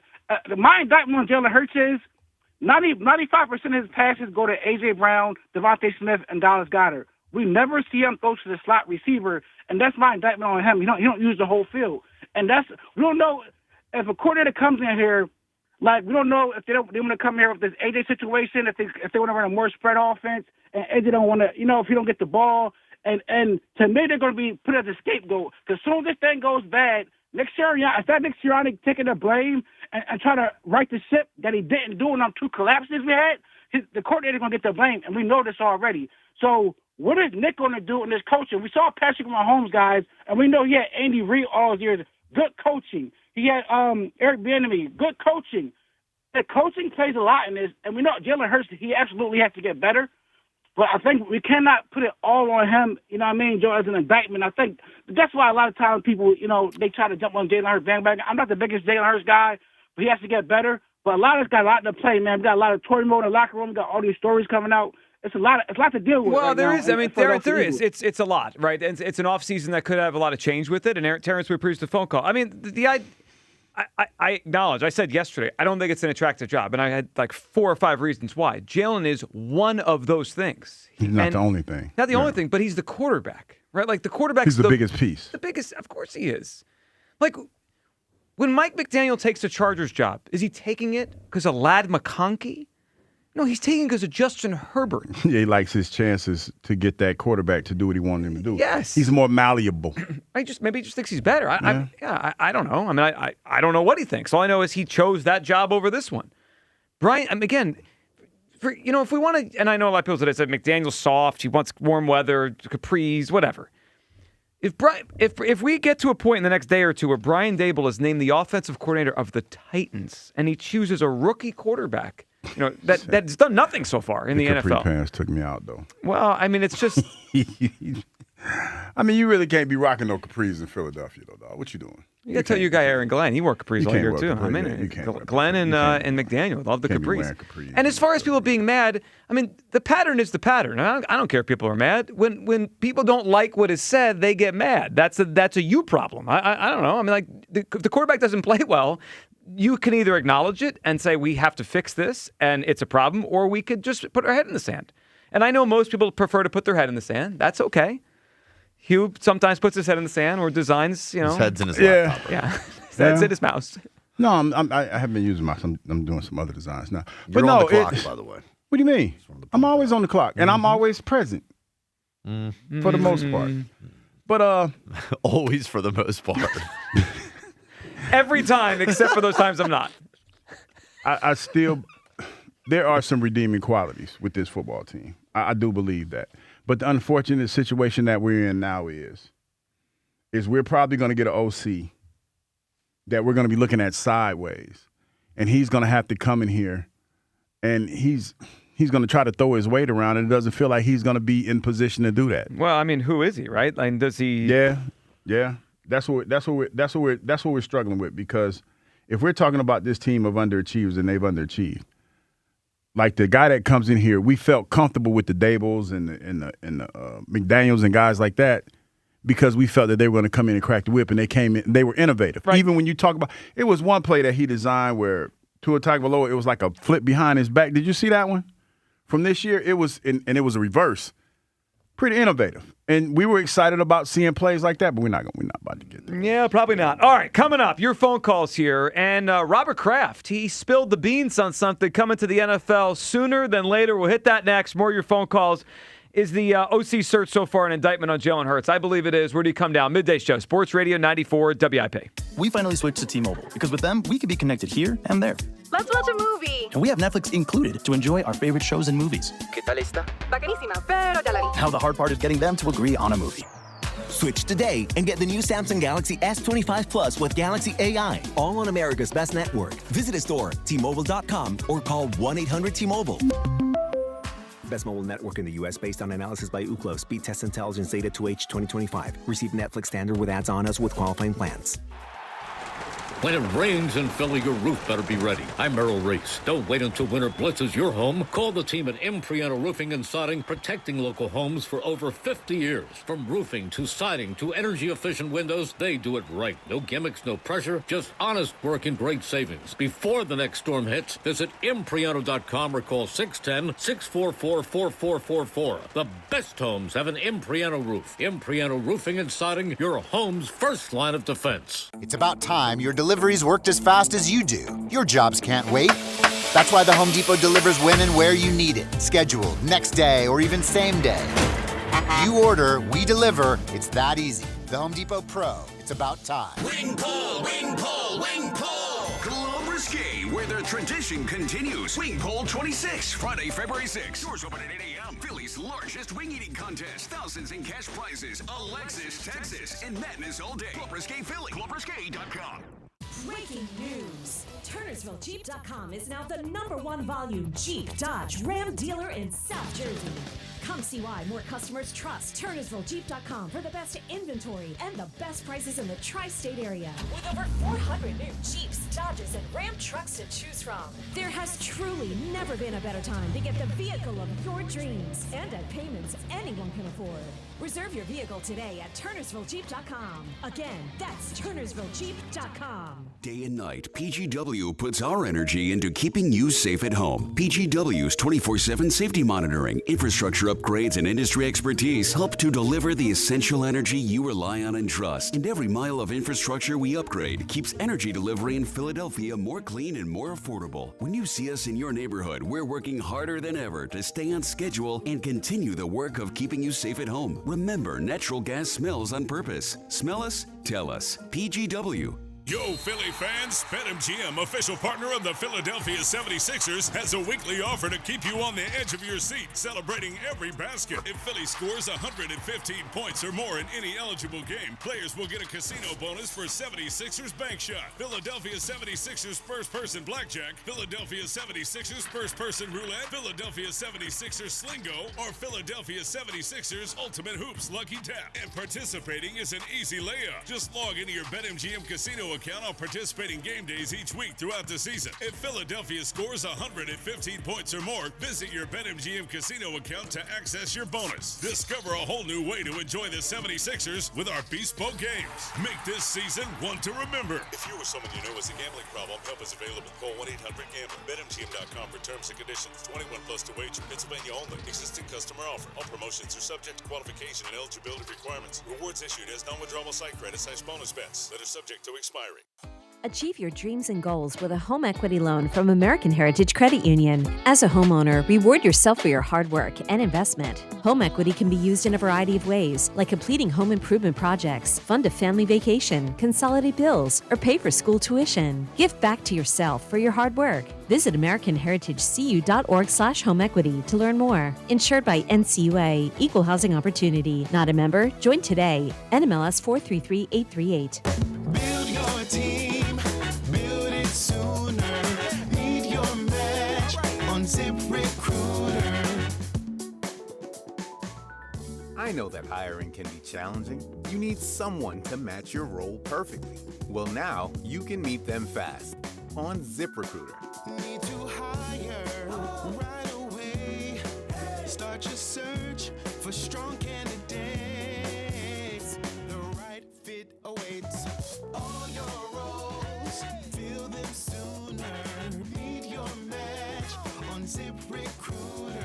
Just head to ZipRecruiter.com/free right now to try it for free, and you're on your way to meeting your match. 4 out of 5 employers who post on ZipRecruiter get a quality candidate within the first day. So try it now. Go to ZipRecruiter.com/free. That's ZipRecruiter.com/free. Meet your match on ZipRecruiter. Try it free. Presented by Robinhood. He crosses, spins, pulls up.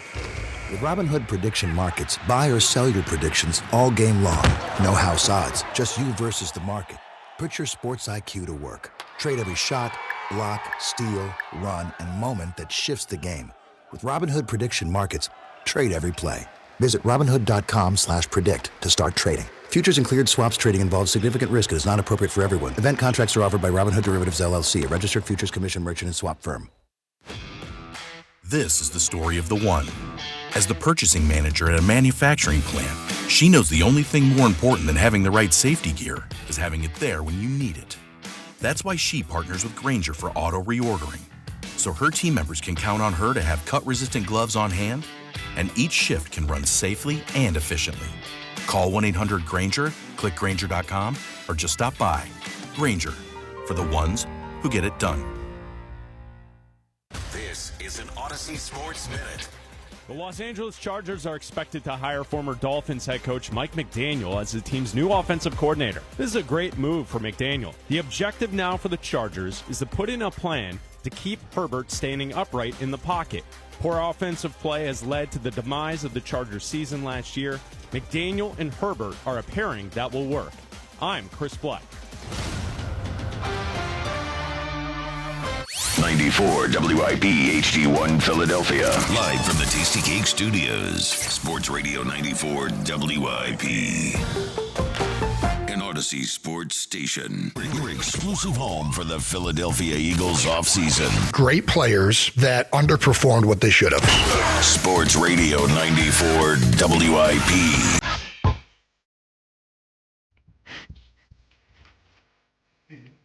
That's a good Blinded by the light. Yeah, are we blinded? Blinded by the light. You were pretty close. Exactly like it. Yeah, I agree. was there. Yeah, I got pipes, man. Yeah, we know. I be singing. We know. That's people tune in for. All right, welcome back. Big Day Show. Hugh Douglas, Joe Giglio. All right, back to all your phone calls in just a minute on the Hurts. The Eagles will chime in on the Phillies. Can they salvage this offseason? Kyle's canceled the season already. Yeah, I mean, they broke it. Yeah, they broke him. Hugh doesn't feel it's salvageable. I think they could. It's unlikely, but they could. I mean, if they go throw some money at Bellinger, which I know is unlikely, or they even bring back Harrison Bader, or make me feel better as we enter the season. And those things would help me feel better about where this team is going. Where do you come down the Phillies? Now, Hugh, we are getting ready for Conference Championship weekend, and we know the calendar of the NFL, and it changed a few years ago, right? Was it 5 years ago they went to 17 games? Yeah. So we're kind of in that, it's been a little chunk of time we've had 17 games. Well, maybe pretty soon we're going to be off the 17-game era and into the 18-game era. It's been rumored about for a few years now. Well, Robert Kraft, he was on 98.5 The Sports Hub in Boston yesterday, and he kind of spilled the beans that this thing is on the way sooner than maybe we even think. Here's Kraft yesterday. I want to tell you guys, though, we're going to push like the Dickens now to make international more important with us. Every team will go to 18-2, and eliminate one of the preseason games. And every team every year will play one game overseas. And part of the reason is so we can continue to grow the cap and keep our labor happy. What was interesting about that, Hugh, is it's not the first time we've heard it. They've been playing with the idea, flirting with the idea of going 18 games. Did you find it interesting the way he said, we will go to 18? Not we hope, we will. Yeah, because that's kind of how the NFL does things. I remember when, I forgot what year it was, but remember when they used to move the goalpost in? Mm-hmm. Remember in preseason it said it was an experiment. And they just did it. They said, well, we experiment with the goalpost. We're not going to change them. But it ended up changing. So it's the same thing. And nobody plays in the preseason anyway.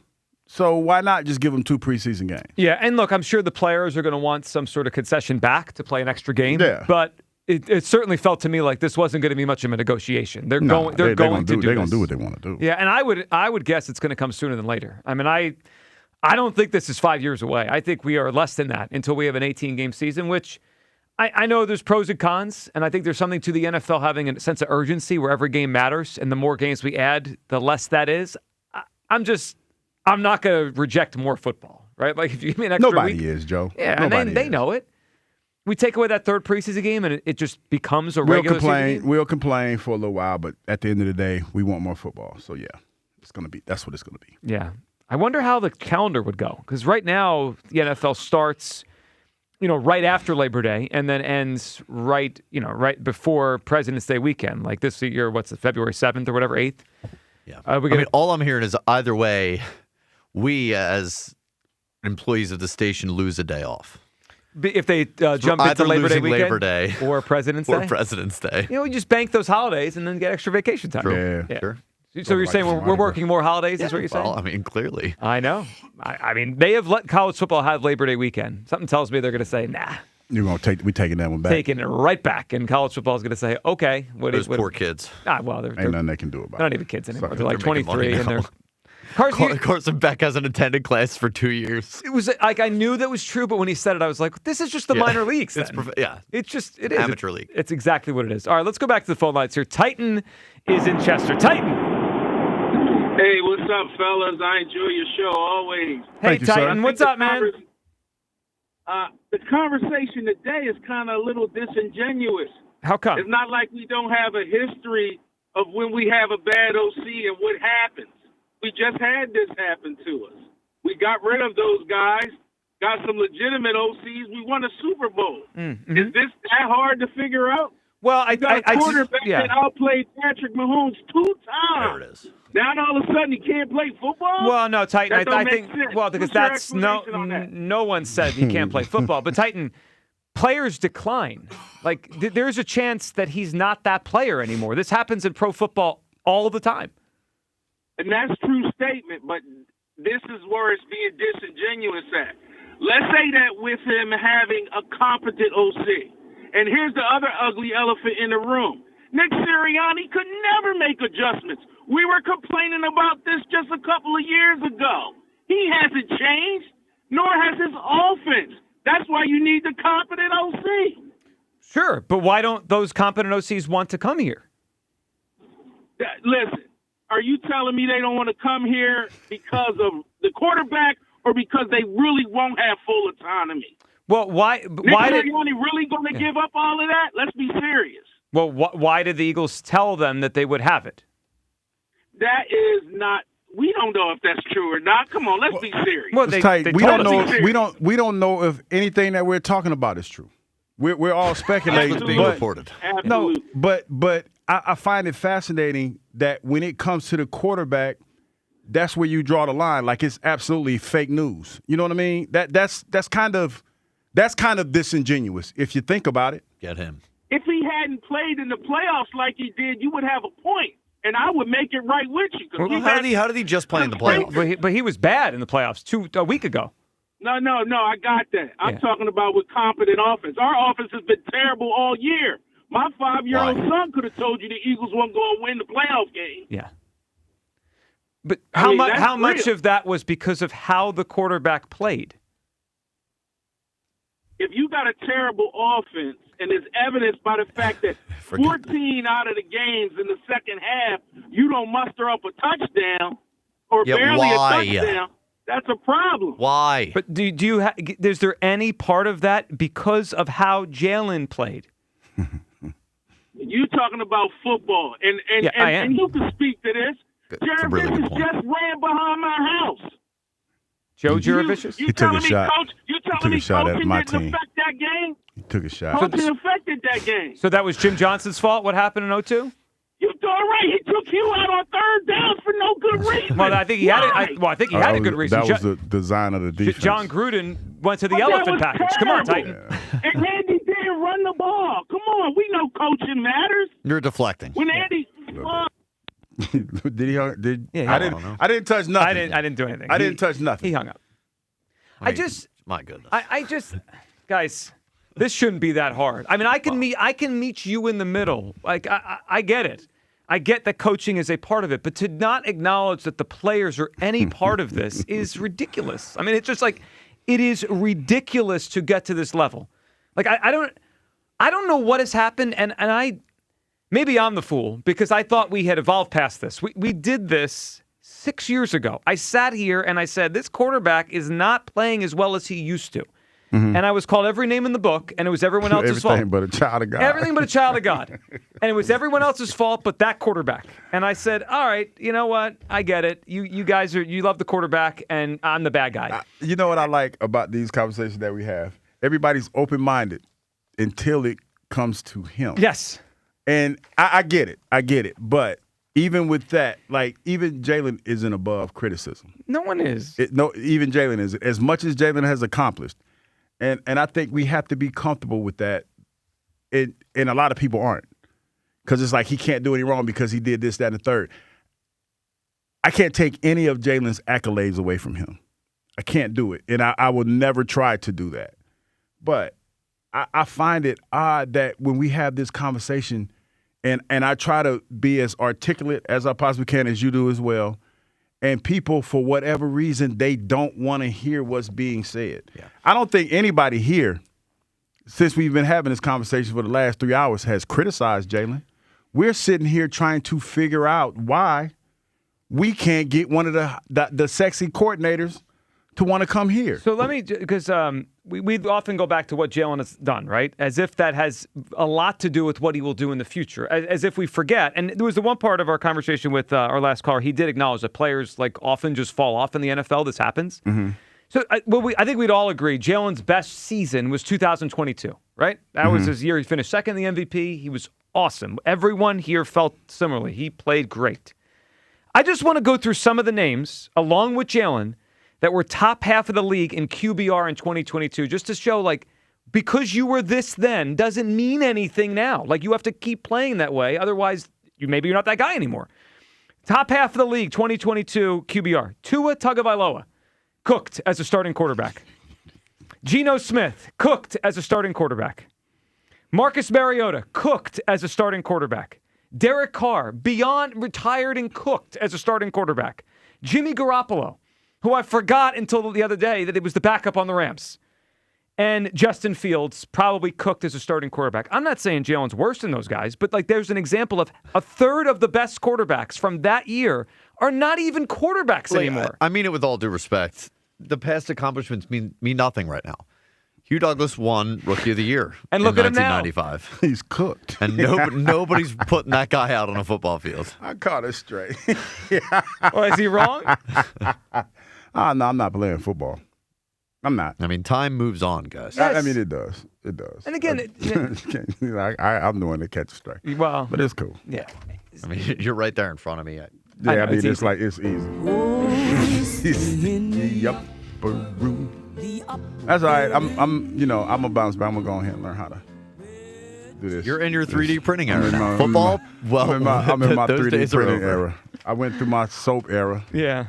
Now I'm 3D printing stuff. I can't wait to find out what Hugh we get to know next. Every few months, there's a new Hugh we get to know. Hugh. Yeah, it is. To know about you. It's an adventure. And by the way, it doesn't mean Jalen can't be great again. He could. But the idea that he definitely will be because he once was, it's just not how football has ever worked or does work. I mean, and you all know that.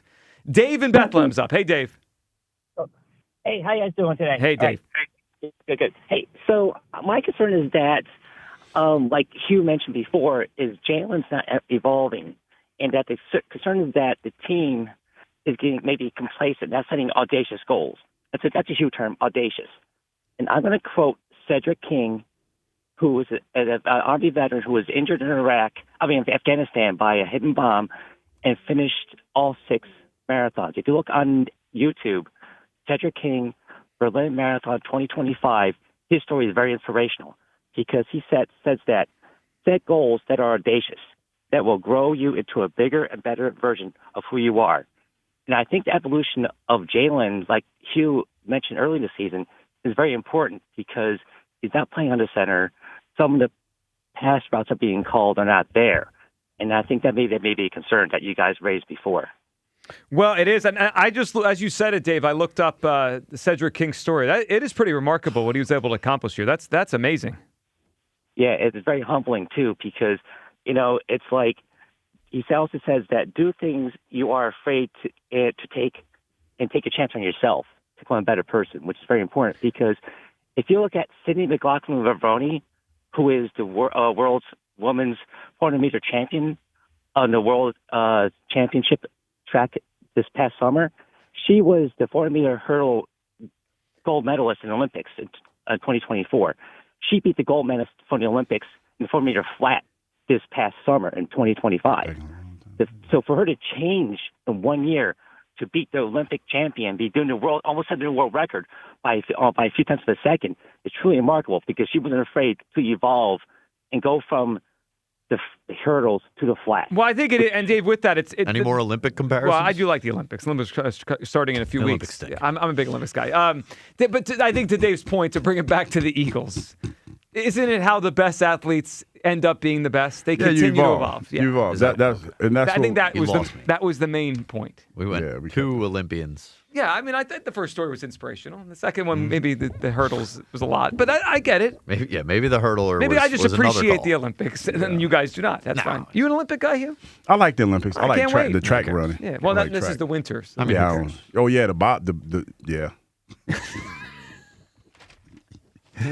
Yeah. Yeah. All right, I'll be watching. You guys don't have to. That's fine. I'm not going to talk about it on the air, but I'm just going to watch for my own sake. I'm gonna watch. Anytime the Olympics comes up, I'm dumping you. I'm not. I think you know that I will not spend time talking about the Olympics. I'll just enjoy it on my own time. That's fine, because I appreciate it. Anthony's in South Philly. Hey, Anthony. Joe, how you doing, buddy? Anthony, what's up?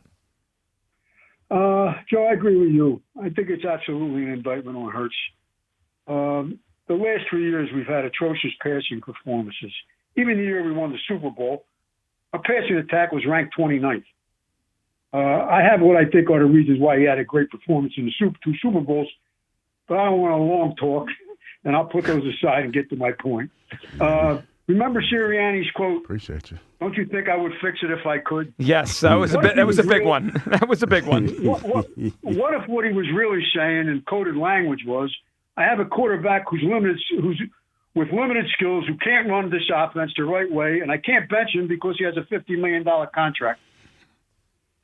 Well, he may feel it, Anthony. I mean, I don't know what he thinks, but that did stand out. Anthony, good phone call and a quick one, and he didn't long talk. He knows how Hugh Douglas works. Yeah, so that quote he's talking about from Sirianni, it came off as it made him look bad, right? Because he said, if I could fix it, I would, and it makes it like, well, you're the coach. You're the head coach. The hell you doing? What are we doing? You're the offensive head coach. You should be able to fix it. Now, I don't know what he deep down thinks about Jalen, but obviously, if they thought they could get Jalen to play better, they would have done it, right? Isn't that the simple way to think about it? Feels like it. Yes. I mean, also worth noting, Jalen was here first. Before Sirianni. Sirianni inherited Jalen. He did. He did. That is true. Doug and Marty and Scangarello and whatever the hell that staff was in 2020. Scangarello. It was. We have baseball breaking news. Ooh, what do we got? Cody Bellinger to the Yankees. That felt like it was pretty inevitable, right? All right, so Cody Bellinger off the board. So one of my 3 ways they could save the offseason dead, down to 2. Well, that's good. And both involve having players here that were here anyway last year. Well, so. I mean, come on. Summer's canceled. Well, there is one good part of that Bellinger thing. He didn't go to the Mets, right? There was some thought that Bellinger would be a Mets target, Hugh. They last night traded for Luis Robert, a guy that we had talked about each of the last 2 summers as maybe a guy that could fit the Phillies. The Mets traded for him last night, and now Bellinger goes back to the Yankees. So Bellinger we don't have to worry about. But I think the Luis Robert thing, Hugh, to the Mets is interesting because the Phillies obviously had interest. He's been down the last 2 years. We know he has talent. You think this might be potentially his bounce back year? I hope he doesn't bounce back for the Mets because, I mean, not just Mets are making moves. I know. Mets are making moves, and we're sitting here trying to figure out how good we are. Well, yeah, trying to pretend we're better than we are. Is that what we're doing? Yeah, a little bit. It is not great. All right, so Bellinger to the Yankees, not the Mets, which at least we could take solace in that. Derek and Paoli's up. Hey, Derek. Real quick, this is what I want to know. This is a serious question, right? Mm-hmm. Why did everybody think that everybody just wants to come here, right? Like, we act like don't nothing go on here, but all these great things and all these OCs should be lined up wanting to come here, right? You got a quarterback who everybody says can't throw the ball, right? That's at the top, right? You got a coach who Hugh refers to as a bubblehead for years. Now he didn't cross over the other side, right? You got a receiver who's reading a book on the sideline. He has to be traded, right? He don't block. You got all this stuff going on, right? Why are all these OCs want to be lined up to come here? Can you please explain that to me? I would think because it's a springboard to a new job. And even though a lot of people feel like it's a tough place to play, you were defending Super Bowl champions before you were ousted in the playoffs. And it doesn't feel like it's a major fix to fix the offense because you got a good young defense for the most part. So that's why, for me, Derek, I feel like it's a sexy job. I just feel like there's a lot of stuff that goes on here that we just throw under the rug, and we even with our players, right? Like we say, Stoutland U, right? Mm-hmm. The line this year, they played like Stoutland JUCO, right? They did. You're right. 17 weeks, y'all had Jordan Mailata on the Players Lounge, poo-pooing it up. We got to execute. We got to do this. We got to do that. And they never did it, right? They never did it. The offensive line and the running game they got all the credit last year, right? All last year in the Super Bowl run, all Jalen Hurts did was play 2 good games, right? Saquon Barkley and the offensive line carried the Eagles to the Super Bowl, right?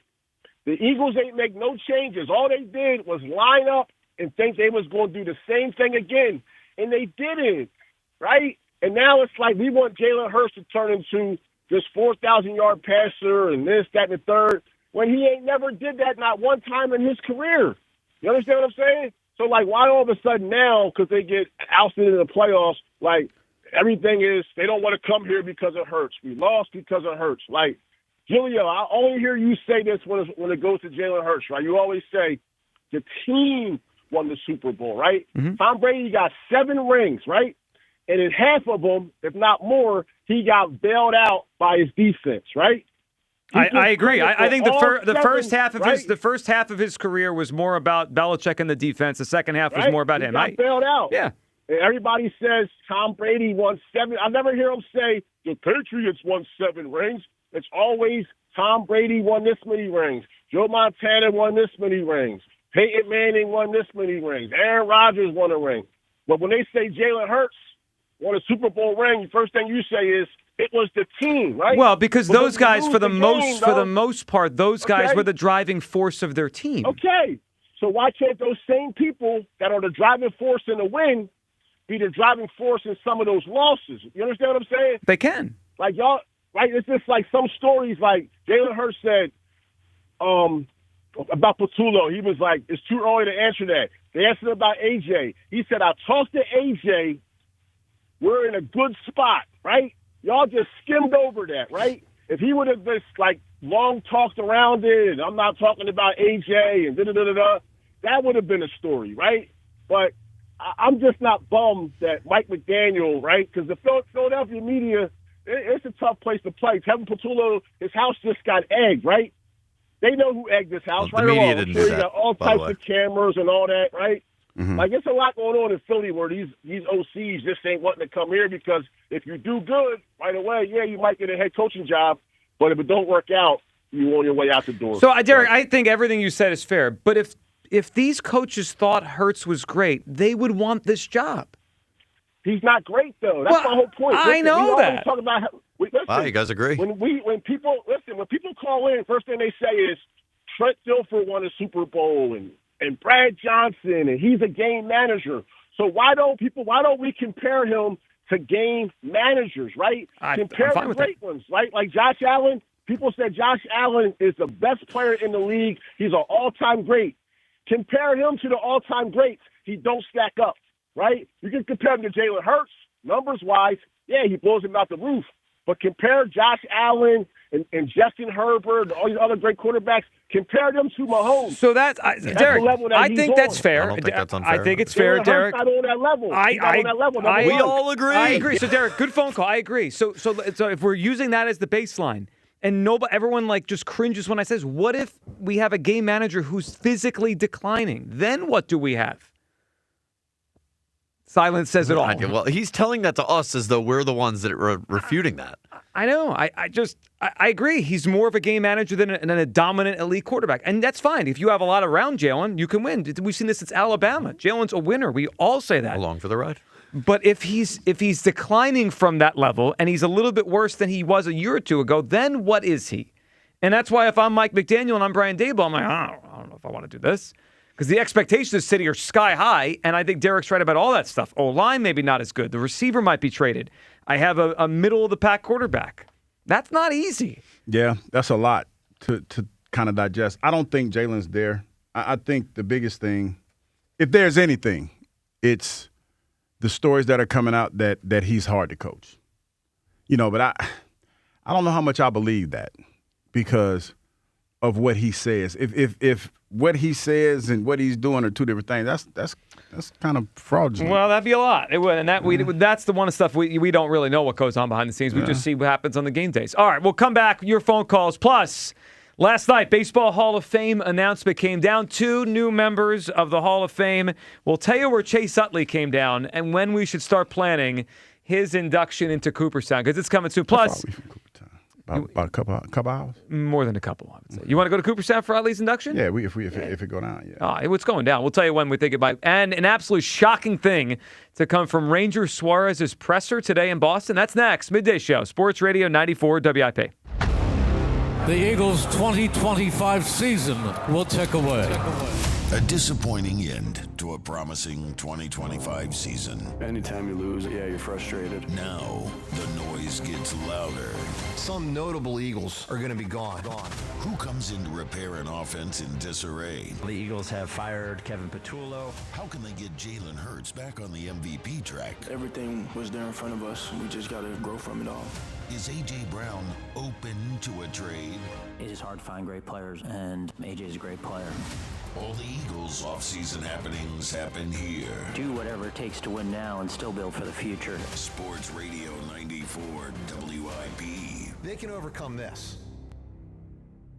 I'm Pat Boyle here to help you beat the books with Westwood One Sports. Looking ahead to the NFC title game, Seahawks are down to just Kenneth Walker in their running back room. Torn ACL for Zach Charbonnet last week. The other running backs are on IR as well. There's nobody to take away touches from Kenny Walker. In the two meetings versus the Rams this year, he had 11 carries for 100 yards and then 16 for 67 yards. But in the latter, he didn't even get half the team carries. His rushing yards prop is in the upper 80s right now on BetMGM. I'm taking the over. I'm Pat Boyle. Bet smarter and beat the books. Download the BetMGM app today. This new year, get started on your next success with University of Maryland Global Campus. Apply now and save with no application fee. Classes start February 11th. An accredited state university, UMGC offers online and hybrid classes while giving you a head start on 2026. Earn up to 90 credits toward a bachelor's for prior learning and experience, or transfer up to 12 credits toward a master's. Learn more at umgc.edu. Certified to operate in Virginia by Chev. FanDuel, in partnership with Valley Forge Casino, is turning on playoff mode. All customers get a profit boost pack every NFL playoff game day. Each game day during the championship round, you'll find a pack loaded with multiple profit boosts waiting for you in the app. More boost means more ways to level up your playoff bets. Pick the matchup you believe in, take your shot on an upset, or build a parlay that fits the moment. While the road teams look like they are the better teams, I'm taking the home teams, Seattle and Denver, to win in the conference championship game. Then apply your profit boost and go after even bigger payouts while the playoffs keep rolling. So visit FanDuel.com/local and grab your profit boost pack every NFL playoff game day. FanDuel Sportsbook is the official sportsbook of 94 WIP. 21 plus and present in Pennsylvania. Opt-in required. Bonus issued is now withdrawable profit boost tokens. Restrictions apply, including any token expiration and max wager amount. See terms at sportsbook.fanduel.com. Gambling problem? Call 1-800-GAMBLER. If the cold weather has you thinking it's finally time to replace those old drafty windows and doors, then there is no better time than now to make your home more energy efficient while taking advantage of Guida's big winter sales event. My good friends at Guida Door and Window are extending their big winter sale through the month of January by offering 40% off every door and window you buy. That's right. Get 40% off each expertly installed energy efficient replacement window, which also includes free high-performance low-E glass. And if you're in need of a new door, you get 40% off any door, including insulated entry doors, sliding patio doors, garage doors, and storm doors. Plus, you can start your project with no money down and pay it off interest-free for up to 12 months. This offer is for a limited time only, so you have to act quickly. If your home needs new windows and doors, then call the experts at Guida today to schedule a free in-home estimate at 877-GO-GUIDA or visit them at GoGuida.com. That's go, GUIDA.com. Cold weather is hard on your car, and winter driving demands the right protection. That's why Meineke is making it easy to stay road ready this winter with a full synthetic oil change for just $59.95, plus free tire rotation. Families have been trusting Meineke for brakes, tires, exhaust, tune-ups, check engine lights, and all their automotive repair needs for over 50 years, and so should you. And your locally owned and operated Meineke offers same-day service and flexible financing options. Meineke, doing car care right. Breaking news. TurnersvilleJeep.com is now the #1 volume Jeep, Dodge, Ram dealer in South Jersey. Come see why more customers trust TurnersvilleJeep.com for the best inventory and the best prices in the tri-state area. With over 400 new Jeeps, Dodges, and Ram trucks to choose from, there has truly never been a better time to get the vehicle of your dreams and at payments anyone can afford. Reserve your vehicle today at TurnersvilleJeep.com. Again, that's TurnersvilleJeep.com. Wesley is a truck driver. I drive a truck and I love what I do. A truck driver with IRS troubles. They told me I owed them $43,000. It got really bad. Quite a few letters in the mail. They were talking about wage garnishment, coming after my house, my car. Yeah, they don't play around. I seriously thought that I was going to lose everything. One sleepless night, Wesley finally made a call to Optima Tax Relief at 2 a.m. Kind of figured I'd get a machine, but I didn't. I actually got to talk to an actual person in the middle of the night. He found just what he was looking for. Oh, they were great people. You need a team of people that know what they're doing. Optima Tax, they know what they're doing. Optima Tax Relief came through with flying colors. I saved an incredible amount of money. Happy don't even come close. I was absolutely overjoyed. Take Wesley's advice. If you're in any kind of trouble with the IRS, call Optima Tax Relief. Don't trust anybody else. Call Optima for a free consultation. Call 800-392-7955. 800-392-7955. 800-392-7955. Optima Tax Relief. Some restrictions apply. For complete details, please visit OptimaTaxRelief.com. What is it that makes the all-new Hyundai Palisade Hybrid an incredible SUV? Is it the spacious interior that's comfy for the whole crew? Or the capability to go off-road? Maybe it's up to 600-plus miles of range. What if it's all of that and more? What is it then? The all-new Hyundai Palisade Hybrid. So much more than just another SUV. Visit HyundaiUSA.com or call 562-314-4603 for more details. Welcome back to Winter Hack Radio, the place for clever hacks to survive the season. Icy driveway? Well, try spreading sand or birdseed to help with traction. Snowy puppy paws? Well, grab a whisk, brush it off, done. Catch COVID-19? Well, just get... Actually, there's no hack for COVID-19. But if you test positive, prescription medications for COVID exist. Ask your doctor if they're right for you. Visit PfizerForAll.com to learn more. Sponsored by Pfizer. Okay, I have to tell you, I was just looking on eBay where I go for all kinds of things I love, and there it was. That hologram trading card. One of the rarest, the last one I needed for my set. Shiny like the... Designer handbag of my dreams. One of a kind. eBay had it, and now everyone's asking, ooh, where'd you get your... Windshield wipers. eBay has all the parts that fit my car. No more annoying. Just beautiful. Millions of finds, each with a story. eBay. Things people love.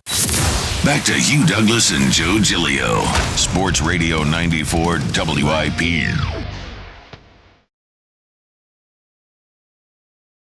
Welcome back. Midday Show. Hugh Douglas. Joe Giglio. You guys with us. 215-592-9494. Hugh, last night, Hall of Fame announcement for Major League Baseball. Two new Hall of Famers. Carlos Beltran and Andrew Jones. They get in. They'll be part of the 2026 class with Jeff Kent, who was on that Golden Committee.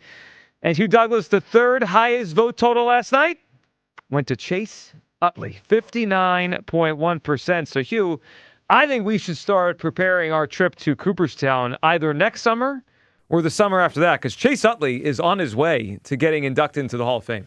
That sounds pretty fun. I've never been to Cooperstown. Have you ever been, Joe? One time. So it was a while ago now, probably like 25 years ago. Uh-huh. It's really cool. It's like its own like cool town in the middle of nowhere. Yeah. I've seen pictures and I've seen people wax poetic about it. So yeah, that seems like it's pretty fun. Well, and it's I think for a lot of people it's happening faster than expected with Chase Utley. Because I remember when he first got on the ballot and I brought this up and other people brought it up. They were like, I don't know if Chase Utley's a Hall of Famer. Well, yeah, that was a conversation. I remember that. He's almost at 60% after a few years on the ballot. So typically when you get this high this fast, you go to the Hall of Fame. So I believe Chase Utley's going to be in the Hall of Fame pretty soon from where we sit right now. So that was one part of what I noticed when the balloting came out last night. The other one, and we mentioned this a little bit yesterday, was where Jimmy Rollins and Cole Hamels stand. Now, Jimmy Rollins received 25.4% of the vote. I believe this was his fifth year on the ballot, if I'm correct on that.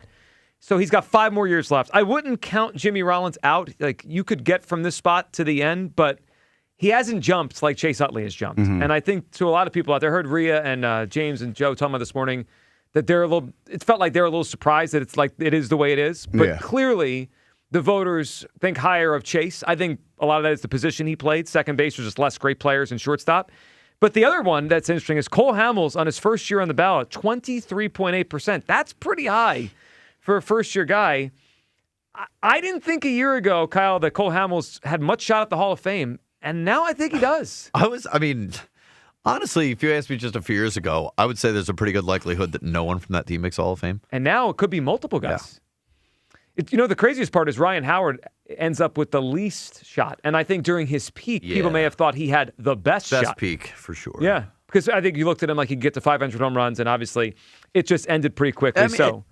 Utley and Hamels would make sense, though, as the only two. Yeah. And I do think I'm happy that they're going to probably have at least some representation. Because if you're that good for 5 years, it's kind of weird pretty impressive. to think you don't have anyone that is remembered in the Hall of Fame. And now they're going to, because I think Chase Utley is going to be there and be in pretty quickly here. All right, the other thing going on in baseball around this time is all those free agents, right? So today, Hugh, the Boston Red Sox introduced Ranger Suarez in a press conference. It was weird to see some photos here of Ranger wearing a Red Sox jersey, right? We've seen him his whole career since he was, a kid as a Philly, and today he's holding up that Red Sox jersey. He was dressed nice, too.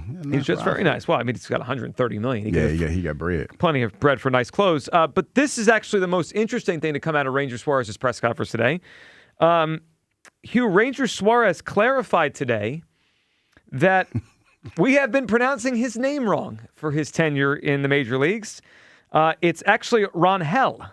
RON-HEL. Get the hell out of here. Yeah, it's Ronhel Suarez, not Ranger. So it's our fault that he didn't correct anybody? Well, I'm not saying it's our fault, but we've been doing it wrong. Whether or not it's our fault or not, we call it. We must have said the word Ranger thousands of times the last 6 or 7 years. and I don't ever recall him saying, "Hey." Well, I mean, it's the players, coaches, his teammates. They all refer to him as Ranger. That's true. So who's the most? Well, to blame? I mean, it's Ranger's fault. Yeah, or the Phillies. I mean, they had to know his name, right? Ranger. It's Ranger's fault.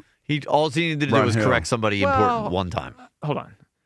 A lot of times when players come over from different countries, they don't speak the language much. They like to ask him as an 18-year-old, he was in the organization when he was like 16. To tell people who brought him in that they're wrong. I mean, I disagree. It's his name. I get it. Yeah. I'm just saying. That's not a language barrier thing. Just say my name right. You're right. At some point, but the conversation is a language barrier thing, right? Not. But he knows when he's being addressed by his name. I get it, but it was wrong. At some point, as he became a star, someone in the franchise had to know this is not really his name. Yeah, he kind of soft for not saying something. Well, that's on him. Yeah, Say something. That's on you, dog.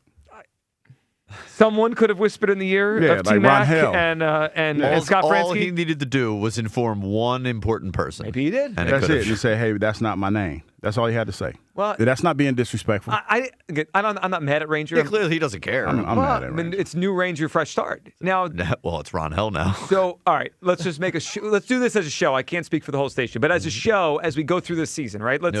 Hugh, let's play it out. Hugh's already on Shao. Okay, Tyler Shao. Let's see. This is going to be a disaster. Let's just play it out. Let's say we get to mid-May and the Phillies pitching struggling a little bit, and Ronhel is pitching to a 1.8 ERA. Are we going to do the show? The Phillies made a mistake letting Ronhel go, or Ranger? Ronhel. Okay. No, they let Ranger go, and he became Ronhel in Boston. He's been Ronhel since birth. Nope. Now he's Ronhel. Just let people call you anything. I'm not subscribed. It's crazy. Just let people call you any kind. Whatever you say, hug. Yeah. Don't call me Hugh. Yeah, that was funny. Douglas? Hug. You Douglas? You should call me Hug all the time. It's crazy. Ronhel Suarez introduced as a member of the Boston Red Sox. They don't know who he is. Ronhel. Yeah, I think we could try to do a Ronhel show at one point, but thank you, Ronhel.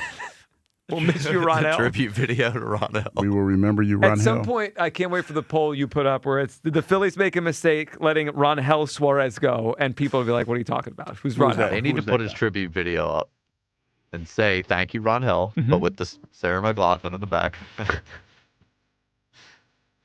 That's crazy. Ronhel Suarez. Yeah. It actually makes more sense when you think about it. Why would his name have been Ranger? Right. Yeah. I mean, he didn't correct anybody, so that's on him. Again, maybe he did, and we don't know. I mean, I'm just saying we don't know the inner workings. No, he didn't do a good enough job. Yeah, that's on him. That's for sure. He corrected somebody one time and then gave up. Yeah, that's crazy.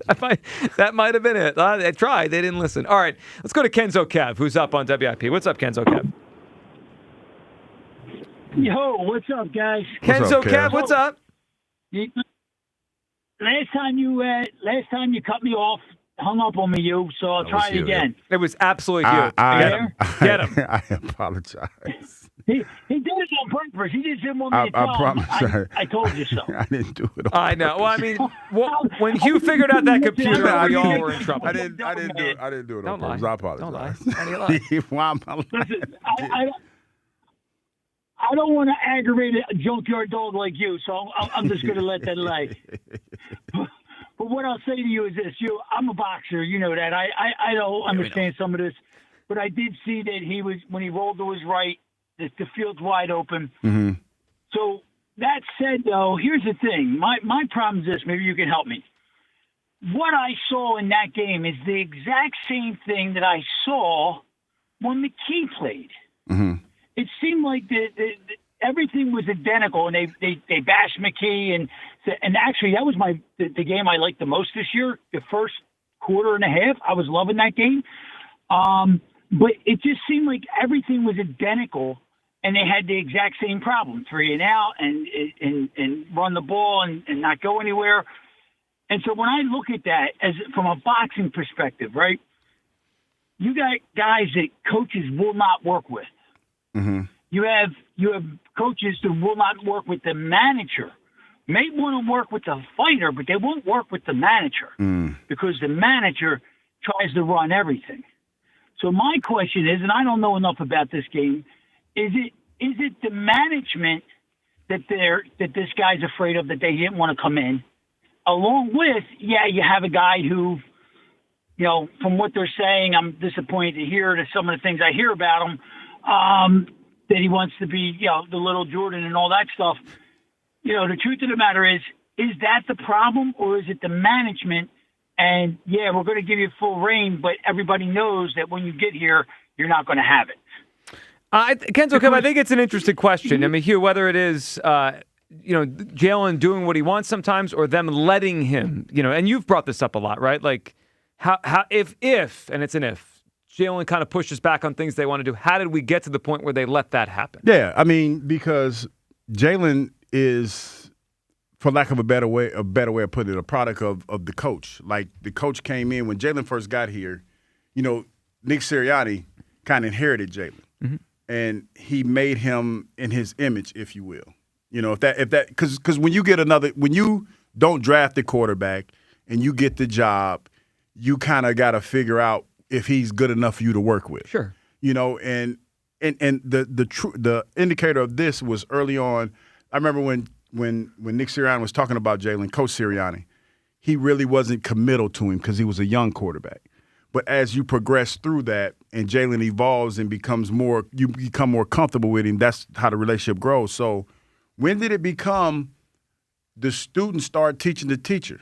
Like, that's what it kind of feels like. And I do wonder how much, and I go back to the Wentz thing, is it on the organization, right? Like, he's better than Wentz, clearly. And he's done more, and he'll always be remembered as a better Eagles quarterback. But, like, there are similarities to it, right? Like a guy that developed quickly, and then they paid a lot, and then it went from, hey, this guy's malleable and coachable and great guy, to we started hearing things like maybe not, right? So it's the same people in charge. Forget the coach. Yeah. Above that. Have they gone there again to where they can't get the guy they paid to kind of bend a little bit? I don't know. I mean, but if it ends up, it's weird, and I get why there's a lot of pushback and everything, because we're all speculating at this point. I think it's just foolish not to look at all angles from this story and just absolve Jalen altogether. I'm not saying it's all in him, but I just feel like in this whole thing that is the Philadelphia Eagles, he was a part of it, and to absolve him from everything is not right, in my opinion. Yeah, and I could just say I was hoping that one of these top choices would run here and say, I can make this work with this guy. Like, this guy's been good before. He's been an MVP candidate before. I can't wait to work with Jalen Hurts. Didn't feel like that's been the case. No, it feels like the opposite. All right, a Twitter poll question today: is McDaniel of the Chargers an indictment on Jalen Hurts? We put that up before the Daboll news came out. And if you missed earlier, Brian Daboll is reportedly either going to take the Bills head coaching job if he's offered it, and if not, he's going to take the Titans offensive coordinator job to work with Cam Ward. 67% decided today no, that this is not an indictment of Jalen Hurts. 33% were on yes. Twitter question was sponsored by the PI Dental Center. Your smile is the first thing others see when they meet you. Learn about and schedule your evaluation. PI dentalcenter.com. I believe we had one more poll up about the Phillies offseason here. Is there anything the Phillies could do to salvage the offseason? Hugh, where would you guess the percentages on this one came down? This one's going to be a tough one. I'm going to say 75% no. 72% no, as the generational run of Hugh guessing the Twitter poll, it continues. Why Kyle's looking at me? I got my eye on you. It's almost too good. You know I'm not over here looking. I'm over here. That. I'm over here looking at these 3D printed things that I'm going to go home and I'm going to print all y'all some stuff tonight, too, if I can get it done tonight. I'm debating on whether or not I'm going to print y'all robots or swords. I was about to say something, but robots. Give me a robot. Give me a robot. Yeah. I'll take a robot. I don't know what you were about to say. It was a sword fight, but that sounded weird. Hugh. It was like, I didn't mean it like that, but it was like sword fight that just sounded weird. When you pause and you don't say it, you don't have to then say it. No, I mean, I just play with guys. Wait a minute. Because we do a radio show. And it's that's like, true. I'm like, people are like, what was he about to say? Then I was like, we could be here sword fight, but then that just sounded weird. It does sound so weird. Yeah, I'm just saying. Because I see these, like, they have these collapsible swords. And I was like, ooh, I'll make everybody a sword. So when we have, like, debates or, like, or maybe a hammer. Hammer might be better. Yeah, we might make some hammers. Okay. Yeah, because otherwise people are going to say, what's going on in the midday show? Sword fighting.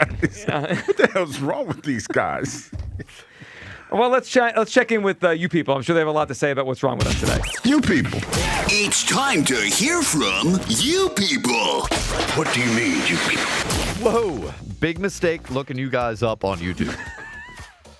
All right, that was funny. That was funny. Yep. Indictment, huh? Big word for you fellas. Yeah, that Is indictment really a big word? We kind of brought it today with what word did you had another malleable. Word today. Malleable. And we were proud of ourselves for that one. That was a big one. A little pat on the old back. Yeah. I can't wait for you to use whiteboard. We need to get back on that. We do. It's an indictment on you, Joe. That's it. You know what? Mike McDaniel saying, I'm going to the Chargers, indictment on Joe Giglio. You guys figured the whole thing out. Good job. I want Kyle gone by lunch. I'm still here. Still here. Still thriving. Tell him, right. Kyle, still thriving. It could still be somebody's lunch. Yeah. Could be, and you're still here anyway. Late lunch, yep. This is a new one, but on one of those Twitter polls, it was the indictment on Hurts one. Somebody tagged Broads. Mm-hmm. Like, you see this? Oh, get him. Broads is going to get us. Oh, when they're tattling on us? Yeah. Please don't come take us down. Yep. Wait, Kenzo Kev was a boxer? I had no idea. First time we found out today? Yeah, he tell us that all the time. I know, that was I know that's funny, but he tell us that all the time. What are you talking about? Better OC candidate, Aaron in San Diego or Abella Danger? Hugh, if you had to pick one to run the Eagles offense. It would, if I got it, between those two, I'll probably pick the girl. You know, it's weird. I could see Aaron in San Diego on the sidelines with a headset and a visor. Me too. Oh, definitely I can visor see guy. Aaron. I can see him asking Jalen. So, Jalen, what do you want to do? Guy. What do you want to do? He gives off such visor vibes. I don't think he'd do well in press conferences. What do you want to do, Sky Marshall? Yeah, this Sky Marshall. What do you want to do? Well, I mean, selfishly, which person would be better for us to yell Aaron. about? Aaron. It's Aaron. Definitely Aaron. Yeah. Makes more sense. Yeah, it makes We need, this is a good idea, actually. We need to have Kristen call in with Dr. Karp. I don't think either one of them. I don't think Kristen is the type. Could there be two more opposite therapists? Yeah, I just feel like if you get Kristen going, she's not going, No, and Dr. Karp's very relaxed. I think it's a great pushback. idea. Yeah, that pushback from Kristen would be serious. Her cursing at Dr. Karp. over Dr. Karp, and he's like, everybody. She seems real feisty. Everybody calm down. Feisty? She's coming after all our necks. Yeah. My goodness. I wonder what she look like. What do you think she look like? You better watch out. You better watch yourself, man. Yeah, she's gone tomorrow now. Good job. You just signed yourself up for. No, I'm just saying. You know what I mean? Because it's something to be said about somebody who got that like a fiery spirit. You know what I mean? Stepping on thin ice, man. Yep. Again, be careful what you wish for. Yeah, you're in big trouble. You're in a lot of trouble. You be like, my bad. A lot of trouble. Yeah. I will get to the list that we've compiled of excuses for Jalen. Can't wait. Including some from you people, which are just great. But first, hey, Hugh, Cooter. That's funny. It's just funny. Cooter. Jim Bob. Who names their child Jim Bob Cooter? Like Jim Bob. Well, the last name's already there. That's what I'm saying. Yeah. But you went Jim know Bob. that it's Cooter, and then you go Jim Bob. There is a responsibility. You already know your last name, right? To match the first name to where it's like it's not setting the person back. And I guess to be fair to Jim Bob, he's had a good career considering his name is Jim Bob Cooter. So, I mean, I'm probably gonna get in trouble for this, but I'm here. So, do you think his mom was drinking Pabst Blue Ribbon or Old Natty? Like, what do you think? Like her beer of choice is, since she named her son Jim Bob Cooter. What were the two choices? Pabst Blue Ribbon or the Old Natty? Kyle has a thought. What is it, Old Natty? I was thinking PBR, actually. Pabst Blue Ribbon? Hey, I think it's a good one. I would probably say it's probably safe to say she'll crush a 6-pack. Yeah, if not 12. By her damn self. I feel like Hugh reads the paper. Nah. Lumping you in with Dombrowski. I don't see that. Hugh's moved on to 3D printing. I'm 3D printer now. Look, Hugh's loaded up with technology. It's not gone well, but at least he's trying. Well, shout out to the my new man iPad Austin. with the we calmed that down with the alarms on the iPad. Yeah, now it's something else. He was off of print and now on to printing. Yes, I'm gonna print us all some nice little action figures maybe later on this evening. Maybe not swords though. Yeah, not so. I thought, we're not crossing. So childish. So childish. Hot garbage, Hugh? I really used to be a fan of you, shaking my head. See, I knew somebody was going to hear that and that's the take it and headline. run with it. Hot garbage. I didn't say anything today. You called her No, hot garbage. it was just a thought that was in my head. I just said hot garbage. And I That's you hanging out with us too long. Yeah. Hot garbage. Before, he would have said that's strong. Mm-hmm. But Hugh came out and offered that up unprompted. Hot garbage. And that was just a thought. You know how it was stream of conscious. Yep.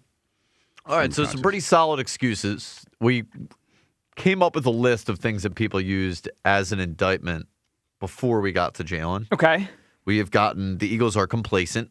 Mm-hmm. The Eagles are complacent. Yeah, they won, and now that's all we care about. Wouldn't they have kept Petula if they're complacent? What's the you'd think? Okay, never mind. You're asking me to explain these. Never mind. I didn't come up with them, okay? I'll stop. The weather. Yes. WIP. Mm-hmm. Always. Howie's fault. Yep. Yeah, we need another wide receiver. Mm-hmm. Timing. We don't have a good edge rusher. That's Milton Williams. Don't forget Milton Williams went to the Patriots. Jeff Stoutland. Yep. Then some from you people here. Elliott. I blame Elliott for the whole thing. LaShawn McCoy. Mm-hmm. We're not offering as much money. Oh, the Eagles are cheap now. People aren't nice here. Okay. And beer at the Link is too expensive. That one I think is a joke. Beer at the Link is pretty expensive. Yeah. I bought a soda there one time. It was like $7. I bought it, though. We can get it for free in the press box. Yeah, but I couldn't wait. You're on fire today. I couldn't Hugh wait. Douglas calls Hurts hot garbage and blasts the prices at the Link. No, it was like you know how sometimes redo it's the just title to the podcast. Jeff Lurie's going to call you, buddy. No, I'm just saying I needed that soda. I'm What'd not you complaining. drop for a soda at the stadium? It was like $7. You're about to be out of the Eagles Hall of Fame. Yeah, they about to get rid of me. How dare you? Ripping the prices. Poll question. all Who know. should be out of the Eagles Hall of Fame? Shady or Hugh Douglas? Soda's too expensive and Jalen's hot I garbage. am not leaving. I wish somebody would come and try to get that jacket. I wish somebody would. They're going to be met with some serious resistance. Yeah, it's not a fight they're going to win. All right, you guys have a great rest of your day. Afternoon show is up next. We'll talk tomorrow on Sports Radio 94 WIP. Peace. Ready for action, hockey fans? BetMGM, an official sports betting partner of the NHL, is giving players another reason to lace up and hit the ice this season. BetMGM is adding extra excitement to the goals, the checks, the faceoffs, and the breakaways with special promotions, new features, and more. BetMGM and GameSense remind you to play responsibly. If you or someone you know has a gambling problem, help is available. Call 1-800-GAMBLER. BetMGM.com for T's and C's. 21 plus to wager. Pennsylvania, New Jersey only. Existing customer offers subject to eligibility requirements. Rewards vary and expire in 7 days. Harvest your financial freedom in 2026 with a growth savings account from First Harvest Credit Union. Earn up to 3% annual percentage yield with no withdrawal penalties, giving you flexible access to your funds. Explore other savings options, such as our competitive share and IRA certificate accounts, to cultivate even more growth. Visit firstharvestcu.com/growth savings or stop by your nearest branch to get started. Membership restrictions apply. Federally insured by NCUA. Wing pull, wing pull, wing pull. Club Risque, where the tradition continues. Wing Pole 26, Friday, February 6th. Doors open at 8 a.m. Philly's largest wing eating contest. Thousands in cash prizes. Alexis, Texas, and madness all day. Club Risque Philly. ClubRisque.com. Well, guys, we won't have football in Philly for the next month. So how are you going to spend your extra time? Are you kidding me? There's only one answer to this. The answer is spending more time in the bedroom. Sleeping? No, Fritz, not sleeping. Spending more time with some sweet lovin'. And Blue Chew can make that sweet lovin' even sweeter. Oh, Blue Chew, man. Blue Chew. It's chewables, and we all love chewables instead of swallowing pills. There's chewables making you a top-level bedroom performer. And you go to BlueChew.com, you spend 10 minutes letting them figure out what's the best mix for you. And at BlueChew.com, if you use code 94 at checkout, your first month is free. Hell yeah. And no waiting in line at the pharmacy because nobody wants that. They're right here in the US of A, and they ship it right to you. And when that discreet, hard package comes in the mail, oh man, you know what time it is. It's time for you to go to BlueChew.com. Use code 94 at checkout. And then you can chew it and do it. Hi, I'm Paul Cozy from Cozy Jewelers in Newtown Square. As a family-owned jeweler for over 35 years, Valentine's Day has always been one of my favorite times of year because it's about celebrating love in a personal way. Whether you're choosing something timeless or designing a custom piece, I'll help you create a gift that truly means something, not just for this Valentine's Day, but for years to come. If you're ready to do something extra special, I'd love to help. Visit us at Cozy Jewelers in Newtown Square, and let's make this Valentine's Day unforgettable. I'm Jalen Hurst here for Window Nation. When I'm on the field, I'm always looking for a window of opportunity. If you're looking for a window of opportunity to replace windows in your home, now's the time. You'd love new windows, but don't want to pay a fortune for them. Well, during Window Nation's Buy 4, Get 4 Windows Free sale, you could also get 0 down, 0 monthly payments, and 0 interest for 2 years. Hurry, sale ends soon. So schedule your free estimate now at windownation.com. Don't pay more than you have to for new windows. Visit windownation.com. This is Jordan Lundy of Lundy Law.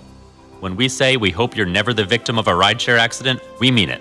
But if you should suffer a rideshare injury, we'll work quickly to get you the maximum compensation you deserve. And we mean it when we say there are never any upfront fees, ever. And we only get paid when your case is over and you get paid. Remember our name, Lundy Law, your injury lawyers. Call 1-800-LUNDY-LAW or visit lundylaw.com. Hey, Dawn Stensland here, introducing the all-new 2026 Honda Prelude Hybrid, redesigned with cutting-edge hybrid performance and head-turning style. Coming soon to a Piazza Honda dealer near you. Discover Honda's complete hybrid lineup while you're there, including the popular Accord, Civic, or CR-V, with financing as low as 3.49% for 60 months. Piazza Honda in Philadelphia, Springfield, Langhorne, Pottstown, or Reading. PiazzaHonda.com. Tell them Dawn sent you. Oh, how's that flu, babe? Did you take Dayquil Intense Flu yet? Nah, I got this. Ugh, okay, I don't got this. You stay on the couch, and I'll grab the Dayquil. Undo your flu symptoms with Dayquil Intense Flu. Dayquil Intense Flu provides powerful relief of your flu symptoms. I'm ready for that to-do list. Wow, you do got this. Dayquil Intense Flu, the daytime coughing, aching, fever, under your flu medicine. Use as directed, keep out of reach of children. My name is Whitney Allen. I am a widow. My husband, Ryan, died. We never thought in a million years we'd have to use life insurance. The unexpected happened. With Ethos, it is so fast and easy. It's 100% online. You can get a quote in seconds, apply in minutes, and get same-day coverage. No medical exams, and you can get up to $3 million worth of coverage through Ethos. Get your free quote at ethos.com/radio. That's ethos.com/radio. Time spent on application may vary. Online health questions required. What if sports were traded like markets? Now you can test your sports IQ in real time with Robinhood Prediction Markets. It's not you against the house. It's you participating in a live market. You can buy or sell your positions all game long. You know the game. Put it to use. Trade every play with Robinhood. Download the app today. Futures and cleared swaps trading involves significant risk and is not appropriate for everyone. Event contracts are offered by Robinhood Derivatives LLC, a registered futures commission merchant and swap firm. The new era of UFC on Paramount Plus comes out swinging. Highlight machine Justin Gaethje collides with Paddy the Baddy Pimblett in a must-see high-octane main event. Plus, Sean Sugar O'Malley faces off against Song Yadong in a stand-up war filled with high-level striking. Pay-per-view just got knocked out. Stream UFC 324 live on January 24th, only on Paramount Plus. Visit ParamountPlus.com/UFC to get started. This is an Odyssey Sports Minute. Presented by Robinhood, your money, your move. Jimmy Butler tore his ACL on Monday night as the Warriors beat the Heat. Essentially, this ends the Warriors' dynasty because it really gives them no option to fix things this season. It's sad to see since Steph Curry can still play at the highest level, but this is how dynasties end. It's messy, and they don't always last forever. I'm Chris Black. 94 WIP HD1 Philadelphia, live from the Tasty Cake Studios. An Odyssey Sports Station. This is the afternoon show with Ike, Spike, and Fritz. Sports Radio 94 WIP.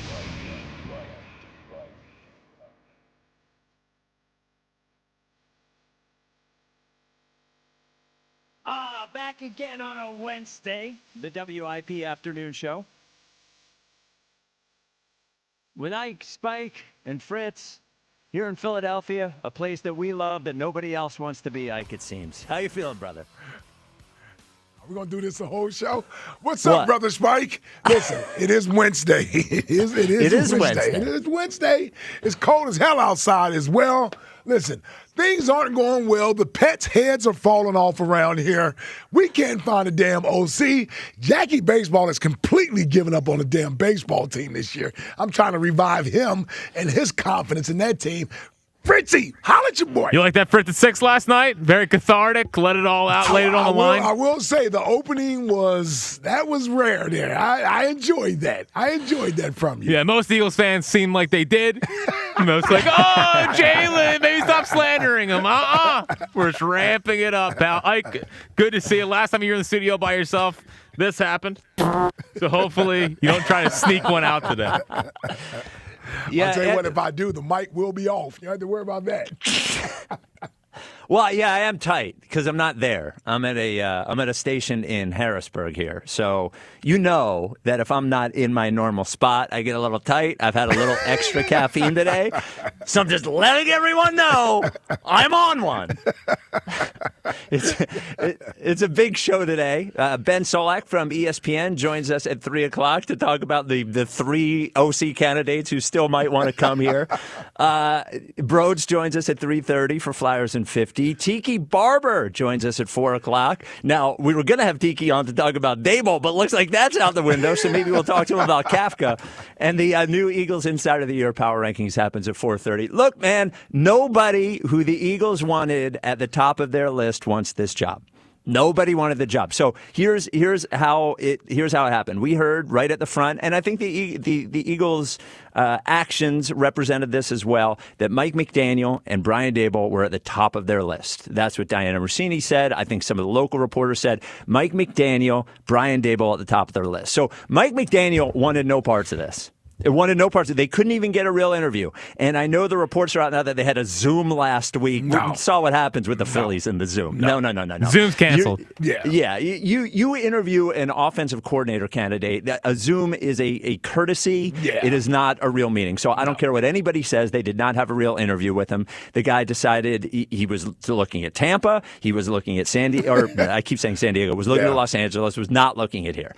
So then we have Brian Daboll, right? So Brian Daboll, not quite as highly regarded as Mike McDaniel, but still, worked with Jalen Hurts, has a previous relationship with Nick Sirianni, and he had a real interview yesterday, we heard, and within 24 hours of that real interview, it turned out that I understand he might want to go to Buffalo if he becomes head coach. That makes sense. But also that he would also rather be the offensive coordinator of the Tennessee Titans. So either one of two things happened yesterday, Ike. Either he did it as a courtesy out of respect to the Eagles and Sirianni, and he never really had an intention of coming here, or they said something in there that turned him off. Brian Daboll also crossed off the list. So in my opinion, my friend, I told you I'm on one. I'm sorry. Yeah, a lot of caffeine. Go ahead. No, I'm digesting what you're saying. Yeah. Well, because I hear from, I heard a little from Giglio. This is Jalen Hurts, and then I hear from other people. It's the weather, it's the fans, and then I hear from other people. It's Howie.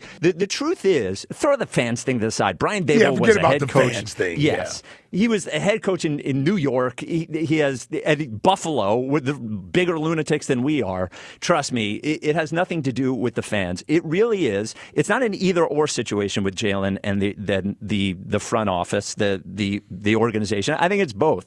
So organizationally, I think it is two things organizationally. The first thing is, if you're an offensive coordinator and you look at the Eagles and you realize they just hired their golden boy is the wrong thing to say, but their guy, an internal guy that had been there for 3 or 4 years, the right-hand man of Nick Sirianni, Kevin Tula walks into this situation with a broken down offensive line, a wide receiver that hated the quarterback, a running game that didn't work, and they put it all on him. So if you're an offensive coordinator, you go, wow, if they would do that to Patullo, who was their guy, what would happen to me? The second thing organizationally is that I think anyone, whether it's a coach or a player or in your regular job, when you go somewhere, you want to be able to grow, that place will grow you, that the leadership there wants you to grow. But they have shown in Philadelphia that you are a cog in the wheel of Howie and Mr. Lurie, that you are a head coach. You're only going to get so much power if you're here.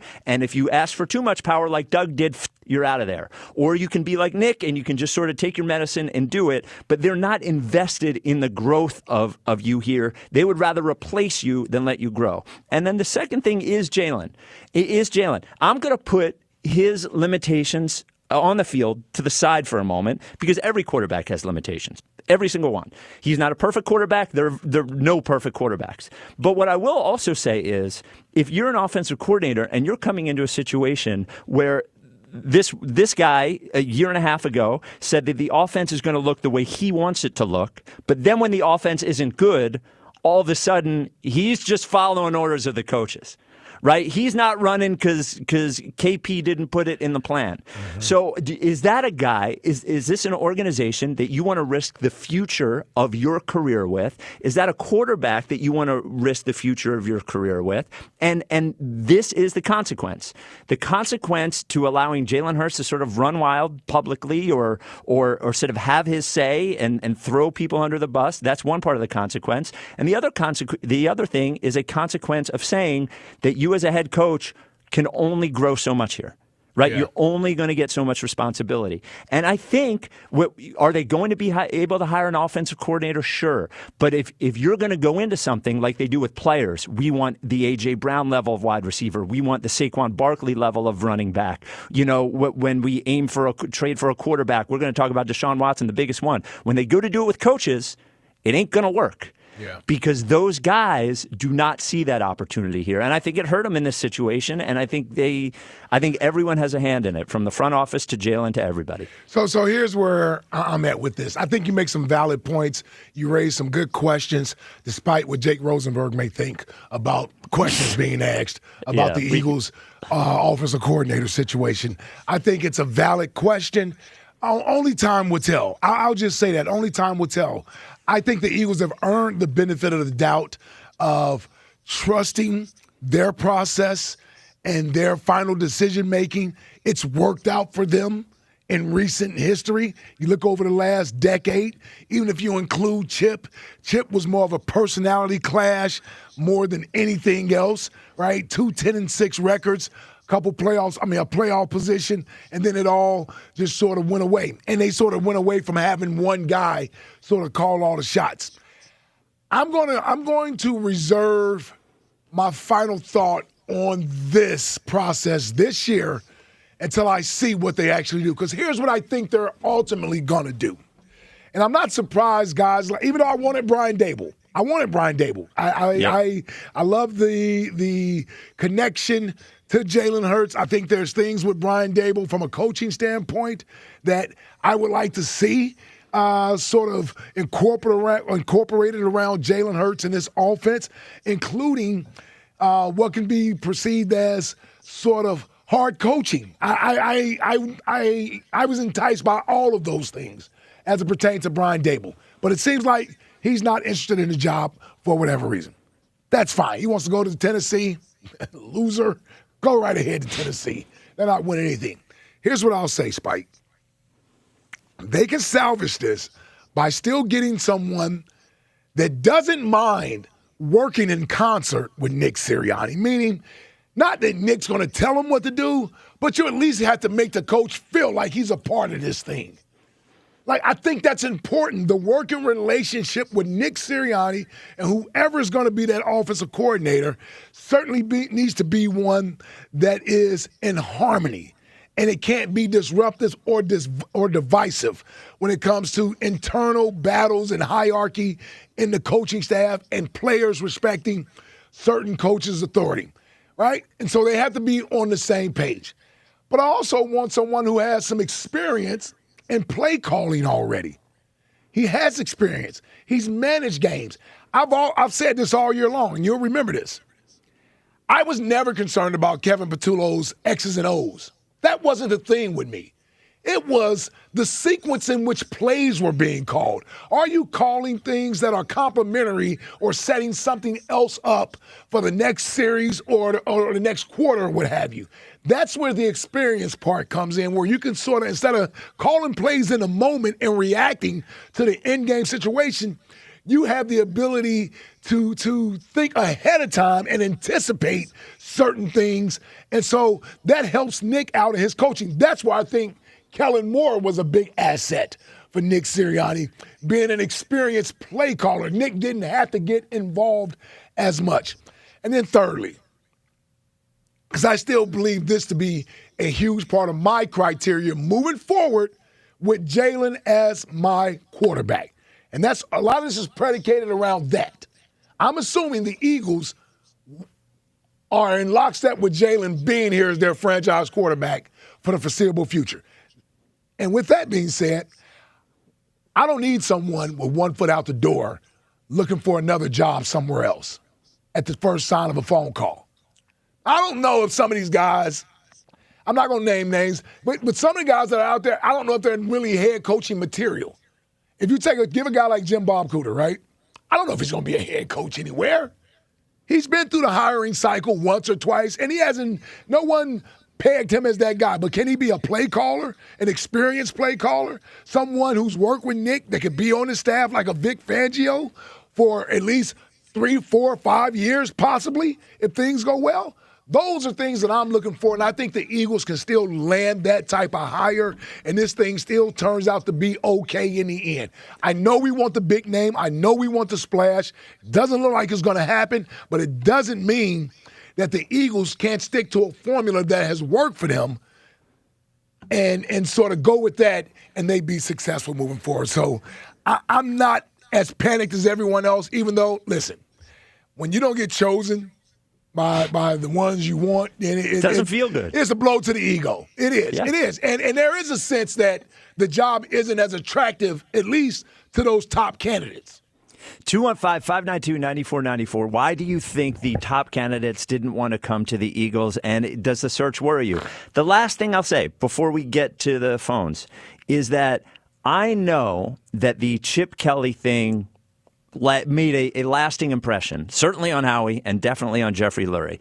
And it clearly changed the way they think of coaches. But I would caution this. The way that they treat coaches is the way that Chip treated players. The way that they treat coaches is the way that Chip treated players. Chip treated players as you are just running my system. Right? You are replaceable. If it's not Sam Bradford, it'll be Nick Foles. If it's not Nick, whatever it is, if you just do exactly what I say, you are replaceable. And that was one of the things that rubbed all the high-level talent the wrong way.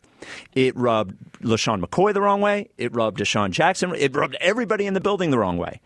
And the way that and it prevents you from getting high-level talent if you don't understand that different talent has different needs and different rules, and they're not replaceable. Yeah. Yep. And when they're trying to get coaches, if they want the top level guys, you can't treat them as replaceable. And I think they've done that with head coaches, and I think they've done it with coordinators.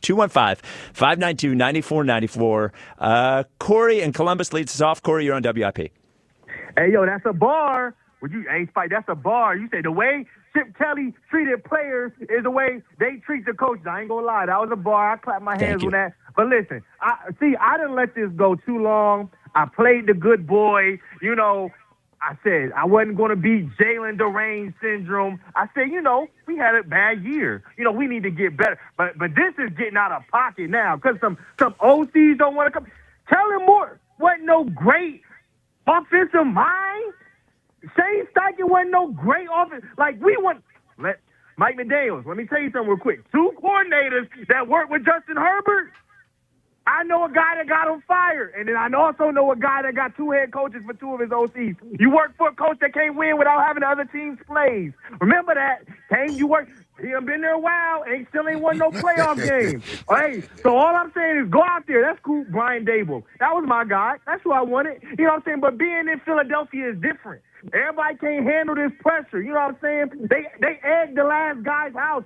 He put them on the grill every single day, but they don't perform. Listen, I don't need the sexiest girl, because I'm going to tell you, when you get the sexiest girl, you're going to have problems. Everybody going to want her. You won't have to worry about DMs. You know what I'm saying? I don't need to worry about that. Give me a guy that look like Vic that can get my quarterback together and we can win games. Hey, a name that don't What would that be considered? What would that be considered? A 6? You want a 6? You want a 6 or a 7? 7. I don't need no 10, 11, 12. You know what I'm saying? I don't need Nicki Minaj booty. You know what I'm saying? I don't need all that. You know what I'm saying? Hey, a name nobody talk about. I know a lot of people might not like it. It might not be sexy. Matt Nagy. Don't nobody seem to want him. Yeah. Listen. Look, what a sad place we're in. I could go with Matt Nagy. Why? Well, he's for Andy Reid. The last time Andy Reid sits as the coach, how did that work out? We won a Super Bowl. Yeah, there you go. And then nobody's hired Matt Nagy as a head coach anytime soon. Listen, he's a veteran OC. Yep. We need a guy that can work with Nick, who's not going to come here egotistical, put the quarterback in his place. How a guy, because listen, Mike McDaniels was scoring 70 points. I know a guy named Sean Desai. We ran out of town. He couldn't score more than 15 on him. He couldn't score more than 15 on Sean Desai. So listen, I like Mike McDaniels, good coach. I'm not going to disrespect him. But look, he want to go to that hot weather. Let him go. Philly. We put S's Go on. ahead. Listen, we going to get our guy. It's coming. Listen, fans. We don't need the sexiest guy. We got 2 Super Bowls. People trying to run out the best offensive line coach. Somewhat, there's been the 3 Super Bowls. No, we ain't running Jeff Stalin nowhere. No. Not on this station. No. Just for some girl that can't cook? For some woman that can't cook? I don't need her to cook. Nah. I cook breakfast. Hey, Yeah. fans, pump the brake now. They got y'all delusional. Don't do it. Get your mind right. We got QB1. We got our coach.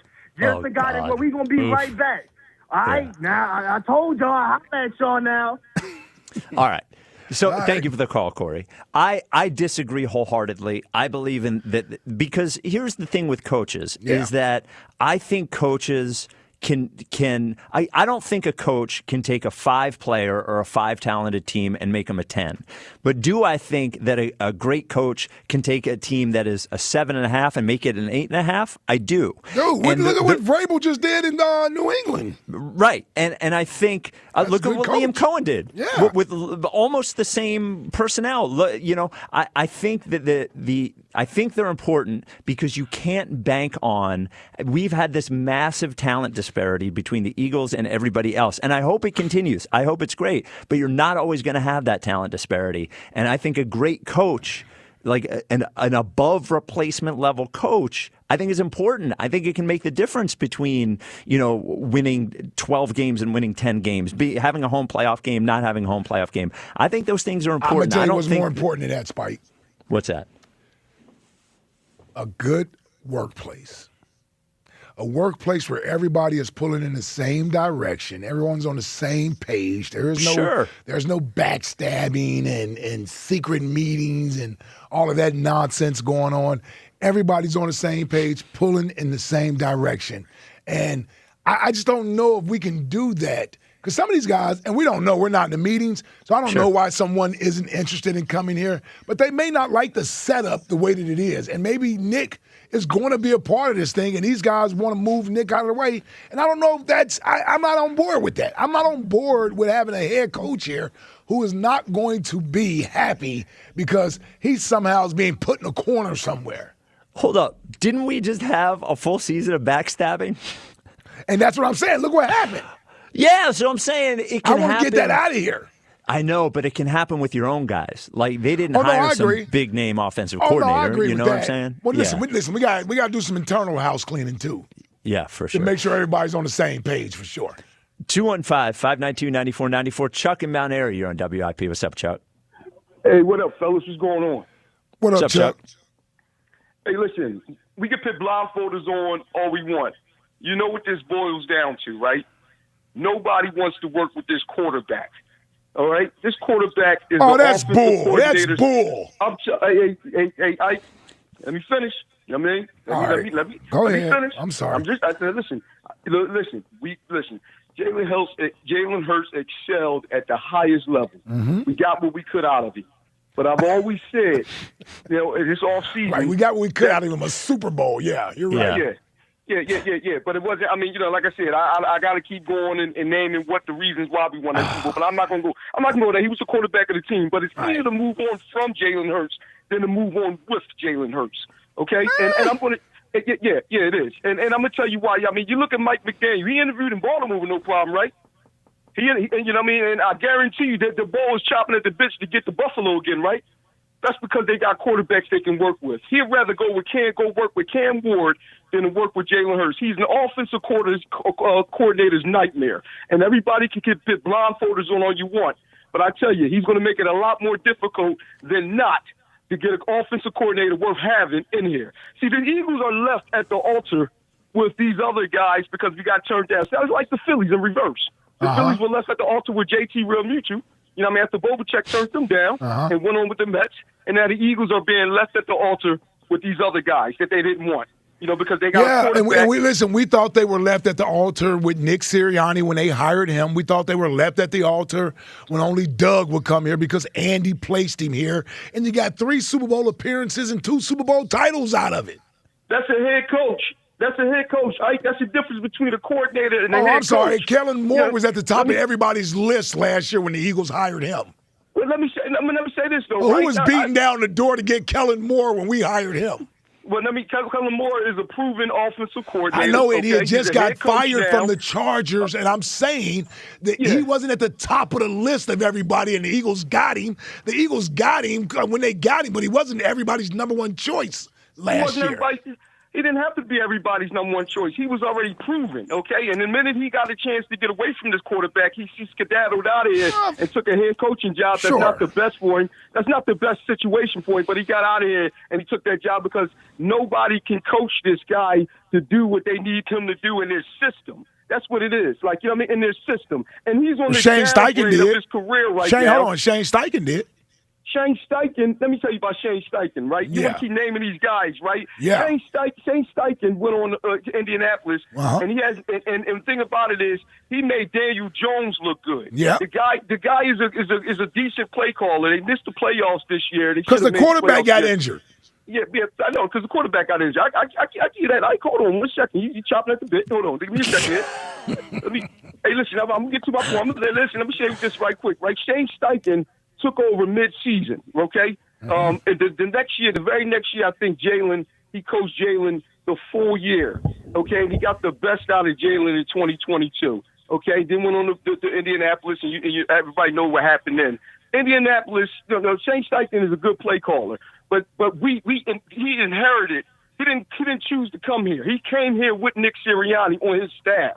What I'm trying to say is you want to get one of these guys to come here, it's going to be hard-pressed to get one of these guys to come here because what they're hearing about this quarterback and what they're seeing, from this quarterback is not appealing, man. And I know we could try to – the Eagles have never had a problem landing guys that they wanted.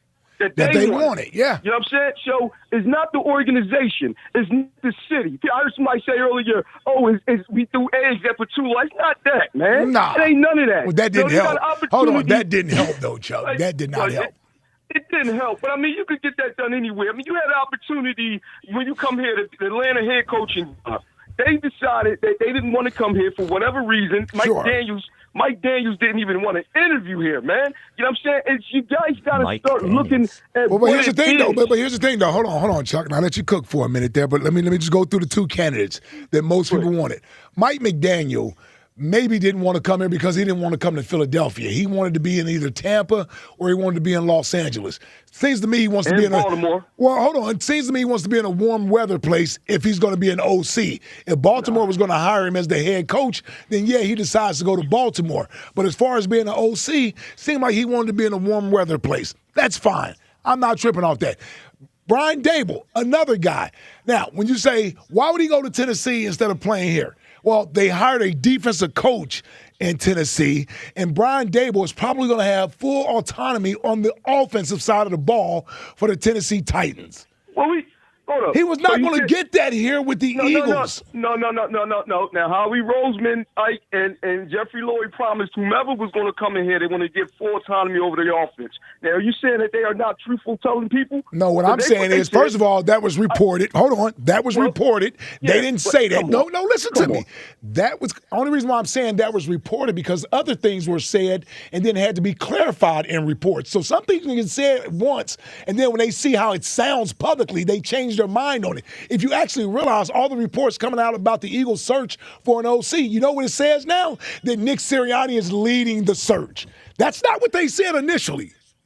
That's not what they said initially. Now the reports are saying Nick is leading the search and Jeffrey Lurie is going to be involved and Howie's going to be involved. So that already got retracted from what was said. I'm only saying something can be said in a moment and then they actually hear it back and see that it doesn't sound well because it makes it look like you're undercutting or undermining the head coach. So now they want to empower him. And what I'm saying is Brian Dable not coming here can make some sense on a level of that maybe he didn't want to collab with the Nick Sirianni or didn't want to have somebody involved. Again, nothing reported there, but that could also be the situation versus Tennessee. Tennessee, he's going to be the full offensive brain trust there. Robert Saleh is a defensive coach who's going to call defensive plays. Brian Dable has a better situation there as far as being on display from his schemes and things of that nature than he probably would have here. You mean to tell me they think Cam Ward is better to coach than Jalen Hurts? You really telling me that? You believe that? I mean, you he's believe younger. that? Well, he's younger. I mean, but younger doesn't help Brian Dable get a job if he wants to be a head coach anytime soon. No, I think, but in terms of molding someone, it's easier to get somebody in their second year than in their sixth or seventh. Sure, but it's also easier to have good players versus having the Tennessee roster. Absolutely, that's a much tougher job to be successful at. 215-592-9494. Why do you think the Eagles missed out on their top two candidates? Are you starting to get worried? Coming up next, Emmanuel Acho thinks he knows why nobody wants to come here. Pour water on all this fear-mongering today, man. Well, good luck. Yeah, we're pretty scared. This is the WIP Afternoon Show with Ike, Spike, and Fritz. FanDuel, in partnership with Valley Forge Casino, is turning on playoff mode.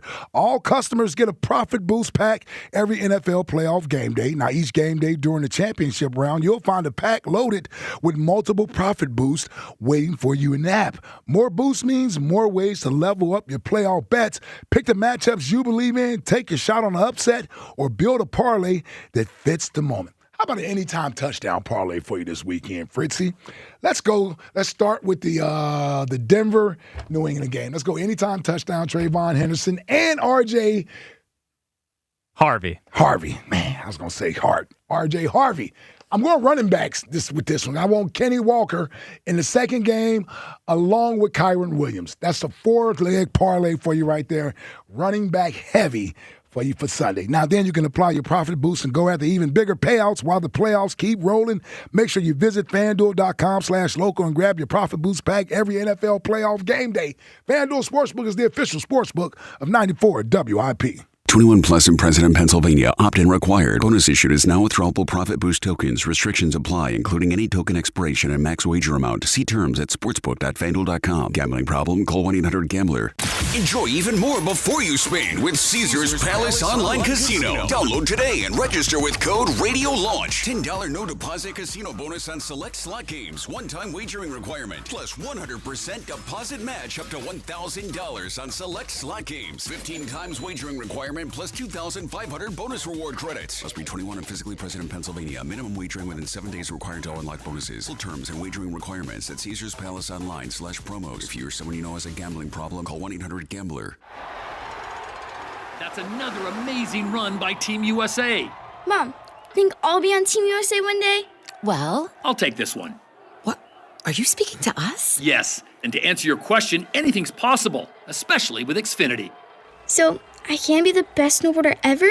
Well, I can't guarantee that, but Xfinity can guarantee that your internet price won't change for 5 years. Okay. What if I practice every day? Then maybe you'll be snowboarding for Team USA at the next Olympic Winter Games. And Mom, you'll still be paying the same price for Wi-Fi. Ooh, really stuck the landing there. It's the Xfinity Gold Medal Celebration. Now through February 22nd, get our best price on gig Wi-Fi for 5 years guaranteed, just $50 a month. Plus, get Peacock Premium included for 2 years. That's a $10.99 value per month. Xfinity. Imagine that. Proud partner of Team USA. Restrictions apply. Requires paperless billing and auto pay with stored bank account. Taxes and fees extra. Actual speeds vary. Carrier has the home comfort you need and financing options to fit any budget. Right now, you can enjoy 60 months financing on a new home comfort system. Turn to your local Carrier home comfort expert for efficient heating and cooling performance, healthier indoor air, and convenient monthly payments for qualified buyers. Visit nopaycarrier.com. That's nopaycarrier.com. Start your new year with a new ride and get the first-class experience you deserve.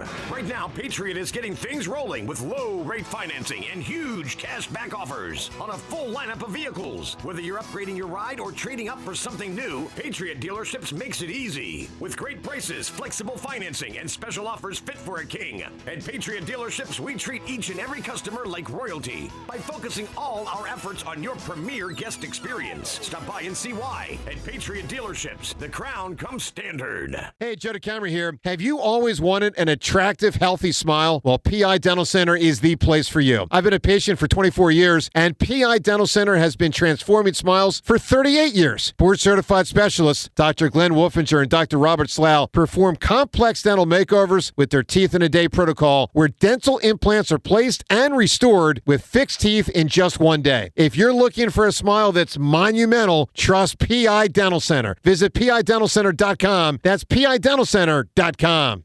PDQ POS is the MVP in point-of-sale solutions. Easy to use with the best support in the industry, and it doesn't take a bite out of your sales with costly fees. It's the choice of all concept food service businesses across the country. PDQ POS has real-time analytics with insights to elevate your team and your play calling. PDQ POS has been rated the #1 point-of-sale by restaurant owners for more than 35 years, so don't wait. Make the switch to PDQ POS today. Visit PDQPOS.com. And we're out. Back in 60. Hey, what are you eating? Chimichurri filet mignon. It's a Factor meal. Oh, nice. Wait, they let you eat like that in the pros? Oh, they insist on it. A pro's work starts on the plate. Oh, man, that does look good. Let me have a taste? Get your own. All right. Where do I find this? Is it factormeals.com? Yep, and they've got a deal going on. Oh, love a deal. I am so in. Smart move. Pro move. All right. Factor. Eat like a pro. Every morning, we rise and shine. Make breakfast and brush away the night's rest. These routines help us start the day off right. Nature-Made vitamins are a simple step in that daily care regimen. Multivitamins with daily essentials, clinically studied probiotics for gut health support, magnesium to help relax the body. Nature-Made is made to care for you every day. These statements have not been evaluated by the Food and Drug Administration. These products are not intended to diagnose, treat, cure, or prevent any disease. Your exclusive home for the Philadelphia Eagles offseason is Sports Radio 94 WIP.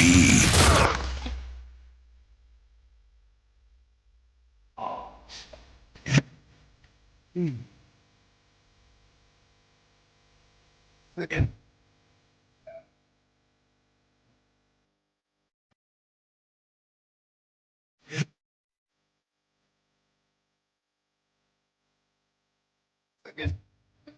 Yeah.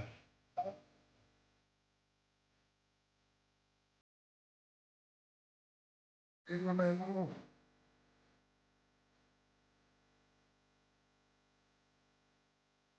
It's the WIP afternoon show. Ike, Spike, and Fritz. It's your 2:32 pop.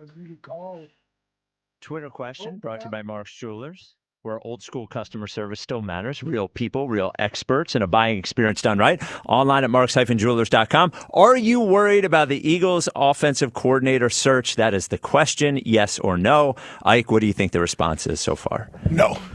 Slightly. You want to give me a number? 54%. 55% yes. Oh, okay. 50%, so close, Okay, but yeah. swung the other way. Swung the other way. Okay. People are a little worried. Yes. I think they're a little worried. I thought it'd be a little more blind faith. Nah. Blind faith is gone. This You couldn't ain't even after the lost in Super the Bowl. first round. Yeah. Come on, buddy. You're on this side of the pond right now, buddy. So you guys know, before we get to the phones here and Acho and all that stuff, you guys know, in between segments on our show, I usually take a lap around the facility at 2400 Market to get my steps in, right? Always, yep. So I can't do that here. That I could, but it's weird. Nobody knows who I am. Like, I don't want to do that. I don't want to weird people out. So I'm just staying in this studio that I'm in. Now, the studio is probably 15 by 15, but I still need to get my steps in. So during the break, I am walking from one side of the studio to the other over and over and over again like a psychopath. Yep, just like you in a padded room. Yep.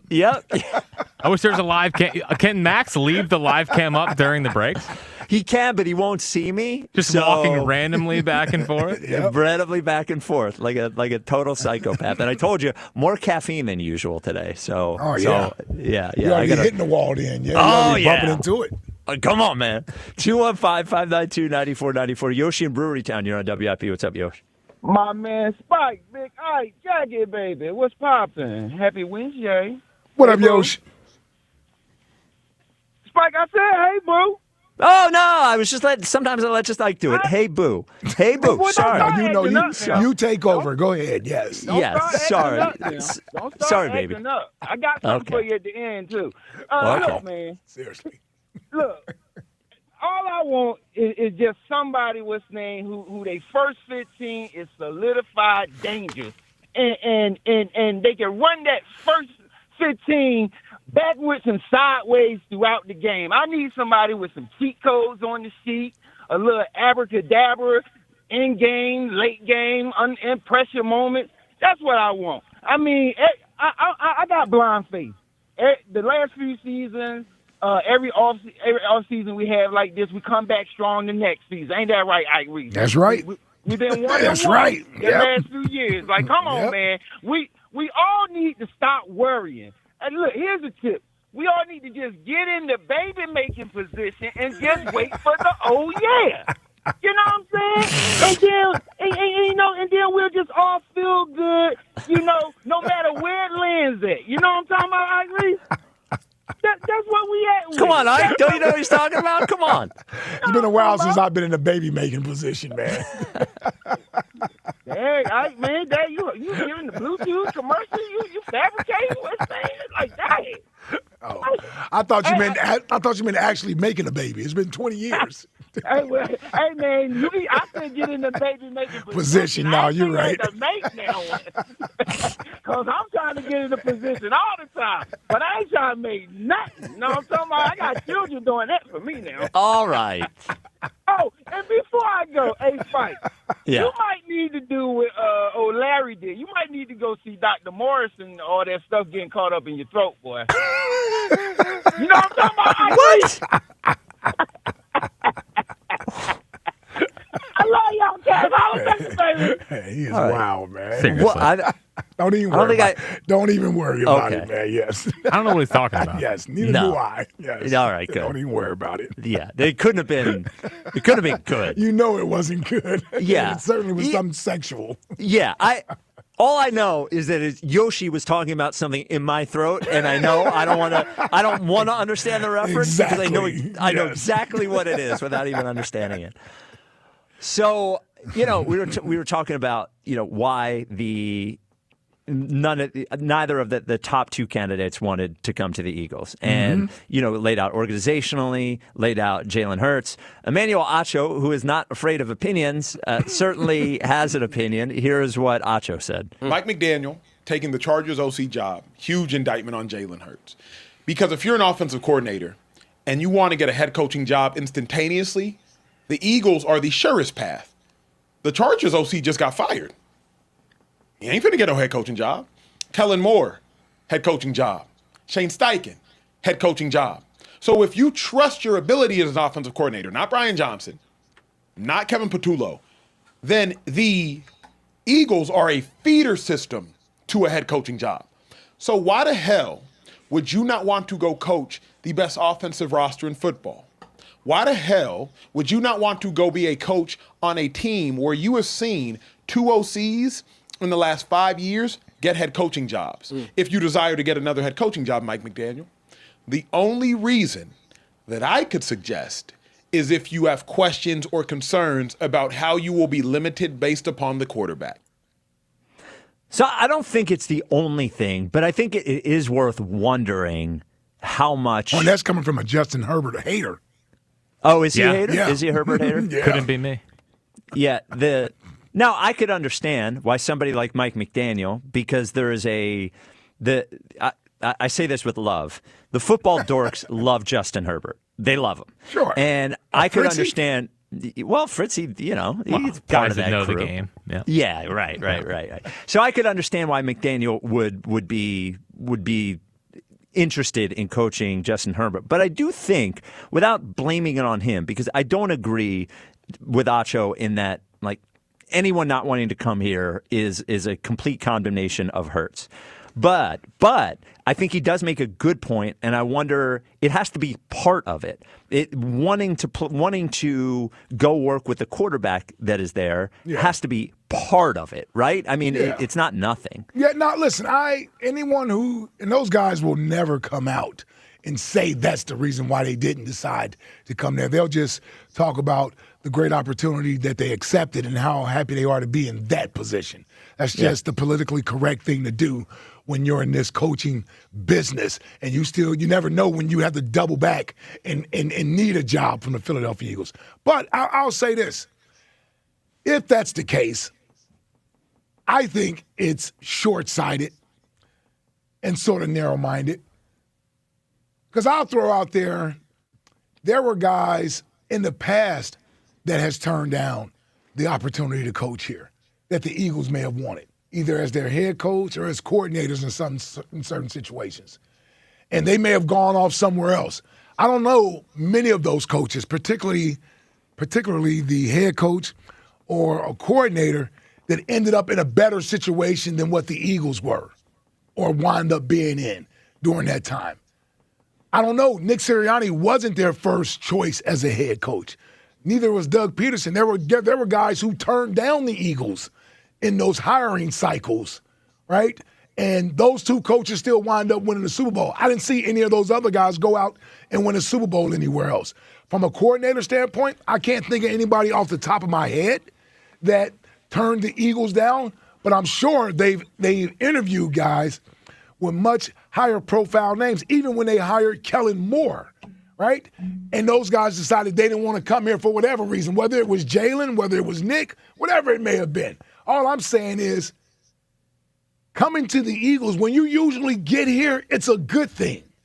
It usually, if you're here long enough, it's not always a 1-year thing, but if you're here 2-3 years, it usually works out in your favor because they usually figure it out. So I say that to say, if that is the reason, I'm not sitting here taking that and saying we're a terrible organization and no one wants to come and work for us, because the Eagles' track record speaks for itself. It speaks for itself. I don't know how many other guys can go out there and stack their track record up against the Eagles.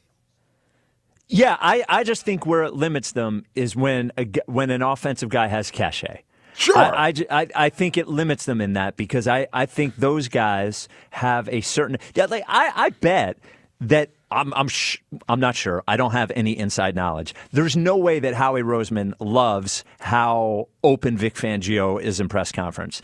There's no way Howie Roseman loves that he'll sign a guy and Vic Fangio say, not interested. You know, that Bryce Huff never got on the field, that Devin White never got on the field. But I think with offensive guys, the high-level offensive guys... Howie loves the results. He does. I'm sure he does. And that's what protects Vic 100%. I just don't, for sure, 100%. But I don't think, and I agree with you, the guys that have come here, it's not all of them, of course, but have had success, have gotten jobs elsewhere. I think, but that's with a guy who is not already at the level that McDaniel is at, that maybe Daboll is at the time. And if they're, I think the only thing that concerns me here, the only thing literally, is not that they weren't able to get those guys. It's that they wanted them and couldn't get them. If they had decided that, look, we want Slowick, or we want one of these guys that is not one of the top of the line guys because of how it works here, and they went and got him, I would complain about it, but I would also understand. I would get it based on how they do it. I wonder if this is just sort of a wake-up call to the organization that you went out trying to get the big talent, and the big talent wasn't interested, and you should, even if they don't tell you to your face, you should do some recon on why those guys didn't want to come here. I just don't know what they would do. Like, here's the thing. They like their structure, the way it's set up from the head coach standpoint and everything else. So if someone is willing to get on board with that, I think they're happily and ready to do that. But if someone doesn't want to do that because they feel they can get more control somewhere else, or it may be better for their future somewhere else, well, I would tell Brian Daboll, let's see if Robert Saleh's still the head coach in 2 years. He might get fired in 2 years. How many coaches have Tennessee gone through in the last 3 or 4 years? A couple of them. Yeah, but that is exactly the worry, that he made that choice. That he made that choice. Well, that's not a worry for me. That wouldn't be a worry for me. Okay. That wouldn't be a worry for me, because I don't look at anybody taking that job versus the Eagles as something I should look myself in the mirror and start doubting myself. I'm going to look at you and say, you're not that bright. Maybe I had more faith in you than I should have. You want to take that job. That's the job you want to take, is in Tennessee. 215-592-9494. Rocco from the Dirty 30. You're on WIP. What's up, Rocco? Oh, Greg. Spike, before I get started, please give your dad my best.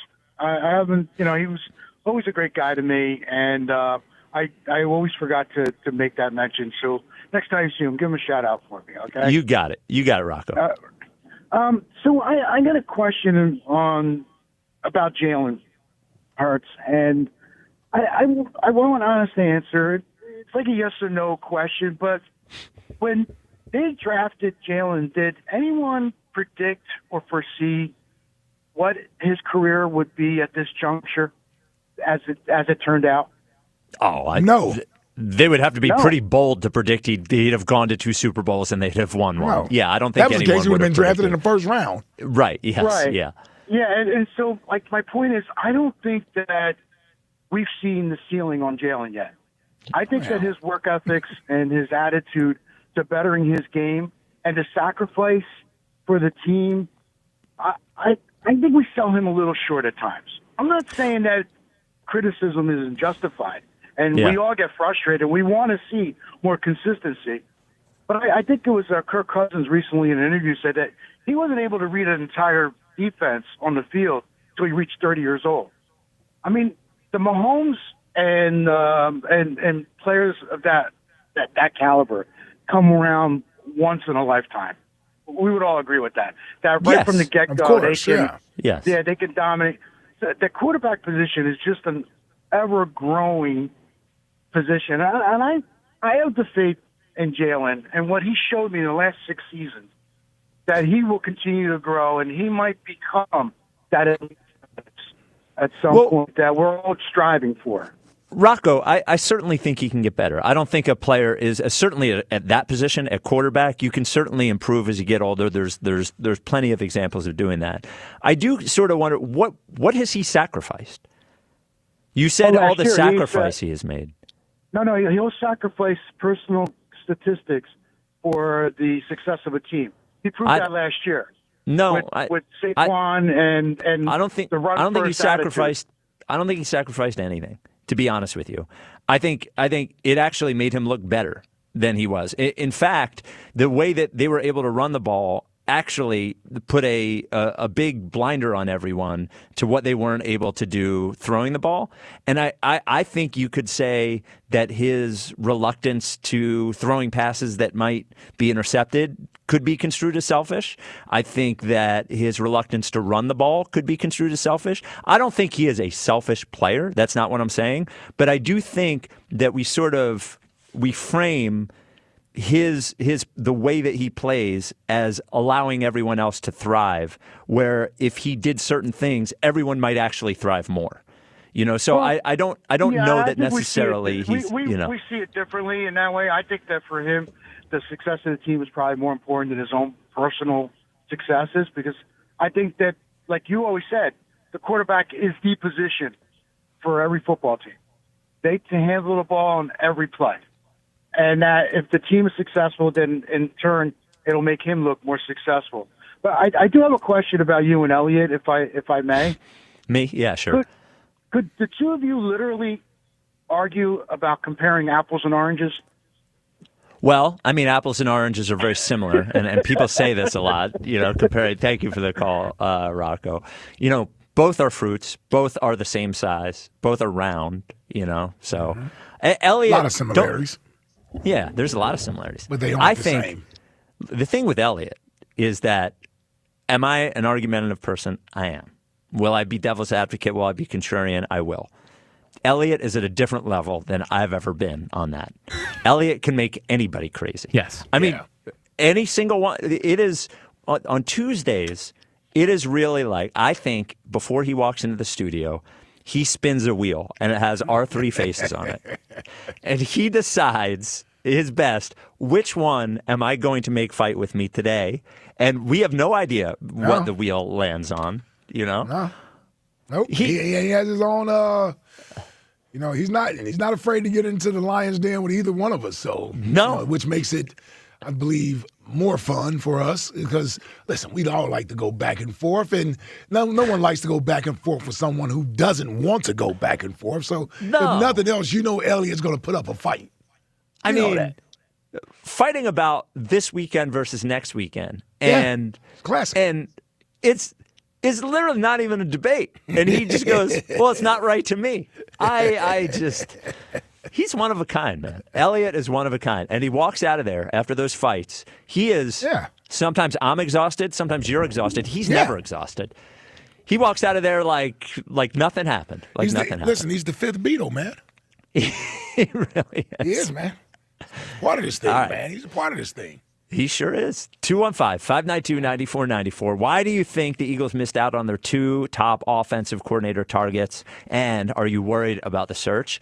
Coming up next, I think Ben Solak can help us figure out why they might have missed out. Ben Solak works for ESPN. Ben Solak, a big X's and O's guy. So we'll talk to him about what Mike McDaniel may have seen here, what Brian Daboll may have seen here, and also the other candidates that are still around, at least as of this moment, that haven't signed here, and how they may fit. That is coming up next. This is the WIP Afternoon Show with Ike, Spike, and Fritz. Want more out of your next drive? Well, more is how they do business at Elite Acura. Now through January 31st, drive home the 2025 Acura ADX with 1.99% APR financing for up to 60 months. Both sleek and spacious, every detail of the 2025 ADX is crafted to elevate your driving experience. Enjoy refined performance and precision, dynamic and standout sporty styling, and seamless audio and technology connectivity, all in this premium compact SUV. Looking for something more? Well, enjoy 90 days of deferred payments on select new Acura vehicle purchases through March 26. Through March 2026. Come see what more can do for you with these limited time offers at Elite Acura. Visit showroom today or shop online anytime at EliteAcura.com and tell them Ike sent you. Payments based on MSRP of $41,350 excludes taxes and fees for well-qualified buyers through Acura Financial Services. Subject to availability. Cannot be combined with other promotions. See dealer for complete details. Hey, hockey fans. Now with BetMGM, you can win a share of $10,000 in bonus bets when your anytime goal scorer nets 3. Enter BetMGM's hat trick jackpot all season long for your chance to win some major bonus bets. It's easy. Just log in and opt into the promotion. Then make an anytime score bet on any hockey game of at least $10. If your player of choice scores 3 goals instead of just 1, you'll win your share of the $10K in bonus bets. There's nothing quite like watching a game with a hat trick, especially when it means you could win a share of $10,000 in bonus bets. Ready to shoot your shot? Download the app today. BetMGM. Make it legendary. BetMGM and GameSense remind you to play responsibly. If you or someone you know has a gambling problem, help is available. Call 1-800-GAMBLER. BetMGM.com for terms and conditions. 21 plus to wager. Pennsylvania only. Existing customer offer. Subject to eligibility requirements. Rewards or bonus bets that expire in 7 days. Breaking news! TurnersvilleJeep.com is now the #1 volume Jeep, Dodge, Ram dealer in South Jersey. Come see why more customers trust TurnersvilleJeep.com for the best inventory and the best prices in the tri-state area. With over 400 new Jeeps, Dodges, and Ram trucks to choose from, there has truly never been a better time to get the vehicle of your dreams and at payments anyone can afford.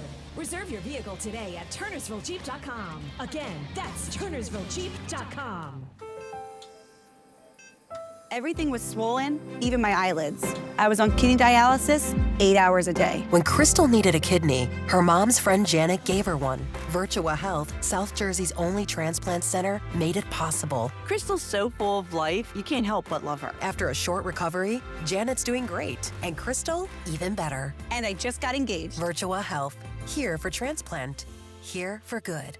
Learn more at virtua.org/hereforgood. I'm Piera Palazzolo, VP of Digital Marketing for the American Management Association, a company focused on the management training skills needed to enhance the careers of business professionals. We did our research when it came to the best companies for website development and chose AmericanEagle.com. And we couldn't be happier. AmericanEagle.com worked closely with us to understand the front and back end requirements needed to launch an e-commerce website that could handle the complexity of running thousands of seminars nationwide. Our robust new website and improved SEO saw immediate increases in site traffic and web revenue. If you're in need of managerial effectiveness and success, visit our website at amanet.org. If you're in need of a website that provides an unparalleled consumer experience, I highly recommend AmericanEagle.com. Transform your business today. Dial 877-WEB-NOW1 for a free digital consultation with AmericanEagle.com. Hola, amigos! It's a big noise. Brad Evans from BetMGM tonight. Listen Monday through Friday starting at 6 p.m. Eastern on Westwood One Sports as we cover the biggest sports stories from coast to coast. Get insights on the NFL playoffs, college basketball conference races, and more. Download the Odyssey app now and listen from anywhere. BetMGM tonight, live and interactive, presented by BetMGM. Tune in, Team Huevos. Having insurance isn't the same as having State Farm. It's like needing a lawyer, but getting some guy who just watches courtroom dramas. How does the defendant plead? Guilty. Wait, what? Also, objection. You object to what? Erroneous. Counsel, approach the bench. Hey, can I get a whack at the gavel? You wouldn't settle for just any lawyer, so don't settle for just any insurance. Get the real deal with State Farm. Like a good neighbor, State Farm is there. This is the story of the one. As an HVAC technician, he and his digital multimeter are in high demand. So when a noisy office HVAC turns out to be a failing blower motor, he doesn't break a sweat. With Grainger's easy-to-use website and product information, he selects the product he needs to keep everything humming right along. Call 1-800-GRAINGER, click Grainger.com, or just stop by. Grainger, for the ones who get it done. What if your instincts could pay off? With Robinhood Prediction Markets, you could put your knowledge to work on the events that matter to you. Prediction Markets isn't just sports. It's the Fed rate decision, your favorite award show, and so much more beyond the playing field. Trade events with Robinhood. Visit Robinhood.com/predict. That's Robinhood.com/predict. Futures and cleared swaps trading involves significant risk and is not appropriate for everyone. Event contracts are offered by Robinhood Derivatives LLC, a registered futures commission merchant and swap firm. This is an Odyssey Sports Minute Presented by Robinhood. Your money, your move. UCLA head coach Mick Cronin blasted Big Ten scheduling for giving them 5 of their first 7 games on the road. Mick, sir, UCLA and USC are the reason college sports have changed. Both schools leaving the Pac-12 to join the Big Ten is what started conference realignment. Stop complaining. I'm Chris Black.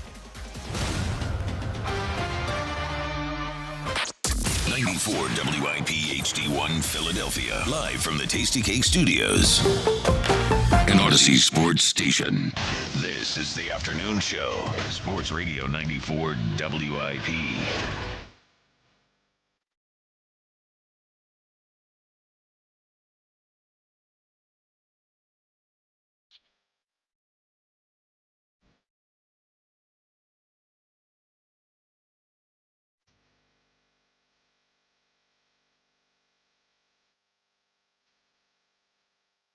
It is the WIP afternoon show with Ike, Spike, and Fritz. We are at a alarm level scale of 1 to 10, 7.5 with the Eagles OC search. You know, pretty. Now, we're supposed to have Solak on, Ben Solak from ESPN. We do not have him yet. Now, we always appreciate when the national folks come on with us. But if they burn us, they're dead to us. And I don't want to have to do that to Solak. So I just want to throw that out there. Before we get back to the phones, one thing that I think we all know, and we have not said explicitly, but it's always there when we're talking about the OC candidates, is how little we know about so many of them.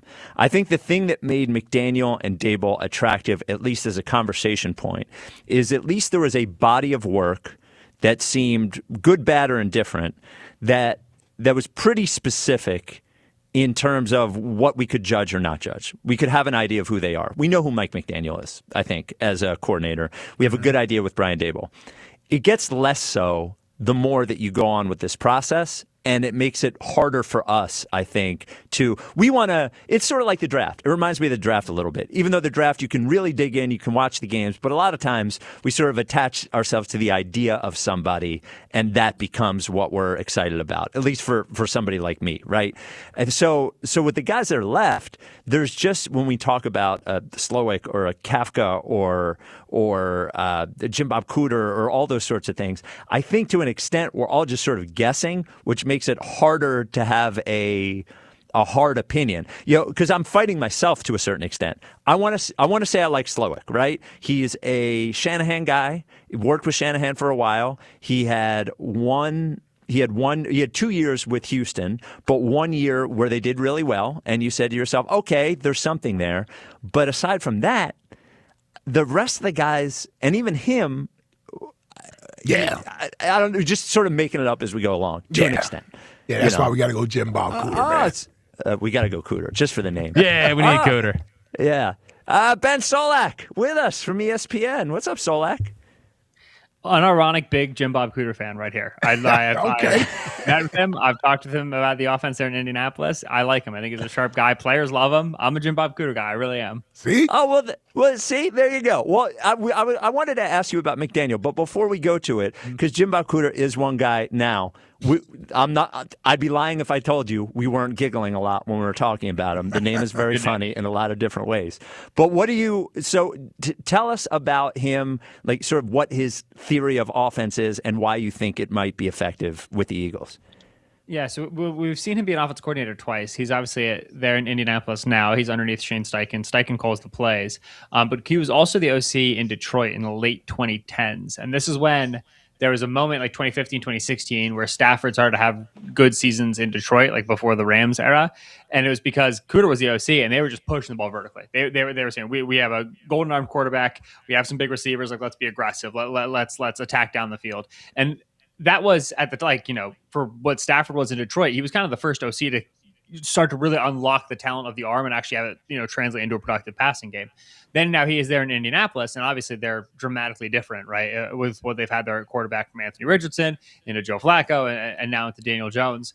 But when you talk to that staff and you talk to the players on that staff, you get the sense that while Jim Bob doesn't actually call plays, he has a really, really big hand in the offensive game planning week over week. Like he's, the Monday, Tuesday, Wednesday guy. He's still running that room very much so.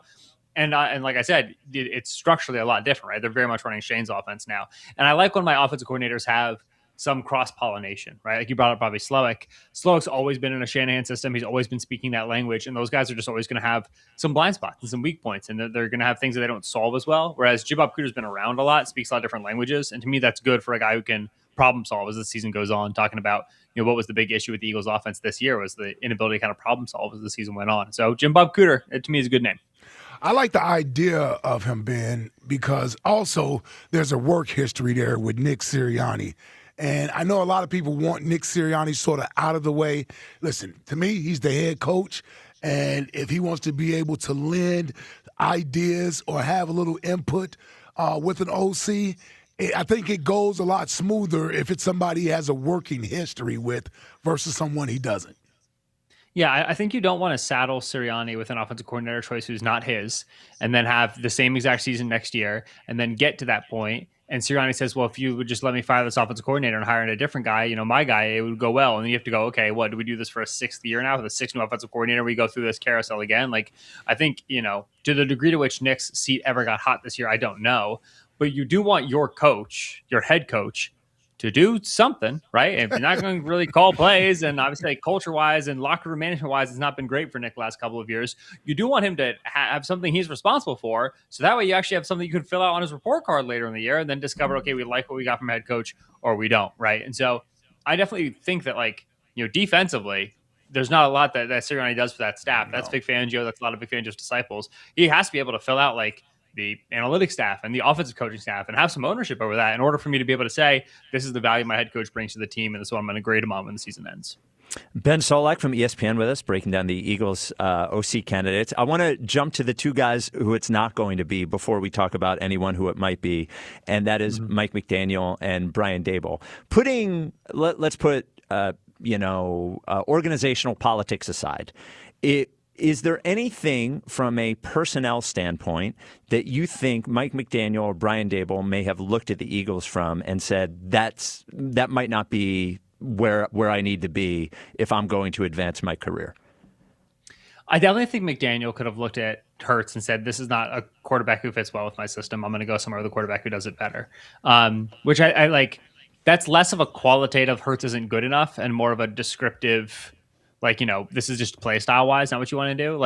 McDaniel's entire offense in Miami was very much predicated on what Tua does well. And so it's a little bit hard to say McDaniel exactly wants to be this on offense, but that offense was very quick releases from the pocket over the middle of the field. Jalen Hurts is a long time to throw a quarterback who doesn't like to work middle of the field. The offense would have had to dramatically change in terms of how the targets are distributed, what routes we run, where our layups are, where our shot plays are, how do we get our explosives? It would have just been categorically different if we're assuming that McDaniel's offense is, kind of exactly that and not just something that he jerry-rigged up for Tua. And so I think if you put truth serum in Mike McDaniel's coffee this morning, he would say, yeah, Eagles were just never attractive to me because of the quarterback relative to certainly, Justin Herbert with the Chargers, but also Baker Mayfield with the Buccaneers or Cam Ward with the Titans, who are just faster release guys who work more from the pocket comfortably than Hurts does. Daboll, I don't think so. I think that Daboll has worked for Jalen Hurts before. I think the tools here would have been great for Daboll. That one, I don't think there's I can't do this in Philadelphia. McDaniel, I would have seen something there. So a couple of other guys I'd like to ask you about. You talked about Jim Bob Cooter, and briefly you talked about Bobby Slowick, who had some success in his first year as a play caller with the Texans, then got fired after the next year. I think looking back on that second year and looking at the results afterwards, they may reconsider how much of that was his fault. What do you think of Slowick as an OC here? Yeah, I really like Slowick's 2023. The 2024 issue was that big, bugaboo of all right, by week 4, it was clear what the problem was with the Texans, right, in terms of pass protection in the running game. You figure this out by postseason time, right? You got 12 weeks. It doesn't need to be perfect. Doesn't need to be great, but let's get some solution here on the field that will make us, we can ride this defense through the postseason. It's very similar to the issue the Eagles had this year on offense, where it's okay, it is clear the running game is not the same. Okay, it is clear that we're having trouble getting A.J. Brown, the volume of targets that he deserves and the quality of targets that he wants. Solve this issue over October, November, and December. We're not asking you to create the best offense in the world, but something that is fieldable by January. And Slowick really struggled to do that with the Texans in 24 in the same way Patullo struggled with the Eagles in 25. And so if they want to bring Slowick in to kind of print, plug and chug a Shanahan passing game and a Shanahan offense. Okay, I get it. There's an attractive aspect of that. Shanahan offense has been around for a long time. All right, we're going on like year 13 of the system, year 8 since Shanahan and McVay became head coaches. The good defensive coordinators and the good teams have answers to the base stuff, right? To the 101 level stuff. If you are not as a coordinator capable of innovating, creating in the margins, adjusting the offense to the personnel, you're going to lose January football. You're going to get to January. You're not going to have the necessary adjustments. You're going to get outclassed. I'm pretty dubious of Slowick's ability to solve that problem just yet. If he had spent last year he was with McDaniel in Miami. If he had spent the year with like Shane Steichen in Indianapolis and he'd gotten a little bit more of that cross-pollination, I think that could benefit him a lot. But right now he's just in that family. And so to me, like that's the sort of guy that I'm suspicious of his ability to really raise the ceiling of the offense. I think that's sort of, to me, the way you describe it is the difference between McDaniel and Slowick, in that McDaniel seems to truly understand why he's doing what he's doing, or is at least it's much easier to just say, this is what we do and this is how we do it. And I think you said that, just bring it somewhere else.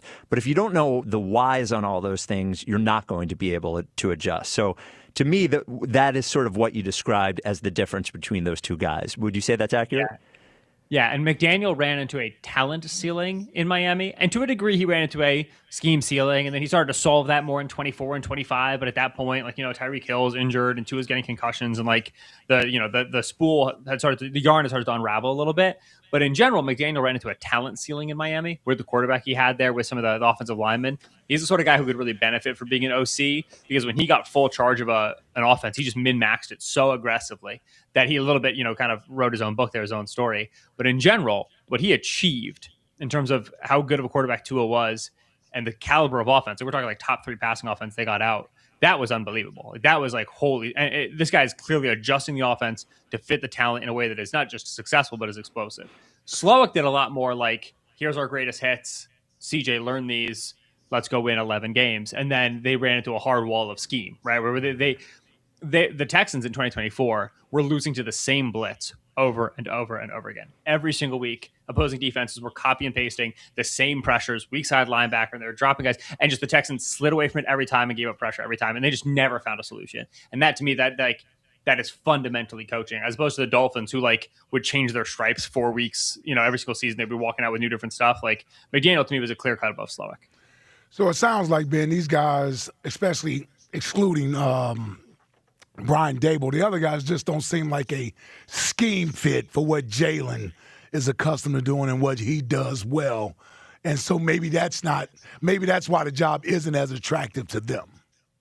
Yeah, I do think Kafka is a scheme fit in terms of the time that he spent there with the Giants. Okay, even the time that they were there in Kansas City, which obviously Jalen is not Mahomes, but in terms of the RPO stuff and packaging some of the college things, Kafka to me is a guy who I think in the limited time you saw him running things there in New York after Dable was fired, you saw a guy who was creative and was getting a lot of juice out of the Wan'Dale Robinson squeeze, out of Jackson Dart as a rookie with the running game. Theo Johnson was valuable. A lot of times when we're grading coaches, we're like, all right, are you creating more than what you have just available to you with personnel? And I felt like Kafka was doing that. And like I said, he's been around the mobile quarterback there in Dart. He's been in that more college-y Andy Reid spread and shred inspired system there in Kansas City. To me, he's the guy who most screams what I have run previously. These pages of my playbook will be immediately applicable, and I understand how to make them work. Such that he's the guy who to me fits and makes sense, and Jalen would be attractive to him. He would know how to run an offense like that. So he's the one that stands out to me as the marriage makes sense. Yeah. And then last one is Zach Robinson, who is the OC in Atlanta. What do you think of him? So Zach Robinson, when he was in Cincinnati, he was there, I believe, as a player, and then he retired, and then he started working with PFF. And so he's just the PFF offensive coordinator. His offense is very min-maxed. It's very sliders are up to 100 or down to 0, right? They run. Can you explain that? Can you explain that in less cool? Explain that in dummy terms, man. Yeah. All right. The nerds have they're very confident they have a good understanding of offense. And a lot of the stuff that the nerds have figured out is great. But also they tend to be extremely you should just be passing. You should just be play action passing. This is the best thing. The running game isn't as good. You speak to any coach and you get, hey, no, we need to have some degree of balance. Robinson's offense I experienced in Atlanta as being very we pass out of our flash game is out of the pistol. So when we go pistol, we go play action. It's like, dude, defenses have figured this out. You got to do something else. You got to pitch some changeups and some curves, and you got to, set the batter up so that way he whiffs at the third pitch. There's a music to this, and there's a scheduling of plays and a system, and there's a feel, right, that your Ben Johnson, your Sean McVay. So they set the pins up so beautifully. Robinson, I was never particularly impressed over the years in Atlanta in terms of how he decided to attack defenses and how he maximized his players. He was a young guy. He's one system, right? Sean McVay the whole time, coaching staff wise. And so another guy who I think would benefit from cross-pollination. The scheme does not fit what Jalen does. They're going to ask him to throw from the pocket, turn his back, play under center, go play action. Robinson would surprise me as a hire and would not psych me as a hire. So of the ones we've talked to, it sounds like Kafka and Jim Bob Cooter are the two that would probably be the best fits here. Yeah, those are the two that I like the best. Now, when I was waiting in the pre-show, as you were talking about, we're, shooting in the very, very, very, very dim light here, right? We're not in the dark completely, but it's pretty gray out, And so you read as best you can. You try to get a sense of what these guys want. But good coaches get into the building. They get new players in free agency. They get new players in the draft, and then they start cooking something up. And it can be extremely hard in January of 2026 to understand what the offense is going to look like in September 2026. So, all the grades here is like a scale between B+ and C-. We're not really giving out A's and F's because we just don't have enough knowledge to be that confident in any of our reads. All right, Ben. Well, you can read Ben's work on ESPN.com. You can see him on TV. I would say this as a compliment to you, Ben. I always feel like when I read your stuff or watch one of the videos, I learn something. And football is I think, the most complicated sport to learn things. So you do a great job, and we appreciate you coming on today. Thank you, Spike. I appreciate that. Y'all be well. Yep, of course. Be well, man. There he is, Ben Solak. He came in as a Jim Bob Cooter guy, and that's Elliot's guy, and we've been making fun of Elliot for saying Jim Bob Cooter, and then but now Solak it makes sense. Oh yeah, it definitely makes sense. Well, because Solak knows what he's talking about, and Elliot, I'm not sure if he does. Well. Yeah, Elliot definitely didn't have the in-depth information there. But for he me, worked with Sirianni before. Yeah, well, that's part of it, though. I think that's a big part of it. He fits a lot of those. He checks off a lot of those boxes of an experienced play caller already. I don't know if Jim Bob Cooter is going to get back into head coaching hiring cycles again in the future. I guess the Eagles do such a great job, his name could be thrown back in there. Hell, it took a long time for Kellen Moore to get a head coaching job. From the first time he was interviewed, it took him 5 more years, to get a head coaching job. So I say that to say maybe this is a guy that you could have. There's some familiarity there. It would be is he the offensive coordinator in Indy? He is, but he doesn't call the plays. Right. So I'm wondering, is that still considered a lateral movement that they could block? No. So the way it works is if he doesn't call the plays, then he can interview for OC jobs and he can leave for it. Okay. Yeah. So in other words, the coach can't stop the Eagles from Cannot. Okay. Cannot. So no. I like that part of it. I like the fact that he's worked with Shane, and if there's anything he needs to know about coaching Jalen, Shane could help him. And there's a pipeline there between the Eagles and the Colts from a coaching standpoint that is familiar territory. Here's what I worry about more than anything, fellas. And this is why I keep harping on this. We got to get the inside of this building back right and on the right track with things. When everybody is in the CYA business, then that's not what's best for the team. Because then you got everybody doing individual things that suits their best interests. And I say that to say I would rather have Nick Sirianni feeling secured and comfortable with having someone to work with versus feeling like Doug felt in his last year when they brought in Scangarello and Doug wasn't in favor of it, but they made him do it anyway, and it didn't work out. None of us are the Eagles aren't going to benefit if everybody isn't on board with the hire and working together. So somebody has to come in and be willing to do that, and Nick has to be okay with it. And then that's the way you get the best out of Jalen and these guys on offense. So I worry about Nick feeling like he's somehow being pushed outwardly and not involved with this. I just don't think that's conducive to a positive work environment and leading to success. I don't see it that way. I see that being more of what 2023 was than anything else. You hire Sean Desai and then you bring in Matt Patricia. Yeah, Sean Desai's looking over his shoulder the whole time. So does it concern you at all then? I understand you make a lot of sense there. Does it concern you at all that the first two guys that the Eagles wanted wouldn't have fit that archetype, right? They would have been. Yes. So it does. It does concern you. Yeah. Okay. Unless, and listen, the Eagles, only they know what their true intentions are. This may be a part of the plan all along. You know, sometimes these organizations do things and they give the illusion to the outside world that they're interested in this guy, and this guy. And all along, they know the type of guy they want to bring in here. Yeah.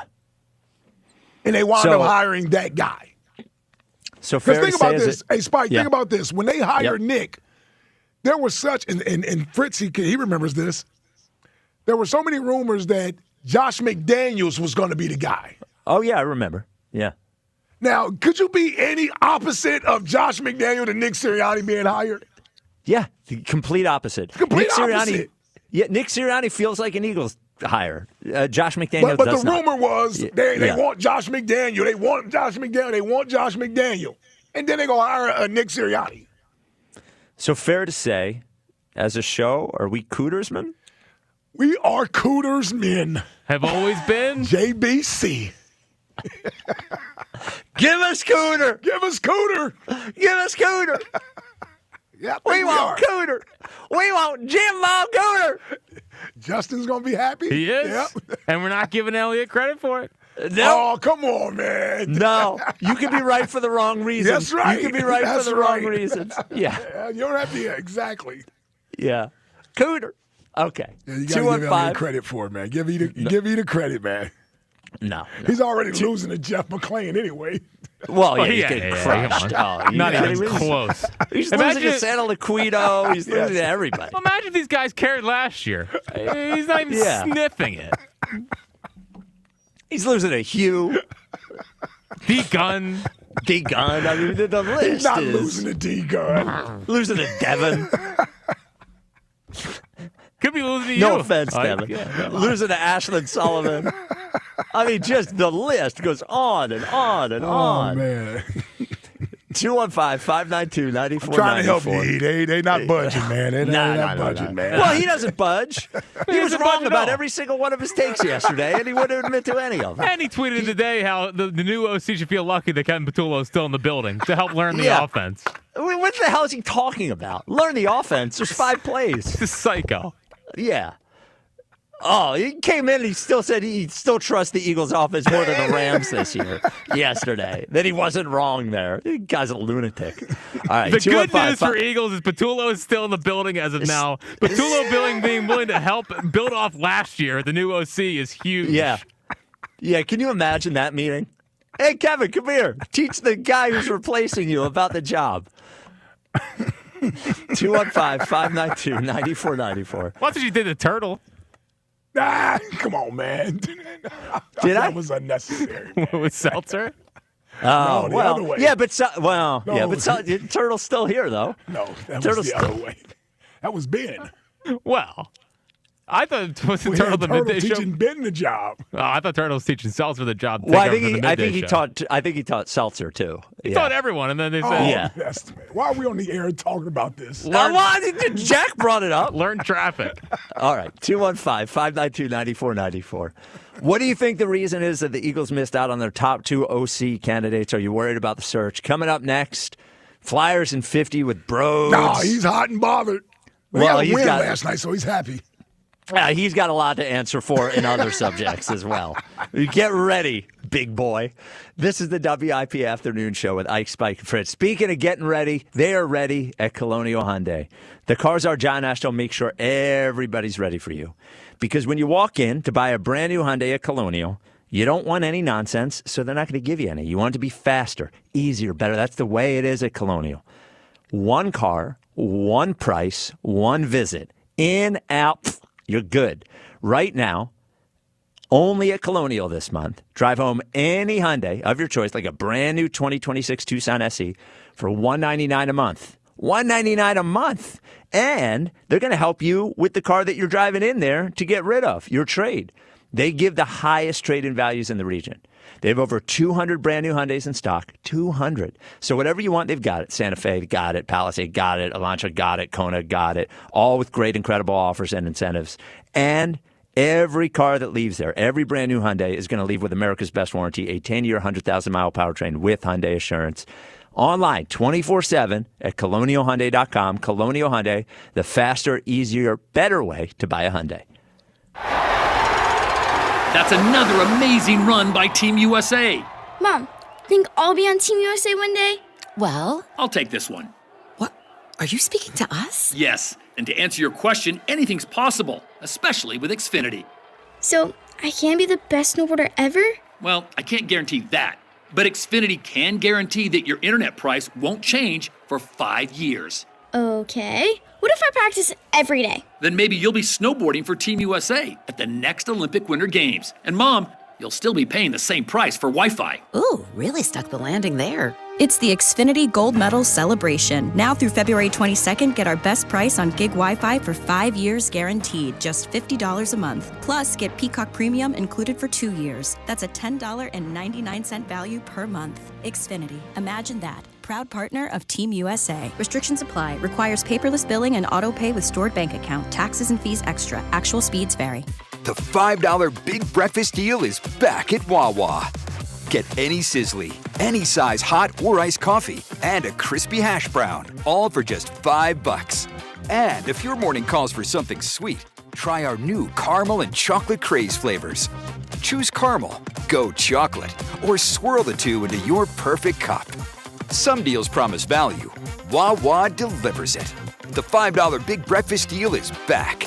Gotta have a Wawa. Wing pull, wing pull, wing pull! Club Risque, where the tradition continues. Wing Pull 26, Friday, February 6th. Doors open at 8 a.m. Philly's largest wing eating contest. Thousands in cash prizes. Alexis, Texas, and madness all day. Club Risque Philly. ClubRisque.com. Buy 4 windows, get 4 free with no payments and no interest for 2 years. Visit windownation.com. Hey, it's Chris Mack with the Sports Betting Minute, brought to you by BetMGM. Make it legendary. Please gamble responsibly. Since the total on New England-Denver opened at 40.5 on Sunday night, it's slowly climbed up to 42. But based on what? Denver's confidence in their backup quarterback? Their pass rush could force New England's quarterback into a lot of quick decisions and checkdowns too, leading me to wonder if we really have good reason to believe that based on these two defenses and how hyper-vigilant each passer needs to be in avoiding mistakes, this won't be more than just a conservative race to 20. That's why I'm on the under 42. That's it for this Sports Betting Minute, brought to you by BetMGM. Download the BetMGM app today. Please gamble responsibly. BetMGM and GameSense remind you to play responsibly. See BetMGM.com for terms. 21 plus only. Pennsylvania only. If you or someone you know has a gambling problem, help is available. Call 1-800-GAMBLER.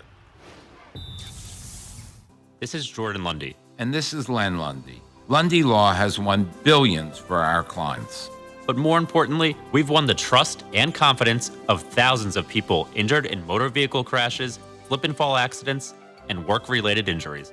My son and I hope we never meet you because of an accident. But if we do, we're here for you. Remember our name, Lundy Law. Your injury lawyers. Call 1-800-LUNDY-LAW or visit lundylaw.com for a free consultation. It's time to get focused. Focused on improving the lives of our beloved pets by feeding them the most nutritious pet food on the planet. With 2 decades of experience, the Dogs and Cats Rules stores can guide you in the right direction to meet your pet's needs. Fads come and go, but there's no substitute for premium meat inclusive food for your pets. If you changed your pet's food lately and they're starting to look like a shaggy dog, smelly ears and biting their feet all the time, you need to come into one of our 7 very convenient locations or visit dogsandcatsrule.pet. I know that hiring can be challenging. You need someone to match your role perfectly. Well, now you can meet them fast on ZipRecruiter. Build your team, build it sooner. Meet your match on ZipRecruiter. Just head to ZipRecruiter.com/free right now to try it for free. That's ZipRecruiter.com/free. Get your match on ZipRecruiter. Try it free. Welcome back to Winter Hack Radio, the place for clever hacks to survive the season. Icy driveway? Well, try spreading sand or birdseed to help with traction. Snowy puppy paws? Well, grab a whisk, brush it off, done. Catch COVID-19? Well, just get... Actually, there's no hack for COVID-19. But if you test positive, prescription medications for COVID exist. Ask your doctor if they're right for you. Visit PfizerForAll.com to learn more. Sponsored by Pfizer. The NFL playoffs are here, and Heed the Call NFL podcast with Dan Hanzus and Mark Sessler is your destination for coverage of every round, from Wild Card Weekend to Super Bowl Sunday. Heed the Call covers every game, every storyline, everything that matters, and we have fun. No fake hot takes, just entertaining football talk from your favorite buds at the bar. Wait, Mark, which bar? Well, like the typical neighborhood bar. We're the witty sports guys at a place like that. Ah, I like that. Follow and listen to Heed the Call wherever you get your podcasts. All the Eagles' offseason happenings happen here. I think it's important that we continue to evolve as an offense. Sports Radio 94 WIP. No. Come on, Ike. No. She got up the damn up his hand. All you're gonna do is put a drink in my hand. We were due for one of these. I know. You like the last ones too much. I had to throw. Yeah. I need hate. Yeah. But this is Eric Church, who Ike is scheduled to go see at Barefoot Country Festival. Hey, so give me a little more of these. Yeah. Some of those artists. Oh, it's early EC. Okay. Yeah, come on, man. EC. I'm still saying. Church is the man. saying if that trip falls apart, we take on that trip and we go anyway. I agree. It's the WIP Yes, afternoon show. It's the WIP afternoon show with Ike, Spike, and Fritz. The Twitter question brought to you by Mark's Jewelers, because the moment matters. Choose exceptional quality, fair pricing, and expert craftsmanship online at marks-jewelers.com. The possibility of getting a foot of snow this weekend is awesome or awful. Those are the two options. I say it is awful. It's a disaster. It's amazing. Yeah. It's awful. 56% agree. 44% think, what are there, 8-year-olds voting on this poll that aren't going to have to go to school? Who the hell that works in regular life that is going to have to make sure that their pets go to the bathroom? Oh, my God. Oh, my goodness. Get out of here. Yeah. It's been bad enough trying to get them out there this week. Can't imagine a foot of snow added to it. No. Get out of here. No. You go south. I'm out. South. Yeah. By the way, though, PSA out there for all of the snow shovelers out there in my area. Stop by the house. I'm just saying, if it does happen, make sure you come see me. You know who you are. Come see me. I got you. Is Big Ike paying cash? Yeah, man. Okay. Well, I don't have cash. I'm playing. Venmo. Just Venmo, make sure you got Venmo. Whatever. Yes. All right. Well, joining us now, it is 3:30 on Wednesday, and that is, I was going to say we had some Eagles OC news, but we'll talk about that with Broads eventually. It's Flyers in 50 with Broads. Hi, Broads. Hello. Just so you know, yeah, there is a chair wide open to my left. I was thinking about it, but I have so much respect for every single person on this program that the last thing I would ever do is sit in that chair when they're not here. So I'm in my regular spot, Spike. Broads, if you sat in that chair, I would kick you in the stomach. I never thought about it once. I must admit, he did not even come across. No, I did. I swear. I promise. Come across. Yes. You see that level of respect? Just remember that. Respect. Yeah. I'll remember. You're trying to earn it now. You lost all of it. Yeah, that's right. So, Jack, what do we do with Broads first? Do we make him pay for what he said last week, or do we get the hockey out of the way first? Get the little hockey out of the way. All right. What did I do? I'm worried about what I did. Forget the little hockey thing. This team is little. Flyers in 50 with Broads. I'm pissed. They snapped their 6-game losing streak in Vegas. Whoop-de-damn-do. I'm angry. You lose to the Rangers. They have their general manager sending out emails saying, we suck. We're blowing this whole thing up. We suck. And they come into into your barn and pants you? I mean, it was gross. Kolosov, 3 shots on net. This dude got kicked out. They pulled him. 3 shots on net, 3 goals. I've never seen that in my life. And now there's national reporters, The Athletic. They're all talking about how Danny, it's so bleak with his draft picks. Jet Luchenko, bottom 6 guy, Jack Nesbitt, all these assets that they accumulated, it pretty much came up empty, and nobody's excited at all about the future of these prospects outside of Porter Martone. So what are we doing? What are we doing? We got Vladar. He goes down now. Everything falls apart. Risto back on the IR every day. Every day this guy's on the IR. He comes back for a half hour. Back to the IR. What the hell's wrong with you? Special teams. Oh, my God. It makes me sick. They make me sick. I want hockey back, damn it. That Ducks game, it happened once, and I got it for 24 hours. Now I'm back to this crap. It makes me want to chop my head off. Your own head. My own head. That's all I got for you. Look, the thing with draft picks it's difficult. You're going to miss on some. Well, too many. They're missing on too many. Well, really to me, it comes down to if one of them had been awesome. If it turns out that Fatty over there ends up being awesome, then you'll forget about the Jet Luchenkos of the world. The problem is it doesn't seem like they even have one giant hit. And that when you're drafting high, you at least got to have, in sports like this, in basketball and hockey, you got to have one come through as a big timer. It doesn't seem like they've done that. No, it doesn't. Yeah, what are you saying? He's coming, Porter Martone. Yep. I know you're Andrew Porter Martone, big Michigan State guy. Andrew Porter. Listen, I hope you're right about him, but they are so thin. It's pissing me off. I'm never going to see good hockey again. I've come to conclusion that because everyone was asking me over the last few days, bro, what are they going to do at the deadline? What are they going to do at the deadline? Well, they already admitted they're not going to sell off assets like they did in years past with Scott Lawton and Sean Walker because they're past that stage. Yet they've already admitted that they're not going to buy at the deadline, so it's not worth investing in. So you're telling me you signed this 30 to 35-year-old veteran Dvorak. You lose 6 games in a row right after that was supposed to inspire the bunch, and now you're going to be doing nothing at the deadline? You're not selling off assets. You're not worthy enough to buy. You're just going to sit on your hands with your thumb up your ass? I can't do it. I can't do this. Can I not say that? Can I not say that? I know. I'm sorry. I'm telling you, I'm getting very aggravated with this hockey team. I know. Okay. I'm mad. I am mad. Right. This isn't Broads Media. I'm sorry. You're right. Yeah. You're right. Come on, it's bro. the WIP afternoon show, which everyone knows has class. Very classy around here. Well, we got a license. What'd you think of the D? Yeah. Sorry, Ike. I'm sorry. I didn't know I couldn't say that. You got to just around the edges. Around the edges, right, around the edges. Yeah, I went a little bit too far in. Yeah, you don't make jokes. Did I do it again? Did I do it again? Whoa, this is disturbing. Wow. This is just disturbing. Dude, when you get back into a corner, it's an issue for everyone. I know. Yeah, sorry, I get uncomfortable. And right now, this is probably the worst it's ever been. I'm doing it again. Well, if you want to go too far in, you got to do it with Cooter, with Jim Bob Cooter. Oh, Jim Bob Cooter. All right. Oh my God. Yeah, this is something. Broads. This is something. Broads. Yes. You told us last week that every offensive coordinator was going to be stripping naked, over the moon. I did say this. Stripping naked to work with Jalen Hurts. It doesn't seem like that's the case, Hunter.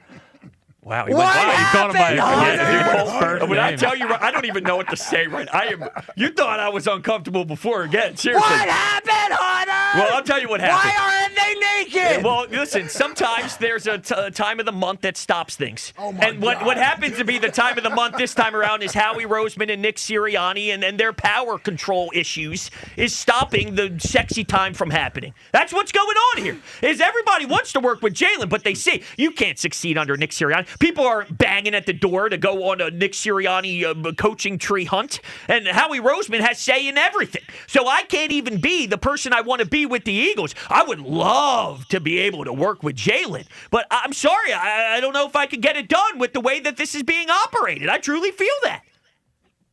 Do you really? Yes, that's why I said it. I believe that. I think the power struggle is real right now. People are a little worried about what the hell's going on here because I think that the word circles around the league pretty quickly, and they go, dude, it's kind of a disaster right now from a functionality standpoint. I believe that. Now, that could be true. Yeah, see what I'm saying? See, I got brains. Yeah, that. No, it could be part of it. It certainly be part of it. Certainly could be part of it. I'm a little shocked, though, that we're here. I'm not going to lie. There's a part of me that heard Giglio the other day. I'm like, oh, my God, am I agreeing with him? Like, that's how I know that things are really starting to unravel inside. Yeah, I know. Well, I'm gonna let you off the hook at this point because it seems like you're so down about the hockey team, man. We had such a great Broads 2 weeks ago after the Ducks win. I mean, it might have been the greatest Flyers in 50 ever. We should have canceled it after that point because now it's only been downhill from there, buddy. It's very true, but still high quality content. Let's not act like this thing should just be evaporated into thin air here. You know, I was thinking the other day. I'm just saying, I do a lot of thinking. Our first time doing this and where we are now. Yeah. I mean, talk about you're welcome. Well, I really want to thank Jack for putting it all together behind the scenes. Does a great job pushing all the buttons, making sure that all this gets to where it needs to be. Right. So thank you, Jack. Appreciate it. Yeah. We're just pushing buttons back there. There's more than that. Lowly old producer. Yeah. Well, speaking of the Eagles' offensive coordinator search, this per Mike Garafolo, the Eagles interviewed Matt Nagy today. So Matt Nagy is offensive coordinator of the Kansas City Chiefs. He hasn't been. Oh no, he was. He did get fired, right? They did let him go. Yeah. Yeah, they brought back EB. Yeah. Yeah. So Matt Nagy, his glowing moment was head coach of the Chicago Bears. That was Trubisky, right? Yep. He was Trubisky guy. Yep. I don't know anything about Matt Nagy other than he failed with the Bears, and you can't blame the Chiefs' offense on him last year, but. You know, I have no idea. Well, the Chiefs did. Yeah. Well, he didn't help. Yeah, that's Andy for sure. did. Yeah. Maybe they have a quarterback problem. Yeah, maybe I they would did say to Mahomes. I would say to Andy, wait a minute. Isn't this your thing? What are we doing here? Maybe there's a personality thing. I don't know. Well, I mean, Nagy, I can't say that I'd be jumping over the moon for that. Yeah. What do you think, Broads? Is he naked? He should be because he's getting to work with Jalen Hurts. Would Jalen Hurts be naked? I'm not sure if Matt Nagy moves the needle like that. They're going to hire someone not intriguing, and then he's going to end up being good. I feel like this is my time to go. What happens. Yeah, I feel like this is my time to go, though. I'm in this awkward middle ground of like, are we over the Flyers thing now? Or no, I wanted Dave to talk about Matt Nagy too. Okay. But we're done. It's kind of like the hockey team. I mean, hey, you calm down. The Phillies in the same spot. But at least they're going to win 90-plus games. Oh, of course, because everyone's thrilled with their 90-plus. All right. I'm out of here, gentlemen. Broads, when you on IP again? Tomorrow night at 10 p. Are you good? Do you have a fourth way to save Jalen? No, I got a new show though. It's Broken Broads, and I'm gonna really use that Giglio thing where I think if I'm believing in Giglio's takes, I'm broken. So look out for my AI graphic of Broken Broads, and that will be tomorrow night at 10 p.m. Wow, hey, it's good stuff. Right. Keep up the good fight. Thank you. Always. The Jalen Knights appreciate it. I know they do. I hear them all day long, baby. It's beautiful. It's only a matter of time before he crumbles. Only a matter of time. So, guys. Broad said something about moving the needle. That's right. Yeah, move the needle. Yeah. We're going to help you move the needle, buddy. BlueChew.com. Right. Get the needle back up. Yeah, needle right now around 3 or 4. You want the needle peaking. You want it right around. You want to get it all the way up there. The needle. I took a needle in the ass. The needle. Go to not in this context. No. Yeah, that's the wrong context. Yeah. You go to BlueChew.com, your first month, getting Blue Chew chewables is going to be free. All you got to do is pay for the shipping, so basically free. $4 or $5, cup of coffee, right? A cup of Fritz coffee. Mm-hmm. I say move the needle. I'm being silly, but that's what it's going to do. In the bedroom, it will get you back to the way that it used to be. Damn right. You know, it's okay. It's okay. Yeah, the truth is that, it's not a crime that you're not as good as you used to be. It is a crime if you don't fix it. And Blue Chew can help you fix it. You go to BlueChew.com. I mentioned the free part. I'm going to mention it again. At BlueChew.com, it'll help you avoid a doctor's appointment. They want to make sure that they get you the right mix of product, and they can do that at BlueChew.com. They help you avoid waiting in line at the pharmacy because they ship it to you directly in a discreet package. That's right. I told you about the free part. First month free. It's on Jack. You're only going to pay for the shipping, $4 or $5. Code 94 at checkout. And then you can chew it and do it. Chew it and do it. Let the good times fly.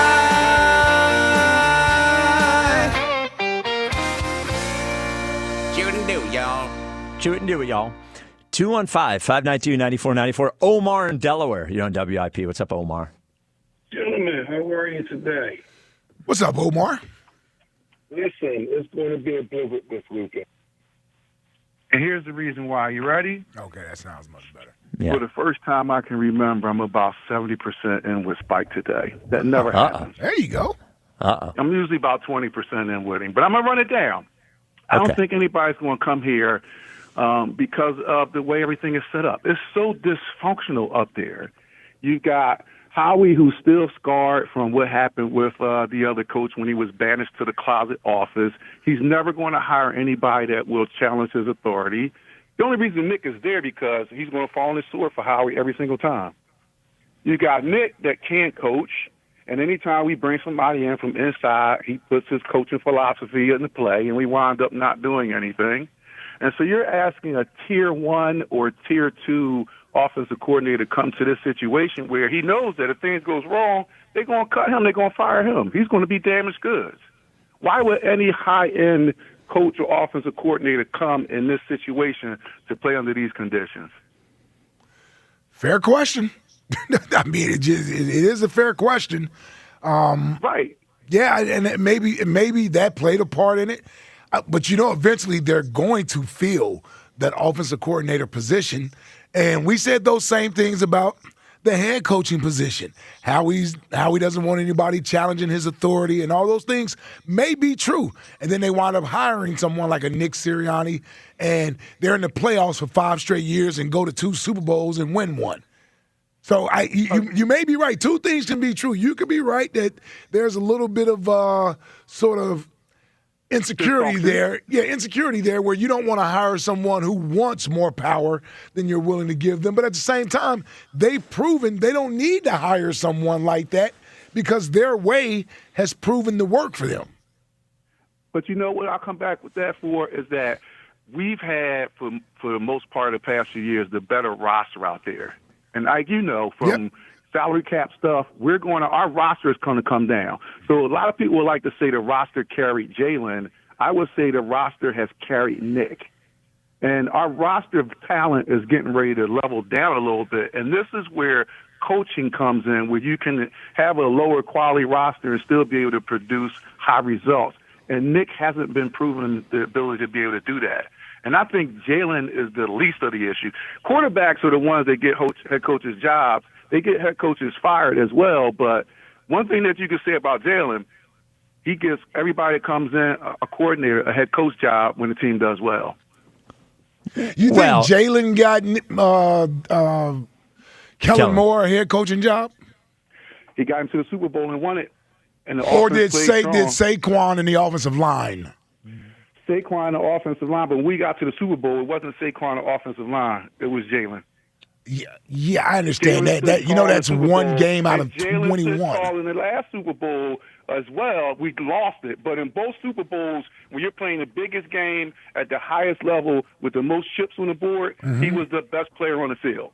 Omar, I agree. Omar, truthfully, don't you think Kellen Moore would have gotten the Saints job if the Eagles had lost to the Chiefs? Yes. He of course. Probably would have. I don't know. Right. No, he probably would have stayed around for another year. No, he wouldn't have. He was getting the job the whole week before that. Yes. Before the game even happened. Yeah. Jalen didn't get him.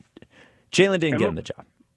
No. Jalen didn't get him the job. The Eagles, it's okay. The Eagles it's winning okay. the way they did got them the job. And we can admit that Saquon in the defense and that offensive line was the driving force for the team last year. It takes a whole team, and, we like to pile on Jalen and say he's the reason. That's the narrative now that people don't want to come but here hold on, Omar. Here's the problem. I don't think anyone on this show had said the reason that the Eagles lost this year was because of Jalen, and I don't think anyone on this show has solely pinned the OC thing on Jalen. Nobody on. I didn't. No. Ike surely didn't. Jack didn't. Okay. Jack might have, but yeah. Well, he might have. I don't think I did. But I want on but the the record. difference, Omar, is that you said. See, this is the problem with the credit and the blame here. You said Jalen got those offensive coordinators head coaching jobs. You said he got them that thing. So if he got them those head coaching jobs, then just by logic, then he also got Kevin Patullo fired, and he also got Brian Johnson fired. So if you're going to give him credit for things that I don't even think he deserves that credit for, then you have to do the same thing the other way. And you're not going to say that he got Patullo fired, and you're not going to say that he got Brian Johnson fired. So why do we have to do this charade every time we talk about it? Because nobody here was blaming Jalen specifically for the OC thing. It's part of the mix. Of course it's part of the mix. Of course it is, yeah. But you can't come in and say, oh, he gets all this blame, but also they ran it more than any team in the history in the last 20 years in football, but also he got Kellen Moore a head coaching job. The whole thing, it sounds silly because you only give him credit, but then you won't blame him for anything. I'm not a Jalen apologist. He did not have the best season, but did he not have a best season because of the offensive coordinator or because of himself? Right, but did he? Chicken or the egg? Yes, but you're saying that Kellen Moore got a job because of Jalen. Right. You're not saying it because of Kellen Moore. You're not saying it because then all of a sudden it takes a team. All of a sudden it takes the team, right? Like so which is it? You have to give up on the other part of it to have a reasonable conversation because you won't have. It's always when they win the game and he throws for 82 yards. Then he just wins. But when they lose the game and he threw for 82 yards, as AJ dropped the ball and Devontae dropped the ball and Kevin Patullo stinks and blah, blah, blah, blah, blah. I actually think winning those games, Spike, in spite of this elementary offensive that we ran this year. The elementary offense is in part because of him. I'll be honest with you. Hell, you could make an argument they ran an elementary offense last year. Yeah, in 24? Yeah. Man, Yes. The offense we ran last year was run dependent, but at least it had a little bit more fluidity to it, and at least it had more motion. I mean, all season we've been sitting there having little high school kids dissecting the offense. They had the same online. amount of motion. They had the same amount of motion. They had, Omar, 41% motion in 24, 39% motion in 25. The same. Running Smitty across the formation 17,000 times a day is not. You might say the numbers is the same amount of motion, but it's not. Right. It's right, not right, motion that's right. going to disguise Right. anything. We also Smitty's going to run across. We're going to hand it off to Saquon down the I middle. appreciate the call, Omar. I actually believe I have gone from. I understand the Jalen hater label or whatever. Mm-hmm. I actually think over the last year I've been normal and reasonable about it, but it gets very difficult to have a reasonable conversation when you're going to come in here and say that he got Kellen Moore a head coaching job. That's a crazy thing to say. Mm-hmm. Of course he didn't get. Now you could say, you know what would be a fair thing to say? You could say that Brian Daboll's reputation is based on 1 year with Josh Allen. I think, Josh Allen you could look at those stats and look at those numbers and all those sorts of things and say that Jalen did not get Kellen Moore a head coaching job. They had the 29th ranked passing offense. He didn't. And then when you point to the Super Bowl, Jack made the point he had the job before the Super Bowl even happened. Yeah, it doesn't see, I get caught in the middle of this because there isn't a reason to defend Jalen here about anything. No one was blaming Jalen for anything, but people hear certain things and they feel like he's the one getting all the blame. You can't sit up and say it was this, and this, but it wasn't him. And that's sort of where this conversation surrounding Jalen has gone, is that you may get some people who want to blame him for everything, but I think it's very few of those compared to how many people who want to absolve him from any blame of what happened this year. There are more people that want to tell you it's not him and it was everybody else versus people saying, you know what, he played a part in it. He played a part in it, this played a part in it, that played a part in it. It doesn't mean that he doesn't have room to get better. And we ought to be thankful that he has room to get better, because if this was it, we'd be in trouble. That's a good point. I mean, we got to be thankful that, he can get better. He can play better. Doesn't mean he was the worst quarterback. Doesn't mean he was terrible. But if we expect this team and this offense to be at a level where everybody can be excited about it, and you get back to being a Super Bowl contending team, then his level of play is going to have to improve. The offensive line is going to have to get back to being healthy and improve their blocking. Saquon, I don't really think Saquon was as much of an issue as the offensive line, but he certainly didn't have the same burst that he played with a year before when he was playing with something to prove. And then you need to do something at the wide receiver position where the receivers are going to be okay if they aren't catching a ton of footballs every week, and be okay with that as long as they're winning. Like, you have to get to that again. That's where the Eagles are going to be a team to be reckoned with. Right? Jalen is a part of this. He's a part of this. He's a part of them improving. His play has to improve. And I'd be surprised if you asked Jalen if he didn't think the same thing. You think he's happy or satisfied with the way he played this year?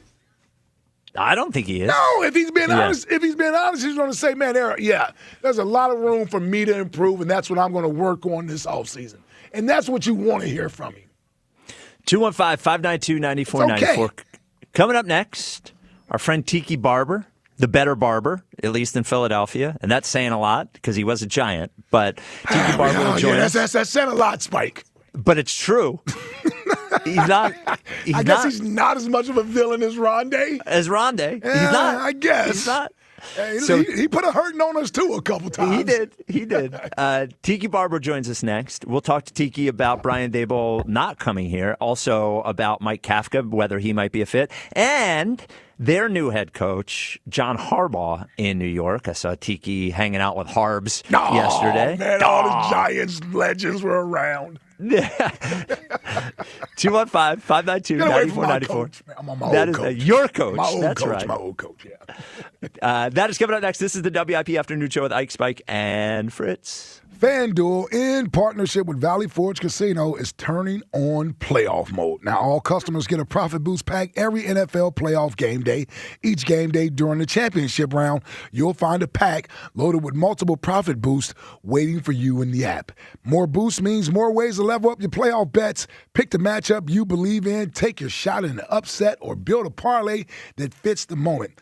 Gotta admit, I'm going with the parlay of the home teams. It's plus 250 right now if you combine those two. Denver plus 5.5 and Seattle minus 2.5. Combine those two, you get a 250 parlay on FanDuel. Yeah, check that out. Like that. Not the greatest odds, but I'll take them, Fritzy.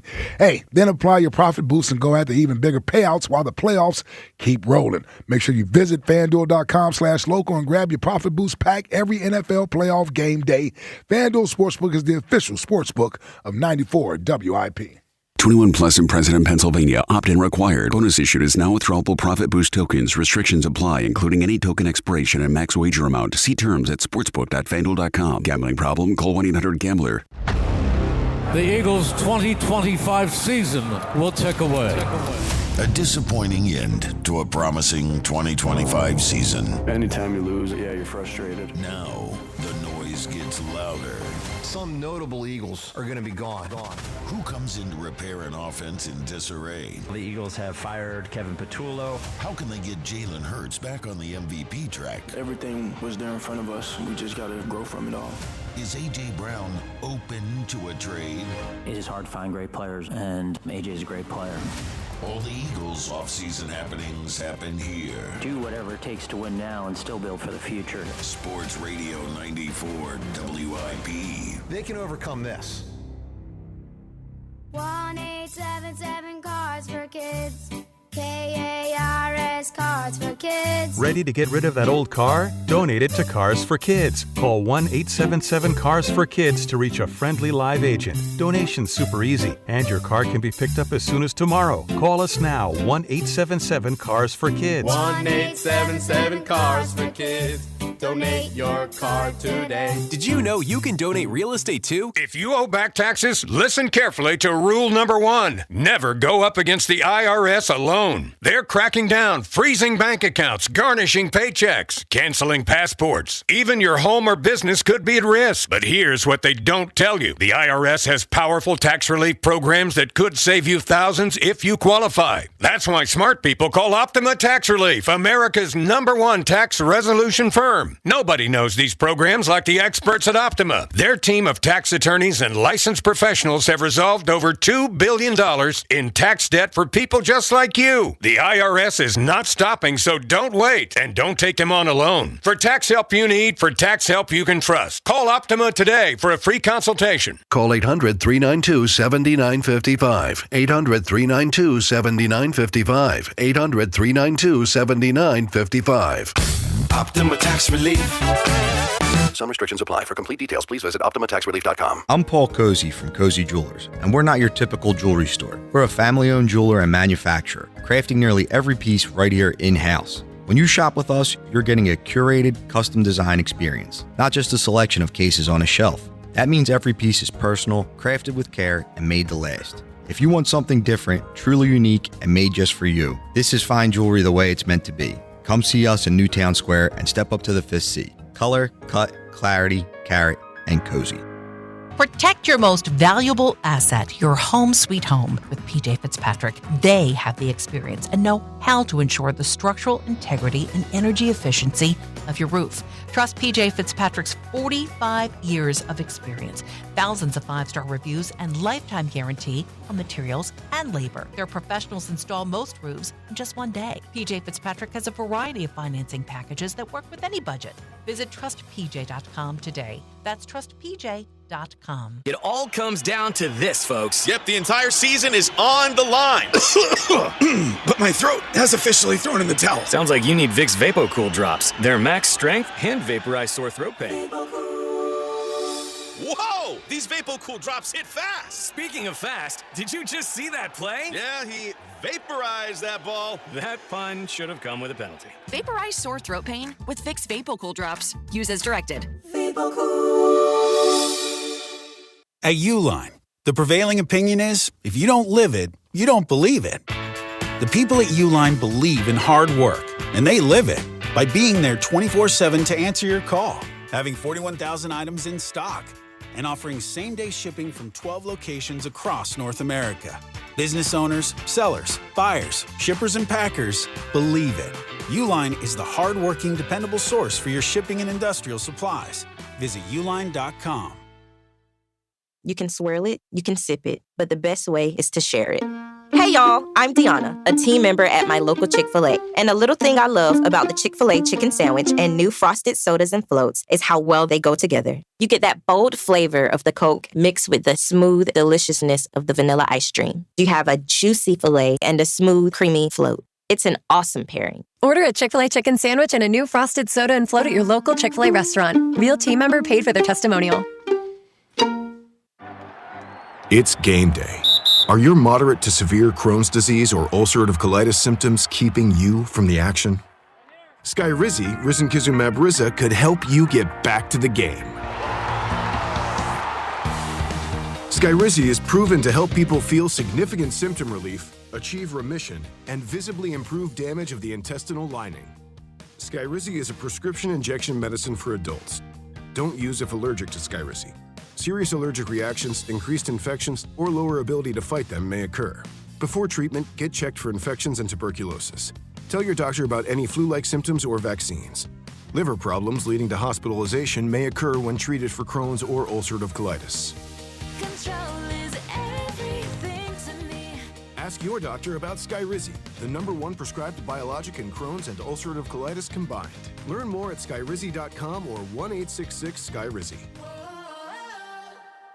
This is an Odyssey Sports Minute. Patriots owner Robert Kraft all but confirmed that the NFL is heading towards an 18-game NFL season. The downside is he also said that every team will also play an international game as well. This is a horrible idea. The amount of travel and wear and tear will lead to more injured stars and more elite players missing time, and more backups starting in championship games. I'm Adam Abdallah. 94 WIP HD1 Philadelphia. Live from the Tasty Cake Studios. An Odyssey Sports Station. This is the afternoon show. Sports Radio 94 WIP.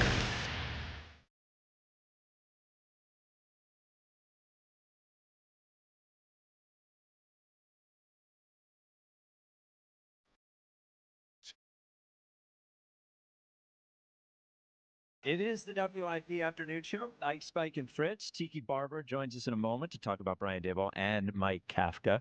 Speaking of Daboll, now the report was, and the first part of this, the Tennessee part to the side, that he was focusing on getting the Buffalo head coaching job. And I wouldn't go so far as to say, like I'm a Brian Daboll fan, but I think he's a good coach.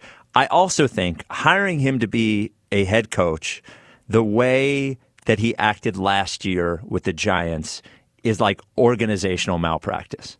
I don't think it's not that I don't think he could ever be a head coach again, but to me, for a team that has to win a Super Bowl next year, or at least be in the Super Bowl next year, you cannot hire a guy who cracked under pressure the way that Brian Daboll cracked under pressure last year. He has to me, he would have to prove again that sort of rebuild. I'm not saying he has to wait a decade or anything like that. Sure. But there's going to be, it's not New York City, but there's going to be plenty of pressure in Buffalo. And I'm sorry, there were just too many instances last year where Brian Daboll looked like he was in over his head. You can't be that. You can't be that. Yeah. So I think it would be crazy to hire him as head coach right now. That, to me, feels like it sort of boils down. Is that a Josh Allen thing? I wonder how much Josh Allen pushes for Brian Daboll. Right. Yes, because he's comfortable with him. Yeah, because he's comfortable with him. He's worked with him in the past. You look at Josh Allen's his sort of year by year, like that was Josh Allen. I think that was the year he had 37 touchdown passes that year. 20, yes, 2020. Yeah, so, he had arguably his best individual year under Brian Daboll. So I wonder how much Josh is pushing to have him come back to Buffalo, because Brandon Beane right now, he's getting ripped to shreds. I mean, you got the owner coming out here basically blaming Sean McDermott and the coaching staff for drafting Keon Coleman just because they want to save face for keeping Brandon Beane up there and giving him a promotion. So his job is definitely had to be on the line, I would imagine. Oh, for sure. And I think they might have promoted him in one. Yeah, that's what I'm saying. They moved him to president of basketball operations. And the Keon Coleman thing is Did wild. I say basketball operations? Yeah, You did, football. yeah. I just let it slide. That's all right. Well, there's a video I had to catch myself with that. I'm like, did I say basketball operations? There's that video that came out today from the Combine where Bean's gushing over Keon Coleman saying, good, he ran a 4.54, so he'll fall to us. Oh, so they lied. Of course they lied. Yes. Well, and Keon Coleman's still on the team. He's still on the team. Right, yeah. So everybody's blaming each other. Now, he had a wild year. I think he was a healthy scratch. I think he's on the team as of weeks. now. Yeah, he may be on the team as of now. But it's wild seeing the owner and the president saying, well, wasn't our fault. He's on the team. Yeah. He's like their Castellanos. Yeah, well, it's like what the owner, didn't the owner do that in Cleveland with Shador? Where he sort of said it wasn't Stefanski that wanted him, or it was Andrew Berry that wanted him? Well, yeah, because we all thought that the owner made the call, right? Because if they were, you have to think that if you actually wanted Shador Sanders in a real way, they would have taken him before the 5th round. They had many opportunities. They probably wouldn't have taken Dylan Gabriel ahead of him, you know. So I think it would show. I think you're probably absolutely right there. If the Bills hire Daboll to be their head coach. In this context, it would have to be a Josh Allen hire, which, to be honest with you, I don't. The problem to me with Buffalo has been that in crucial situations, their defense has failed, and Sean McDermott was he is a defensive guy. Yeah. Yeah, to me, it's about the defense. It is not about getting the offense right. They've been the top 3 in points the last 2 years. You know. Yeah. Yeah. And if it's about getting him a weapon, that is also not on the head coach either. So exactly, that's on the GM as well. Yeah, like they try to get AJ up there. Absolutely. 215-592-9494. Tiki will join us in a moment. Sam and King of Prussia, you're on WIP. What's up, Sam? Oh, there he is. Oh, guys, no, how you doing? Tiki's there. Hang on, Sam. We're going to talk to Tiki. Hi, Tiki. Damn, Spike, you just got to hang up on Sam like a Nah, nice put him on regular hold. caller. Hold on, Tiki. Come on, man. 4 o'clock is the call time, bro. 4:07 right now, man. I mean, Spike told me Thursday. I don't know if that's true. If it is, I'm sorry. What's up, brother? Oh, What's good, up, man. T? How you doing, Ike? Doing good, man. Doing good. You guys excited about having John Harbaugh up there as your head coach? No, we are. It's just it's consistent competency, right? You know, that's what we need. And it's been 4 cycles. Well, this is the 5th one where we've hired coaches who we didn't know. I mean, Pat Shermer's the one exception who had some head coaching ability, but McAdoo didn't his first time. Joe Judge wasn't. It was his first time, and obviously Dave's. It was his first time. Now he had success early on, but it ultimately petered out. And so with John, we know what the track record is, and we know that it's going to be all about the main thing: football, football, football, football.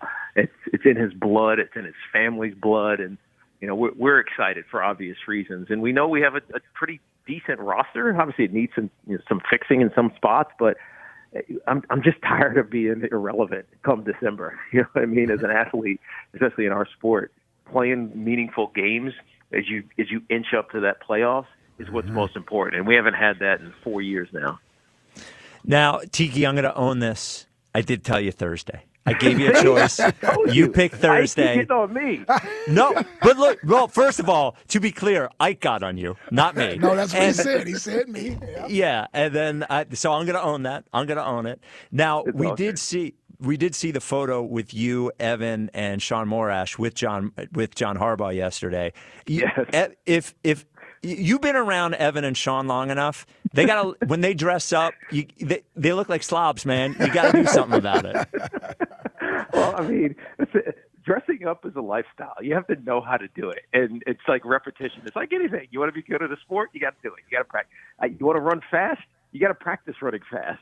You want to dress up and look nice, you got to practice dressing up and looking nice. And I mean, this was mandated for me for Tom Coughlin. When we went on the road, it was a business trip. You better look the part. Those guys haven't had to do that. They got faces and I don't know, attires for radio, not for TV. Well, you know what it reeked of? Both of them have one nice outfit for everything.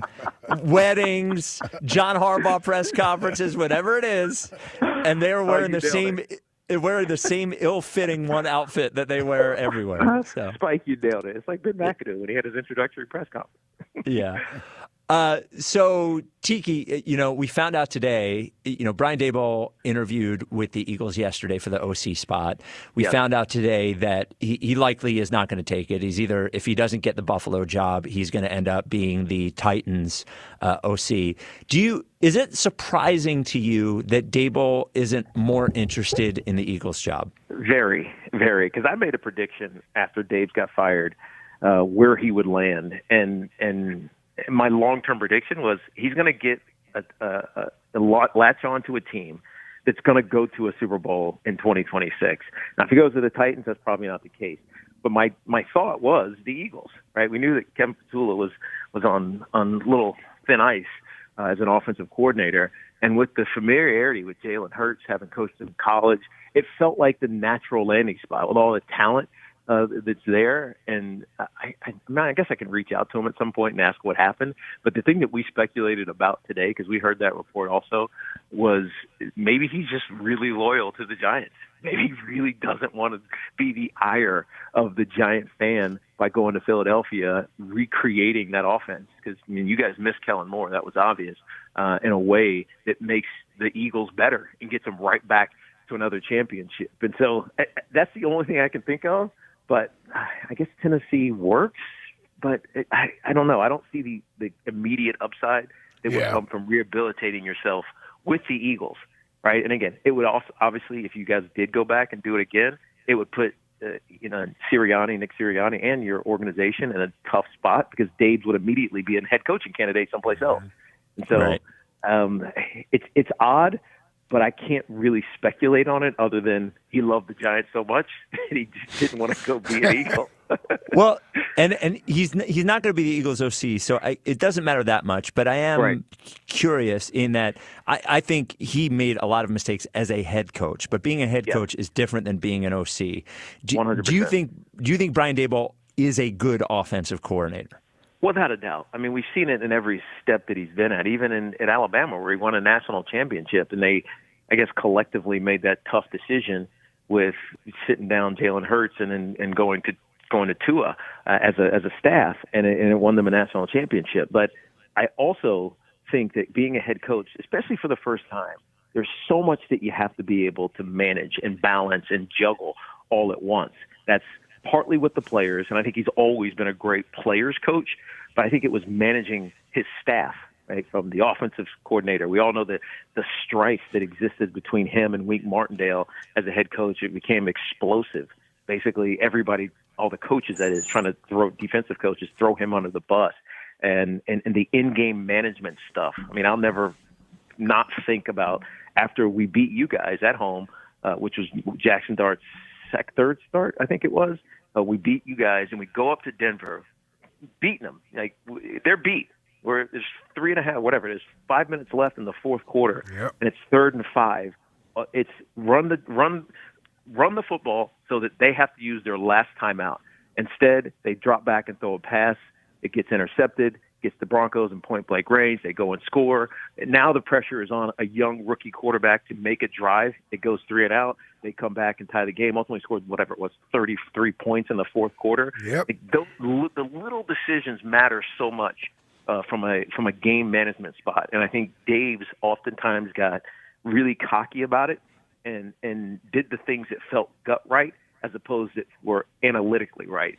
There's a spot for both of them, right? There's a spot to use your gut and trust your team, but there's also a spot when you're on the road in Denver, which we've seen consistently this year, is a hard place to close out a game, right? And we basically threw it away, and it was the end of the season, right? Because after that happened, the Giants couldn't get back on track, even though they were in some of those games. Tiki Barber, you can hear him on Evan and Tiki middays on WFAN. We actually played your. That? None of your listeners are going to listen to us on well, WFAN. Come on, I mean, talking Mets and Cody Bellinger to the Yankees, and sister Jorge station. Polanco trying Come to play on. first base. We definitely want to hear. We don't want to hear about Bo Bichette. No, we don't want to hear about that. He's on a 1-year deal. He's on a 1-year deal for us, and they're giving a press conference for him like he's going to be there for the next decade. Well, you guys are my guys. I'll always think of you as my guys. I want to promote it. And 100%. You know, you mentioning that one instance against Denver, I actually think we played you on the post-game show because you outlined that. You seemed I went off. viscerally angry. Right. Yeah. Yeah, that was one of the few moments really in the last couple of years where I've been seriously pissed because the momentum was about to change for the team.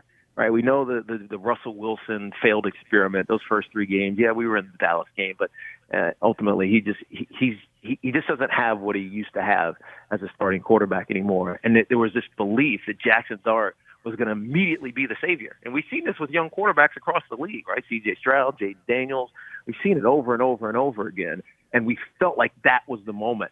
And I hate to pinpoint a play, but that was the play. Yeah.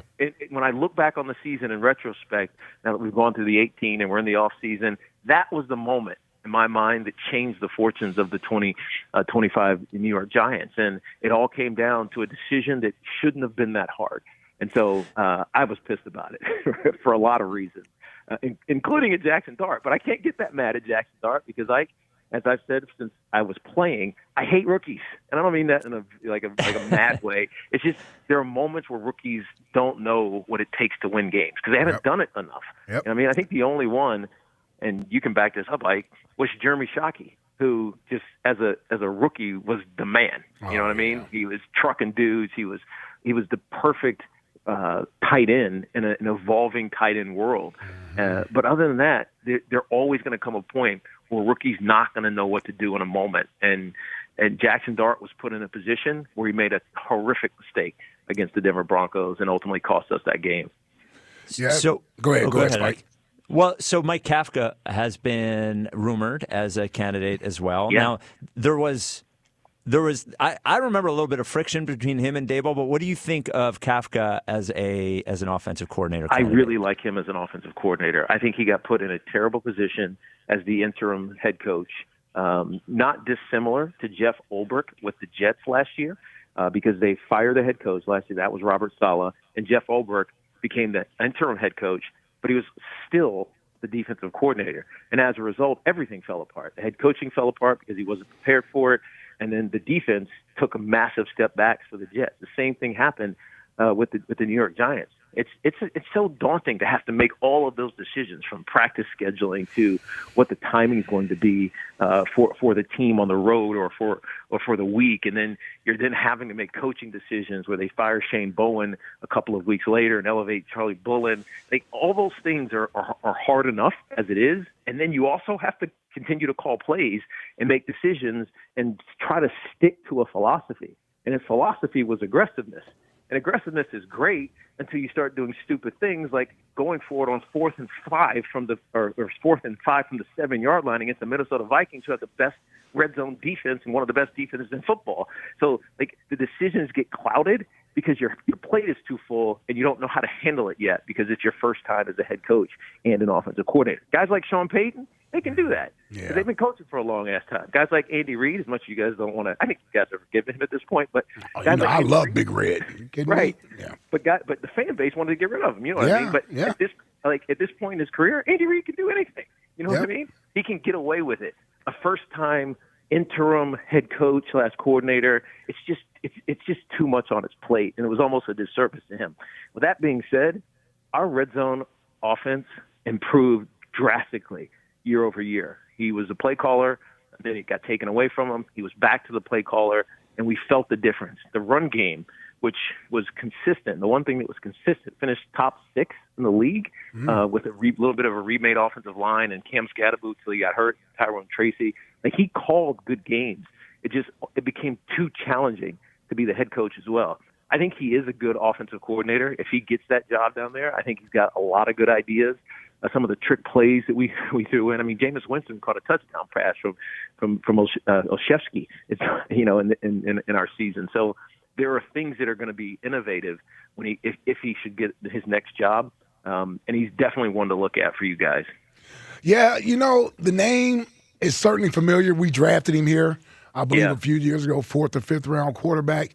I like the experience that he has. He's been under some other good OCs and a head coach. So I'm becoming a little more intrigued with the idea of a Mike Kafka. He's young. I don't know. We're also a little concerned. Some others aren't. I am more about continuity. So I kind of want an OC that's going to be here for more than just 1 year and not leave for a head coaching job.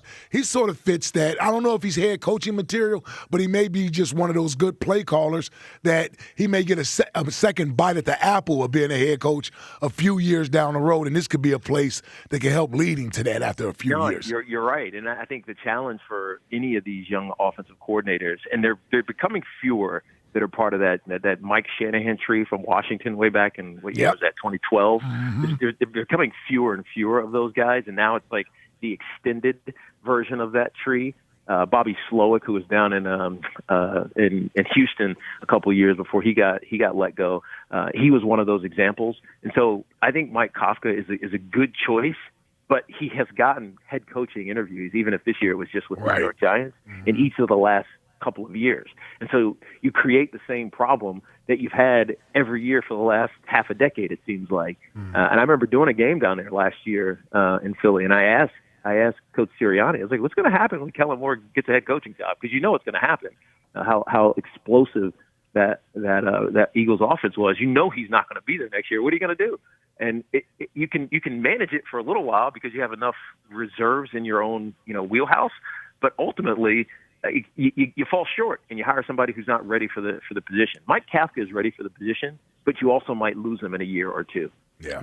All right, Tiki. Well, how are you enjoying the show is now middays? How are you enjoying working earlier again? I got to tell you, my work-life balance is so much better.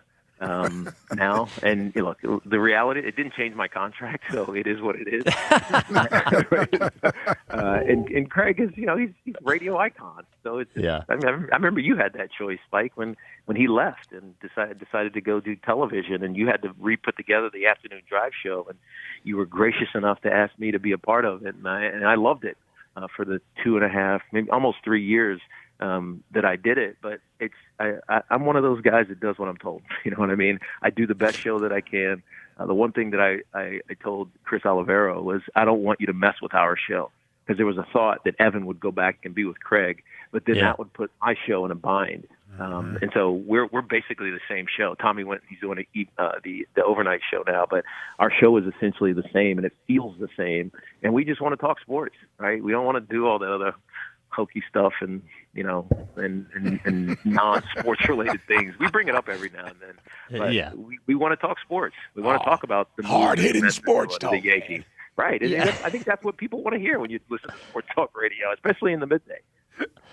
Yeah, well, every once in a while, Morash will have an accident in the studio, but aside from that, it's sports. Dude, he's learning. He's never worked the board, really. I mean, he's never sat there, but Pipilotti was doing the board when he was on the network side. So he's learning. He's getting better, and the show is still fun.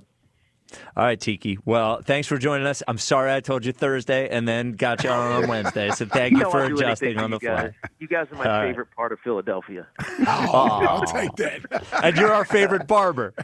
That's right. That's right. There's no doubt about that, because you hate the other one. We do. All right, Tiki.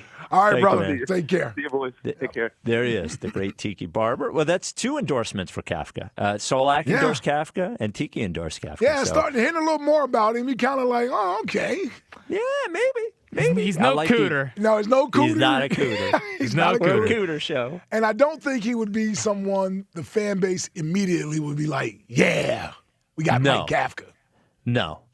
But I also don't think they would hate it right away. Well, he's an Eagle. I think, they could talk themselves into it. They could talk themselves into it. He's an Eagle. He is an Eagle. There's something about the way Tiki said I liked it a little more. Like a true football guy.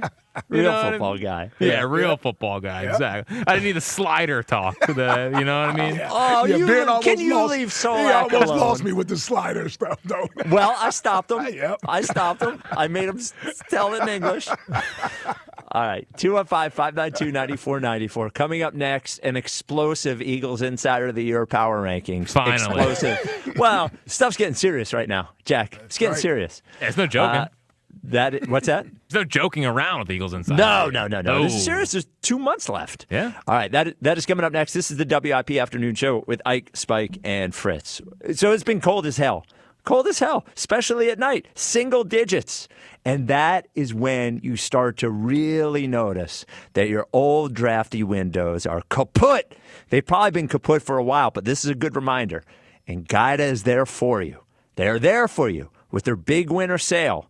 Big. Big's almost not a big enough word. 40% off every window and door. 40% off every expertly installed energy-efficient replacement window. They're also going to throw in free high-performance low-E glass. And when you're talking to God, and when you call them, when you go into the shop there, they're going to show you what low-E glass means, and you're going to be happy that it was free. You're also going to get 40% off any door, any insulated entry door, any sliding patio door, any garage door, any storm door. Start your project with no money down, which is great. Pay it off interest-free for up to a year. Also great. Limited time. Don't wait like you did before. Call Gaida today. Schedule a free, no-obligation in-home estimate at 877-GO-GAIDA or go to GoGaida.com. That's go, Guida.com. It's that playoff atmosphere right here, boy. The NFL plays on Sports Radio 94 WIP. Sunday, first, it's the AFC Championship game as the Patriots host the Broncos at 3. Then, the Seahawks and Rams lock horns for the NFC crown. Your home for the Philadelphia Eagles and the NFL playoffs from Westwood One. Sports Radio 94 WIP. Feel bad about losing control this holiday season? You don't know Jack. Jack Dell and the team at Dell Chevrolet are into fatties. Fat incentives, fat selections, and deals so thick, you'll drive home with more car than you planned for. Less payment than expected. Every new deal on a new car or truck this month is PHAT fat. Pretty hot and tempting, thanks to the Dell Vehicle Exchange Program. You can get out of your current car or truck and slip into a new one, all while keeping your payments the same, or maybe even make them less. So, payments stay tight even when you size up.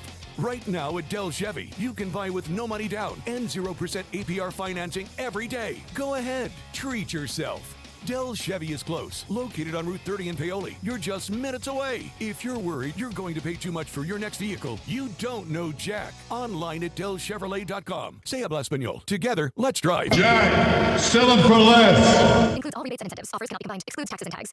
We finally switched to T-Mobile because with them, we can be connected here and there. Listos todos. Estas son las mañanitas. Now we just need to harmonize.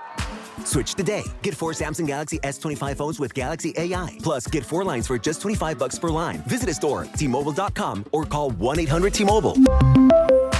With 24 monthly bill credits, 4 new lines, and 4 eligible trade-ins. For well-qualified customers with auto pay plus taxes, fees, and $35 per line connection charge. Credits and balance due if you pay off early or cancel. Contact us. Finance agreement required. Yo, Philly fans! BetMGM, official partner of the Philadelphia 76ers, has a weekly offer to keep you on the edge of your seat, celebrating every basket. If Philly scores 115 points or more in any eligible game, players will get a casino bonus for 76ers bank shot, Philadelphia 76ers first-person blackjack, Philadelphia 76ers first-person roulette, Philadelphia 76ers Slingo, or Philadelphia 76ers Ultimate Hoops Lucky Tap. And participating is an easy layup. Just log into your BetMGM casino account on participating game days each week throughout the season. If Philadelphia scores 115 points or more, visit your BetMGM casino account to access your bonus. Discover a whole new way to enjoy the 76ers with our bespoke games. Make this season one to remember. If you or someone you know has a gambling problem, help is available. Call 1-800-GAMBLER. BetMGM.com for terms and conditions. 21 plus to wager. Pennsylvania only. Existing customer offer. All promotions are subject to qualification and eligibility requirements. Rewards issued as non-withdrawable site credit/bonus bets that are subject to expiry. When you need to know, depend on KYW News Radio 103.9 FM. Forecasters are warning of snow this weekend, and some municipalities are already low on road salt. Children's Hospital of Philadelphia is planning to open a network of outpatient centers to provide early autism care for kids. And PETA is calling for technology to replace Puxatawny Phil on Groundhog Day. Get the latest anytime on KYW News Radio. Now on Crystal Clear 103.9 FM. You've never needed us more. Happy New Year! It's a Robin from Robin Ford, Delco's #1 Ford destination for over 6 decades. Don't wing your winter car decisions. Give us a chirp. Joe from Edgemont, you're on the air. Yeah, I'm looking to score a great deal on an F-150. Is March a good time to buy? The early bird doesn't wait till spring. Get to Robin Ford during the Robin Ford Early Bird Sales Event. Drive home in a new Ford F-150 with 0% financing for 72 months. There's no stopping the Robin. Call me now, 866-THE-ROBIN. Up next, Tam in Springfield. Hey, looking at a new Explorer, but want to stick to my budget. Exactly why people come to Robin. Nobody gets plucked on price at Robin Ford. During Robin's Early Bird Sales Event, drive home a new Ford Explorer for only $389 per month with no money down. No matter where you are, you're closer than you think to a better buying experience at Robin Ford. Online at robinford.com. Robin Ford, where cars and trucks are sold cheap, cheap.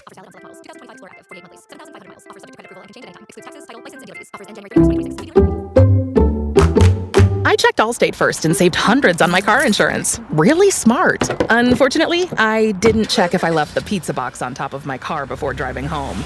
Not smart. Oh, and a semi just turned my deep dish into a thin crust. Yeah, checking first is smart. So check Allstate first for a quote that could save you hundreds. Potential savings vary, subject to terms, conditions, and availability. Allstate North American Insurance Company and affiliates, Northbrook, Illinois. You're still grooving, still connecting, still loving, still turning up, still thriving. You still got it, but your immune system, it weakens as you age. That's where vaccines come in. They help train and strengthen your immune response to fight off respiratory illnesses like flu, pneumococcal pneumonia, RSV, or COVID-19. Ask your doctor or pharmacist which vaccines you need. Book in minutes at VaxAssist.com. Sponsored by Pfizer. 94 WIP HD1 Philadelphia. Live from the Tasty Cake Studios. An Odyssey Sports Station.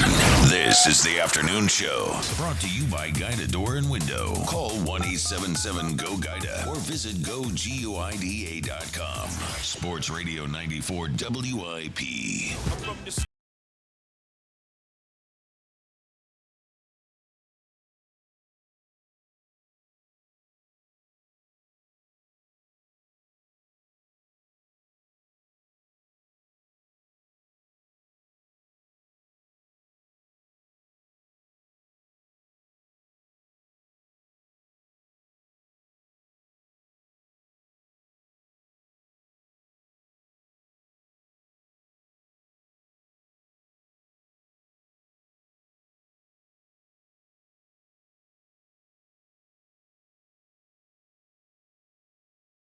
Lost him over. Yeah. Blew him up. I mean, that was That album. and then there was just like hit after hit. There was that one. Then Can I Get It was right after that. I think there was a lot there. Early that's late 90. Is that 99 right there, Fritzy? When I That's looked at before it, 99. 96. That's 96. Yeah, because I remember that from college. Wow, Yeah. my memory is terrible. Yeah, That's 30 years. 96. Wow. Was Kanye the 30 producer years. then, or was that later? Yeah, Kanye had to be later, right? No, yeah, that was pre-Kanye. That was pre-Kanye. Yeah. The Twitter question brought to you by Mark's Jewelers, where old school customer service still matters. Real people, real experts, and a buying experience done right. Online at marks-jewelers.com. Are you worried about the Eagles OC search? 58.2% say yes. Before we get to Is that higher or lower than it was? higher, went from 55 to 58. That's what I thought. Yeah. I'm like, man, is that higher? Yeah. Maybe they saw the Matt Nagy rumor. Before we get the Eagles inside of the year, so I just saw, I am not in the studio today. I am at a studio in Harrisburg, but I still have the camera. So I saw a video of one of our clips on there, and I'm realizing, so I can't stand here. I'm normally a stander. I stand, but I'm on a swivel chair. And I realized in the video that I'm constantly swiveling because in the video, as I'm talking, I'm rotating like I'm a pig on a spit or something. So I gotta sit still. It's difficult for me to sit still. Let's get all that coffee you've had. Well, Seriously. Yeah. I mean, Honestly, dude, it was half a cup. It was half a cup. Oh, you're fine then. Come on. Yeah. Wake me up when you're at 40-some ounces a day like me. Well, yeah, Wow, that's a problem. That's a lot of coffee, bro. That's just a lot of 220 plus ounce. I mean, I've Still, that's a lot of coffee. Yeah, but it's coffee, man. I used to have way more. I used to have way more. We toned it down. Well, down. I have the coffee and also the little brain juice shot that you got me, which is also all caffeine. So That's not true. There's a lot of good stuff in there. and caffeine. Well, Let's from get to green the tea. Yeah. Well, it's still caffeine. Yeah, It's a little different, though. It's a little smoother. It's a little smoother. Smoother. Yeah. Let's get to the Eagles Inside of the Year. Eagles Insider of the Year Power Rankings. This is for the heavyweights. I mean, this is going to be. Can you imagine if one of the insiders gets the Eagles OC hire? That's going to be huge. That's going to be huge. Yep. If one of the insiders gets the AJ trade, the impending AJ trade, None huge. of the local guys are going to get that. No way. Well, I'm trying to give them a little hope. Yeah.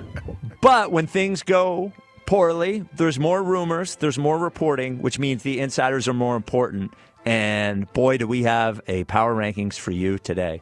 Coming in at number 5, the pity spot, as many call it, Elliott Shore Parks. Wow. Just always at number 5. It's charity. It's charity. It's charity spot. It's because we respect him. You're saying he could be out of the top 5? I mean, he should be. I mean, well, we're not seeing any insider. Now, he did.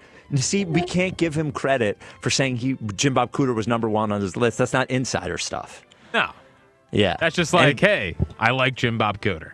Yeah, he lucked into it anyway. Oh, all right. Yeah. Number 5, Elliott Shore Parks. Number 4, Marcus Hayes. I believe this is Marcus's first appearance on the Eagles Inside of the Year Power Rankings. So Marcus had a report in a column earlier this week that the Eagles were having trouble getting Mike McDaniel to do an actual interview with them. Oh. And I believe he was the first one to report that. So Marcus Hayes at number 4. Now, they came out afterwards. A couple people were like, they did talk to him on Zoom. It's like, all right. No, that isn't great. Yeah, I talked to Fritz and Ike on Zoom at 1 o'clock. We weren't doing an interview. That's not how OC interviews go. Number 3, the official national insider of the WIP afternoon show, Diana Rossini. Rossini has been very active. Yep. She was the one that reported earlier today that Brian Daboll would take the Buffalo head coach spot first, but also that if he doesn't get that, he will take the Titans OC job. So, and I think Rossini had first McDaniel and Daboll as their 2 favorites. All the AJ stuff, of course. Yes. And she does it in spite, knowing that her family hates it. She knows that she still has to do her job. Yes, her in-laws are going to be mad, even if she reports bad stuff. So Diana Rossini coming through. You can get mad at our national insider Diana Rossini all you want, but she's right a lot.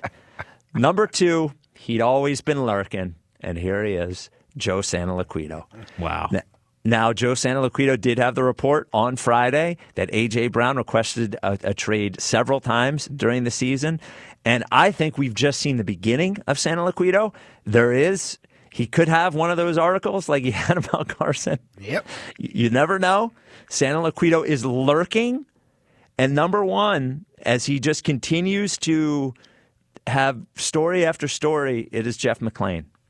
Jeff McLean, it's hard to even list all of the things between the podcast, the Odyssey podcast, Uncovering the Birds, and his articles at the Inquirer. Jeff McLean does capitalize on negative Eagles activity, and he's number 1 with a bullet, Ike. I think it's his to lose right now. We have 2 months, but I think it's his to lose. He certainly has gained a lot of momentum and has really separated himself from most of the other beat writers because he has been relentless with the stories and the podcast drops. So, yeah, Jeff McLean picking it up in 2026. Yeah, I'm disappointed in McManus. Yeah, T-Mac. I'm a little surprised. Like there's chaos in the streets. And McLean is just... And he's writing about meatballs, McManus. Like, don't talk about Vic Fangio's meatballs, okay? Yes. Don't talk about Cooter. Yeah. We don't need meatball stories. We need real stories. Yeah. Yeah, we're waiting, man. Yeah. No puff piece. I was told. That's right. No, you're right. You're right. You promised Ike a big scoop story. Stop. Yeah. Shut up, Jack. I mean, he did get the most first-place votes last year. He did. He did. So those are the power rankings. I'm not going to congratulate anybody. It's not over, but Jeff McLean solidly in the pole position as we have 2 months left in Eagles Insider of the Year. A lot of time left. Oh, is Ike going to get in there? Come on, pal. I got nothing, man. Ike scoops. Ike scoops. I got nothing, man. So, Jack, does the Mets acquisition does it require a full High Hopes Jackie baseball report? Yeah, because there's some other fun things in the Jackie baseball report that I do want to get to. Okay. Okay. All right. It's time for the High Hopes Jackie Baseball Report. Joining me right now is Jackie Baseball. Fritz. Yes, Jackie Baseball. Yeah. So while everyone was sleeping last night, or maybe going to bed, Luis Robert was traded to the Mets. Now, Luis Robert, now that he's a Met, stinks. I mean, you wanted him for 2 years. 2 years we've been chasing this guy. Stinks. Well, they gave up nothing for him. Yeah, I don't think so. I don't think they gave up anyone that real. Luis Angel Acuna, whatever. Utility guy. Is he related to Acuna? Yeah, he is. Man, we need one of those Acuna kids. Well, he's 14, but they have Kenny Acuna. There's going to be a problem. We do? Yeah. Yeah, they have to wait 2 years to be able to sign him. But okay. But at least he's in the pipeline. Under verbal commitment for the Phillies. Yeah. Kenny Acuna. He's going to be a problem. Well, and they traded some guy they drafted this year, but that also not much. Yes. So it's really just the money. It's really just that they agreed to pay the money because I'm sure the White Sox didn't want it. He's making $20 million this year. Mm-hmm. So the Phillies could have had him. They could have had him if they wanted him. Yeah, $20 million. Why can't we do something like that for Castellanos? Well, because Luis Roberts actually does have value. Yeah. He is a shot. He's a shot. So he's a good fielder at the very least. He's a good outfielder. So listen, the quick synopsis on Luis Robert is he does have superstar talent, but he does get hurt a lot. He strikes out a lot, whiffs a lot. I kind of chalked it up to being in the worst baseball organization in the sport. And they've been horrible for 3 or 4 years, and maybe he's kind of checked out, needs to change scenery, and it's a pretty low risk really decent sized upside kind of move here for the Mets. So Luis Robert to the Mets, which meant immediately the Bellinger thing was going to get settled because the idea was Yankees-Mets for Cody Bellinger. Well, Bellinger signs today with the Yankees, $162 million over 5 years. He's owed $85 million in the first 2 years of that deal. He doesn't even opt that after the second and third year, but has a $20 million signing bonus, so $42.5 million a year for the first 2 years of Cody Bellinger back to the Yankees. So 2 questions on that, Jack. The first thing is there were a couple of Bader rumors with the Mets, so that clears that out. Yes. Mets and Yankees, a team that he's Come on, played Harrison. for. Yeah, buddy. Come on. But the other thing is, I think a bigger picture Phillies question is, and we'll see what happens after the work stoppage, but Tucker, Bellinger, and Bichette all signed similar deals. Yes. Now, the Bellinger money is a lot, but it's about the same as Bichette, and when you look at the nerd numbers, they're about the same value. I just wonder if the Phillies are going to be able – they're just going to have to change their ethos, I think. If this is the way that guys sign deals now. Yeah.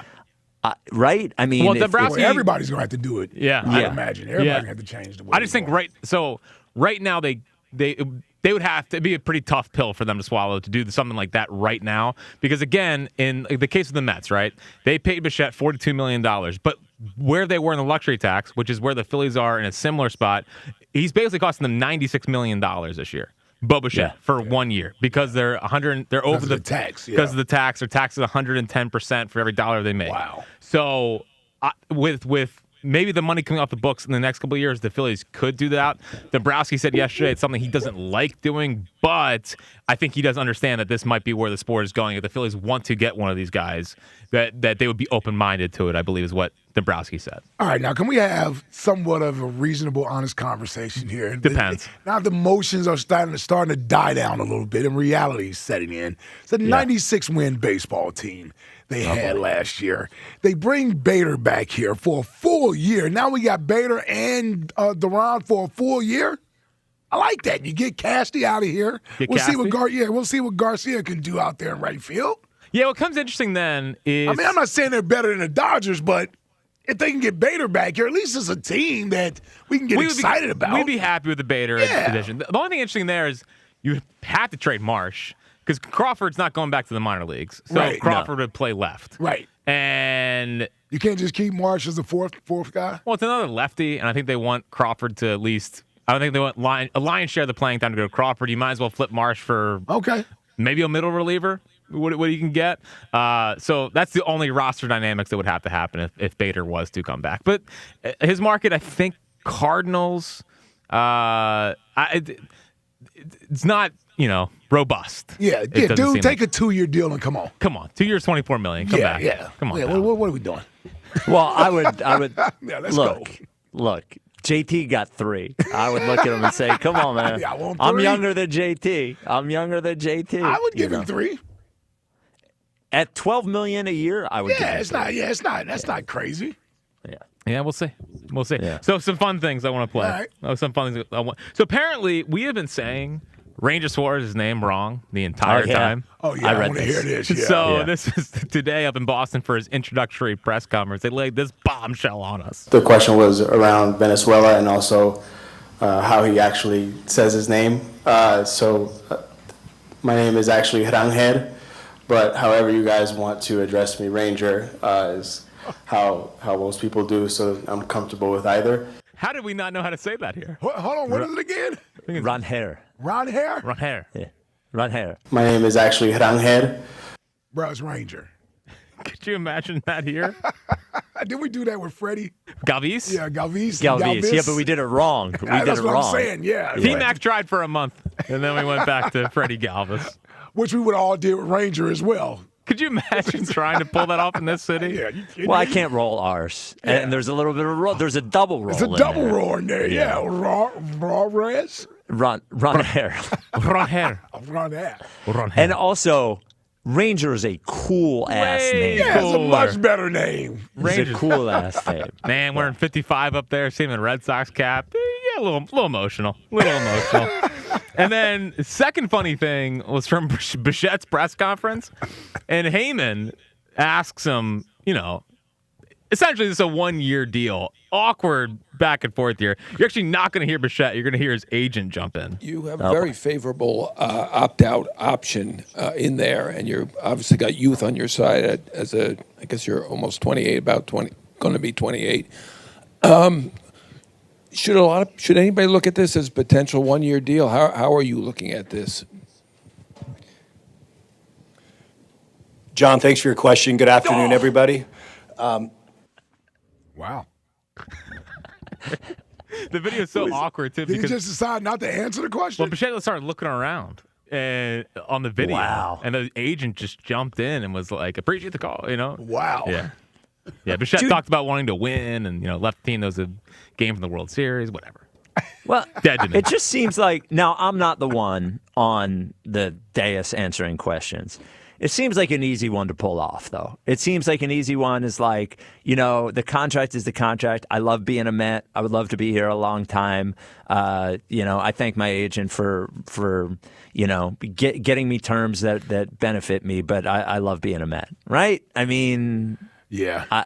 Does he really? The pause is so good. Pause is crazy. Yeah. Even Kyrie went out there when he was a Celtic, said, I want to be a Celtic for life. Just say you want to be. Even Kyrie lied. You gotta lie a little bit. I do remember that. It was something. And then final thing real quick, Hall of Fame voting officially came out last night. Carlos Beltran in, Andrew Jones in, Utley is 59%, but we round up to 60. That's our guy. He's getting closer. Yep. Bobby Abreu, still there, 30%, higher than Jimmy Rollins, who is at 25%, up from 18. Cole Hamels, first year on the ballot, 23%, which is pretty good. He's going to get in. Hamels is going to get in. 23 is a big number for the first year, I think. Hamels a Hall of Fame pitcher? No. Well, look, when we had John Foley on, he did. He made a good point. Now, he also made great points about Rollins that won me over. Maybe it's just Foley is really good at talking about these things. But I don't. Look, if Bobby Abreu gets the Hall of Fame, I will never go to the Hall of Fame again. I will never visit. Now, I've only been there once, and I was like 13 or 14, but won't go back. He's not a Hall of Fame. But if Chase gets in, we're road tripping. Yes. Show trip. Taking a road trip to Cooperstown. Yeah, there will be a fans of Philly. Yeah. A huge trip, I would imagine. Either wear my Rollins jersey or my Pete Rose jersey. Probably go with the Rollins jersey on that. Yeah. Dude, I have the real bad Utley jersey too, like with the fake on the name plate. It's like not how their names are. It's like the knockoff. How'd you get a knockoff Utley I don't know, jersey? man. It was like 2007, 2008. Internet, buddy. Ordered it from China. Yeah, well, that's right. My Nandi jersey came from China, and it was in the wrong midnight green. Was it spelled correctly? But it was like big block letters though, and they were all oddly spaced apart. Real disappointing purchase. I think one Eagles game next year, we should take pictures of jerseys and see because a lot of them you can see pretty easy. Yeah. What percentage of jerseys at Are the link authentic ones? Are the fake ones? Yeah, because I see a lot of jerseys at the link, man. And different shades of green sometimes. Yes, and the letters. The best part is you can't even describe how it's wrong. You just know that it's wrong. You're just looking at it. You know it. Yeah, you're right. And I was thinking more about when I read that Beltran and Andrew Jones officially got in. My first instinct is they're both Hall of Famers. They are Beltran, I think for sure. Andrew Jones, it just seems like we've lowered the bar a little bit with Baseball Hall of Fame. You think? Sick of this. Yeah, baseball with this old holier than thou, making it hard for everybody to get in the Hall of Fame. Give me a break. It's baseball. Let's celebrate these guys. Well, but they have the best Hall of Fame, I think. I mean, it's the most. There it is. Well, why is it the best Hall of Fame? Well, they also got these stupid numbers you got to reach in order to get in. Well, no, but they're holier than thou. They decide not to let it. Like Alex Rodriguez is sitting there on the ballot. And he should be a Hall of Famer. Right, and he Bonds won't and get Clemens in. too. Yep. Yeah, Bonds and Clemens too.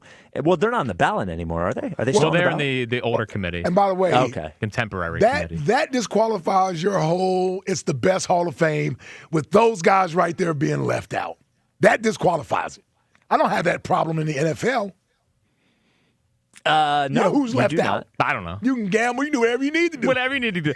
Andrew Jones is a 10-time Gold Glover, had 435 home runs as a center fielder, and arguably the best defensive center fielder ever. I mean, he's a short peak guy. But for Utley, I like they were going to the short peak. 7 years, all that matters is getting the Hall of Fame. Here we go. Yeah, that's all I care about. That's right. Who cares about longevity? I don't give a crap. But Were you a Andrew great Jones, player? His career, his numbers fell off a cliff. They after. did. But for his peak, 98 to 06, he averaged 35 home runs a year as a center fielder and was the best defensive center fielder in baseball. That's ridiculous. All right. Fine. What's coming up? And by the way, baseball guy gets his back up. Well, and by the way, speaking of the cheaters, right, with the Bonds, and they're not. Yeah. And I think Carlos Beltran is a Hall of Famer, but he was a part of all those cheating teams as well. Yeah, he was. Yeah. So, but he is a Hall of Famer. So are those guys. Yes. Sure. I agree. What does baseball think? Does baseball think the fans of baseball don't want to celebrate those guys? I know. Well, also are they sure? If they were sure who did it and who didn't, then I could almost see it more. But how are we sure about any of the guys that played in that era? Right. We know who got in trouble for it. We know who we think. Big Papi's gonna get in. Yes, already is. Oh, is he already in? Yeah. And I bet Pettit gets in. At some point. Mm-hmm. So whatever. Jack, what's coming up in the top 5 of 5? I've been thinking a lot about caller of the year. Okay. And the callers I'm most intrigued by for caller of the year. Okay. Yeah. Okay, so that's coming up next. Excited? Yes. Always. All right. That is coming up next. 215-592-9494. This is the WIP Afternoon Show with Ike, Spike, and Fritz. Hey, it's flower season, and there's nothing more refreshing than an ice-cold Surfside to enjoy while you cheer on your Philadelphia Flyers on the ice. Now, Surfside is only 100 calories, 2 grams of sugar, and 0 bubbles. That's right, no carbonation, so it's easy to sip and enjoy. It's not a seltzer, it's Surfside. Proud partner of the Philadelphia Flyers, sold in arena and at bars, restaurants, and stores near you. Must be 21. Please drink responsibly. A new year is the perfect time to look around your home, especially the kitchen and bathrooms you use every day, and think about a refresh. That's where Kitchen Magic comes in. They're a family-owned company crafting quality American-made kitchens and baths since 1979, and they make the process simple from start to finish. Right now, enjoy 30% off kitchen cabinet refacing and 50% off bathroom installations, plus the opportunity to lock in current pricing. Start the year with a home that looks better and works better. Visit kitchenmagic.com today. Enjoy even more before you spend with Caesars Palace Online Casino. Download today and register with code RADIOLAUNCH. $10 no deposit casino bonus on select slot games. One-time wagering requirement. Plus 100% deposit match up to $1,000 on select slot games. 15 times wagering requirement plus 2,500 bonus reward credits. Must be 21 and physically present in Pennsylvania. Minimum wagering within 7 days required to unlock bonuses. Full terms and wagering requirements at Caesars Palace Online/promos. If you or someone you know has a gambling problem, call 1-800-GAMBLER. It's playoff time. You know how it goes. Big hits, hard yards, and a whole lot of opinions on Monday morning. But buying a car, it shouldn't feel like a contact sport. Hi, it's John Ashow, the Cars Are from Colonial Hyundai. Here at Colonial, we keep it fast, easy, simple. One car, one price, one visit. Only at Colonial this month, drive home any new Hyundai of your choice, like a brand new Tucson for just $199 per month. No whistles, no flags, no unnecessary roughness. Colonial Hyundai makes it easy to get out of your old car or truck by offering the highest trade-in values in the region. We have over 200 vehicles in stock. Konas, Santa Fe's, Palisades, Elantras, all with incredible offers and incentives. Our state-of-the-art dealership is designed to make buying, leasing, or servicing your vehicle faster, easier, and better than ever. As always, every new Hyundai comes with America's best warranty, a 10-year, 100,000-mile powertrain, and Hyundai Assurance. Shop us online 24/7 at colonialhyundai.com. Colonial Hyundai, the faster, easier, better way to buy a Hyundai.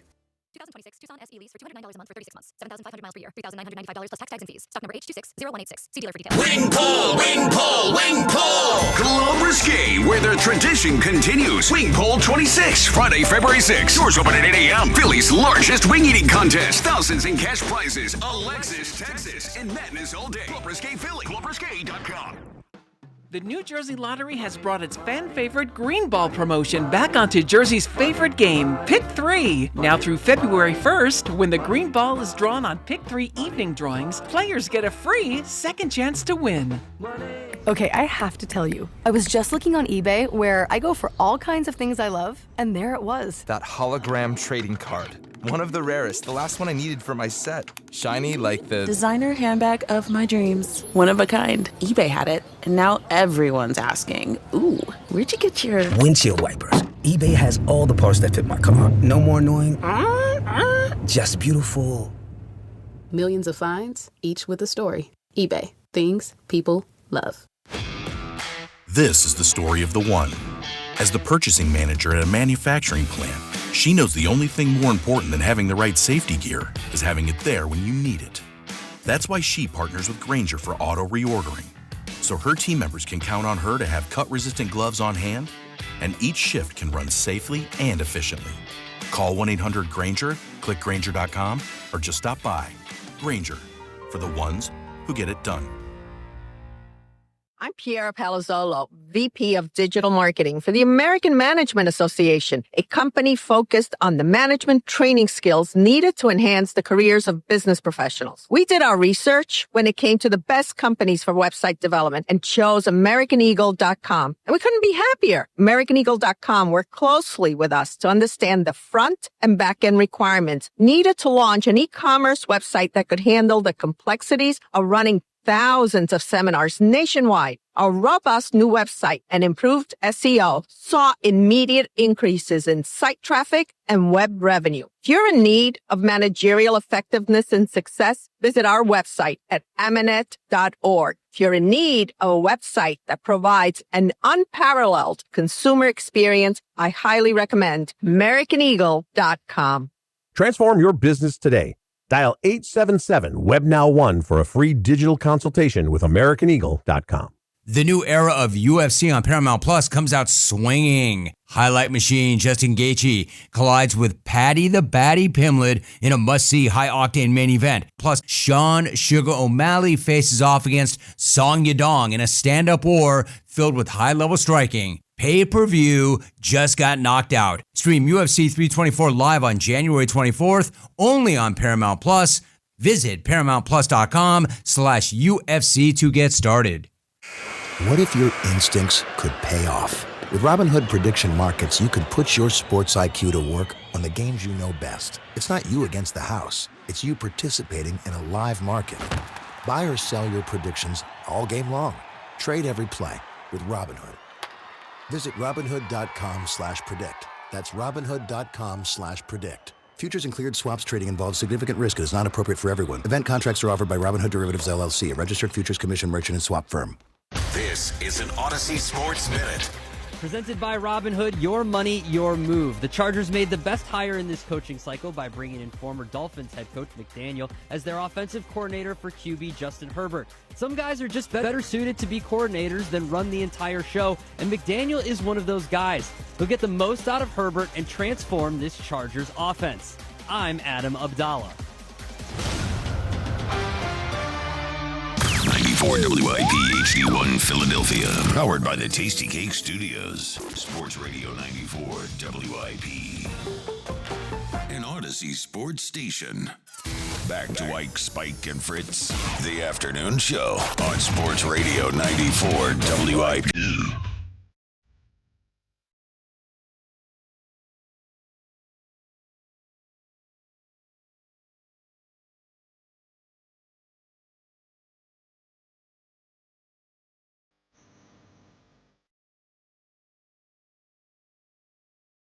It's the WIP afternoon show with Ice Spike and Fritz, the best show there is. Thank you for listening on your radio 94.1, streaming live on the free Odyssey app. on this. It looks like it's going to be a little warmer tomorrow. It looks like we're going to get into the 40s before we get murdered by 17 feet of snow and never see each other again after Sunday. So let's get into the top 5, Jack. It's the 5. Number 5. At 5. 5. With Jack Fritz. Oh, 5. Beautiful 5. So, caller of the year will be decided within the next month. I mean, yeah. It's for as much as Eagles Insider of the Year, that's kind of heating up. This is bigger. This is bigger, and it means more, and people are going to care about it more. And frankly, I'm looking forward to it. So I have for you the 5 callers I'm most intrigued by as we set the field of 32. Mm-hmm. Some possibly on the bubble, trying to figure out where we're going to place some of these people. Mm-hmm. Starting at number 5 is Richard and Lansdale. Now, I know it was only one call. It was one call. But if he... You're so easily bald, man. Because you know what it is? Like, I got an ear. I got an ear for this. You got 2 of them. 2 ears for it. Yep. And when you hear gold, like I forgot to ask him what he's having for dinner. You remember that? Spaghetti and meatballs. I mean, that's... There's something there. If he can just be more consistent, yeah, he could be. He's not going to be a top 5 seed, right? But talk about. But he could be next year. He could be next year. He could be, but also even like he could upset someone if he for the next month calls once a week. There's a shot that he could make a run at this thing. Wow, the committee actually telling the contestants what to do. Well, it's unbelievable. Ike, is there anything better that? When we put on a Richard and Lansdale or something like that, we don't know what's coming, as soon as it starts, seeing Jack just lose it in his room over there. Yeah. Just completely hysterical, can't breathe. Yeah. He's slapping he actually knee slaps, I think he does. No, because he says to himself, nailed it. Yep. Nailed it. How are they going to get out of this one? Yep. I put it right at the top of the list for Spike. Let's see if he does it. How can he get out of it? How can he make this interesting? Yep. And that's the goal. That's the goal. It's kind of like the first time I heard Chuck. First time I heard Chuck, I was like, wow. Right to the top. Right to the top. The 4th caller I'm most intrigued by because I think, first off, sound logic. I think he is bringing truth, which we don't always hear from our callers. Yeah. Is Derek and Paoli. Oh, yeah. He's had a good year. Derek's had a good year. He's had a great year. Calling us more consistently. Seems like he's ready to ditch the other shows.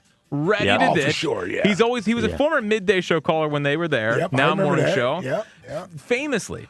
So he started off with Joe and John. Yeah. He did. I didn't know that. Because I remember the first time I met Derek was at the Joe and John Phillies game. I believe was the first time. I remember that. You're right. Yes. I do remember that. Yeah. But was in the fantasy football league this year. Yes.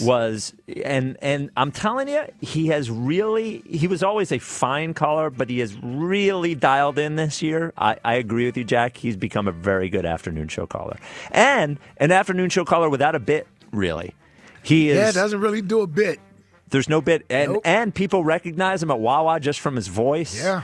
Famously. You know? Famously. It's big time. It's big time. Yeah, I got to admit. Yeah, Derek is definitely jumped up there. He's playing his way into a possible run here. Yeah. A possible run here at the end. Number 3, third caller I'm most intrigued by. Is Cowboy Jim, because, can we put a Cowboys fan as a top 2 seed? Because I think he's a top 2 seed. He's not a top 2 seed. I think he's a top 2 seed. I really he calls do. too many other shows. I don't care. Too many other shows. The content he brings this show is, I feel, different than he brings to most shows. Well, he is, because he knows he has to bring it on this show. He does. Yeah. I mean, he's showing up. My lot is like, how do you know Jim? And what do you mean, how do we know Jim? I mean, I think he called him Jimmy or Jimbo or something. Well, it's just crazy. It's so WIP. I was thinking about this last night driving home. We have a Cowboys fan that is on the Eagles charter that calls us and sometimes tell us about sometimes the stuff he shouldn't be telling us. But he keeps his job. He keeps his job. It's crazy. Yeah. And thinking about the wide top 5 seed, not a top 2 seed. Yeah, we'll see. Yeah. Well, and thinking about the wide net that we have as regular callers, we just said Derek and Paoli, intriguing, no bid at all. Yep. Cowboy Jim, all bid. He is a bid. That's all he is a bid. He doesn't even believe his Cowboy stuff anymore. No. And he hates Chris from Middletown. He hates him so much. And Does he I love hate that. Chris more or Aaron from San Diego more? Oh. Yeah, that's a good question. Yeah, that is a good question. That's a good question. Is Aaron San Diego going to make our top 32? Has to. Has to. He's the worst caller we ever had. No, that's This is another reason why he has to. still okay, Andrew. Still okay. Okay, Andrew. Well, he's going to be in the field at 32. Yes. He has to Yeah. be.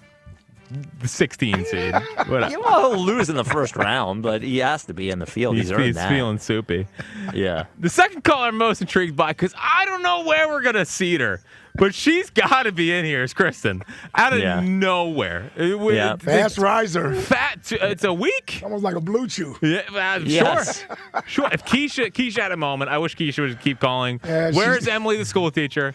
We lost Emily. I don't know where Emily, the school teacher Yes, is. that's Sixers true. are basically 500. That's what happened. She's a happy Is that Sixers what that caller. was? She was a Sixers fan. Yes. That's what I believe. That's what happened to Emily. And in fairness, and here's I can't find the word. Like, Emily is a teacher and has a job every day. Yes. Somehow, Kristen, as a psychologist, Just calls hangs. every single day. Yeah, just hangs, yeah. Multiple shows. Multiple Yep. shows. Yep. We're going to get to the bottom of the Chris. Maybe that's also in addition to stuff this summer. figure Kristen out, psychoanalyzing yes. the show in person. Yeah. In person. Oh, we got I her don't along know. with a lie detector test? Yeah. There's a lot going on with this show, Maybe man. we'll bring her in on lie detector test day. Well, and the first question She I certainly want to will ask. qualify because, you got to ask whether or not she believes what she's saying. You also Yes. got to ask her, are you a psychologist? Which I think is absolutely on the board for being fake. Absolutely on the board. I'm not saying definitely. I'm saying I'm asking questions. That's good. That's good. But number one, and this is one that I am really struggling with. But what do we do with Herb? Who? What do we do with Herb? Who? I know. I know. Yeah. I know. I Let know. me tell you where he's not going to be in that 32. You got to fight to get him in there. I know I'm going to have to fight to get him in there. I know. Yeah, I know. You know who you're fighting with. I know. Well, and he can go you know on a what? run. He could go on a run. Richard from Lansdale is the new Herb. He's funnier. He doesn't. He gets right to it. I just look replaceable. That's and all I'm Richard saying. Lansdale, same kind of bit. Yeah. Same kind of bit. Yeah. Yep. Yeah. That's all I'm saying. Who's Herb? Oh, man. I still don't remember. I vaguely remember. Is that something that happened toward when I first started? Oh, my God. I don't He remember. is somewhere out there in shambles right now. Well, yeah, Hearing this. yeah, driving to King of Prussia, I'm sure. Or JFK. Or picking up the flyers at 4 a.m. at the Xfinity Mobile Arena. Oh, So, my God. all right. Not bad, Fritzy. That's a good list. Yeah. We Did got. he We got leave anybody off? Well, there's going to be the callers are going to be in there. That was just like, those are the kind of people you're watching. yeah. How does this Yeah. next month play out? Yeah. Oh man, there's going to be, and the thing that we're really going to have to reckon with is the hurt feelings through this thing. Oh yeah, because there's going to be people are going to be unhappy with seedings. Yep. They're going to be unhappy with votes. Yep. There's going to be a lot of controversy. But again, not our voting. Not our voting. Yeah, I was going to say, I have nothing to do with it. Nothing. Ike has nothing to do with it. Well, we also have to figure out the voting. I think maybe some sort of 50% listener vote and then 50% yeah, I like that, IP Spike. staff vote. Yeah, or I maybe like that. maybe we put together a judiciary committee that they vote of people that we respect, and then 50% fan vote, something like that, like we do with Top 11 almost. Yeah. This hour sponsored by Guided Door and Window. Guided Door and Window's big winter sale going on right now. Save 40% off all windows and doors with up to a year to pay it off interest-free. Call Guided Door and Window at 877-GO-GUIDA or go to GUIDA.com. 215-592-9494. Sam in King of Prussia. You're on WIP. What's up, Sam? You guys are okay to talk to me? You don't have to talk to Rondé or anybody like that? No, we're Wait, good what's now. the problem? We had some good guests. Oh, right. I put you. I'm sorry. Oh, yeah, that's right. I'm sorry. We have Rodney Hampton on the line. Sorry, buddy. We have Rodney Hampton on the line. The Dave Meggett's on the line. Is there 5:30 Creed I'm going into? Yeah. How are you guys doing? How you Good, guys brother. doing? By the Good. way, Jack is fraudulent. Ike, I haven't talked to you in forever. I hope everything's doing well. I'm driving to New York. That's why I've been on. I was able to do it today. Unfortunately, I'm usually working. But Jack is fraudulent because when I called in, he got all excited. He was like, "Do you want to be in the top 32?" Yeah. Whoa. Whoa, there's no fraudulence here. No. That is. Are you kidding me? Well, he hasn't called. First off, let's address the elephant in the room. Do you here. want to be in the top 32? No, there's no one in the corner. Sam hasn't called in 2.5 years. He used to call the old show, and all of a sudden he's calling again. Wonder why? Because of a caller bracket. Like, what are we talking? How am I being put in a corner? I'm just calling it out like I see it, Sam. Wow. Okay. I mean, the conspiracy theorist in me would say that because me and Spike disagree on Joel Embiid, although now we agree on Joel Embiid. Yeah, Spike hates him. Maybe Yeah. I'll call I don't for him. hate him. Shut Yeah, up. I know. Like, he's terrible. But anyway, I a lot of my stuff I was going to talk about is very dated, but I'm gonna go with it anyway because it was from a while ago. First off, on this show, you guys need a disclaimer for pros. This is a family program. We need. Like, He did cross a line not people today. for children Yeah. and stuff. He did. He went over it a little bit. It was a lot for me to take in. Family show. What happened? Second of all, Bros, with yeah. the butt thing. Yeah. Well, look, the thing is with Broads, once Broads is a good host, is a great teammate of ours. The truth is that once he gets in a corner, he is. You don't know what he. Yeah. He's not I skilled forgot at about that. Yeah. Yeah. It's only an Is hour it and a half different? ago. Well, look, the afternoon show is a snake pit, and the head's got to be on a swivel, and his head has not stopped spinning for about 6 weeks now. I really think at this point you can't really control Broads. You can only hope to contain him. Yeah. But yeah, I mean, like the other thing I was going to say is this Jim Bob Cooter thing really has me kind of eagled up. I'm very supportive of this. I'm not going to lie. Oh, okay. I really think that we could manifest this. You guys have a lot of power here. We could Blue Shooter with Jim Bob Cooter. Oh, Sure. With Jim Bob Cooter. A little bit. We could make Jim Bob Cooter the official mascot of the Philadelphia Eagles. We really could. That's why I don't think he's going to come here. I think Kafka's probably going to come here. But, we could make this really happen. Just be cuter for Cooter. There's a lot of stuff we can go with that. Yeah. But, if you want to throw me into the top 32, I'm more than happy. I guess I could try to call in at some point. I feel weird. Well, that's not helping your agreeing with case. Spike on so much stuff. I'm agreeing with Spike, and I feel like you guys are manifesting good vibes with me. Well, see, this is what happens when things go poorly, and Spike has already predicted things will go poorly 6 months ago. Yeah. You know what? Also the other day, Spike, I love this, and I actually texted Jack about this. Positive Spike is fantastic. That is the side of you I need to see more of. When was I That's a pro positive? right there. It was like a couple of days ago. You were like positive for 5 minutes, and I texted Jack immediately, and I was like, "This is the Spike that I'm here for." And Yeah. Don't get used to that. I need more of that. Yeah, for sure. I need more of that. It's not my But anyway, nature. guys, have a good one. All right. All right, Sam. All right. Be well. Yeah, positive Spike. I like that. It happens occasionally. Yeah. Occasionally, And I understand now, Jack, you weren't giving him access to the top 32. You were sort of challenging him. Of course. That's what a great coach does. Yes. Speaking of which, Kristen and Philly, you're on WIP. Hello, how are you today? What's up, Kristen? Hi, Kristen. Hey, what's going on? I just want to say, y'all are cooking today. Y'all really are. Okay. And I agree with everything y'all said. Oh, wow. How about that? Oh, There she you threw go. us a curveball. We don't know what to do now. Yeah. Jalen stinks. Yeah. My question is this, the that whole, what's his name? Oh my goodness, I can't think of the man's name. Chip Kelly, right? Yes. Don't you think like Harry Roseman didn't have any closure? That's why he's like doing what he's doing, like weeding people in and out, vetting folks. Yeah. I don't think it has to do with closure. But okay, I feel like he was demoted and stashed away for no reason. And it's like Chip Kelly came in, manipulated everybody, and got rid of them. And then he was treating all the players bad. So I can see why like a lot of people who would come and be like, oh yeah, this happened, and they start thinking about it to themselves. And the second, Kafka, I like Kafka because he gives me Kellen Moore vibes. Okay. And Jim Bob, I researched him. I think he's.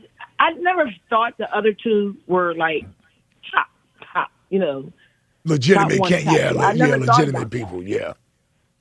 I really never thought about that. And when the guy was on today's Sullick, when he explained the reason why McDaniels didn't take the job, it made sense. It made a lot of sense. A job has to be for you. Like, if it's for you, it's for you. Everything is not for everybody. And that's what a lot of people want to realize. And I'm not worried about who they're getting. I just want them to be able to let everybody hear whoever they get, which I think Kafka is a great guy because reason why I was watching Hard Knocks. I always watch Hard Knocks. And you see how he is with the players, preferably the quarterback. It's like he has an opinion, and he lets the quarterback stay his opinion, and they actually talk things about, what they want to do, what he want to do. And I didn't see that in Kevin Patullo. I felt like Jalen Hurts was trying to tell him things. He was shooing them off. Like, you don't know what you're talking about. Go sit down. Well, Jalen's opinion is why he doesn't have a job anymore. So his opinion did show through on some level.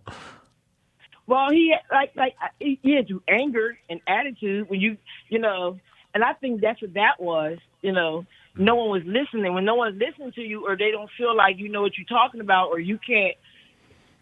I'm the boss. And you sit down, I'll tell you what to do, and stuff like that. And I think the biggest mistake is you think these are grown people. Even though they're young, they still grown.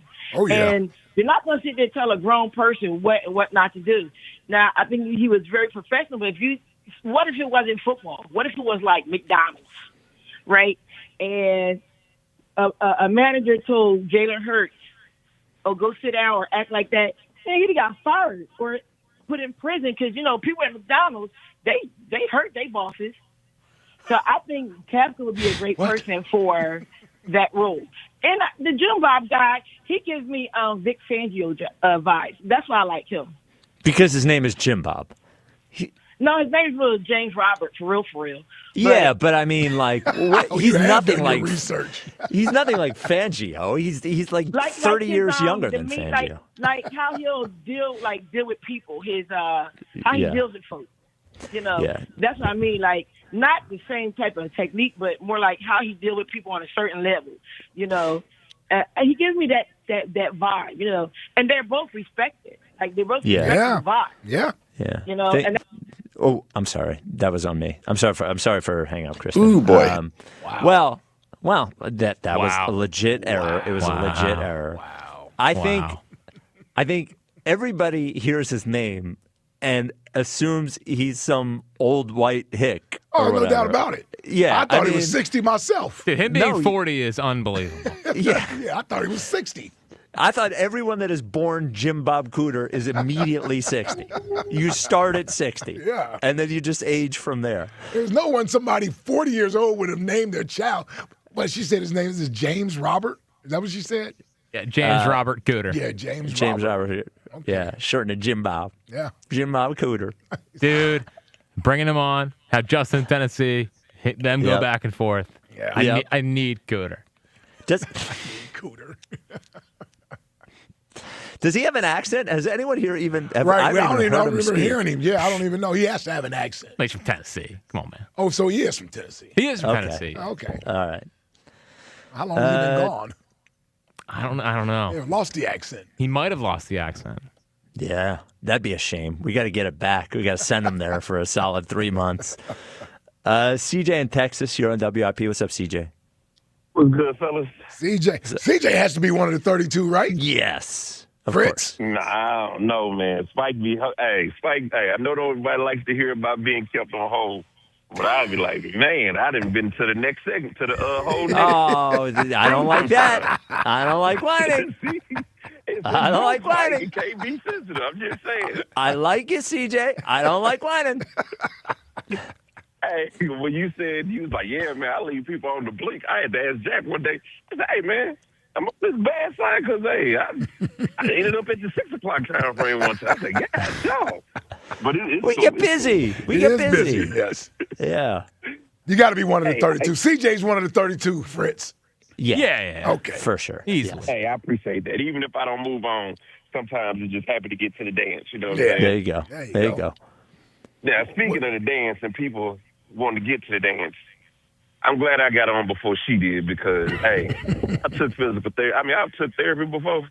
And if I knew my therapist was like her, delusional, I'm starting to think that's O.G. Wade's daughter.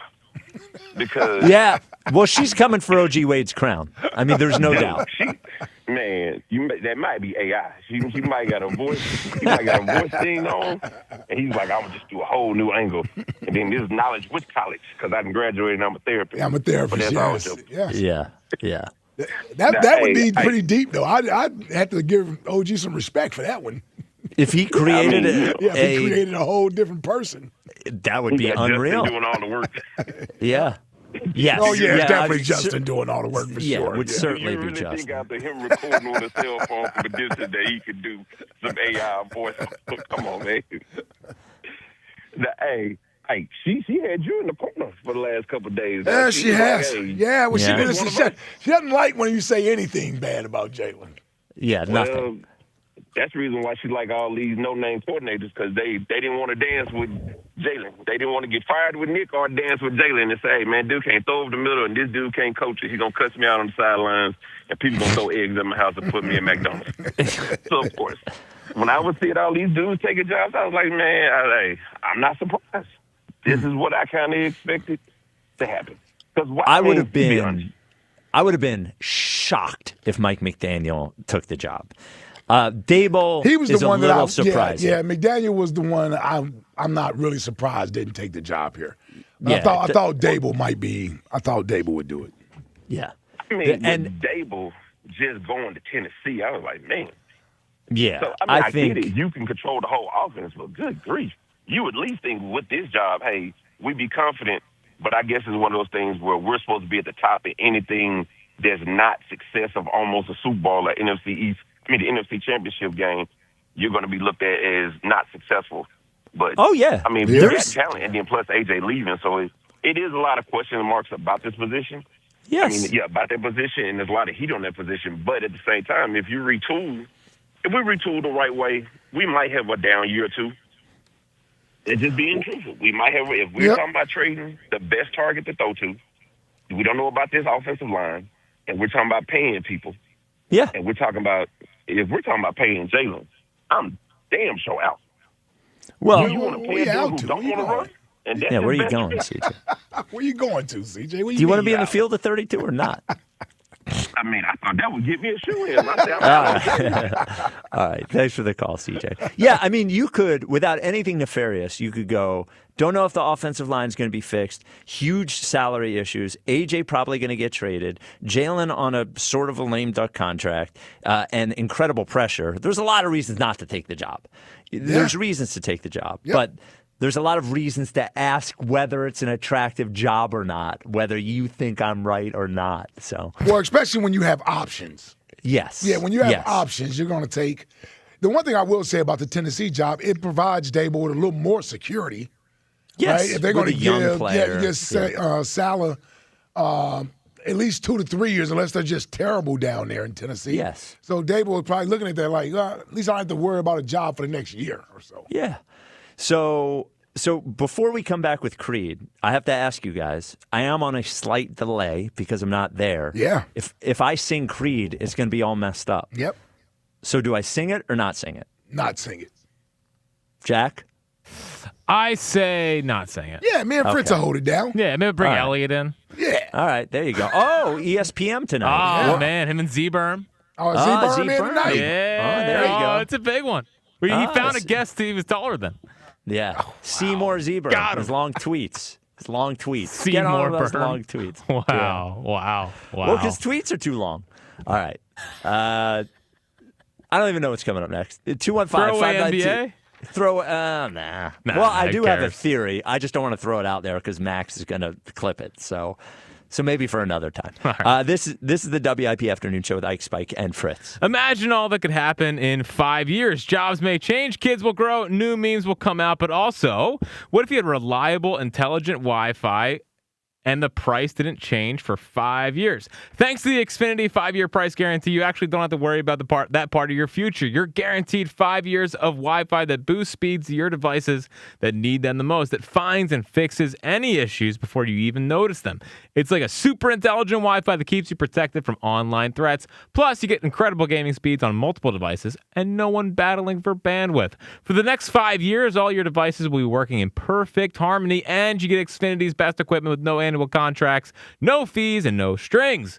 So even though the kids will grow up and you still won't understand what 6-7 means, your internet will stay sharp, reliable, and most importantly, the price will stay put. All with Xfinity's 5-year price guarantee. Lock in your price and unlock the possibilities. Xfinity. Imagine that. Restrictions apply. Select plans only. The Eagles' 2025 season will tick away. A disappointing end to a promising 2025 season. Anytime you lose, yeah, you're frustrated. Now, the noise gets louder. Some notable Eagles are going to be gone. Who comes in to repair an offense in disarray? The Eagles have fired Kevin Patullo. How can they get Jalen Hurts back on the MVP track? Everything was there in front of us. We just got to grow from it all. Is A.J. Brown open to a trade? It is hard to find great players, and AJ is a great player. All the Eagles' offseason happenings happen here. Do whatever it takes to win now and still build for the future. Sports Radio 94 WIP. They can overcome this.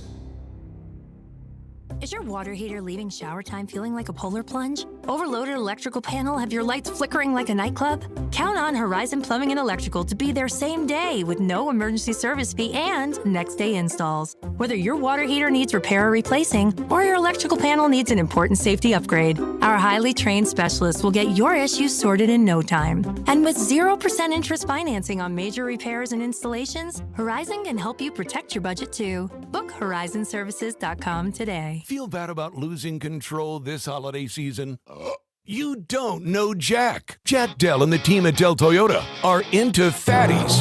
Fat incentives, fat selections, and deals so thick, you'll drive home with more car than you planned for. Less payment than expected. Every new deal on a new car or truck this month is PHAT fat. Pretty hot and tempting, thanks to the Dell Vehicle Exchange Program. You can get out of your current car or truck and slip into a new one, all while keeping your payments the same, or maybe even make them less. So, payments stay tight even when you size up. Right now at Dell Toyota, you can buy with no money down and 0% APR financing every day. Go ahead, treat yourself. Dell Toyota is close, only 8 minutes west of Exton on Route 30 in Thorndale, or visit them online at DellToyota.com. If you're afraid you're going to pay too much for your next car, you don't know Jack. Se habla español. Jack, sell them for less. Includes all rebates and incentives. Offers cannot be combined. Excludes taxes and tags. Hey, it's Chris Mack with the Sports Betting Minute, brought to you by BetMGM. Make it legendary. Please gamble responsibly. Since the total on New England Denver opened at 40.5 on Sunday night, it's slowly climbed up to 42. But based on what? Denver's confidence in their backup quarterback? Their pass rush could force New England's quarterback into a lot of quick decisions and checkdowns too, leading me to wonder if we really have good reason to believe that based on these two defenses and how hyper-vigilant each passer needs to be in avoiding mistakes, this won't be more than just a conservative race to 20. That's why I'm on the under 42. That's it for this Sports Betting Minute, brought to you by BetMGM. Download the BetMGM app today. Please gamble responsibly. BetMGM and GameSense remind you to play responsibly. See BetMGM.com for terms. 21 plus only. Pennsylvania only. If you or someone you know has a gambling problem, help is available. Call 1-800-GAMBLER. Wesley is a truck driver. I drive a truck, and I love what I do. A truck driver with IRS troubles. They told me I owed them $43,000. It got really bad. Quite a few letters in the mail. They were talking about wage garnishment, coming after my house, my car. Yeah, they don't play around. I seriously thought that I was going to lose everything. One sleepless night, Wesley finally made a call to Optima Tax Relief at 2 a.m. Kind of figured I'd get a machine, but I didn't. I actually got to talk to an actual person in the middle of the night. He found just what he was looking for. Oh, they were great people. You need a team of people that know what they're doing. Optima Tax, they know what they're doing. Optima Tax Relief came through with flying colors. I saved an incredible amount of money. Happy don't even come close. I was absolutely overjoyed. Take Wesley's advice. If you're in any kind of trouble with the IRS, call Optima Tax Relief. Don't trust anybody else. Call Optima for a free consultation. Call 800-392-7955. 800-392-7955. 800-392-7955. Optima Tax Relief. Some restrictions apply. For complete details, please visit OptimaTaxRelief.com. When you need to know, depend on KYW News Radio 103.9 FM. Forecasters are warning of snow this weekend, and some municipalities are already low on road salt. Children's Hospital of Philadelphia is planning to open a network of outpatient centers to provide early autism care for kids. And PETA is calling for technology to replace Puxatawny Phil on Groundhog Day. Get the latest anytime on KYW News Radio. Now on Crystal Clear 103.9 FM. You've never needed us more. Shopping with your parents can be embarrassing. Why would they sell jeans with holes in them? I'm going to speak to the manager. Mom! That hoodie is giving. You should get it. YOLO. Thanks to the Chase mobile app, your kid can shop independently while you keep an eye on their spending. So you can go from... We can be twinsies. ...to... How was shopping? Saw you stayed on budget. Thanks, Mom. Freedom for kids, control for parents. That's family banking from Chase. Account subject to approval. Chase mobile app is available for select mobile devices. Message and data rates may apply. JP Morgan Chase Bank N.A. Member FDIC. Well, good morning, kiddo. I love that you're home from college. I've missed you. Still taking your Nature-Made vitamins? Every day. A multivitamin and a probiotic. You better be taking yours. Still looking out for me, Mom. I'll never stop. Made to care for you every day. Nature Made, the #1 pharmacist-recommended vitamin and supplement brand. Find us in the vitamin aisle, based on a survey of pharmacists who recommend branded vitamins and supplements. The Eagles off-season happenings happen here. You can do whatever it takes to win now and still build for the future. Sports Radio 94 WIP.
Cooking. Yeah, getting into That it. sounded great. Elliot ducked right in time. He left right out of here. Unbelievable. Not a foxhole guy.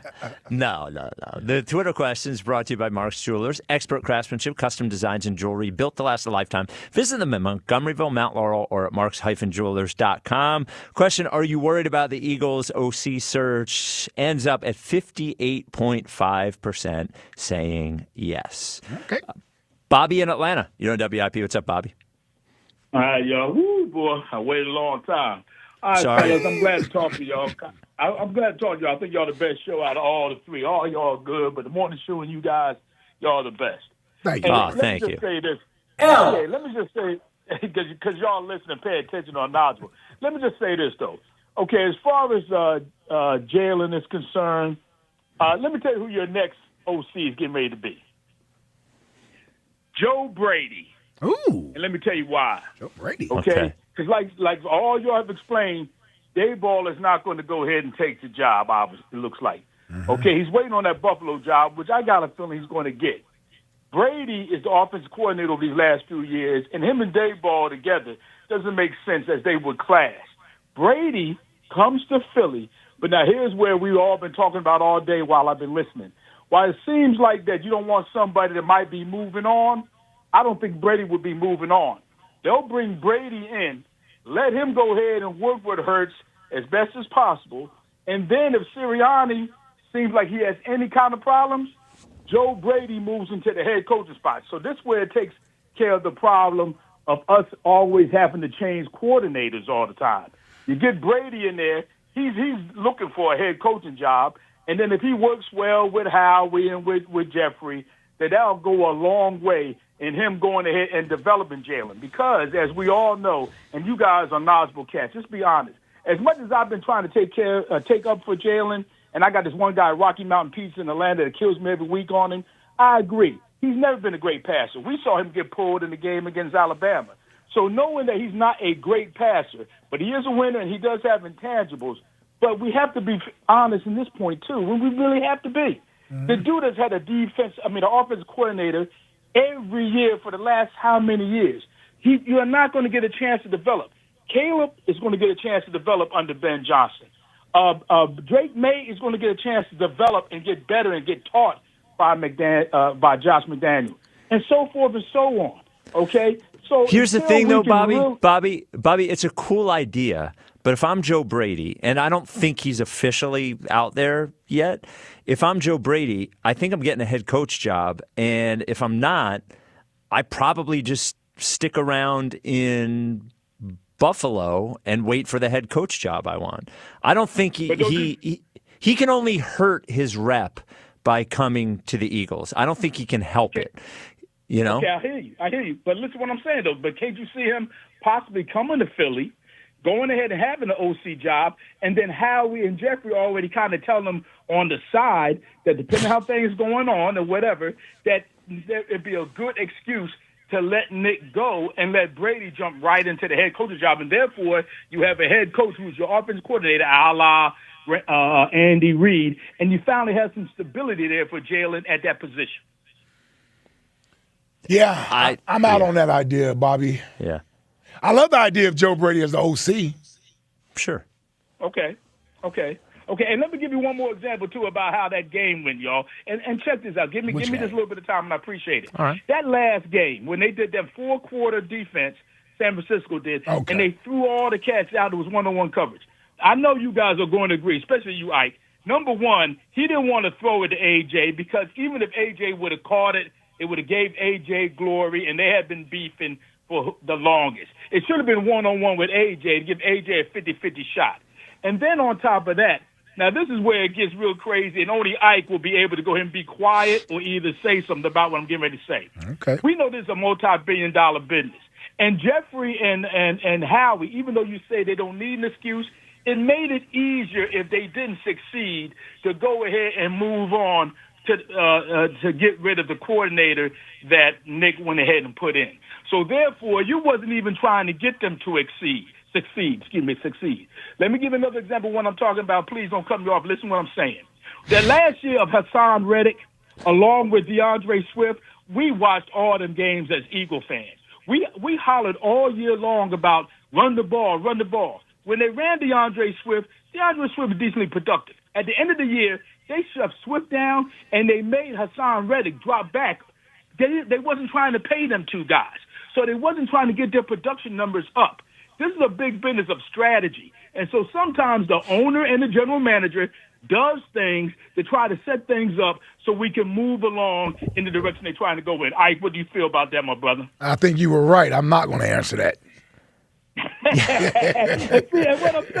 what I'm saying, that's like, man, you know what? Oh, man, you just made me feel so good, Ike, because it just showed that thing. Thank you for giggling, man, because it just showed how real you are, and that's why out of all Bobby, the people, they didn't lose on purpose so they could fire Patullo. You're crazy. I didn't say on purpose.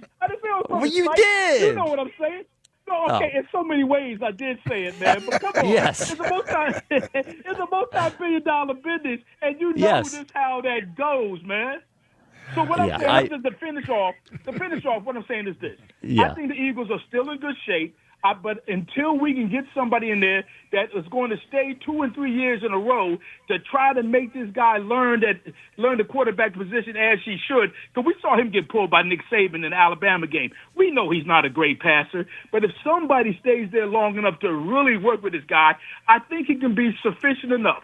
That and let me say one more thing, which is about the Saquon. Saquon, listen to this about Saquon. If you look at Saquon's stats and let your guy bring up the stats, he has a good year, then he has a bad year. Then the next year he bounces back, then he has a good year. And then the next year, that has been for the last 5 or 6 or 7 years Saquon's been playing. And if that pattern continues, he will bounce back next year because of usage.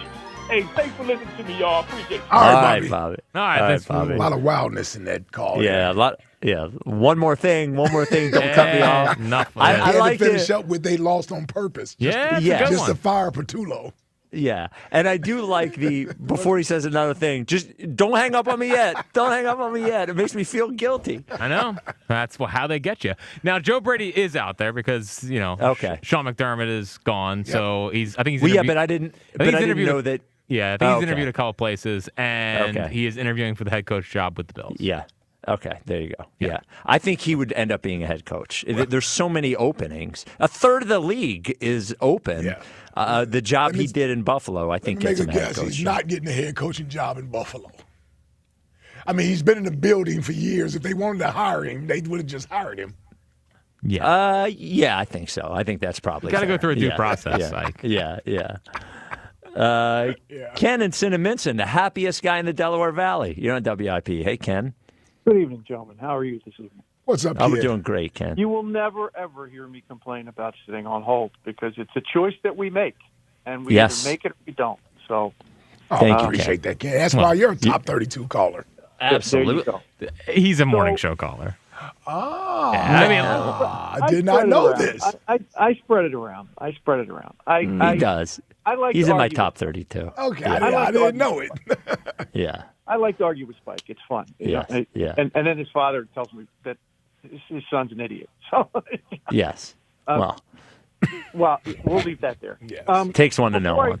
Before I get to my football point, Spike, I got to ask you a question. So before you went to the Mecca, as you called it, you lived in Delco. Is that not correct? I did. I lived in Springfield, Delaware County. And now that you've come back to to AAA, which must be where you are now, since you're no longer in the Mecca.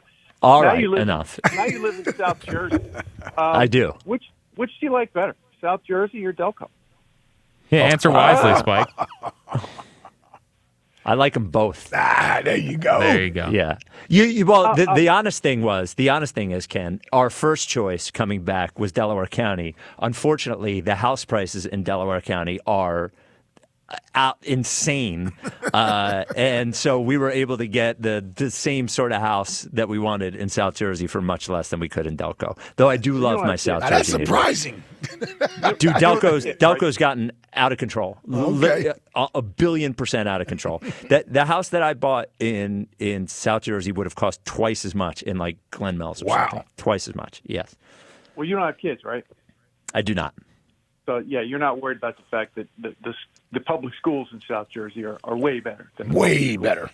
Yeah. Way. Doesn't matter. Yeah, my kids are products of public schools in Jersey. That's why. So am I. You can tell by my vocabulary. Yeah. So listen, it's not that I'm happy. I mean, I would have been beside myself if they gave Brian Dable the job here doing anything. And it just continues to amaze me, the people that find ways to call up and justify, well, maybe if we get this guy and we win another Super Bowl, then they have what they need to fire Nick Sirianni. If they win another Super Bowl, they're not firing Sirianni. They're not firing Nick Sirianni. So no, probably not. Everybody just needs to kind of get that out of their head. Yes. But, when you're talking about, if we're going to bring in somebody who was responsible for the New York Giants offense, why not bring in Mike Kafka, who actually improved the offense after Brian Daboll left? Because the offense under Mike Kafka last year was the 19th ranked offense in the NFL, which isn't great, but it was higher than it was ever ranked when Brian Dable was the head coach of the team. Well, okay, two things. First of all, we talked about Kafka with Tiki earlier and with Ben Solak. You should go back and listen. I thought it was good. They both thought Kafka would be a good choice. Remember, Brian Dable was the head coach for like 10 games last year, so it wasn't all Kafka. But also, it's fair to note that like Brian Dable head coach and Brian Dable offensive coordinator it's two different jobs. So you can be competent at one and not good at the other. So I think Nick Sirianni actually might be a better head coach than he would be an offensive coordinator. That's so, fair. Yeah. I mean, I was in the Army. I made a better sergeant than I did a private. So, there are different roles for different people, and so it's shocker you weren't great at listening to people above you. That's a surprise. I don't think that was the problem. Okay, all right. So yeah, I mean, the guy that I wanted was never going to leave John Harbaugh anyway. But the thing that I think next year, 2026 season is going to really kind of reveal is no matter who they bring in here to be the offensive coordinator, if the passing game looks like the passing game has looked for the last 3 years, eventually the organization is going to have to finally look at the guy who's responsible for actually passing the football to explain why the passing game looks the way the passing game looks, and not try and find every other possible explanation for why the passing game looks the way the passing game looks. Like, I agree. No, that's fair. Yeah. It's just a much easier. And I would guess that they have their suspicions, but the truth is that it's much easier to fire a offensive coordinator than get rid of your $55 million quarterback. So I wouldn't. I'm not a Jalen believer in that way, but it would be bad organizational ethos to not try literally everything you could before you have to make that decision. Well, you never know with this organization because apparently they're losing games on purpose so they can justify firing. I mean, go back and check Hassan Reddick's production since he left Philadelphia. I don't think we're missing much. I don't think he's had 5 sacks since he's left here. Well, the 1 year he didn't even play, right? Yeah. I think he only had 2 sacks this year. With the Jets, he had less sacks than Bryce Huff had here. So as bad as Bryce Huff was, we got more sacks out of Bryce Huff than the Jets got out of Hassan Reddick. So, I can. But good to talk to you guys. All right, buddy. You, Ken.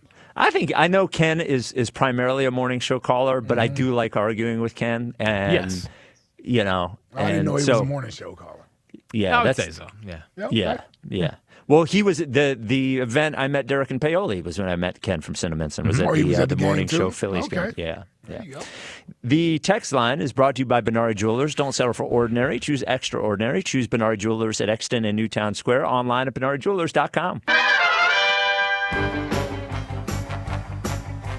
Text line, text line, text line. Big Dom. Howie, I think we have an issue. Howie. Oh, no, what is it? Big Dom. Well, there's a line of people outside the NovaCare right now chanting, "We want Cooter. We want Cooter." Tim in Newark. Oh, man. Can you imagine the T-shirts? Yes. Cooter's Corner at the link. Oh, Cooter's Corner. Cooter's Corner. That can be his weekly spot on the afternoon show. We call it Cooter's Corner. I like it. Oh, man, there's so much stuff we could do with the Cooter. What's next? Are we talking football or flowers over here? A real text from Joe in New Hope as Solak kept talking cross-pollination. It was a lot of cross-pollination. It was a lot of cross-pollination, Yeah. I did. The point he was making was interesting. The guys that know, that have one. But, man, when I talk about, with love, the football nerds. Yeah, you got a little dorks, nerdy. Yep. Yes. Yeah, he got a little nerdy. He's one of them. And it looked like he was like 18 years old, too. Yeah, that's the bit. Yeah, it looks like a ventriloquist dummy, But he knows his stuff. Solak, it's true. When I read Solak, I'm like, I learned something. And then I steal it and make it my own. What's next? Oh, God. Please, no. Jack's mom thinking about having to shovel Jack's property if there's a blizzard.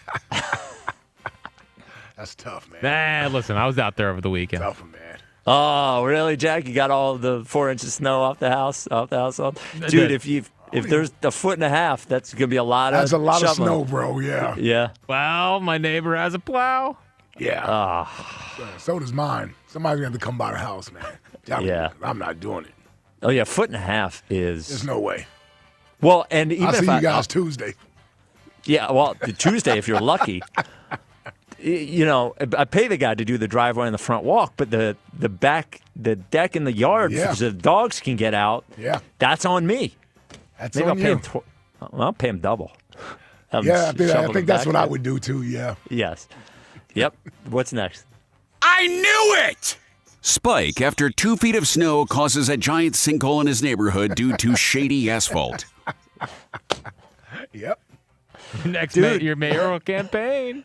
I'm not going to be mayor. It's picking up steam. But that is one of my worries, is the plows coming through with the cracks already in the cheap asphalt. So my eyes are on you, Harrison Township. My eyes are on you. Not under your regime. Also, no plowing whatsoever no salting, no plowing on the last snow. What are we doing wow, here? Really? Not one. They just waited for it to melt. It was pure ice, buddy. Not one know salt, what? not one plow. Now that you say that, I think that happened in our development, too. Yes. Yeah, I don't think the trucks came through. That wouldn't happen under an Eskin regime. Yeah, bro, where are our taxes going? Yeah, Buy some seriously, salt. where the taxes going? Seriously. Come on, man. What's next? The Birds expecting to hire one of